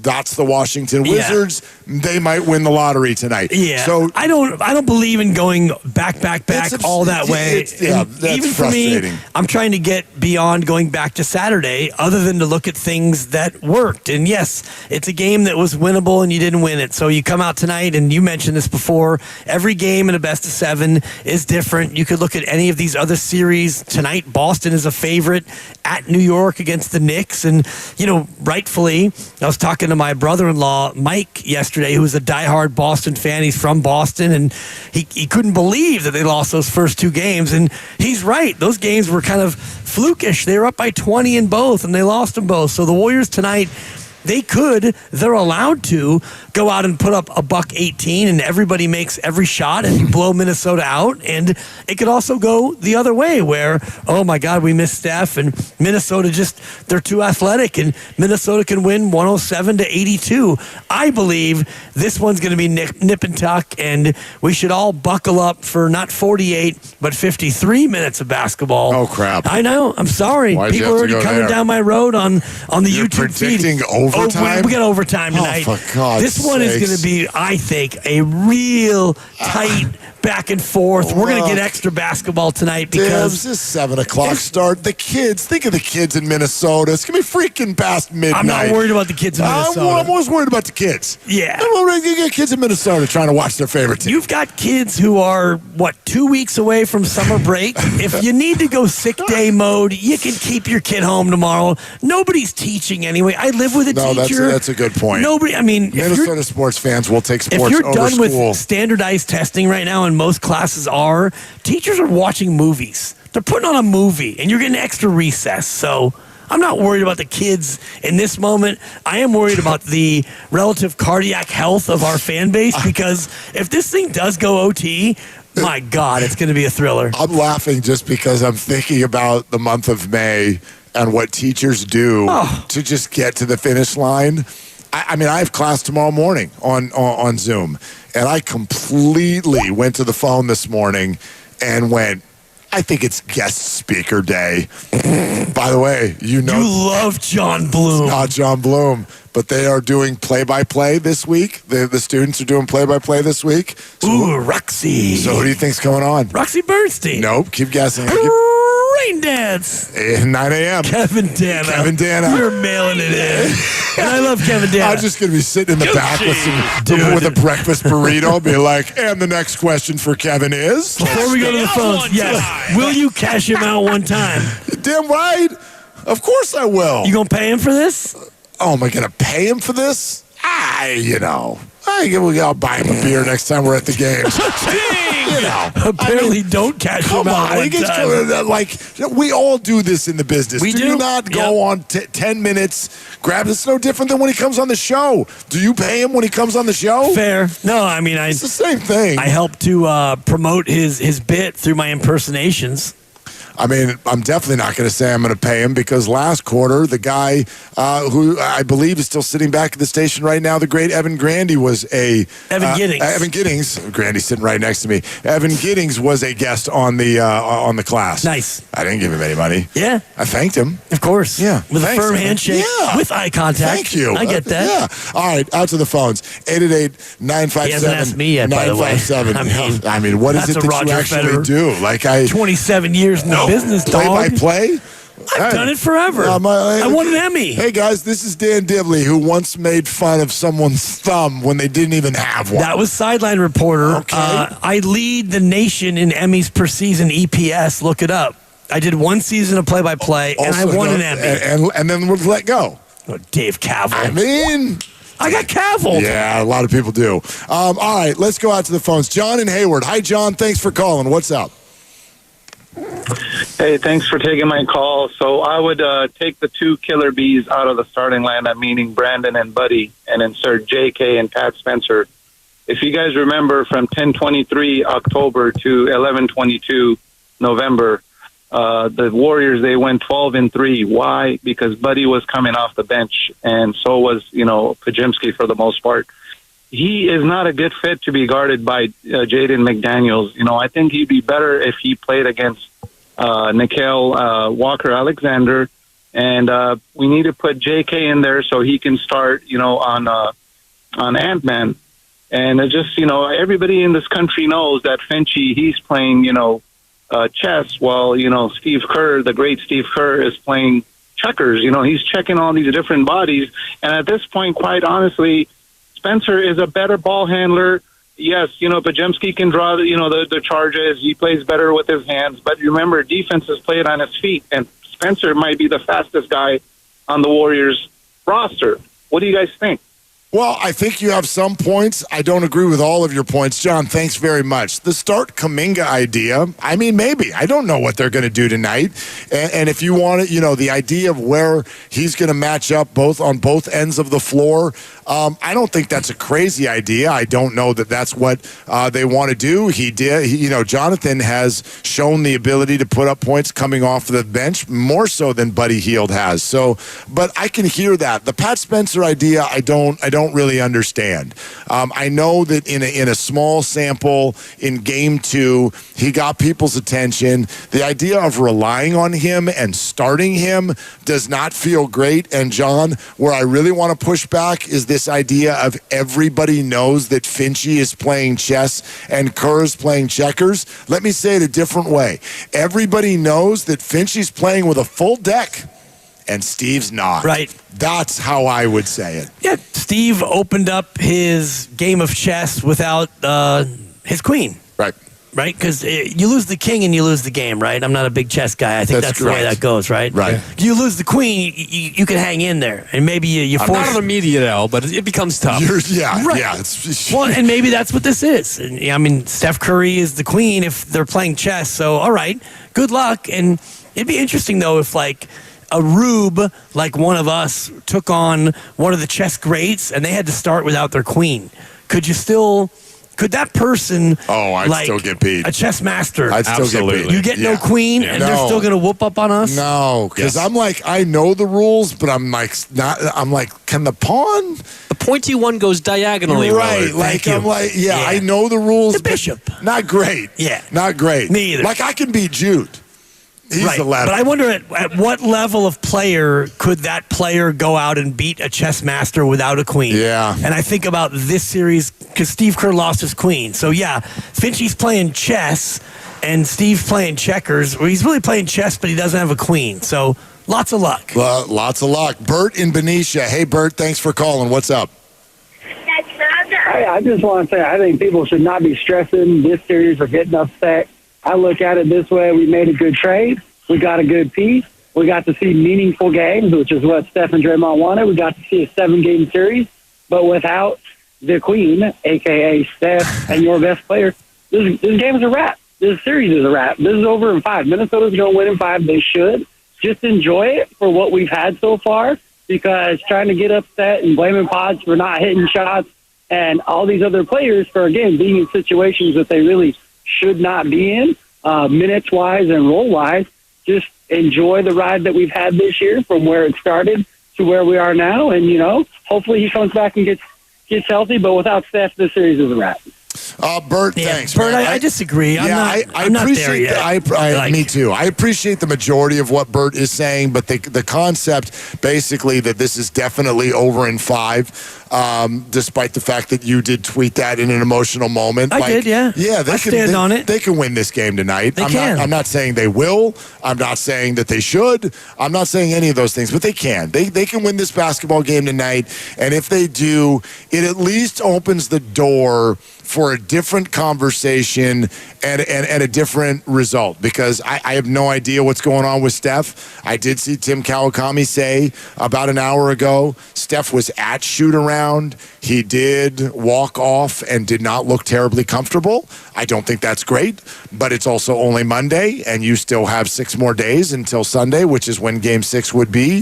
If the Warriors can get there, I don't know if they're going to win tonight. But to say that they don't have a shot after what we watched on Saturday night, I just don't agree. Yeah, Bert, call back on Thursday if they lose tonight and they lose Wednesday, and then your call plays perfectly. Because Bert, I think, is already in Thursday mode of reflecting on, we talk about the Kubler-Ross model, 5 stages of grief, and they don't go in order, and he is already at acceptance where, and maybe I'm stuck in denial, thinking in denial is a river. Shout out Doechii, Grammy Award winner, but I do think that right now, I'm not ready to go to acceptance of, I'm just thankful they got to the second round. No, and you have to go out there and be tough. And you don't have to. It doesn't matter if you're being myopic or delusional. It doesn't matter. Like, we're just fans. We're just going to watch the game tonight, and I'm not going to watch it through the lens of they have no chance to win this. It's a sporting event, and they're a 5-point underdog. They absolutely can go out and win this basketball game tonight, and then we'll take it from there. His larger point, though, it is something that to me is worth discussing for a second. If they do lose in 5 or 6 or 7, for that matter, if they do end up losing in this round and you move on, Grandy, you were talking about this earlier on our text thread about coming out of Saturday, and your number one emotion was just like, you're just so damn bummed that Steph Curry got hurt because the Wolves look so gettable. And if Steph were still here, would the Warriors have the edge in the series? I don't know, but it feels like they would. And so I kind of responded to you by saying, for Warrior fans, maybe we're getting a little taste of how some other fan bases have felt through the years when the Warriors maneuvered through the playoffs going against teams that were missing some of their best players. Might have been different because I think the Warriors were the better team in those years anyway, but who knows? But this is what happens sometimes. Sometimes you get to the playoffs and your best player gets hurt, and then you have to go home. And that sucks, but I just don't think that that's a recipe for now turning on your coach, your executives, your role players, or whatever, and now saying that they screwed up because this happened. I don't look see at it the that history way. of the dynasty, and you can go back to when Ja Morant got hurt against Memphis, and then Kyrie was hurt when you took on Cleveland, and then the next year when you won 73, Steph was hurt and Cleveland got you, and then you go all the way up to Toronto where you lost KD and Klay Thompson. So you can look at every series, every playoff run, and you'd be hard pressed to find a postseason where a team in the Warriors' way didn't lose a player, or the Warriors themselves lost a player. It's the way it goes. When you have a 2-month playoff, and I was thinking about this with football, unless you lose your quarterback, you don't really have a built-in excuse. Now, you lose your tackle, fine. You lose your pass rusher, whatever. But if you get injuries in a football run, it happens. And that's, 4 or 5 weeks? Or 6 if you count the week off before the Super Bowl. This is a 2-month and can be 28-game absolute marathon. So to think that you're going to make it through completely injury-free, it's a long shot. But if you do, you've got a much greater chance of going on and winning the damn thing, 888-957-957. We keep taking your calls all afternoon live inside Chase Center. Willard and Dibbs with you as we get ready for Game 4. Let's go to Jonathan in the city. Hi, Jonathan. What are you doing today? Hey, good afternoon, guys. Just taking a little break and, on the call with 95.7 The Game. I just want to say, man, hey, I got 2 things that could either make them win the game or lose the game. But I'm going to give you 2 suggestions how they can win the game. It's not a must win, but they better win, because I'm with you, Dibs. They don't win this, I feel like Ant-Man in 5. But this is how they can win it. When you get to the free throw line, make most of your free throws.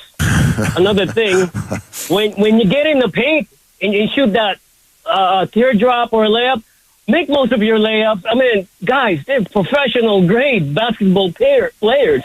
You got to make most of the bunny shots, you know? It just drives me crazy. But Jency goes in the lane, and, you know, if it's not short, it's you know, hits the back of the rim. Same thing with Moody. I mean, both guys are just in a funk right now, you know?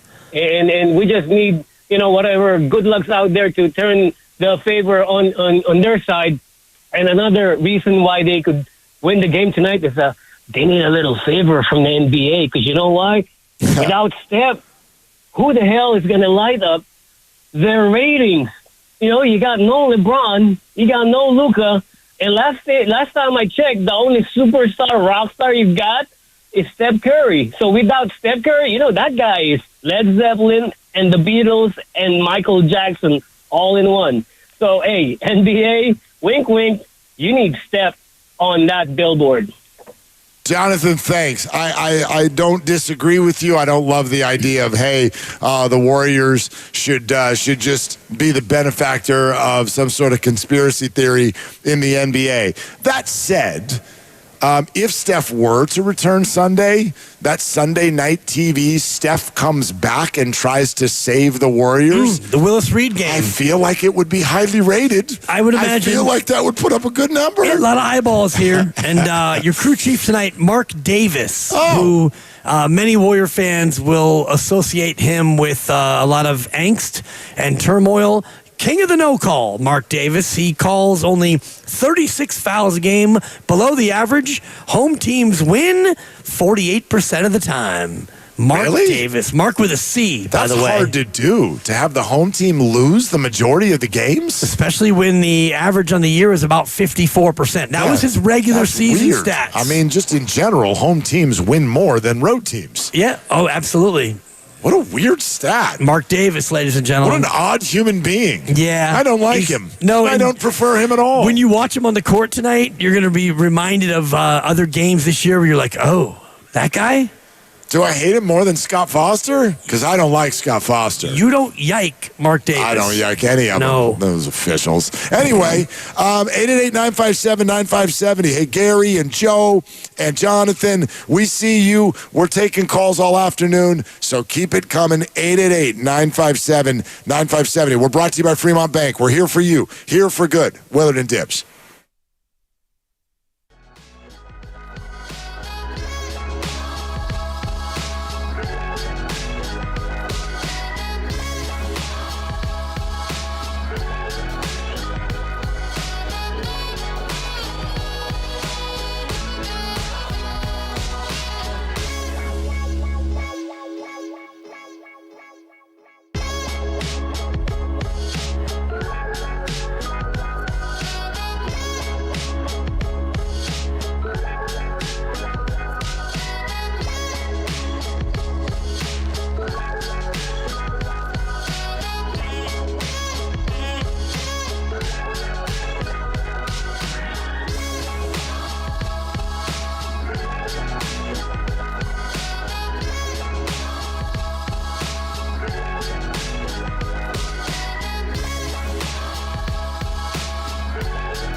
Now, back to Willard and Dibs. I mean, Mark, it's so good to hear y'all's voices. And Mr. Dibs, I mean, it's just been way too damn long. So it puts a smile on my face. On 95.7 The Game.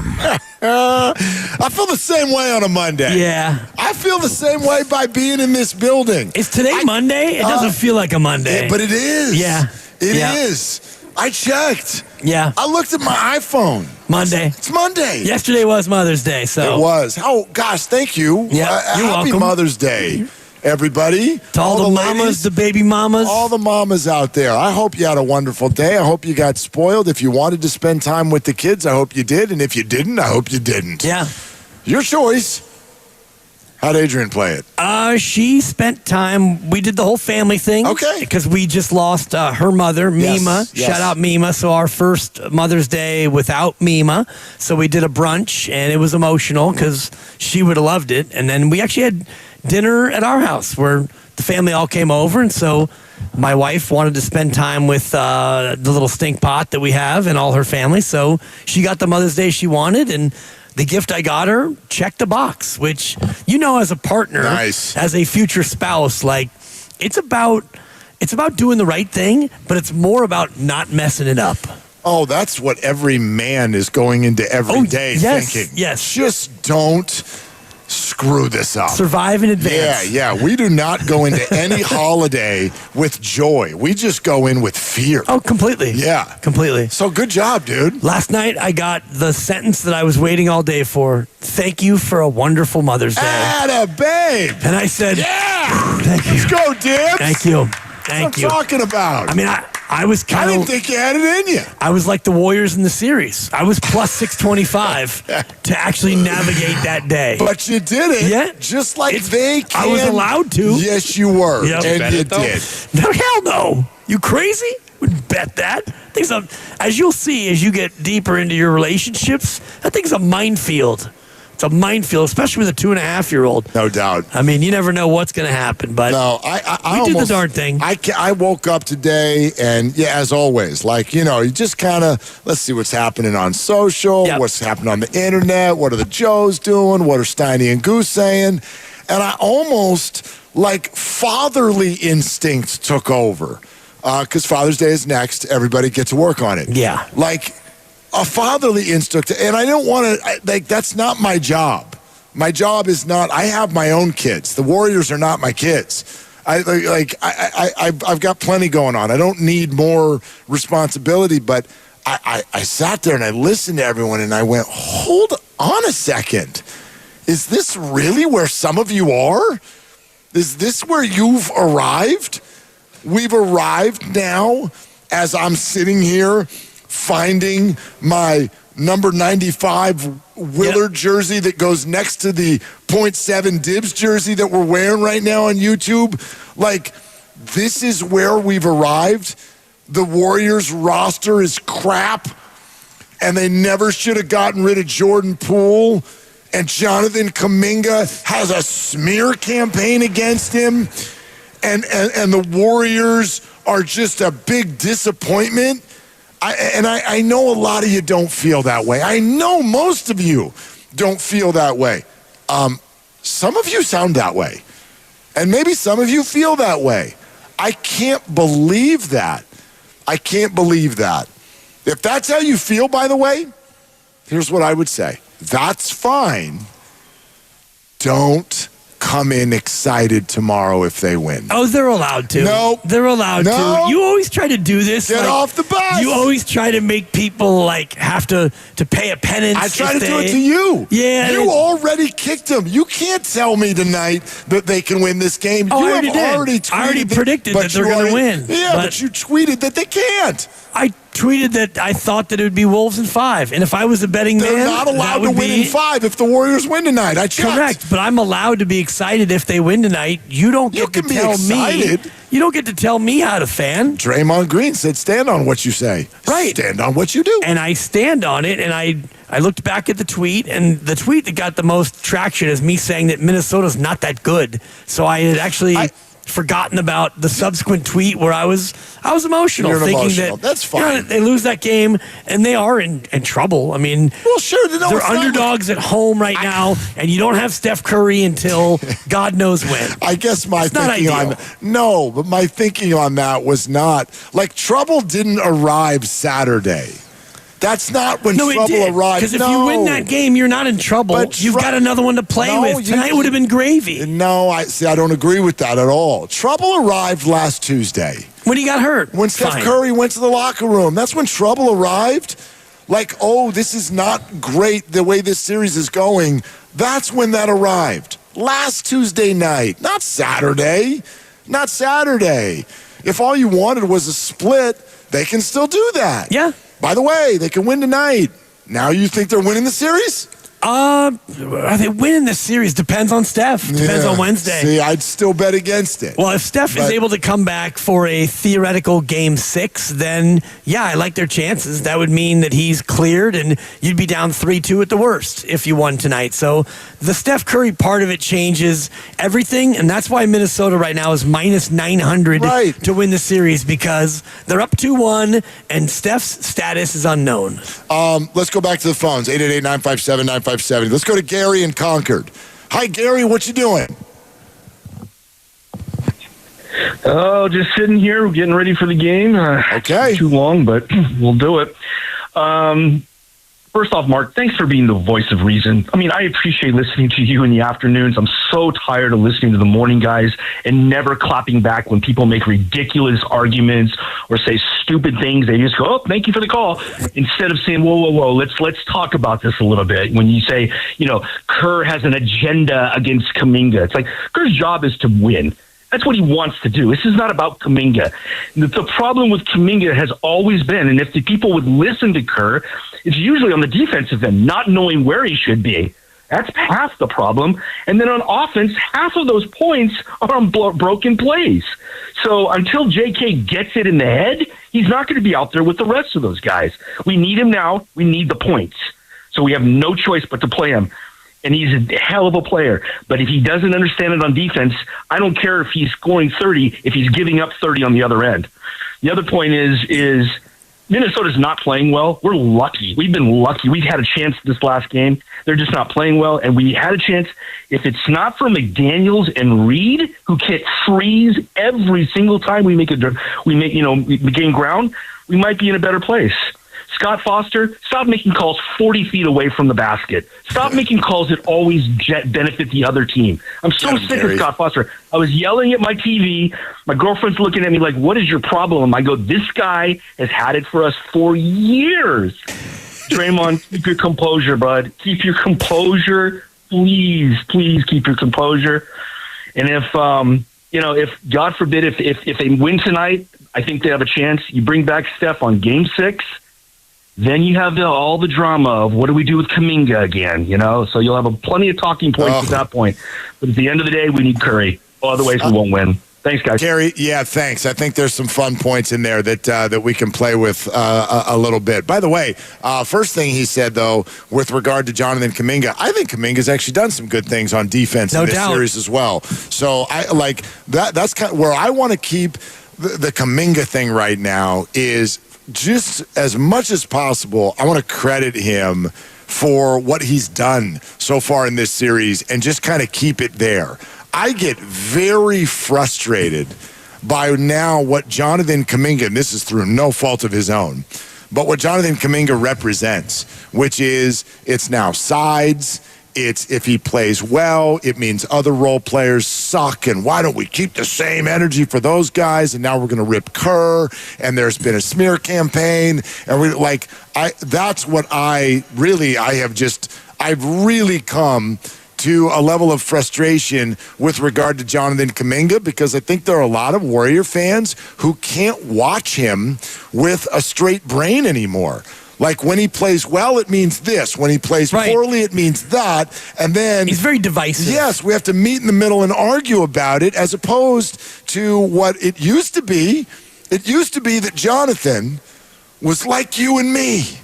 He was a guy with a Warrior jersey that we loved, yeah. And that's it. And if you're wearing a Warrior jersey and you shoot the ball, I want it to go in. I want it to go in. And by the way, I say it that way because I think that's how Steve Kerr coaches. Right. I think, this is just me, and I know it's a wild take. It's going to bother a lot of you. I think Steve Kerr wants the Warriors to win. Yeah, I think so too. I really do. I just want to stop your take, and everything you said I agree with, but the one thing that you led with for me is the most impactful and the most important, and that is crediting Jonathan Kuminga for not pouting, putting in the work, and being ready for when his number was really, really called. Steve Kerr joined us a couple of weeks ago and said, I asked him, hey, what's JK doing? What's he like? And he said, he's playing in scrimmage games with all the other low-minute guys. And so JK did everything he needed to do to be ready. And guess what? He's going to need to be ready again. Whether or not he starts doesn't matter. He's getting 30, 35 minutes tonight. And if he can cook again, then they got a chance to win. Okay, we got a lot more of you lined up, Jonathan and Pat and MDK. Keep them coming as well. We have some open lines if you want to get on in, 888-957-9570. It's you. It's all afternoon. It's us live inside the building here at Chase Center getting ready for game number 4. Warriors, Wolves, tonight at 7 o'clock. That means Warriors Live with the man sitting next to us, Mark Grandy, starts at 6, and that is presented by Xfinity. Stream sports from the best seat in the house with Xfinity. We are live in the Laughing Monk Studios. Laughing Monk is righteously brewed here in San Francisco. This is Willard and Dibbs.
Bounce pass to Butler. In traffic, guarded by Reed. Shot clock at 5. Gotta go. From the right box, the cutter. Kaminga to the rim, and he slammed it down right on the top of Edwards.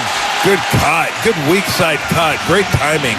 Now to Kaminga on the right side. Kaminga fakes, dribbles, sees bodies, dribbles again, spins, goes up in traffic, got fouled and scored. Got undercut on the way there. Acrobatic move by Jonathan Kaminga. Looney dribbling, crossover on Gobert, takes him down, goes up left-handed, blocked away. Loose ball deflected, Buddy Hield's got it. Hield behind the back to Kaminga. Corner three is good! 70-64, the Warriors hustled their way into 3 points. Bay Area, this is Jonathan Kaminga. You're listening to Wheeler and Dibs on 95.7 The Game. That's JK, and he was brilliant. He was brilliant on Saturday night. Awesome. Very, very, for me, the word that always is the one that pays for Jonathan is decisive. I was, and our last caller kind of made me laugh because I was a little embarrassed with my behavior on Saturday night. Man, unlike you. A little embarrassed because I did what a lot of us fans do, and I screamed at electronics. It's pretty funny. That's what we do. It wasn't the electronics' fault. It was not the electronics' fault. And as loud as I could yell, it turned out that Scott Foster couldn't hear me. No. I tried. I'm not used to people not hearing me when I yell. Yeah. I'm just saying now, okay? They can hear you, but they may not listen or obey. That happens a lot. I got kids. But anyway. I'm listening now is what I get at home. No, you're like, not. No, you're not. You're not. You're not listening, and you're not yacked in. No. And Mila's going to need to yak in tonight. So anyway, I'm not proud of yelling at electronics, but I did it. I'm going to try to not do it tonight. But one of the things that I did yell at the electronics whenever JK would score on Saturday night was decisive. Decisive. Like, that's all I love to see from him is, dude, go. Stop ball stopping. Stop looking confused. I'd almost rather you make a mistake out of aggression than out of confusion. So I saw that. I think starting in the second quarter of game 2, Jonathan was decisive. And so you're getting better output from him, and that's wonderful. But I saw this too, and this is not in any way, and it won't. This should not take away from anything in Jonathan's performance, and it won't. But I do find this interesting. I'm going to throw some numbers at you. Okay. And I wonder if you know who this is. Okay? This happened over the weekend. 0 for 3 from 3. 0 for 5 from 3. 0 for 5 from 3. Feeling like pods right now, but 0 for 5 from 3. 2 for 8 from 3, and 2 for 9 from 3. Is this one player? No. It's a group of players. Right. Want some names? Yeah. I mean, it feels like these are probably Celtics, at least a couple of them, because they haven't been able to shoot the three. They're all either current or former or almost all-stars who play for the Oklahoma City Thunder and the Denver Nuggets. That was Chet Holmgren, Jalen Williams, Shai Gilgeous-Alexander, Michael Porter Jr., Nikola Jokic, and Russell Westbrook. That's what they did on Saturday night. It is not Saturday night, Sunday afternoon, just yesterday. That game was a brick fest. Yes, it was. Both teams failed to shoot 25% from three-point range. Both teams failed to get to 93 points in the game. Oklahoma City ties it up 2-2. Why do I bring that up? It's one game. It's a little bit of an excessive version, but look at what the Celtics did in blowing both fourth-quarter leads. I wonder how many Warrior fans are watching the other playoff games. What I really see as the result of the physicality that the league is allowing is I see bad shooting. I see a lot of players getting worn down. We've loved to decide now that because the stars here are old, Steve Kerr ran him into the ground, and he's an idiot, and they're old, so they can't play anymore. Meantime, in the very next breath, they'll go, Minnesota's not playing very well. Oh, really? You know what? No one looks like they're playing well. Because Indiana does. They did yesterday. Game before that, they looked like crap in a can at home. So my point is And it's not going to cover every game, but you're watching a lot of really good players show a level of exhaustion in these playoffs because of the physicality and the grind that's going on. Now, you can send out flowers to any player or not that you want because of this fact, but it is interesting to me that Jonathan Kuminga looks so fresh and clean. It looks a little bit bright, yeah. I wonder why.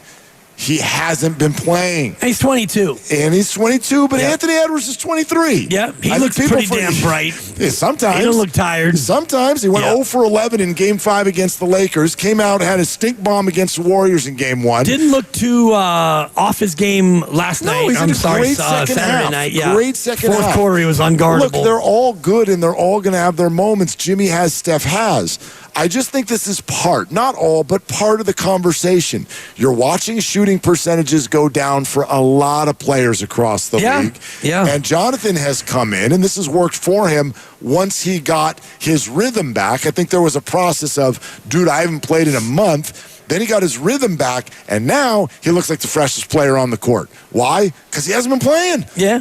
Exactly. Anyway. And also because he's young and he's, I think, getting to a certain spot, at least he did Saturday night, where he's getting confident because he pretty much knew he was going to play. When he got out there and he started playing well, it's like, all right, JK, now you're going to get the amount of time. And he even got the mid-game interview after the first quarter. He was the subject of the interview. So, you know, and I can't remember the reporter who was doing sideline, but she asked him, you know, why are you feeling so comfortable out there? He's like, I'm feeling confident. I like where things are right now for me. And so he is decisive, like you were saying. And I think that now he's got more of a leash to go out there and make mistakes than he did before, because what else are you going to do? Moody can't play. Post got played off the floor. And we can go all the way down the list of guys who aren't playing great. So JK is going to get a chance tonight to get 35 minutes again and go out there and be aggressive and be decisive. As long as he's decisive, then I think as a Warrior fan, especially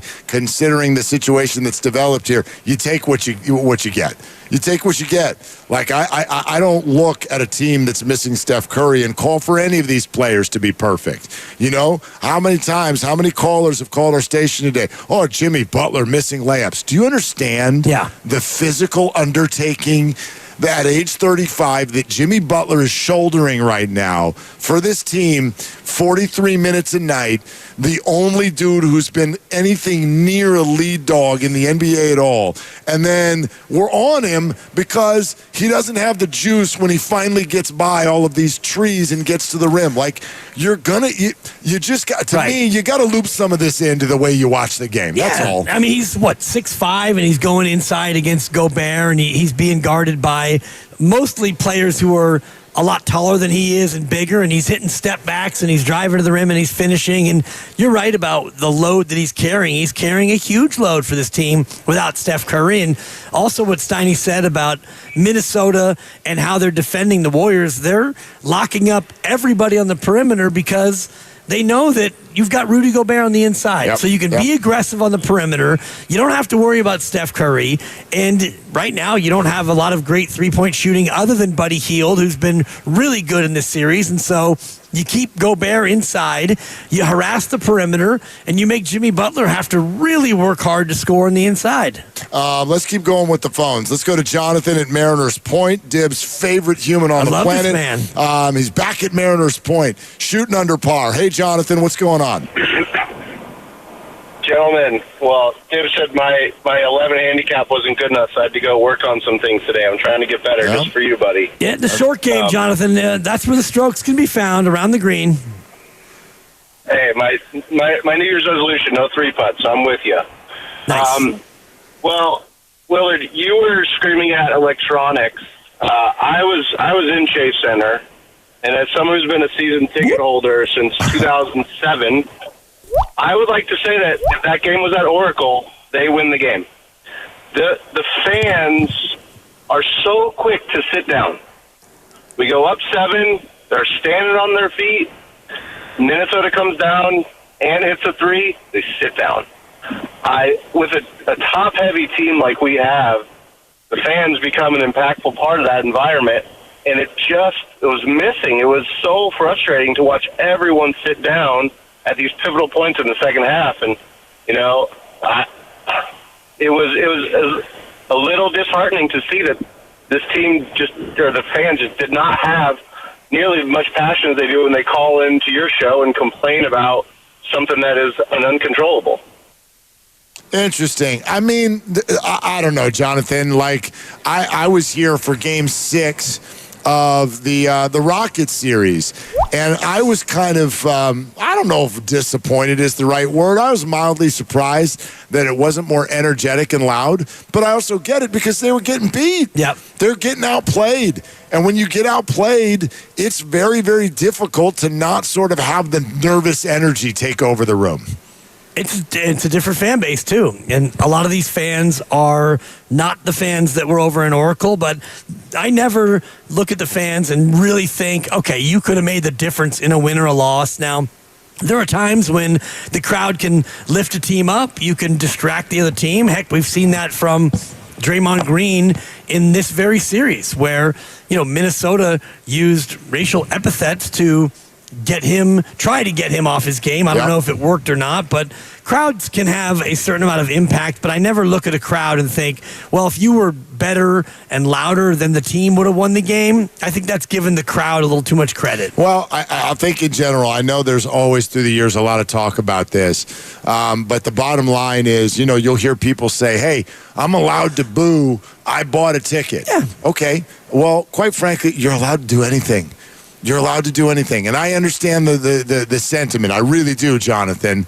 Like, I understand the sentiment of wanting this place to be loud and on its ear and have an effect on the game and all of these things. And there's nothing wrong with that. But the bottom line is the energy of the room, at least in this market, in this building, it is not going to be led by the fans. It's going to be led by the game.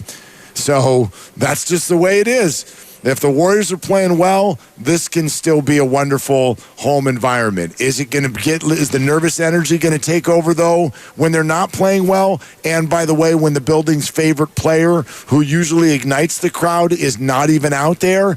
Yeah, that's just something that everybody's going to have to reason with, because I don't see any way that that's ever going to change. It's tough because, like you said, when you don't have Steph Curry, especially the one guy who can really ignite the building with his show-stopping moves and 35-foot three-pointers, those are things that the crowd definitely gets more animated about. But what you said about a nervous crowd, this is where you as a fan, and if you're coming in here, I hope you're already on your way because there's a Giants game down the street as well. It's going to be a little crowded down here. You want to get here as early as possible, but all you can do as a fan is try to be into the game and, get your halftime activity done quickly so you can get back to your seats. And come fourth quarter, I thought the fourth quarter crowd was pretty into it on Saturday. There was some let's go Warriors chants and there was some, defense chants, and it's about all you can ask out of a crowd. 888-957-9570 is the number. We're getting ready for Game 4. We're still talking out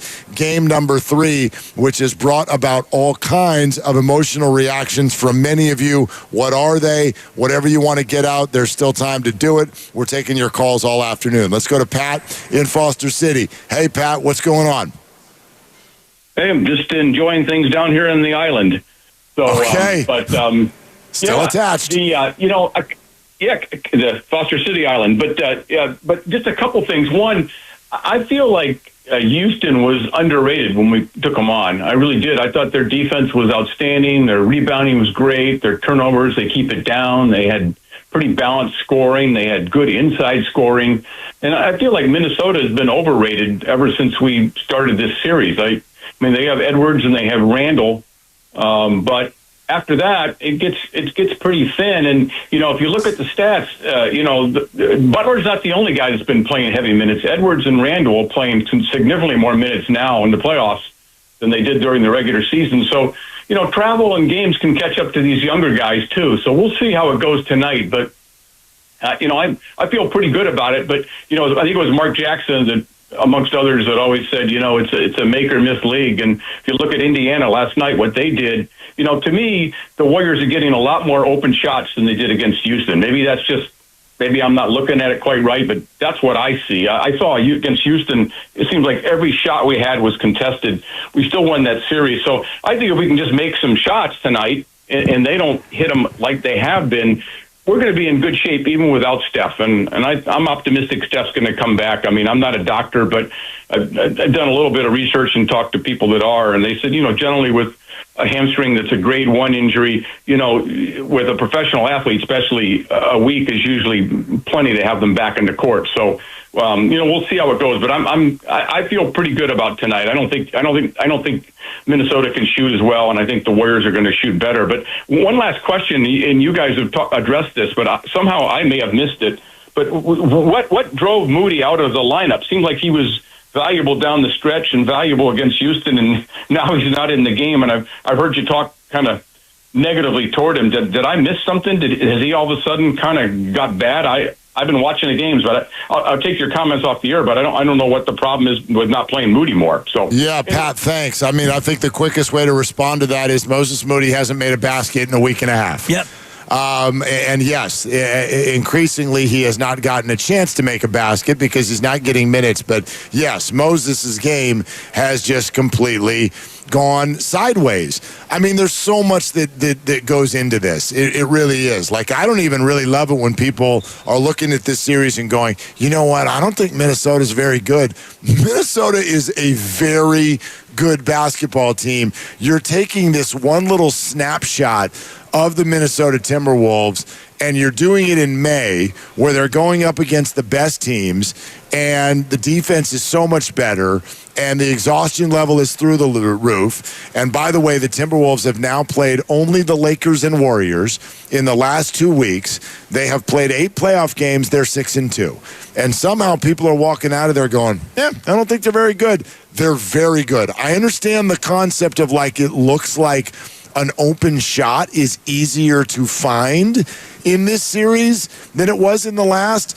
I get that, but I also just think everything in the sauce is completely different, from the game plan defensively for both of these teams to the fact that the Rockets were defending a team with Steph Curry and the T-Wolves are not. Like, Steph played 13 minutes. Yeah, everything is completely different now in this series, but I'm not going to brush off who the Wolves are now just because they don't look maybe as dynamic as maybe we thought they were going to be at the start of this series. I just don't think they're that impressive. I mean, yeah, they're up 2-1, and they've done it largely without Steph Curry on the floor. And I look at Game 3, and I think that's a game the Warriors very much could have won, and Minnesota won, so they get credit for that.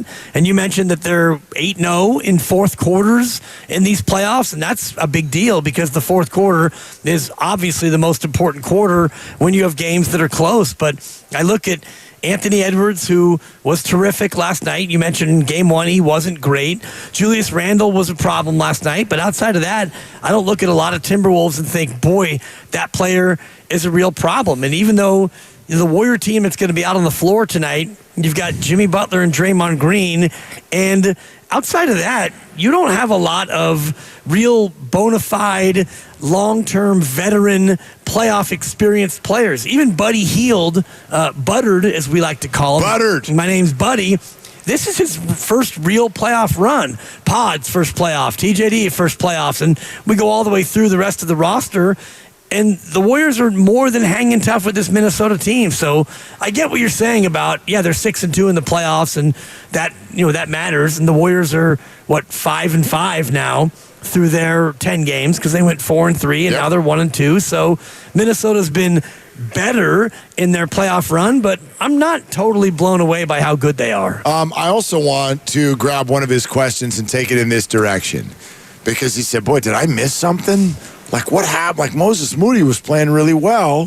Why is he not getting in the game anymore? I just want to say, this is my opinion. Whenever one of the players is not getting in the game, and you want to know why, here's the answer. Their play. Period. Their play. Their play. No, it's Steve Kerr and a grudge. Period. He's trying to hold down their value. Whenever it's a smear campaign. Someone That's what is it is, not Mark. Getting in the game, their play is the reason why. No, it's personal. Okay? Smear campaign. Always and forever. This is a great old R&B song. Yeah. Always and forever. That's why when someone's not getting in the game, and I know what a bunch of you are going to say, well, what about the guys who are getting in the game who aren't playing well? First of all, you're cherry-picking small sample size, and secondarily, a lot of times guys are doing things that don't show up in shooting or in box scores. Hell, the Warriors have someone who's going to make the Hall of Fame making about 9 points a game. Okay? So there's a lot of things that guys do. And, by the way, they may not have a replacement. So if anybody wants to yell about pods out there, there's no replacement. They don't, like, he and Jonathan do not play the same position. There's nobody else on the team right now that can really kind of handle the ball and play that good. Spence. Okay, great. So if that's where we are. If that's right? your answer, that's your answer. Right. You know, listen, for as many people have been frustrated and think that Saturday night's performance shows that Kerr's an idiot for the way they handle Jonathan Kaminga, I've had as many people go, actually, what you've watched Jonathan do the last couple of games is probably a better example of why he didn't play as opposed to the opposite. In other words, where the hell's that effort been? Where's that? Where was that in December? Where was that in January when Steve was begging for him to rebound? I loved everything about his game on Saturday because it wasn't just the 30 points that so many of you want to point out. His defense was tremendous. His rebounding, he had 6. Yep. He had 3 assists. He made his free throws.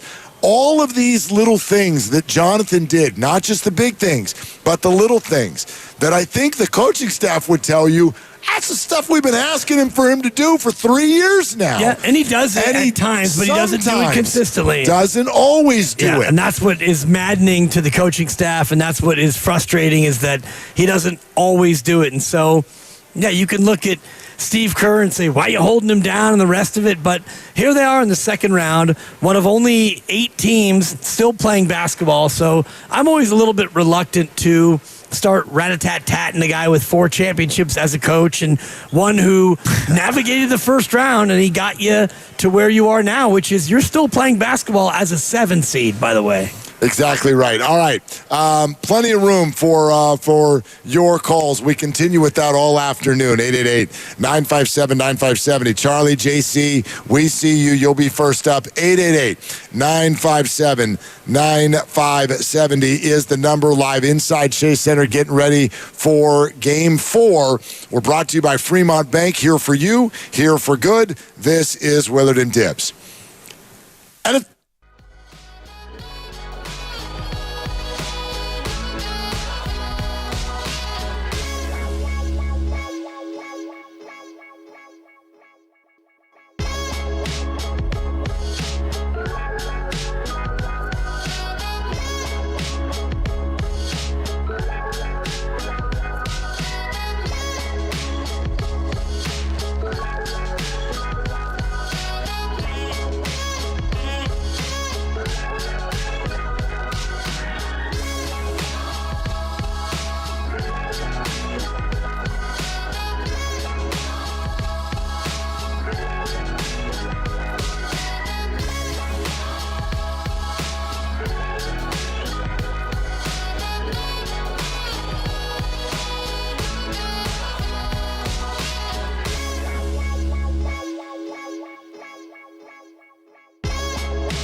3:10. The time remaining in the fourth quarter. Kaminga one-on-one with Randall. Stops, spins, tough fadeaway. No good. Tipped in by Buddy Hield. He snuck in amongst the trees. Kaminga looks to the right. Buddy Hield flashes up off the screen, takes a three. It's up and good. Buddy Hield knocks one down. Just like that. 93-89. Warriors have cut the lead to 4. Can they get stops here with 1:53 to go? Hey, Area, it's Buddy Hield. You're listening to Willard and Dibs on 95.7 The Game. Now, no, he had 4 threes in this game. He did. He had 14 points. I think he largely did what you need Buddy Hield to do in this situation. Did he not? Absolutely. And unfortunately, you're in a spot where if Kaminga and Jimmy Butler are going to be scorers number 1 and number 2, you need a third scorer who's going to do what Buddy did and maybe a little bit more. But beyond that, who's your fourth scorer in the game? Yeah. You had a bunch of 2s and 3s beyond that. Well, I don't even know if you need a fourth scorer. You just need, you need a few more buckets to go in. Like, it's jarring how little the rest of the team scored. Oh, yeah. You know, from Draymond to Pajemski. You know, Looney had 4. I don't know you're asking for Kevon Looney to score a lot of points. GP2 only having 2 points in 26 minutes. All of that is a little bit jarring. 3 guys had 77 of your 97.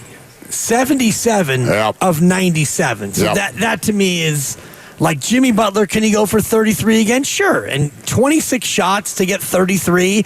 Not that efficient, but it's okay. That's where you are right now. He's going to have to do that same thing. I don't know if you can really expect Kaminga to go for 30 again. No. And by the way, that 30 is a little bit of a, it's not tainted, but he did hit 2 threes in the last minute to get to 30. He did. And they were, like, the second one he hit was, okay, now you're going to lose by 5 instead of by 8. They count their points. Yeah, well, it matters, but it was a little bit of a backloaded 30. I get what you're saying, but if it had only been 25, my opinion about his game that night wouldn't have changed. Agreed. He was fantastic. Yep. He was fantastic. If you can get something like that from him again tonight, you're going to feel good. But I just want to point this out, too. Like, if you can get what you got from Buddy Hield, I'm in. Buddy Hield had 4 threes. He shot 50% from beyond the arc. He had 5 assists. Yeah. Buddy Hield had 5 assists in the game. Buddy Hield had 5 assists. I think he's got 6 other assists in his career. Wow. And he had 5 of them in this game.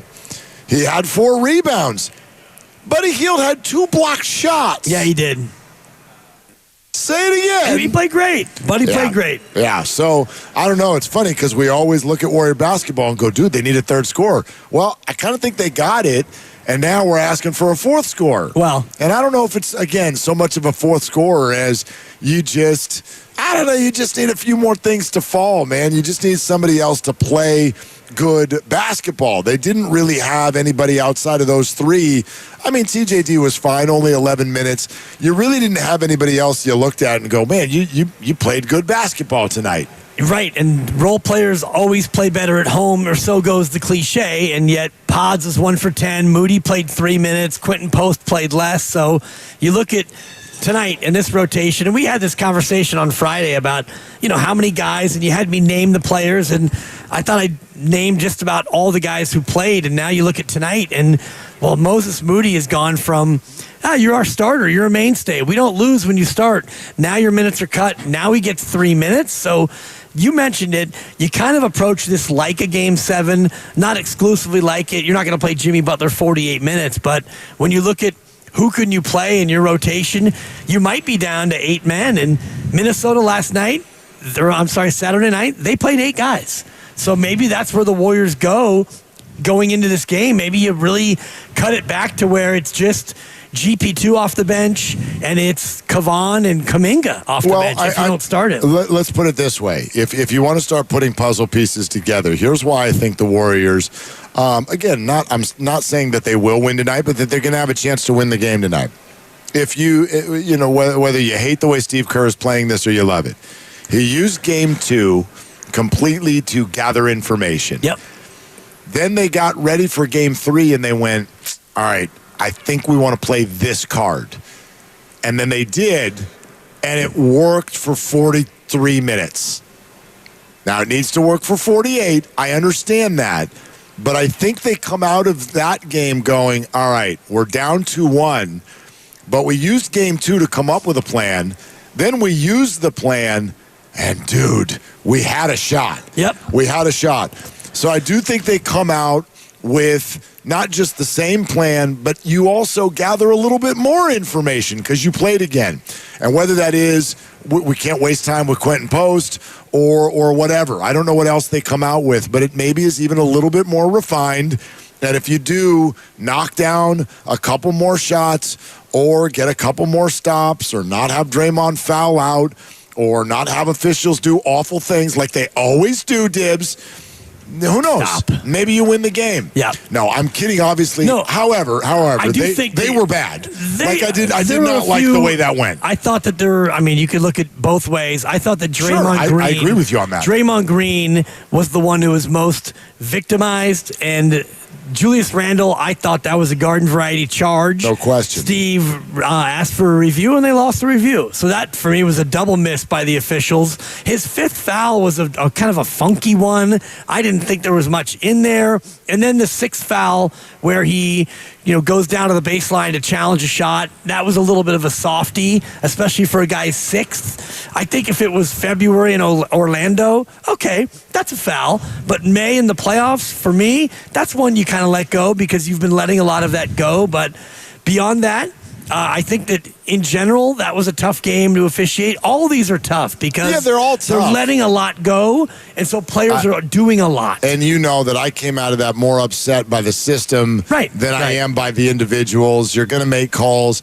I mean, I'll make sure everybody knows this isn't just some sort of a Warriors thing. That Julius Randle, Brandon Pajemski charge at midcourt away from the ball, absurd. Yeah. Absurd. Pods has become like a king flopper. He absolutely has. Now, I don't like that. But I also acknowledge the fact that I don't think NBA teams can be above it. They can't be like, oh, we're going to play the right way when everyone else is playing a different way. So the Warriors, and I made this point in the last series too, when everyone was mad about the way that Houston was defending, they're completely guilty of all the same crap. They're completely guilty of the same crap. Yeah. And so the flopping is bad. There's going to be bad calls. I understand that. There's no way for there to not be bad calls. I don't understand the concept, though, of if you use a review and you use it at some point kind of early-ish in the game and you're wrong one time, that means you're never allowed to review again, especially if the majority of the world can look at where you were, quote-unquote, wrong, and you were right. Yeah. You were right. Judgment call, bang, bang play. Of course I'm with it's you. a judgment and I call. don't look at things through Warrior-colored glasses when it comes to the officials, and maybe I should more, and maybe I'd be more popular with the fan base. But I mean, the Randall one was one where, as a guy who watches the game, with an eye on the refs, because I'm fascinated by what they do. That one for me was a pretty easy. Randall lowers, Draymond is in a legal guarding position. Randall just buries him in the chest, and it's a block. Well, I mean, even if Draymond's not perfectly in a legal guarding position, when that forearm comes flying out, that's a foul. That's an offensive foul. Agreed. That is the rule. And so I hate the idea that officials are going. This is the other thing I would change about it. I want somebody named Bob or Sally. I want someone in New Jersey who did not make these calls to be the ones who review it. Because these people are going over there to review their own calls and they're biased. I think the easy fix is what you've said, and many people have already said it, where, fine, the challenge system, you could leave it. You get one challenge, and if you're wrong, you lose it. But last 2 minutes, now we're going to go to New York. You watch an NFL game, and we're in the last 2 minutes, and so you don't get to throw the red flag. We're just going to review it. We're going to handle it. Last 2 minutes, if it's close, the league just reviews it. And that way, you take the challenge part of it out because, Steve Kerr was in a spot where he couldn't do a thing about it. Yeah, completely. And that's what I don't understand. So 888-957-957. Let's go to Charlie in L.A. Hey, Charlie, we thank you for calling and for holding. What's up? Hey, guys. You actually were talking about a lot of the things I've been thinking about as you came back from break. But, I've been searching for hopium, and Coach Kerr's always talking about the formula. with Steph, obviously it's Steph, Jimmy, and you get one or two other guys to go off, and you're probably going to win. Without them, I agree with you. Buddy had a good game. I think we need a great Buddy game. Like, we need Minnesota fans to be yelling at their electronics, so to say, for us to have a chance at winning. And I think we need one more guy besides that, whether it doesn't matter who, but Pods or Draymond if he wants to come to the game tonight, but other people have to go off. But I don't think it's unrealistic as a fan. So you tell me if that's rational or if I'm being an unrepentant homer for expecting this tonight. No, I don't. And I love your use of hopium. Right. It's a drug, and we're all looking for some hopium. Well, and I was with you until you used the word that you used right there at the end, Charlie, when you said, like, am I kind of being a homer for expecting this tonight? I think you're setting yourself up for disappointment if you expect anything. Right. Just hope for it. And I don't think it's crazy to hope for it. Like, it's not crazy to think that it could happen. I mean, if I had said to you, this is the way I watch the NBA playoffs, and it's funny to me how quickly this stuff gets forgotten. If I had said to you, if we had left here, the last time we sat here, oh boy, Game 6 was about to unfold, and we were in full celebration mode until Steiny started singing, for crying out loud. Then I knew they were going to lose. Damn it. But anyway, you're going into that game and you're thinking you're going to eliminate the Rockets tonight. Okay, they play a bad game. The Rockets play great. Rockets win. They do not eliminate the series that night. They get on a plane and go to Houston for Game 7. If I had said to you last time we sat in these chairs, Dibs, it's okay if they lose this game tonight, I think Buttered Healed is going to score 33 points on the road in a Game 7 in the playoffs to eliminate one of the top defensive teams in the sport. You would have asked me to leave. I would have asked you if you were smoking that hopium. But it happened. So it's odd to me that we still kind of watch these things and we look, and I get it. I don't know what else we can sort of, refer to, but we look at the last game and decide, well, that's what this player is doing. So now we've had 48 hours of Jonathan Kuminga never makes a mistake. Pod sucks. Moody's not allowed a uniform. Quentin Post has been cut. And Looney, tonight is going to be different. It's always different. It's going to be different. The Pat Spencer arc in this series alone. You know what Pat was, and then we all went bananas for Pat, and then now Pat's back to his rightful spot, or his usual spot, rather, pretty far down the bench. Guy Santos is another one, a guy who, he's flashed and he's got minutes, and, you got to get Guy out there. Now, Guy's back into DNP mode, so every series is a living, breathing organism, and right now, you don't like where it is after Game 3, but you come out tonight and you're at home and you've got an opportunity against a team you've been competitive with, to say the least, even without Steph Curry. For sure. You lost Steph Curry early in Game 1, and then you played him even. Game 2, you got blown out, and Game 3 was mostly even. So for the majority of the time since Steph went out, you've been at the very least competitive, so why can't you be tonight? No, 100%. Now, you're not going to love what I'm going to say next, but the first thing I'm going to say is that you're listening to 95.7 The Game. I love this. KGMZ FM and HD1 San Francisco and Odyssey Sports Station, always live on the free Odyssey app. And now coming to you live from the Laughing Monk Studios, we're taking your calls, your Game 3 reaction, your thoughts on Game 4 coming up tonight in a matter of hours here in this building. Willie and Dibby, your friends, are inside Chase Center right now getting ready for this game. So is Mark Grandy. He'll take over Warriors Live in exactly 2 hours, and we will count you down to tip-off, taking your calls until then, 888-957-9570. If you're hell-bent on using the word expect and what you should expect from this series, you should expect that they're going to lose. Well, I mean, I don't even know what that is like. Like, Steph Curry's not playing. Fine, but I don't look at it that way. I still look at a team that defensively is the number one team since they got Jimmy Butler. Yeah. And I don't think that Steph Curry is a cornerstone of that. So that is still a part of who you are without Steph Curry. No, you're not offensively dynamic as you are with Steph. No, you can't shoot the three as well. No, you don't have the spacing, the gravity, all the rest of it. Defensively, you should still be able to be that team. Yeah.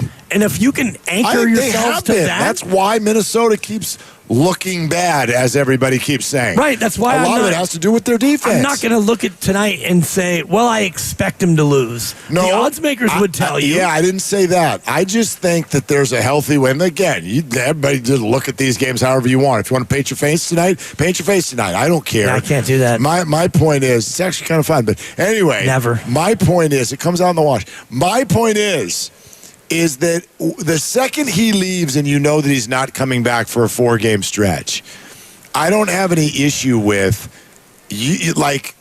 could they win? Sure. Hope for them to win.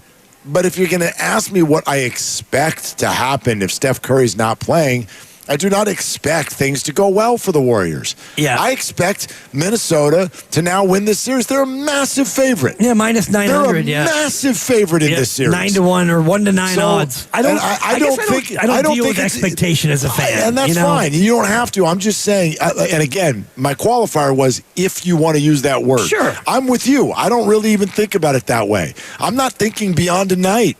Yeah. I'm just like, there's a game tonight. I think the Warriors are going to have a shot to win it. Let's go watch that game. Agreed. I think when you look at expectations, for me, I go back to the KD era. Okay. And at that time, it's like, yeah, I expect you to win the NBA championship. You toyed with fools during the regular year. You went out and you won. You went out and you won again. And then you're facing Toronto. I expected them to win. And then you know what? 2 things happened. You lost KD and you lost Clay. And so at that point, did I expect them to go out there and win Game 6 and force a Game 7? No. You lost 2 of your top 4 players. So I don't usually use expectation in sports because I think it's mostly foolhardy, because even at your best, you're usually not so much better than the other team. Of course not. Well, those 2 Warrior teams I referenced. Yeah, that's different. They won their first 15 playoff games, and then they gave Cleveland one, and then they went 16-1, and they won the title. That was one that I expected them to win the title, but those are rare teams. And by the way, if we're really being honest with ourselves, not as fun. Not as fun. Not as dramatic. It's fun. Yeah. But I don't know many Warrior fans who think that the 2 KD titles were more fun than the 2 that where they didn't have him. Agreed. Everybody loves the non-KD titles more because you didn't expect them, because there was some angst. There was some feeling of achievement when you got to the other end. Now this is what I'm saying. This would be next level achievement. And that's all I'm kind of getting at. To win the series or to win the whole damn thing? Well, both. But even winning the series. That's kind of why I was, and this is my fault, but I was surprised and taken aback today to wake up and open up my laptop and turn on Alexa and get in the car and turn on the radio and hear what felt like surprised anger. And I'm just like... And again, take it from someone who screamed at electronics on Saturday. Yeah. But that's in that moment. This is 48 hours later. 48 hours later, you're able to take a step back from all of this, look at the Warriors, how they're structured, who they have. You're able to look at that and go, chokers, idiots. I just don't get it. I don't get how you can't step back and acknowledge 2 things. This team was correctly structured around Steph Curry. That was not a mistake. That was a necessity. Correctly structured around Steph Curry. And part 2, he ain't here. I guess I'd put it this way. If I had thrown this scenario out prior to the playoffs, you all would have thought the Warriors were dead. Or prior to this series even. Absolutely. So they beat Houston in 7. And you have your little crystal ball, and you look at it and you go, oh. And I say, what's wrong, Mark? And you say, oh, Schmidt. And I say, tell me, Mark, what did you see? Steph Curry's going to play 13 minutes in Game 1, and he's not going to play again until it's murky. I can't see when he comes back. It might not be in the series at all. What do you think? Yeah. Wolves in 5. Yeah, or Wolves in 4. Wolves in 3. Right. Steiny? I mean, if you would have said that at the start, then no myopic, pie in the sky Warrior fan would have said Warriors in 6. I was telling a buddy this over the weekend. And Lucas, director of sports here at 95.7 The Game, as you know, he loves to grab our quotes and then put them on social media and get people very, very angry at us and mad. And that's his game that he likes to play. So there was one quote from me at I think it was early in the Rockets series. And I said, strength in numbers is gone. This is not a strength in numbers team. If Jimmy Butler or Steph Curry miss any significant time, this team has no shot. It was something along those lines. He puts it on social, and what do you think every single response was? Idiot. Thanks a lot, Captain Obvious. This is analysis. This is the crap we get from the Warriors flagship station. Boy, flagship. Of course they're dead if either of these guys miss any time. Flash forward 8 days later, and one of them is missing significant time. Yet, here's everybody going, no, they should still win. They should still win, and it's Kerr's fault. It's Steve Kerr's fault that this structure, and that Dunleavy guy who's kissing somebody at the game, he's over there making out while the Warriors are losing. That guy, for the roster construction, this is all their fault. I don't know, man. It feels like talking out of two sides of the mouth. I just want everyone to remember that Steph Curry's not playing. Right. And the Warriors right now, as currently constructed, are not supposed to win this series.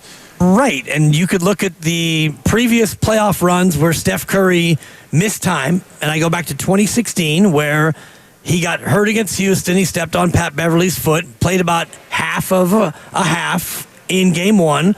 Warriors won. He didn't come back till game 4, and when he came back, he got hurt again. Slight differences, though, between then and now. Sure. Slight difference number 1, that team was 73-9 in the regular season. Yep. 73-9. I don't think this year that they won 73. I'd have to Google it. I thought it was closer to 48. I thought they won 48. So a 25-game difference. I checked it. And also that team had Iguodala coming off of Finals MVP, Clay and Draymond at their peak, a young Harrison Barnes, Livingston, Barbosa, Bogut. That team was a lot deeper and better than this team. So did that team survive without Steph? Absolutely. They eventually went to the NBA Finals, and part of the reason why they lost is that Steph wasn't at 100%. You credit Cleveland for coming back from 3-1 down. I would never take that away from them. But this year's team that loses Steph for about the same amount of time, it looks like. Well, now Draymond Green is 9 years older, and you don't have a big like Andrew Bogut. You don't have Iguodala. You don't have a lot of that veteran depth that we talked about. You've got a bunch of pups. You've got an aging Draymond, Jimmy Buckets, buttered, healed, and pups. So to expect these youngsters to still win the series, that's a big, big ask. Yeah. Can they win tonight? Yes, of course. I don't think you're asking too much. No, I mean, you're asking a lot, but is it too much? I mean, I don't know. I'm not asking at all. I'm just a bystander. Yeah. I'm just hoping. I mean, that'd be kind of fun to hear from a lot of you on what is the current emotion you're feeling about this series. From disappointment to angst to anger to fear to hope, whatever it is you're feeling, would love to explore that and hear from you. Wide open the rest of the way. 4 o'clock hour, 5 o'clock hour for your drive to wherever you're going, maybe coming down to the game. We'd hope you come see us. We're inside Chase Center right now. But 888-957-9570, that's the number. What is the emotion that kind of describes how you're feeling right now with the way this is developed and where it's going? 888-957-9570. We will take your phone calls right now if you call in. Also, subscribe to Willard and Dibs on the free Odyssey app wherever you find your favorite podcast. While you're there, do it for Steiny and Goo and the Joes on the roast as well. Talking about the Warriors' Game 3 loss and getting ready for Game 4 tonight. This is Willard and Dibs.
Edwards to Randall in the corner. It's Conley. It's up and no good. Jackson Davis clears. Throws ahead to Butler.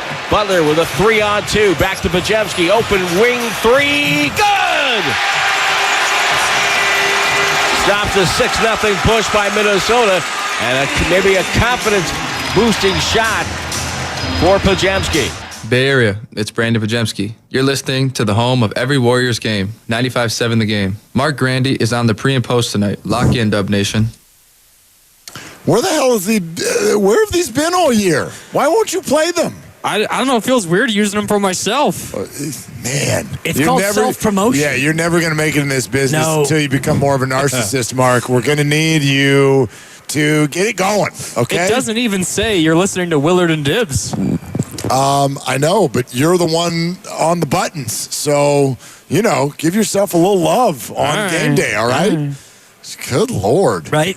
Hey, did is the lottery coming down to it? Is that my understanding? The broadcast is already underway. The broadcast is underway. I'm getting texts from friends that the Spurs and Sixers are in the top four. So both the Spurs and the Sixers. You know who has joined the top four? Maybe the biggest surprise so far of the day is that the Mavericks have jumped all the way up to a top four pick. Yeah. Wow. Sixers, Spurs, and Dallas in the top four. Who's the other one? Do we know yet? We got to know by now, right? Who is it? Hornets. The Hornets. All right. So sorry, Wizards. Sorry, Jazz. The other low bar teams who did not even get a top four pick. All right. Well, Lucas, be our eyes on that one. As long as that info keeps unfolding, let us know what's going on with the NBA draft lottery. And then be thankful that, again, the Warriors are not in it. Yeah, and they lose their pick anyway. It was top 10 protected, so... Yeah, so if they were in the lottery, they'd still have it. Right. Potentially. Yeah, but it's probably good that you're going to lose it this year. I don't know how deep the draft is, but all eyes on the Cooper Flag portion of it and see which team gets them. And it'd be exciting for San Antonio if they were able to add him to the mix. It'd be more than exciting. It would potentially be a problem. Oh, for sure. I mean, Wembanyama, De'Aaron Fox... Did Castle win Rookie of the Year? Stephon Castle? He did. Right? He did. He did. He was Rookie of the Year, Stephon Castle. And then you'd also get Cooper Flag. Woo.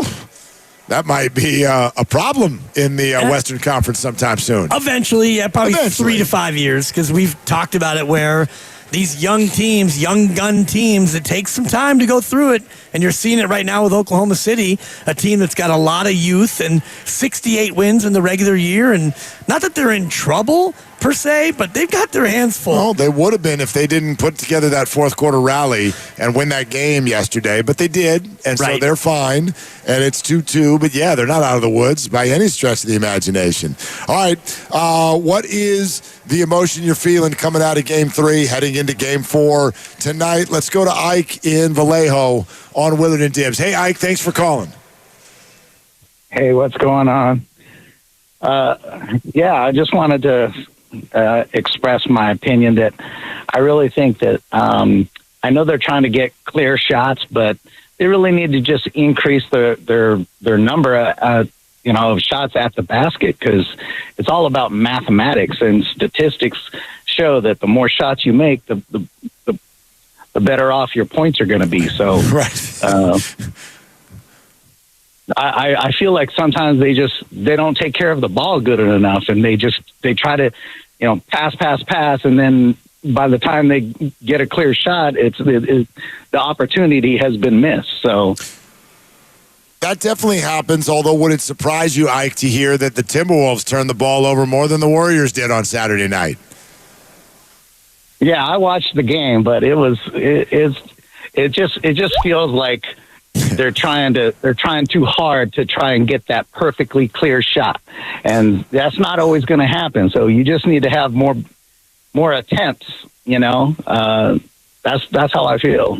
Yeah, I get it. And I It depends on who's taking the attempts and where those are coming from. No doubt. And you may remember that as soon as Steph got hurt, I remember saying to you before game 2, get ready for some shot clock violations every single night. Every game, there's going to be some, because I think it's two things that are happening. One, you got a bunch of players who have been trained. They've been trained that when we've got the ball on offense, option one is, can we find Steph Curry a shot? And now he's not there. And then secondarily, you're now asking more guys to take shots, but they're used to kind of passing things up if they're contested or what have you. And so they don't have too many people who can create their own shot. Jimmy can, Jonathan can, not many can. And so Minnesota's really good defensively. So they keep trying to move the ball around. The game. All right, what do we got? We have a draft order, boys, and it looks like Dallas Maverick fans have been rewarded for losing out on Luka Doncic. They get the number 1 overall pick on the upcoming NBA draft. San Antonio, the Spurs pick 2nd, the 76ers pick 3rd, and the Charlotte Hornets pick 4th. Great job, Lucas. Yep. Hang in there, big guy. There'll be brighter days ahead. Yeah, that's okay. All right, so let's hear that again. Dallas is 1. San Antonio's 2. San Antonio's 2. Philadelphia is 3. Yep. Charlotte's 4. And Charlotte. Dallas had a 1.8% chance of winning the lottery, and they won it. Damn. All right. They were in the play-in, and they're picking number 1 overall. So Klay Thompson would like someone to ask him again, do you now regret your decision knowing what you know? And maybe you'd have a different answer. Although it's not like Dallas is suddenly out of the woods. Kyrie Irving Kyrie's for still, probably the whole year. He's still going to miss a bunch of time. Anthony Davis will still get hurt every third game. But, hey, Cooper Flagg will play there. But, no, that's good. I mean, cue the conspiracy theorists on the idea that this was some sort of gift package to the Dallas fans who had their star taken from them. Well, I mean, he wasn't taken from them. Well, they feel that way. Dallas fans feel that way. Dallas fans feel that way. But Dallas management feels like they got a pretty square deal. And, only time will tell whether or not that actually will net results for them. But in the short term, the Lakers were first round out. Dallas was a play-in loser. So neither team really, in the short term, benefited from this deal. 100%. I remember actually thinking way back at the beginning and then watching it play out a little bit, I go, I think this might be one of those rare deals where both teams lose.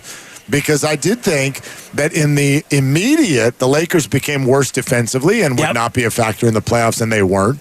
And then the Mavericks, whether they would have gotten better or not, I have no idea, but the fans felt like they had their soul ripped from them. Their hearts were ripped out of their chests. So it was bad for both teams, at least in the near term. I know Laker fans still feel good about long term because LeBron's 40 years old. Right. So they've got that. Doesn't Luka need a new deal, though?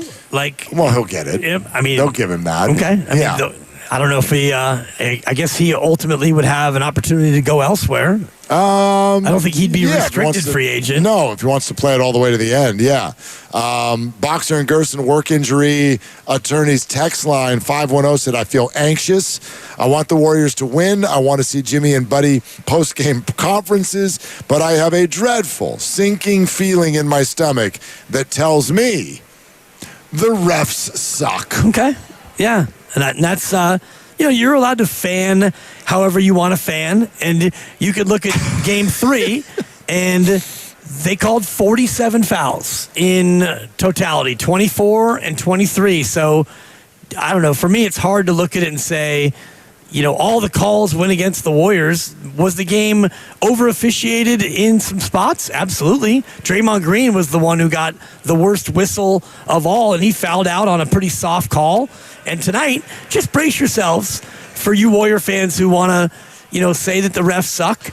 Tonight, you're probably not going to get a lot of fouls called. Yeah, your refalytics. Mark Davis doesn't call fouls. Give some people some of the refalytics because they're terrifying. Well, this from Owen Phillips on Twitter, and he put out, I'm just going to show you the graphic because oh God, these are the graphics that I love. He broke down the percentiles of fouls called in the playoffs based on 4 different types of foul. Okay. And The first one is shooting fouls. Mark Davis, the crew chief tonight, is in the 13th percentile on shooting fouls called, which is to say he doesn't call a lot of shooting fouls. 3-point shots, 2-point shots, whatever. Mark Davis is in the 97th percentile on technical fouls called. Oh, boy. So go ahead and give Ant-Man one now. Draymond's going to get at least one. You know what, Pods, you might get one anyway just for the flop Well, theory. that's fine. And, serve Kerr one, and maybe you give one to Finchie as well.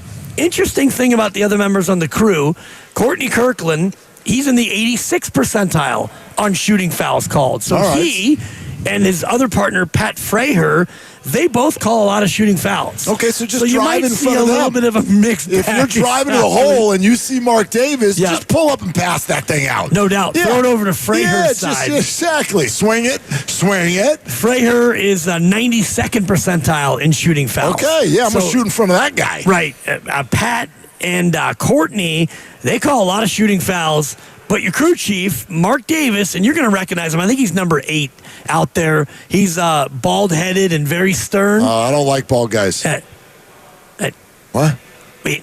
Oh. Go ahead. Oh, yeah, I was looking at the YouTube, and I just realized I'm bald. I think you might have met me there. Oh, is that Mark Davis? You know the guy. Okay. Just go ahead and get pre-mad at him, because he's the ref that most Warrior fans don't like second only to Scotty Foss. Oh, gosh, he spells his name with a C.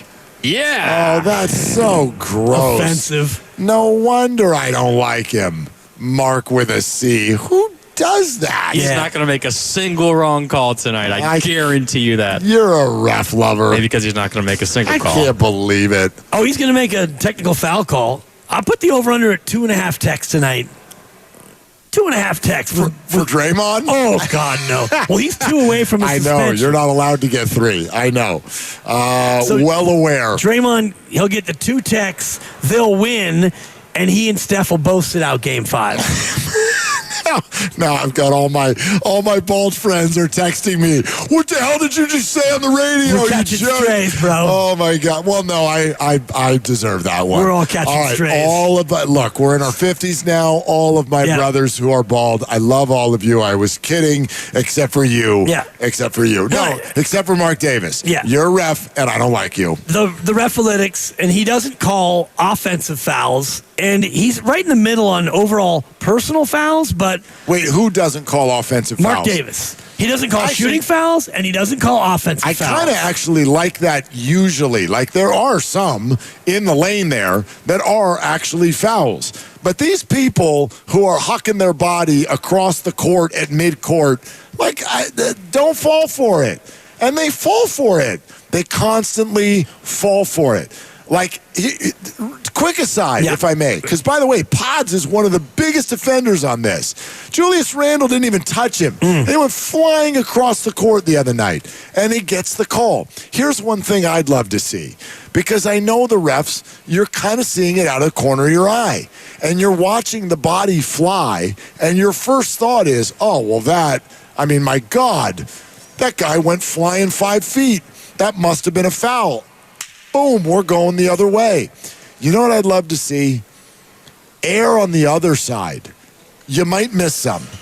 Somebody might get away with a shove. But when you see those bodies fly across the board, don't you feel like way more often than not, it's a total flop? So why wouldn't you err on that side? Your percentage of being right is going to be so much higher that when you watch a 6'8", 238-pound human being decide that somebody can flick him and he flies into the third row, don't you think we would err on the side of, you're making it up? You're totally making that up. Yeah. That's what I would do if I were a ref. It's tough to always make that determination, and I think you're being a little overdramatic about a flick of the hand. But, yeah, you see times where there is lesser contact than what you normally would see to move a body that size Nikola Jokic on the court. is a gargantuan human. Nothing could do that to him. outside of an 8-point earthquake. Yeah. Nothing could throw that man as far as he sometimes throws himself. I don't know if you saw the play yesterday late where he goes to the baseline and he goes up and the ball gets knocked out of his hands. He takes Gilgeous-Alexander and just pushes him into the fourth row, gets back into play, gets the ball, and then throws it up again and gets the contact. It's like, my guy. Dude. You're 7 feet, 290. I mean, and you're amazing. Amazing. You're the best player on the planet. Yeah. But I just, it's the embarrassment. Right. Anyway. Okay, quick aside over. Yep. 888-957-9570. Cass in Santa Rosa next up on Willie and Dibby. Hi, Cass. Thanks for calling. Hey, guys. Can you hear me okay? We got you. All right. Hey, love the show. You guys are awesome. I just wanted to say my feelings about the game tonight. Irrational confidence, if that's a feeling. It's like the ballad of Jimmy Butler needs this last stanza. You know, and he needs this dramatic, nobody expects it moment, and I just feel like that's the right ending to the story. And I'm a story person, so I think this is what's going to happen. I mean, Cass, I'm big into storytelling too. The one thing is that you said like that's how the story's going to end.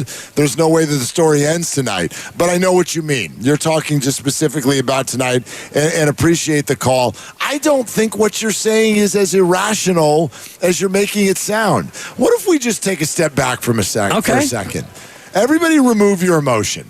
Remove your emotion. Pretend you just landed here from Mars, okay? And you said, hey, explain to me the way NBA basketball works and how the whole world kind of decides who is supposed to win and by how much. Like, and in some way, shape, or form, that conversation would end up in Vegas, I feel like. And the number is 5. Yep.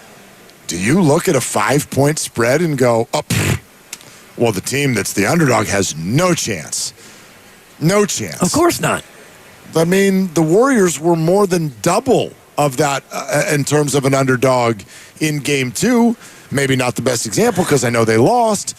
But my point is those home teams last week, the quote-unquote favorites, they were all 10-point spreads, 11-point spreads, 12-point spreads. 1-5 in the first 6 games, the home team? Yeah, and they almost all lost. Like, I do not find the idea of the Warriors winning this game tonight to be a crazy thought at all. It's not. And if you look at just the money line, Minnesota's minus 210, bet 210 to win 100. Warriors are plus 175, so not even 2-1 odds as an underdog. I mean, they're significant underdogs, but they're not a wild underdog like they are to still win the series. It's a home game, and usually when you have a series that on paper should be somewhat close, 5.5 point spread, depending on where you shop, well, the home team's got a good chance to earn a split, even without Steph Curry. You still have Jimmy Butler and Draymond Green, who've played far more playoffs than anybody on Minnesota, and you've got a team playing at home, and there's a certain amount of the mentality of the team that already stole a game. And I'm not saying that Minnesota's thinking, let's go home 2-2, but you do kind of have a little bit of mission accomplished mentality as you get into a series like this. Don't you sort of, what I try to look at in the NBA playoffs is not who I think is going to be better, because I don't know who's going to hit shots that night, make or miss league. What I look at, and this is not 100% either, but I think it's more than 50%. I look at the NBA playoffs and I go, all right, who's more desperate tonight? Oh, yeah. Who's more desperate tonight? Like, take that Pacers game last night. The Cavaliers were down 2-1, but I thought to myself, well, no, the Pacers are more desperate. Absolutely, because they had won games 1 and 2 in Cleveland. They had built up this lead that no one thought they would have. And then, just like New York did, they turn around, go home for Game 3, and just hand the game right back to the more desperate team. And I would argue, okay, when you are then in that situation, if you're the Pacers, I'm like, if you give another home game back, if you give it back to Cleveland and it goes 2-2, you're dead. You're dead. Just from an emotional standpoint, I think you're the worst team. You gave up all that you had earned. Indiana has to win tonight, and they came out and embarrassed Cleveland. Oh, they were up 40 at the half? Is that right? 41. 80-39. Yeah, and that thing was just over. So taking your comp to this series tonight, who's more desperate? The Warriors would have to be considered to be more desperate because the desperation stems from the series deficit, but also the idea that you can't get Steph back at all unless you win one more game. You're on a plane on the road in 48 hours facing the end of your year. And most likely without Steph. Completely. You will be a larger underdog Wednesday if you lose tonight. Like, if you win tonight, you're still going to be an underdog Wednesday. No doubt. But my point, but you can't end the season there. Right. You come back if you home, win you tonight, might get Steph. You'll probably be 5 to 6 point dogs on Wednesday. At least. Right? At least. Yeah. Even with a win. I look at tonight as a game 7. I look at tonight as a game 7, and they have got to come out with absolute reckless abandon, desperation, sensation, all of that stuff. Let's go to Tom in Sonoma. Hi, Tom. Thank you for calling. Hey, Willard. Hey, Dibs. How you guys doing? We're good, man. I'm feeling totally uncertain. Okay. This is a must-win tonight. If we don't win, I feel like the series is over, man. I mean, that's the bottom line to me. There's 2 issues I have. The time clock violations we've gotten, and we're like 8 to 10 in one game. That's 16 to 20 points, man. That's a win, right? And the defense, they're staggering us before we get to the timeline. They're running us off the 3-point line. We're not driving to the basket and getting fouls. We've got to push the inside game first, get the outside game later. We have minutes where we cannot score at all throughout the whole game. We have this offensive stagnation sensation that we have a real problem with, man. So everybody's got to score tonight. Everybody's got to score or we're in trouble. You guys have a great night. Go Warriors. All right, Tom, thanks. I give the Warriors a little bit of grace for what Tom is saying. He's not wrong, but again, as a business model, they've had to redo their entire business plan on the fly over the last 72 hours. And so, yes, the offense is not going to look perfect. And as far as driving to the hoop, well, there's this Frenchman who's taller than you, who's waiting for you. 4-time DPOY. You know. And this is what he does. Which, by the way, is a joke, but he is a great shot blocker. I mean, whatever. The fact is, he is elite at what he does. And when you have the athletes to run the Warriors off the line and you have to get into Gobert's area, he becomes the Stifle Tower, and it becomes very difficult to store. All right. We are heading full steam ahead to the 5 o'clock hour, looking to talk to you as we get close to this game. Warriors Live a little bit over an hour away, but we're taking your phone calls on the emotion from Game 3, how you apply it to Game 4. That is going to happen tonight at Chase Center. 888-957-9570. We're taking your calls right now and throughout the 5 o'clock hour, your last chance to get in. So come on with it at 888-957-9570. We're brought to you by Fremont Bank. Here for you, here for good. Willard and Dibbs. And Dan Dibley here to talk.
McDaniels. Good close out, Draymond. McDaniels goes up, missed the dunk. A foul's on Draymond. He's been fouled out of the game. They can't challenge it. Nope. Randall at midcourt doubled, steps through it, throws to Edwards. He's open for three. Missed it. Gobert tipped it out. Randall got it again. Pass over to Edwards, open for three again. He's not going to miss two in a row. Buries that, and that could be your dagger right there. Bay Area is Draymond Green, and you're listening to Willard and Dibbs on 95.7 The Game. I got a question for everybody. Yeah. Starting with you, my partner. Yeah. What do you want to see from Draymond Green tonight?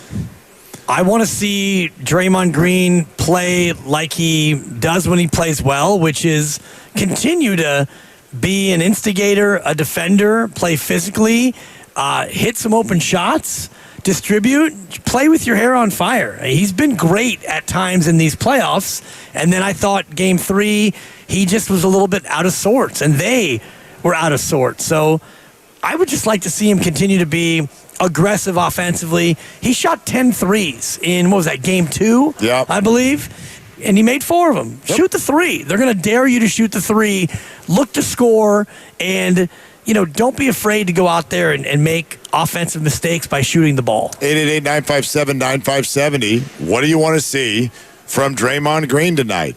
And I bring that up because, our focus throughout this show, all of you listening, you have more power maybe than you think, because we kind of come in, we know what we want to discuss, and then the conversation goes where it goes based on what a lot of you want to talk about. And so the conversation has gone to Kaminga and Pajemski and, as always, rotations and Steve Kerr and Moses Moody and whether or not this series is over in 5 and all of those things.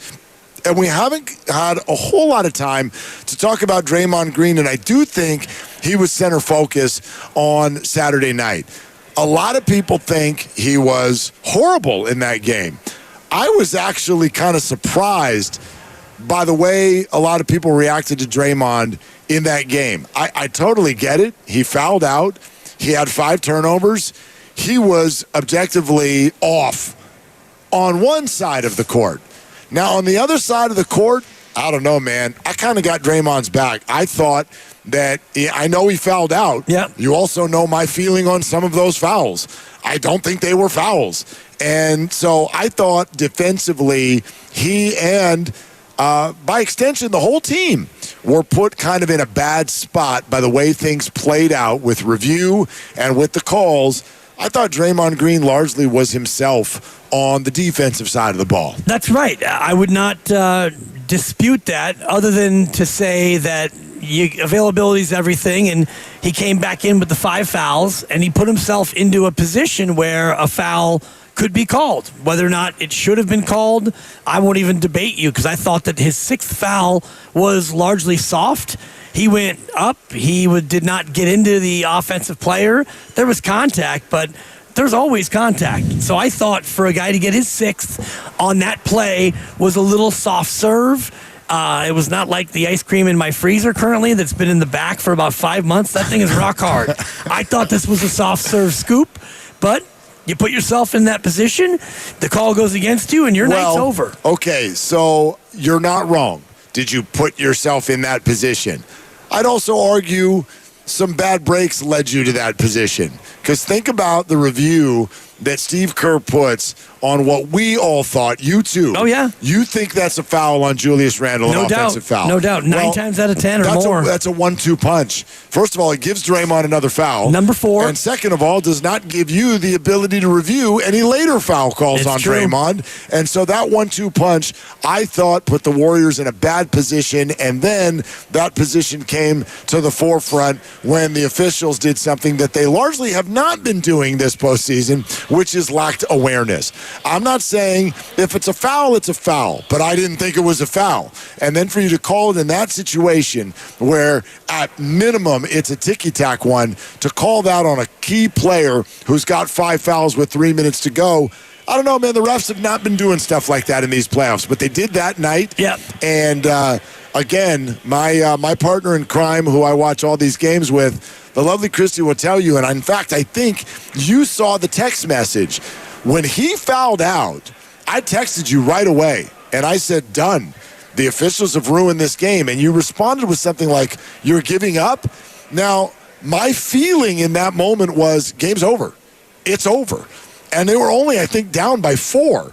Down 2. But he made the free throws. He made them both. Yeah. Okay, so they 4. go down Fair by enough, 4. yeah. But I'm like, they're cooked. They're cooked. You can't. He is their whole heartbeat on that side of the court. So I guess when I answer my own question, what do I want to see from Draymond? I just want to see you stay on the court. That's all I ask. And that's not only on him. It's on everybody.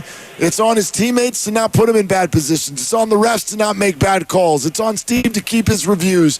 Whatever you want to say. It's obviously on Draymond not to get too texts. I want Draymond to get his 35-plus minutes tonight because I just don't see them as being able to function in the fourth quarter defensively without him. I agree with you, and I do think that a lot of it stems from his ability to play make. And, even last night, I think it was the second or third possession where Minnesota scores, and he just inbounds it to Jimmy. Jimmy's not looking. Yep. Turnover. Yeah, he was terrible on that side. And it just, offensively, you need him to be forceful. You need him to be a distributor, but you also are going to need his scoring. Unless Kaminga goes for another 30-burger, which I think is a big ask, or unless one of the other ancillary guys has a real step-up game. I mean, Buddy had, 14, which is great. Yep. And that's what you can expect from Buddy, but you're going to need contributions from a lot of other people if Draymond Green has a quiet night. And just one more look back at Game 3, this is the one,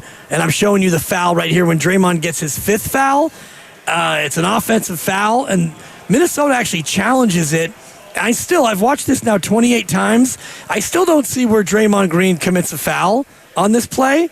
He just comes in to get a rebound. And, I don't see it either. I mean, maybe he 2-point pushes game, off on 5 minutes to go. Maybe he's holding Randall as Kaminga's going up, and so that was his 5th. And then about 30 seconds later, he fouls out. So no, that's interesting. Are you sure that foul was called on Draymond? Yeah. I think that foul was called on Julius Randle. And Minnesota challenged it. And they challenged it, and it was called no foul. I'm looking at the game log. They added a Draymond foul to it as well? I believe they did. I'm looking at it right here. Is that accurate? Yeah. Tim Jordan saying Green yes. offensive foul. Wow. Scott Foster with the call. Well, then that's a two-piece. Because, by the way, you want to let me riff on that for a second? Oh, just before you riff? That's a freaking foul on Julius Randle. They reviewed it? Yes, and it was a foul. I went to the bathroom. I was so confident they were going to uphold it. Jonathan Kaminga is in the air, and their bodies collide. How is that not a body foul? Draymond Green committed 3 fouls in the fourth quarter, called by Foster, and Foster. I'm telling you, Dibs. Yeah. I'm telling you. Well, he had Minnesota and the points. Okay. Listen, dude. That is it libel or slander when you say it? It's slander because I'm speaking, You're not writing. Okay, thank you. But I'm willing to. But he's a celebrity. And by the way, you want to know what the number one defense is for libel and slander? Truth. Right. And that's what this is. We've been over this before. That man is crooked. Okay. Chris Paul will tell you so. Okay, so now we're we're caping up for Chris Paul. Not caping up for Chris Paul. I do not enjoy Chris Paul playing basketball, but I think even worse the idea, and he clearly feels this way, that referees hold personal grudges. That's terrible if that's the case. I mean, it is. I don't know can't that speak. to be I true. don't know but the man myself. Chris certainly believes that. And what'd you say? What's the Warriors' record with Scott Foster? Oh, I don't have that. I know that Minnesota this year, I think, is undefeated with Mark Davis. Oh, great. That I know. That's tonight's I don't have round. the Foster Warriors record, but I know that he's been the bane of the Warriors' existence for a long time. He was terrible in that game. Well, are you willing to give me that? I didn't look was at the terrible. totality of the game. No, but the calls These you're three pointing calls, out. I think the charge was not right. I think that this offensive foul on Draymond, I don't see it. The last foul on Draymond, I could see it. But again, when a guy has 5, I want to make sure that he earns the 6th. And that, to me, was a pretty soft foul. And he didn't earn his 4th, and he didn't earn his 5th, and he didn't earn his 6th. Yeah. Bottom line. I'm just telling you what I see. Yeah, so am I. Of the 3, the last one was the most plausible. But in that spot, you don't want to ever have a ref, decide a game, and when you foul out the best defensive player on a team in a tight game, you're kind of doing that. Look, bottom line, the Warriors lost the game. They did not make the plays. Their shortcomings were their own doing, all of that stuff. But I can also speak freely on the fact that the NBA system of review is patently absurd and that the calls that specifically knocked Draymond out of the game were wrong. They're just wrong. And that was my feeling in that moment, that when he fouled out of that game, they were cooked. They were cooked. And they were. I was wrong. Scott Foster did not call this third and final one. No, he didn't call the third and final one. The baseline referee does. No, and but he calls it for a push on the hip, and it's pretty. It's pretty genteel. It does not affect the play at all. The bigger issue for me, and I know it's time for the legal. It is. The Warriors went 6 minutes without scoring a basket. Yeah, that's on them. Yeah, that's on them. That's on them, but their defense got robbed from them by the refs. That's how I feel. You're listening to 95.7 The Game, KGMZ FM at HD1 San Francisco and Odyssey Sports Station, always live on the free Odyssey app, and now coming to you live from the Laughing Monk Studios. All right, let's get back out to the phones. We want to talk to as many of you as possible as we are heading for Game 4, and this is the 5 o'clock hour. If you are just getting in your car after a long day at work, welcome in to Willard and Dibbs live inside Chase Center, getting ready for the pivotal it's big Game 4 of this series. Let's go to Nick in Cupertino first and foremost. Hi, Nick. What's up? Hey, what's up, guys? Love the show. I just want to talk about how I think Kaminga has always been the X factor, going into the season for the last couple of years, and we know the drama that has come with that situation. On that note, I do think that it's somewhat a blessing in disguise that Curry was out, because we actually get to see Kaminga on the floor, and it's the most positive I've felt about a Kaminga assimilation into the team in a long time. I guess there was a high when we got Jimmy, and then we're thinking that it's gonna be amazing with Kaminga and everyone together, but that didn't really quite happen. And at least now we're seeing that Jimmy and Kaminga can play together, and if we can steal one game and Curry comes back, I'm optimistic that we could see Kaminga, Jimmy, Draymond, and Steph out there on the court together. And I think that's really our only chance if we want to win a chip this year. So, hey, Nick, can I ask you? Okay, can I ask you a question? Because listen, as a fan of the team, you're allowed, obviously, to root for whichever players you want.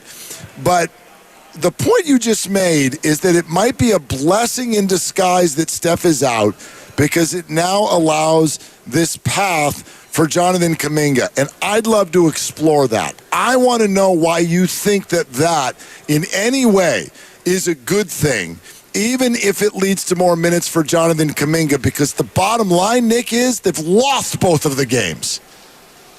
No, I agree. I'm with you on that. I don't think it's a good thing. I don't think that was the right way to frame it.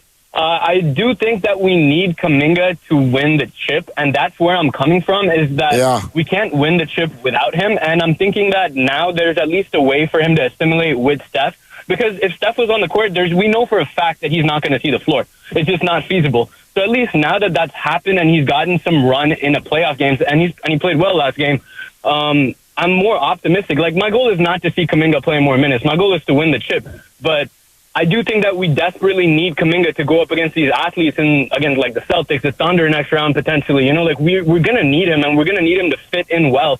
It's got to be a good fit too. It can't just be, he's just out there with his back turned to the defense and always out of position. It's got to be a good fit, and he needs to play. So in that sense, I was kind of seeing it as a blessing in disguise. Of course, we need Curry, and, he's the GOAT. So, but yeah, that's kind of where I was coming from. Yeah, Nick, thanks. Appreciate it. Yeah. I truly wonder. Let's say the Warriors win one of the next two. Okay. You get to Sunday and Steph comes back. All right. And he's given a full minutes for Steph Curry. Elimination game on Sunday night here in this building. How much is Jonathan Kaminga playing? Probably 20 minutes, 20, 25. I wonder. I really don't know. I don't think Steph comes back and gets 40 right away. Draymond usually doesn't get more than 35. Jimmy's going to play 45 because that's what Jimmy does. And so when you start to look at who is actually playable in this series, and I know that, Kaminga and the fit and the combos and the analytics and all the rest of it. But if you do get to a game 6, it will have been in large part because Kaminga's been a big part of the rotation, I would imagine. So for me, you look at who you have right now. Moody and Quentin Post are one mistake away from Guy Santos and Pat Spencer. I mean, maybe not. They may already be there. Right, so you're running out of bodies is what I'm saying. I understand that. Real quick, Boxer and Gerson, work injury attorneys text line, just wanted to point out that 415, Scott Foster has been voted by the players as the worst NBA referee. Just thought I'd throw that out there. But you know what? Can we bring Grandy into the conversation for a second? Because we have to. Didn't you say the other day that there's kind of something to, I know the whole narrative that Steve Kerr has built is that the analytics show that the Warriors did not get good output when Draymond, Jimmy, and Jonathan were all on the court at the same time. But you it sounded to me like you think this is more about Kaminga's output when Steph is playing. I think it's more to do with what is asked of Kaminga and what he's best at. And when Steph is on the floor, as it should be, the whole world revolves around Steph. Exactly. And Kaminga has generally had more success when he's looked upon to score 20 points a game. And when Steph is on the floor, we're doing everything in our power to get Steph the best look, not Kaminga. We're trying to get you a look. So when he has more responsibility, he's played better. But when Steph is on the floor, you don't need that responsibility on Kaminga's plate. I don't know what's going to play out over the next 2 games. And if the Warriors were to win one of them and this scenario were to come to pass, I don't have an opinion on how much at this moment Jonathan will play because I don't know what's transpired in these next 2 games. But I'm not comfortable even answering the question. I don't know what the staff would do. I don't know what they would do. I really don't. I think that they'd have to find a way to, make Jonathan Kaminga able to succeed because I look at the bodies right now that you have and the bodies that you're willing to play and you got Pods playing 39 minutes. He went 1 of 10, but he does a lot of other things. So even with a 1 for 10, he doesn't lose minutes. Kavan right now, 18 minutes, and he looked a little bit stiff and slow. And I love Kavan. I'm not going to disparage him, but this matchup is not good for him. Trace Jackson Davis, actually, I thought looked a little bit brighter in his youth and his athleticism. Kavan going up against Gobert and some of the other size and athleticism they have, it's a bad matchup for him. He was so good in game 1, though. We're out here pumping up Kevon Looney like he was the reason they won. I have a hard time. Minnesota was terrible, too. They were, but do the Warriors on defense not get some credit for that? They do. He was fantastic in that game. Look, early on in the series, I have a hard time with how often someone doesn't play well and we go, this is a bad matchup for him in that series. Like, this doesn't work for him. How about, dude just played a bad game? It was just played a bad game. You know what I mean? That's kind of why I'm not I don't go into this game tonight thinking it's crazy that Pods might score 15 or Kevon Looney might have a good game on defense or GP2 might score 15 or 12 or whatever. Or Draymond might go out there and score 15.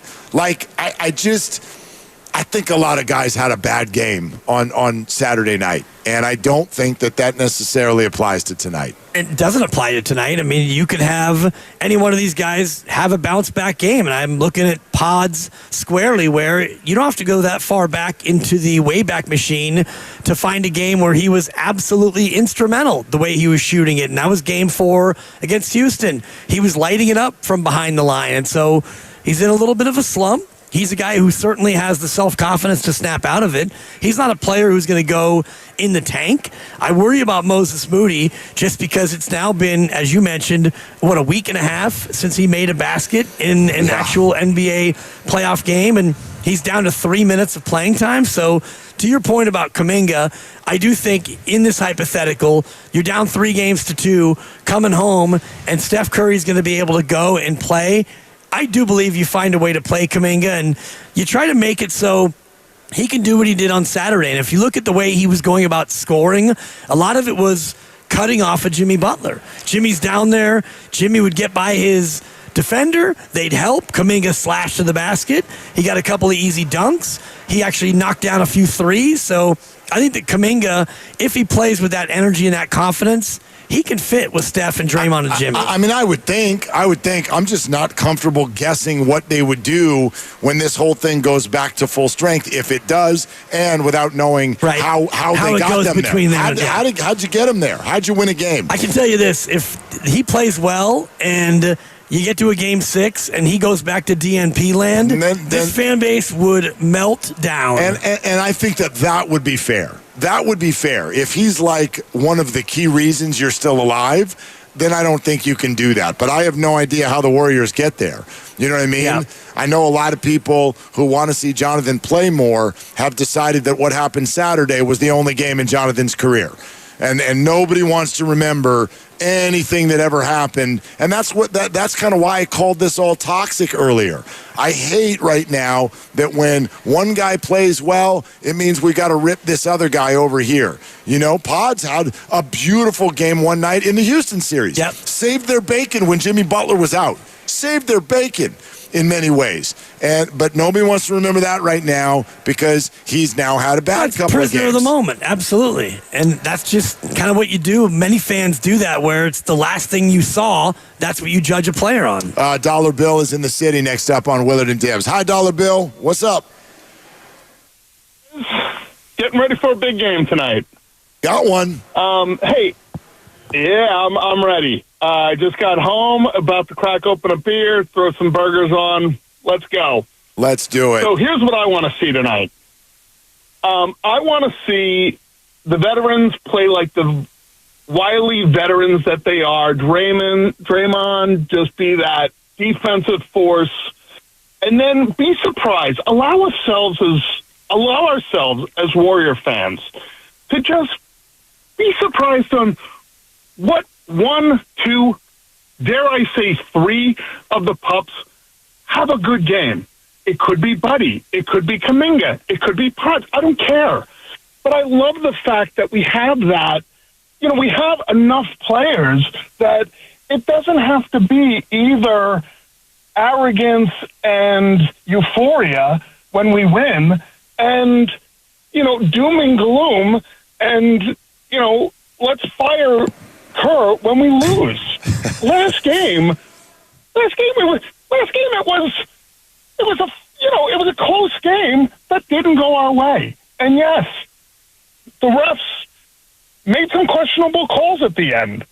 But I would argue that, hey, that's life. I could easily make the case for 2, 3, maybe definitely one game where Draymond could have and possibly should have, one of them, be thrown out. No question. No question. And I can make the case for 3 so far in the playoffs that he could have been. 3 out of 10? Wow. Well, no, 3 games. 1 that he should have been, 2 that he could have been thrown out of, with technicals and whatnot. Sure. It was arguing calls and whatchamacallit, and Curry had to hold him back.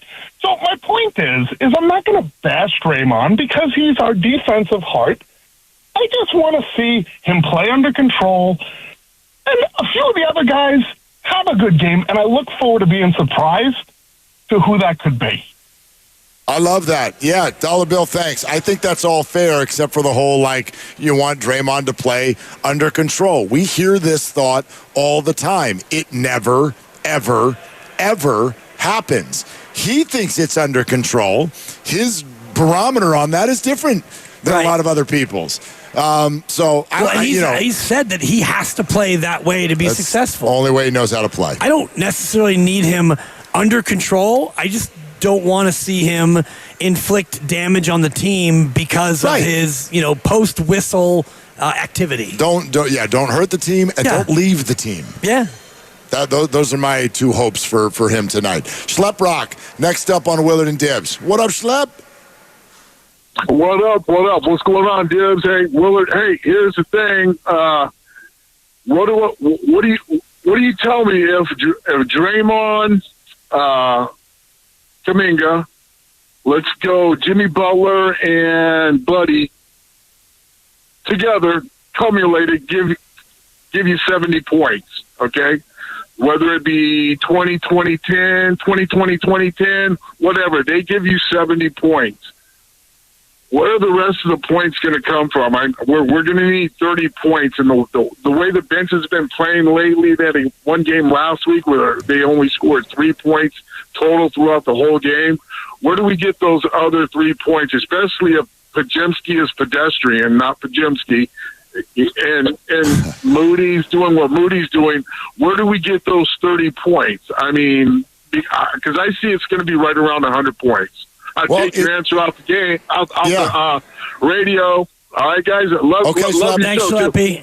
Appreciate it. 30 points from the rest of the group is actually not asking that much. No. You say, where are they all going to come from? Well, think about what he said. You take away Jimmy Butler, Buddy Hield, Draymond Green, and Jonathan Kuminga. Okay. Well, the other night, if you go to that game, you got 7 points from Trace Jackson-Davis. You got 5 from Brandon Podziemski. You got 4 from Kevon Looney. You got 2 from Gary Payton. So that right there was what? Is that 18? That's 18, yeah. 18 points. And you're asking for 30, and we think that all of these guys played like as poorly as they can possibly play. Yep. And I didn't even leave out the zeros.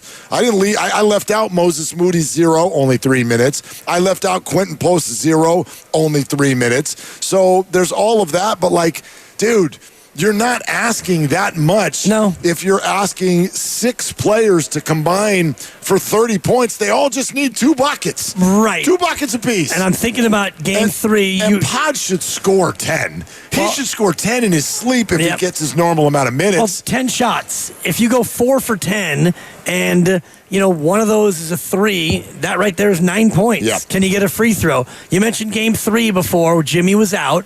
And the Chef had 36. Well, you won't get that tonight, but Pods had 10. GP2 had 16 in that game 3. Remember GP2? He's 7 of 9. He was dunking. He hit a couple of threes. Yep. And so Pods in double digits.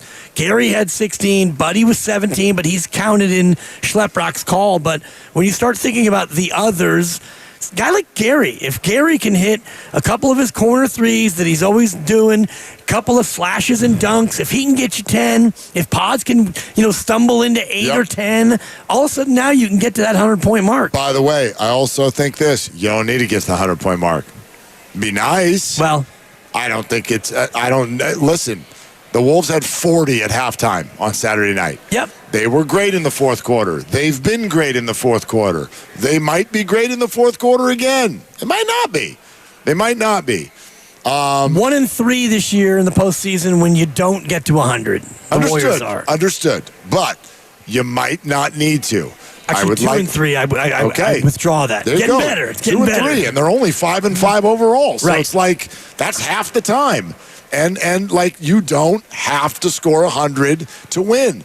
We would like to kindly ask Mark Davis not to unfairly kick the defensive leader out of the game with 3 minutes to go. I don't if that foul doesn't get called, I don't think Minnesota gets to 100 the other day either. They only got to 102. And they think they scored 15 or 16 over the final 4.5, and that's when Draymond had fouled out. So that certainly was part of it. The big thing for me was the 6-minute drought where you only were able to get free throws and not field goals. But you're right. I'm just looking at 5 of your 10 games this postseason. You didn't get to 100, and you were able to win a couple of those. You gave up 85 to Houston in game 1. You gave up 88 in game 1 of this series. So you have the ability to hold a team under 90. We're taking your calls all the way up to the buzzer, and the buzzer is actually Mark Grandy. He's going to jump in here with Warriors Live at the top of the hour. That's appropriate. And then he'll take you to when the handoff happens, and RC and Tim Roy and the rest of the gang will get you ready for Game 4, which is less than 2 hours away. Ray in San Rafael, you're next. Hi, Ray. Thank you. Oh, well, thank you. With the Kaminga story goes like this. He's got the James Wiseman problem. He has to gather. He has to do the triple threat when he gets the ball outside. And what we need to do is we need to get him to get the ball and know where he's going to go with it right after he gets it. We have to move the ball around faster so that we can get Podziemski and we can get what's his face out there, Field, to get some free threes. I mean, their threes have been like really, they've been defensed really well, if you will. So I think if we can just get Kaminga to just play off the ball and start slashing and do that, I don't understand why he's getting the ball outside. He's not a ball handler. He just never got that skill. So that's my take on Kaminga. Yeah, this is great. I couldn't disagree more. Just looking at all the shots he took. First shot he made, step back jumper. He got it. He had the quick move, the ha-ha. Oh, boy. Then he drove to the hoop. He had the ball. He created his own. Driving layup. He created his own. What he was able to do in Game 3 is the anathema or the opposite of what the caller's talking about. He actually was able to get it in triple threat and cook. Mark, I don't mind where he's getting. You know my rule now for Kaminga. Let JK cook. No, only if Get him that's a damn what apron. if that's what he's supposed to do, he can cook. If not, he can be the sous chef or whatever. Choppy. Like, dude, just be decisive. Just be decisive. And I want to point out, he was. That's why he played so well. He didn't sit there and think. He just went. If it wasn't there, pass. If it's there, take it. Go. Jam it on Rudy Gobert's face. In the face. Right in the face. In the face. Here's a lefty teardrop. He crossed over Rudy and went high glass. He drew an and one on Rudy. He was great. He was fantastic in this game. And a lot of it was, him creating and feeling confident from three. There was a brick. And he actually had a step back. That was his only miss of the night from three. He had a step back where he completely missed the rim. But here's the one I was talking about where Jimmy has it in the low block and Kaminga just does a little curl cut, gets a bounce pass and dunks it. He was aggressive, and I'm with you. Well, that's a foul. They probably should have called on Kaminga. Straight ran a guy over, but he was decisive. He was aggressive, and I hope that he's able to bring that same level of confidence tonight because they're going to need it. Let's go to Marco in the city. Hi, Marco. Thank you for calling. What's going on? I'm feeling pretty good about tonight, guys, based on the fact that we only lost by 5. We had guys play like garbage, and we had 2 of our better defenders, Looney and Draymond, out in the last, 4 minutes of the game? Something like that, right? Nowhere to be found in the last 4 minutes. So I'm feeling pretty good. The last caller, I kind of disagree with him. The reason why you put Kaminga out on the wing is so that you can get those kind of matchups off of the pin down screens or the screens where he's up against the big man. He can definitely blow by the big guys. I like some of those plays that he was doing. So feeling good about tonight, but we got to get tonight to give Curry that extra day of rest and maybe get him back Game 6 if he's good. Marco, agreed. Agreed completely. And by the way, right, that Game 6 is in June. Yes. If there is one. Yeah. I forgot about that. Game 6 is comes Sunday, actually right? after the NBA Finals. So after Sunday. the Preakness. I know that. Sunday with no game time set yet, but it would be on Sunday and is assured if the Warriors can just score more points than the other team tonight. Or Wednesday. Although I would kind of hope that it would be tonight. I mean, yes, it would be better if it's tonight. Absolutely. But you're right, and Marco's right, and Ray, all due respect, you can see the game how you see it. Here's how I see it. Jonathan Kaminga getting the ball out on the outside is actually vital for the way that Minnesota is guarding the Warriors right now. They are so aggressive at the three-point line, and the reason they're doing that is because the Warriors currently as constructed have very few people who can go by their opponent.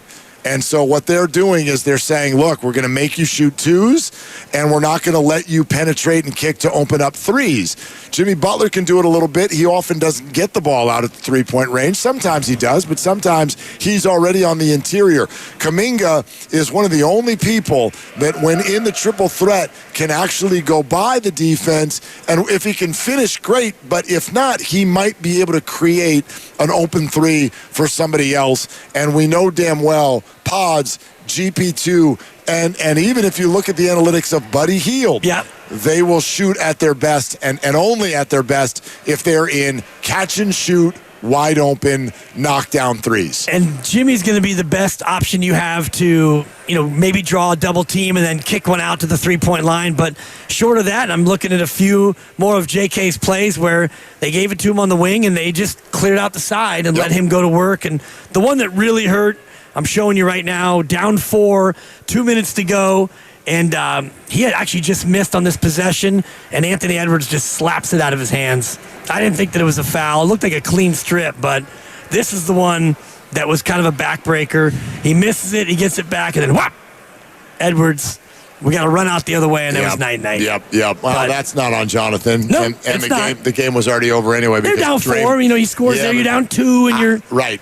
Yep. But they weren't going to get stops. That's how it felt. And Kevon fouled out with about a minute 20 left. I actually watched that portion of the game with my head on the bar. Oh, boy. On the bar. That's not sanitary. No, but I didn't care in that moment, Tibbs. Yeah. I was down. Your boy was down. Yeah. Oh, yeah. I mean, we all were down. Yeah. We all were down. And, I try to keep my 2-year-old in the loop and let her get exposed to it, but probably early third, I said to the wife, you're going to need to take her in the other room because it's about to get profane up in this mother jumping piece. She's still awake in the fourth quarter? Yeah, she was up a little late. Went past 8 o'clock. What's bedtime for Mila? 8 o'clock. Okay, so. it went past 8. Right, but it got to a point where, and I'm a part of the bedtime routine, so I'm not going to pause the game with 5 minutes to go. We're going to ride that baby out, and she's going to have to stay up late. That's just going to be the way that went. Of course. All right, Rich in Fremont. Hi, Rich. Thanks for calling.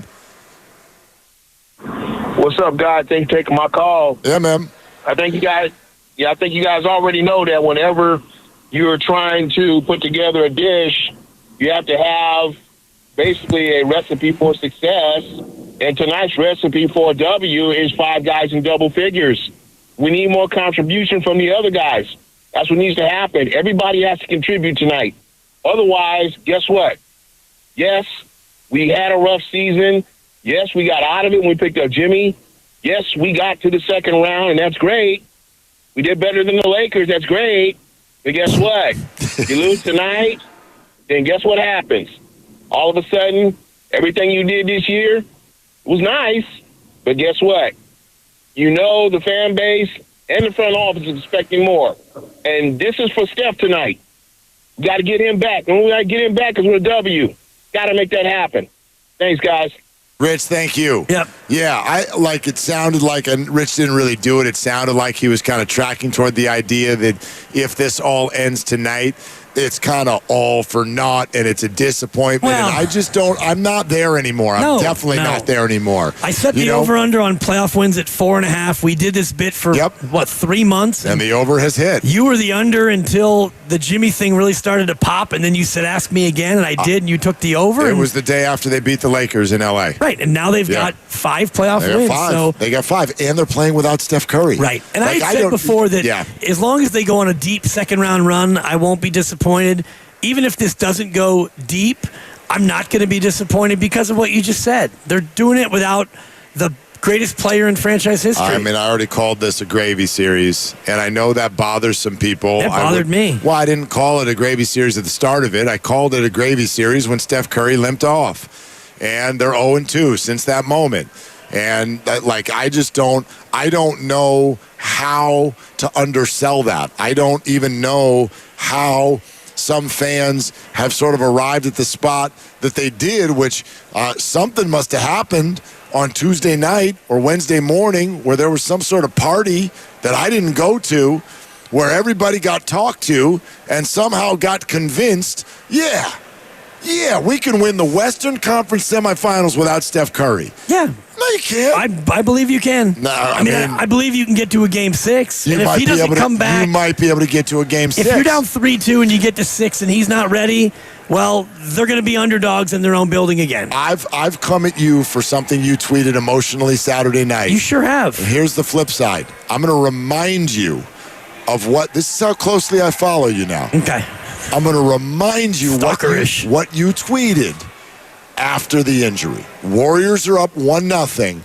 Steph Curry's out, and we get word he's out at least 3, probably 4 games. Do you remember what you said? Of course not. I just tweet. I mean, I what just you fire said away was Twitter fingers, the right? Warriors just need to win one game while he's gone. That's it.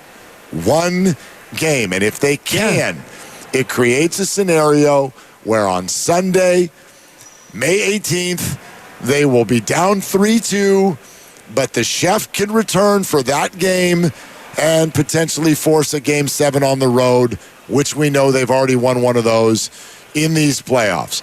That was the table that you set on your profile. Oh, yeah. On your social media. And this game that they're about to play here in a little bit over an hour and a half, this is that night. This is that game that you're talking about. Pretty much. I mean, it could also be Game 5, but this is a much more likely spot for them. I'm just trying to refresh my own memory of my Twitter feed, and I'm looking at my tweet about cleared to pray after 5 turnovers and only 5 made field goals. I thought that was pretty clever with Dr. Nirav Pandya. Cleared to pray because we got to pray. No. We understood it. See, it's a play on cleared to play. No, we got it. That's why we pray. Grandy's giving you a 2 because you're explaining the joke. Oh, I get it. Anytime you have to explain the joke, that's a 2. Yeah. Okay, Lucas. Captain Comedy back there. You finally hit the right button. Anyway, go ahead. It's a miracle. Anyway, I think that if they win one of the next 2 and Steph comes back, I'll still feel good that they can get it done. Oh, yeah. Right now, it's just tonight. It's just tonight. Yep. That's all it is. Look at all those beautiful Warrior fans out there. Thousands on the plaza. Yeah, we're sitting up here on the second floor at Chase Center, and we're looking right out on Thrive City, and these doors open at 5:30. The doors are open. Bang, release the hounds. It is 5:30. The doors are open, and people are flooding for the entrances, getting ready to come in and see if they can make some memories tonight inside this house. Yeah, metal detectors first, and then probably one of those nifty little rally towels or some sort of a... T-shirts are on the... T-shirts are all over the seats. I've made it a habit when we get to come do this to go in, down on the floor when it's totally quiet. Nobody's in there. There'll be a couple security guards just kind of milling around, putting belts on or whatever they're doing, getting ready for the night. And it's a cool scene when the arena is filled with all those T-shirts and nobody has come in yet. That's on, I put it on an IG story, actually, because it's just kind of, go check it out. MT Willard. It gets you, I don't know, man. It's something. There's a mood that it creates. Well, it's that feeling of hope and possibility. Yeah. It's not expectation, but it's the freshness and, the idea that whatever happens tonight is going to happen. But in this moment, you've got all the people who work here, and they all methodically put the shirts just draped perfectly on all the seats. The visual is great, and it's the level of excitement, but also anticipation. Yeah, when you just look at and I did this, you look at the floor for a second, and then you look at the hoops, and you're like, this is where it's all going to happen tonight. Oh, yeah. What the hell is going to happen out here tonight? You just never know. The spot. Let's go to Brian in San Jose. Hey, Brian, thanks for calling. What are you doing? Hey, fellas. I'm headed up to the game tonight. First and foremost, everybody wear the shirts. Please wear the shirts. Wear the shirts. Second, just wanted to say Dibs is 100% right. You just have to win one, and I think this is the most. They're the similarities between the 2015 Memphis series when they were down 2-1. 2022, obviously, to the Celtics. If you're a championship team like they think they are, and like Draymond said they were prior to Steph's injury, this is a game you win. The back's against the wall. You need this game. This is the most important game of the season. I expect a locked-in Draymond. I expect Podziemski to step up. I expect the guys who have been talked about as where are you? I expect them to show up. And the last couple games, what they've shown as far as sticking with the Wolves and giving them everything they can handle and more gives me a lot of confidence tonight. And this thing is going 2-2 back to Minnesota. Brian, thanks. I thank you. Yeah. I love it. However, I love it, but I want to point out, and this isn't to be negative Nelly, but God. No, but listen, when I just, again, he used the word expect about 5 times, and I won't do it. I just won't do it because he says, if you're the championship team that you say you are, well, let me help you out. Right They're now, not. They're not. You're not. Yeah. You're not, because Steph Curry's not on the team tonight. So when any of those guys say, this is who we think we are, well, whatever those comments were are now out the window. So I'm not going to say, oh, if you're that level, you'll be awesome tonight. Well, no, dude, this is a by the fingernails, scrape, scratch, claw, be amazing on defense. Be amazing on defense. Oh, yeah, you got to fight. And then you got to be opportunistic on offense. I think there's a perception out there that the Warriors were really bad from three-point range the other night. They weren't. They just didn't shoot that many times. Yeah, lowest number of three-point attempts on the season, right. 23. But they shot 43.5%. Yeah. They knocked them down. Sure. Their percentage was great. But they normally shoot 42 threes a game. Right. So unless you are bananas from 2, that's probably not going to be good enough. Right, but Minnesota's not dumb. They know that. They're like, okay, what's the only way we could beat? Well, some rando with too many consonants in his last name is going to have to get crazy from 3. Let's make sure that doesn't happen. So they're guarding the three-point line. A lot of Z's and skis in there. There are. The caller mentioned Memphis, and they were down 2-1. That team had Clay, Steph, Draymond, and Barnes, and Bogut all play more than 30 minutes. Yeah. Steph with 33. Clay played 40 minutes. That was a healthy, young team that, they had to go out for barbecue and really, pull up their emotions by the bootstrap. But they were young and healthy, and they were, I can honestly say, they were sort of built for that. They were built for this. Well, they did it in Boston, too. They were down 2-1. Both of those were road games. Right. This obviously a home game, but that speaks to the difference, because why are you home in game 4? Oh, because you don't have home court advantage. You were not the better team. You are not nearly as dominant as those teams and that we're Boston referencing game is a great secondary example, because what did Steph do in that game? Absolutely went crazy. 3 or 40 something. And Yeah, if he doesn't go crazy, epic. you're down 3-1. Let's go to Pons in Union City. Next up on Willie and Dibby. What's up, Pons? Hey, it's Leanna. What's up, guys? I haven't talked to you in a while. I knew it was you, Leanna, but they texted in that this was Pons in Union City, so I wanted to go slow. I said they'd know. Well, I said they would know who I am. But real quick, we know. My panic meter is at about a 7 to 10, because after game 4, my 10-year-old son cried after, because he really wanted that win so bad. His name's AJ.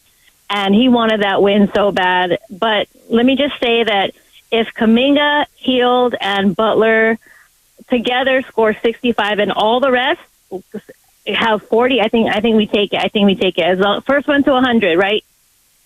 Yeah, Lawler's Law. Exactly. That's Lawler's Law. Although didn't get that put to the test one time in this postseason where it didn't work.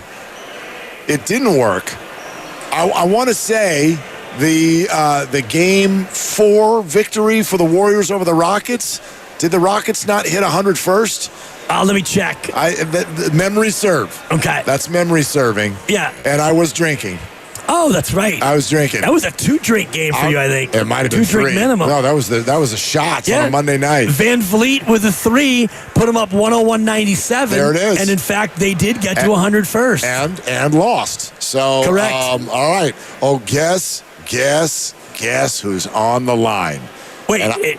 I'm expecting to have to put my dukes up on this one. Oh, what? Let's go live to Phil-Mo Mike. Uh-oh. Phil-Mo, come on with it.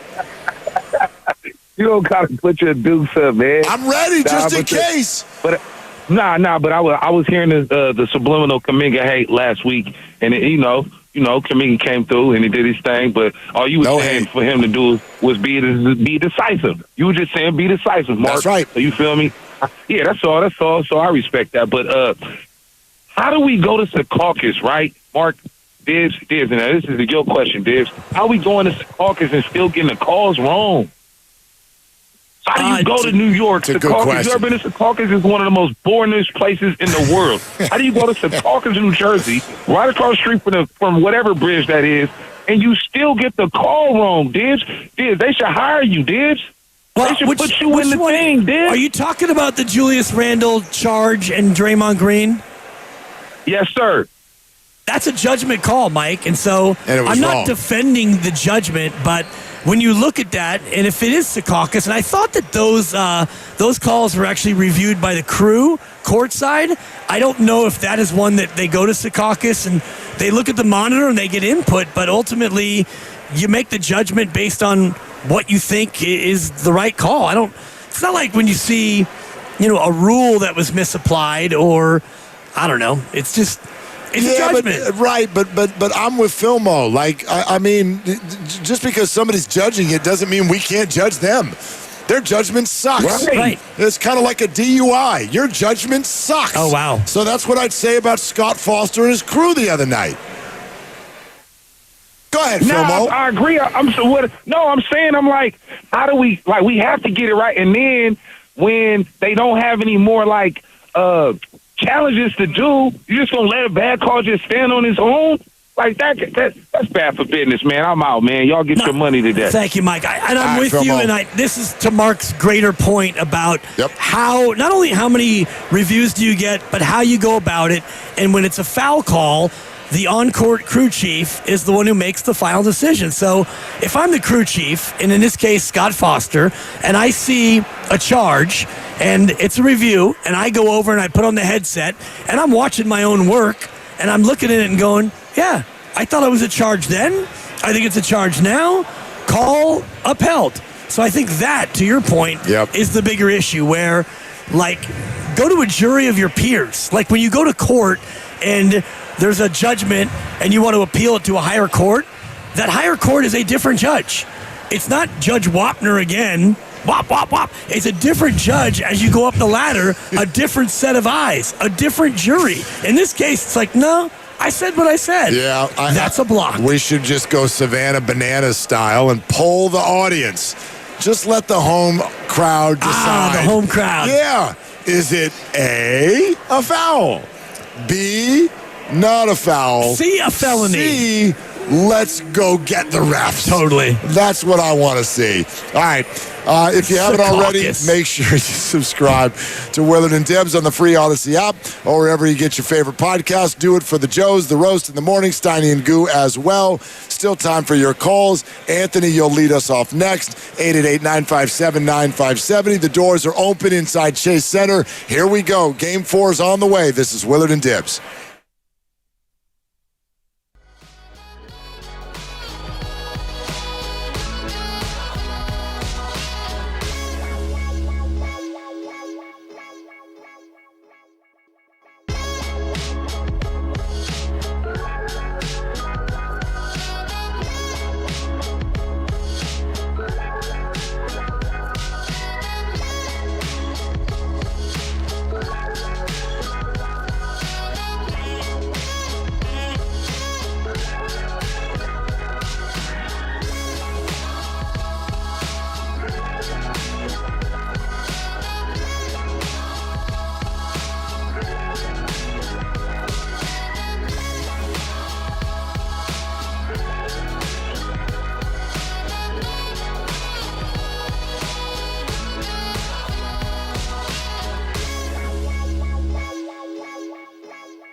Kaminga down the left side, but doesn't have numbers.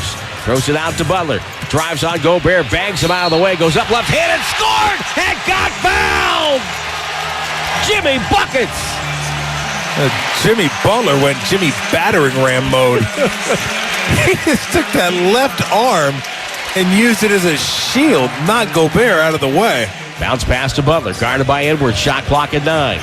Butler turns and faces, triple threat position, left-hand spin, right around Edwards, left him nailed to the floor, banked it home, 50-49 Warriors. Butler's got 20. The shot clock is at 60. As Butler with a right-hand dribble, between the legs once, twice, 3 times, now goes left on Naz Reid, ball knocked away, goes right to Draymond in the right corner, back to Butler, who relocates on the left wing, takes the 3 and hit it!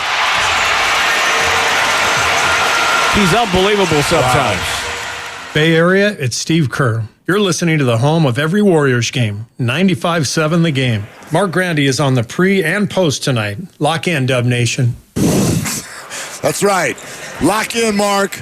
Let's go. It's going to be your ball here in about 10 minutes. I can't wait. It's been long enough. Yeah, no kidding. What a job this guy has to sit here and listen to every single flippin' word you and I say. Oh, yeah. For 4 hours and 15 minutes, by the way. Yeah, and 5 days a week. That is 21 hours and 15 minutes of just blah, blah, blah, while he's sitting over here thinking, I'm better than both these bums. There are certain countries that are currently, I've heard this, certain countries are considering this a potential form of torture that they may use in the future. Yeah, shout out the Jacksons and torture. We're going to give you a free ticket to the Willie and Dibby show. Yeah, it's tough. Just sit there and watch all of it.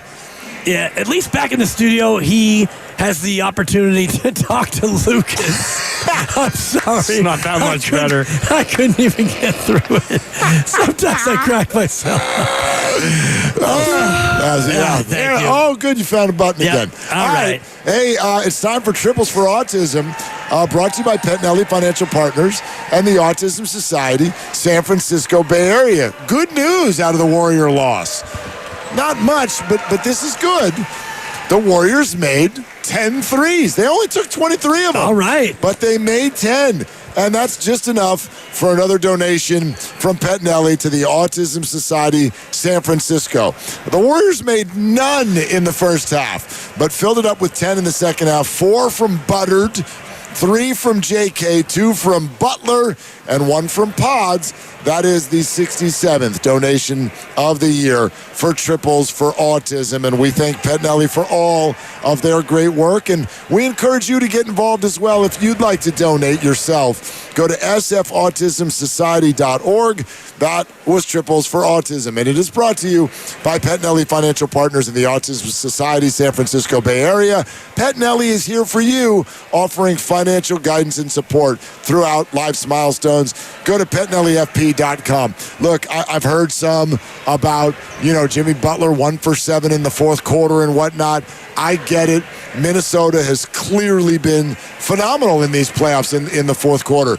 But we probably haven't said it enough today. I thought Jimmy was fantastic in this basketball game. Oh, he was terrific. I thought he was great. He was able to get to where he wanted many, many times. He got into Gobert a few times with some and ones. He got into the chest. He buried a very big 3 at the end of a shot clock where you had no other option, and he knocked it down from the corner. And yeah, Jimmy, what can you do for an encore? Because as great as he was, it still wasn't enough because the collective around him wasn't good enough. But I don't know if you can look at a game tonight and think, all right, Jimmy, 20 points will be enough from Jimmy. He's got to have another monstrous, impactful game for them to win. You would think, again, you never know when Butler is just going to score 33 and you're like, oh, okay, I didn't know we were going to get that. You just never know, but you would think. I mean, with Steph out, obviously, the offense really kind of stagnates when Jimmy's not doing his thing.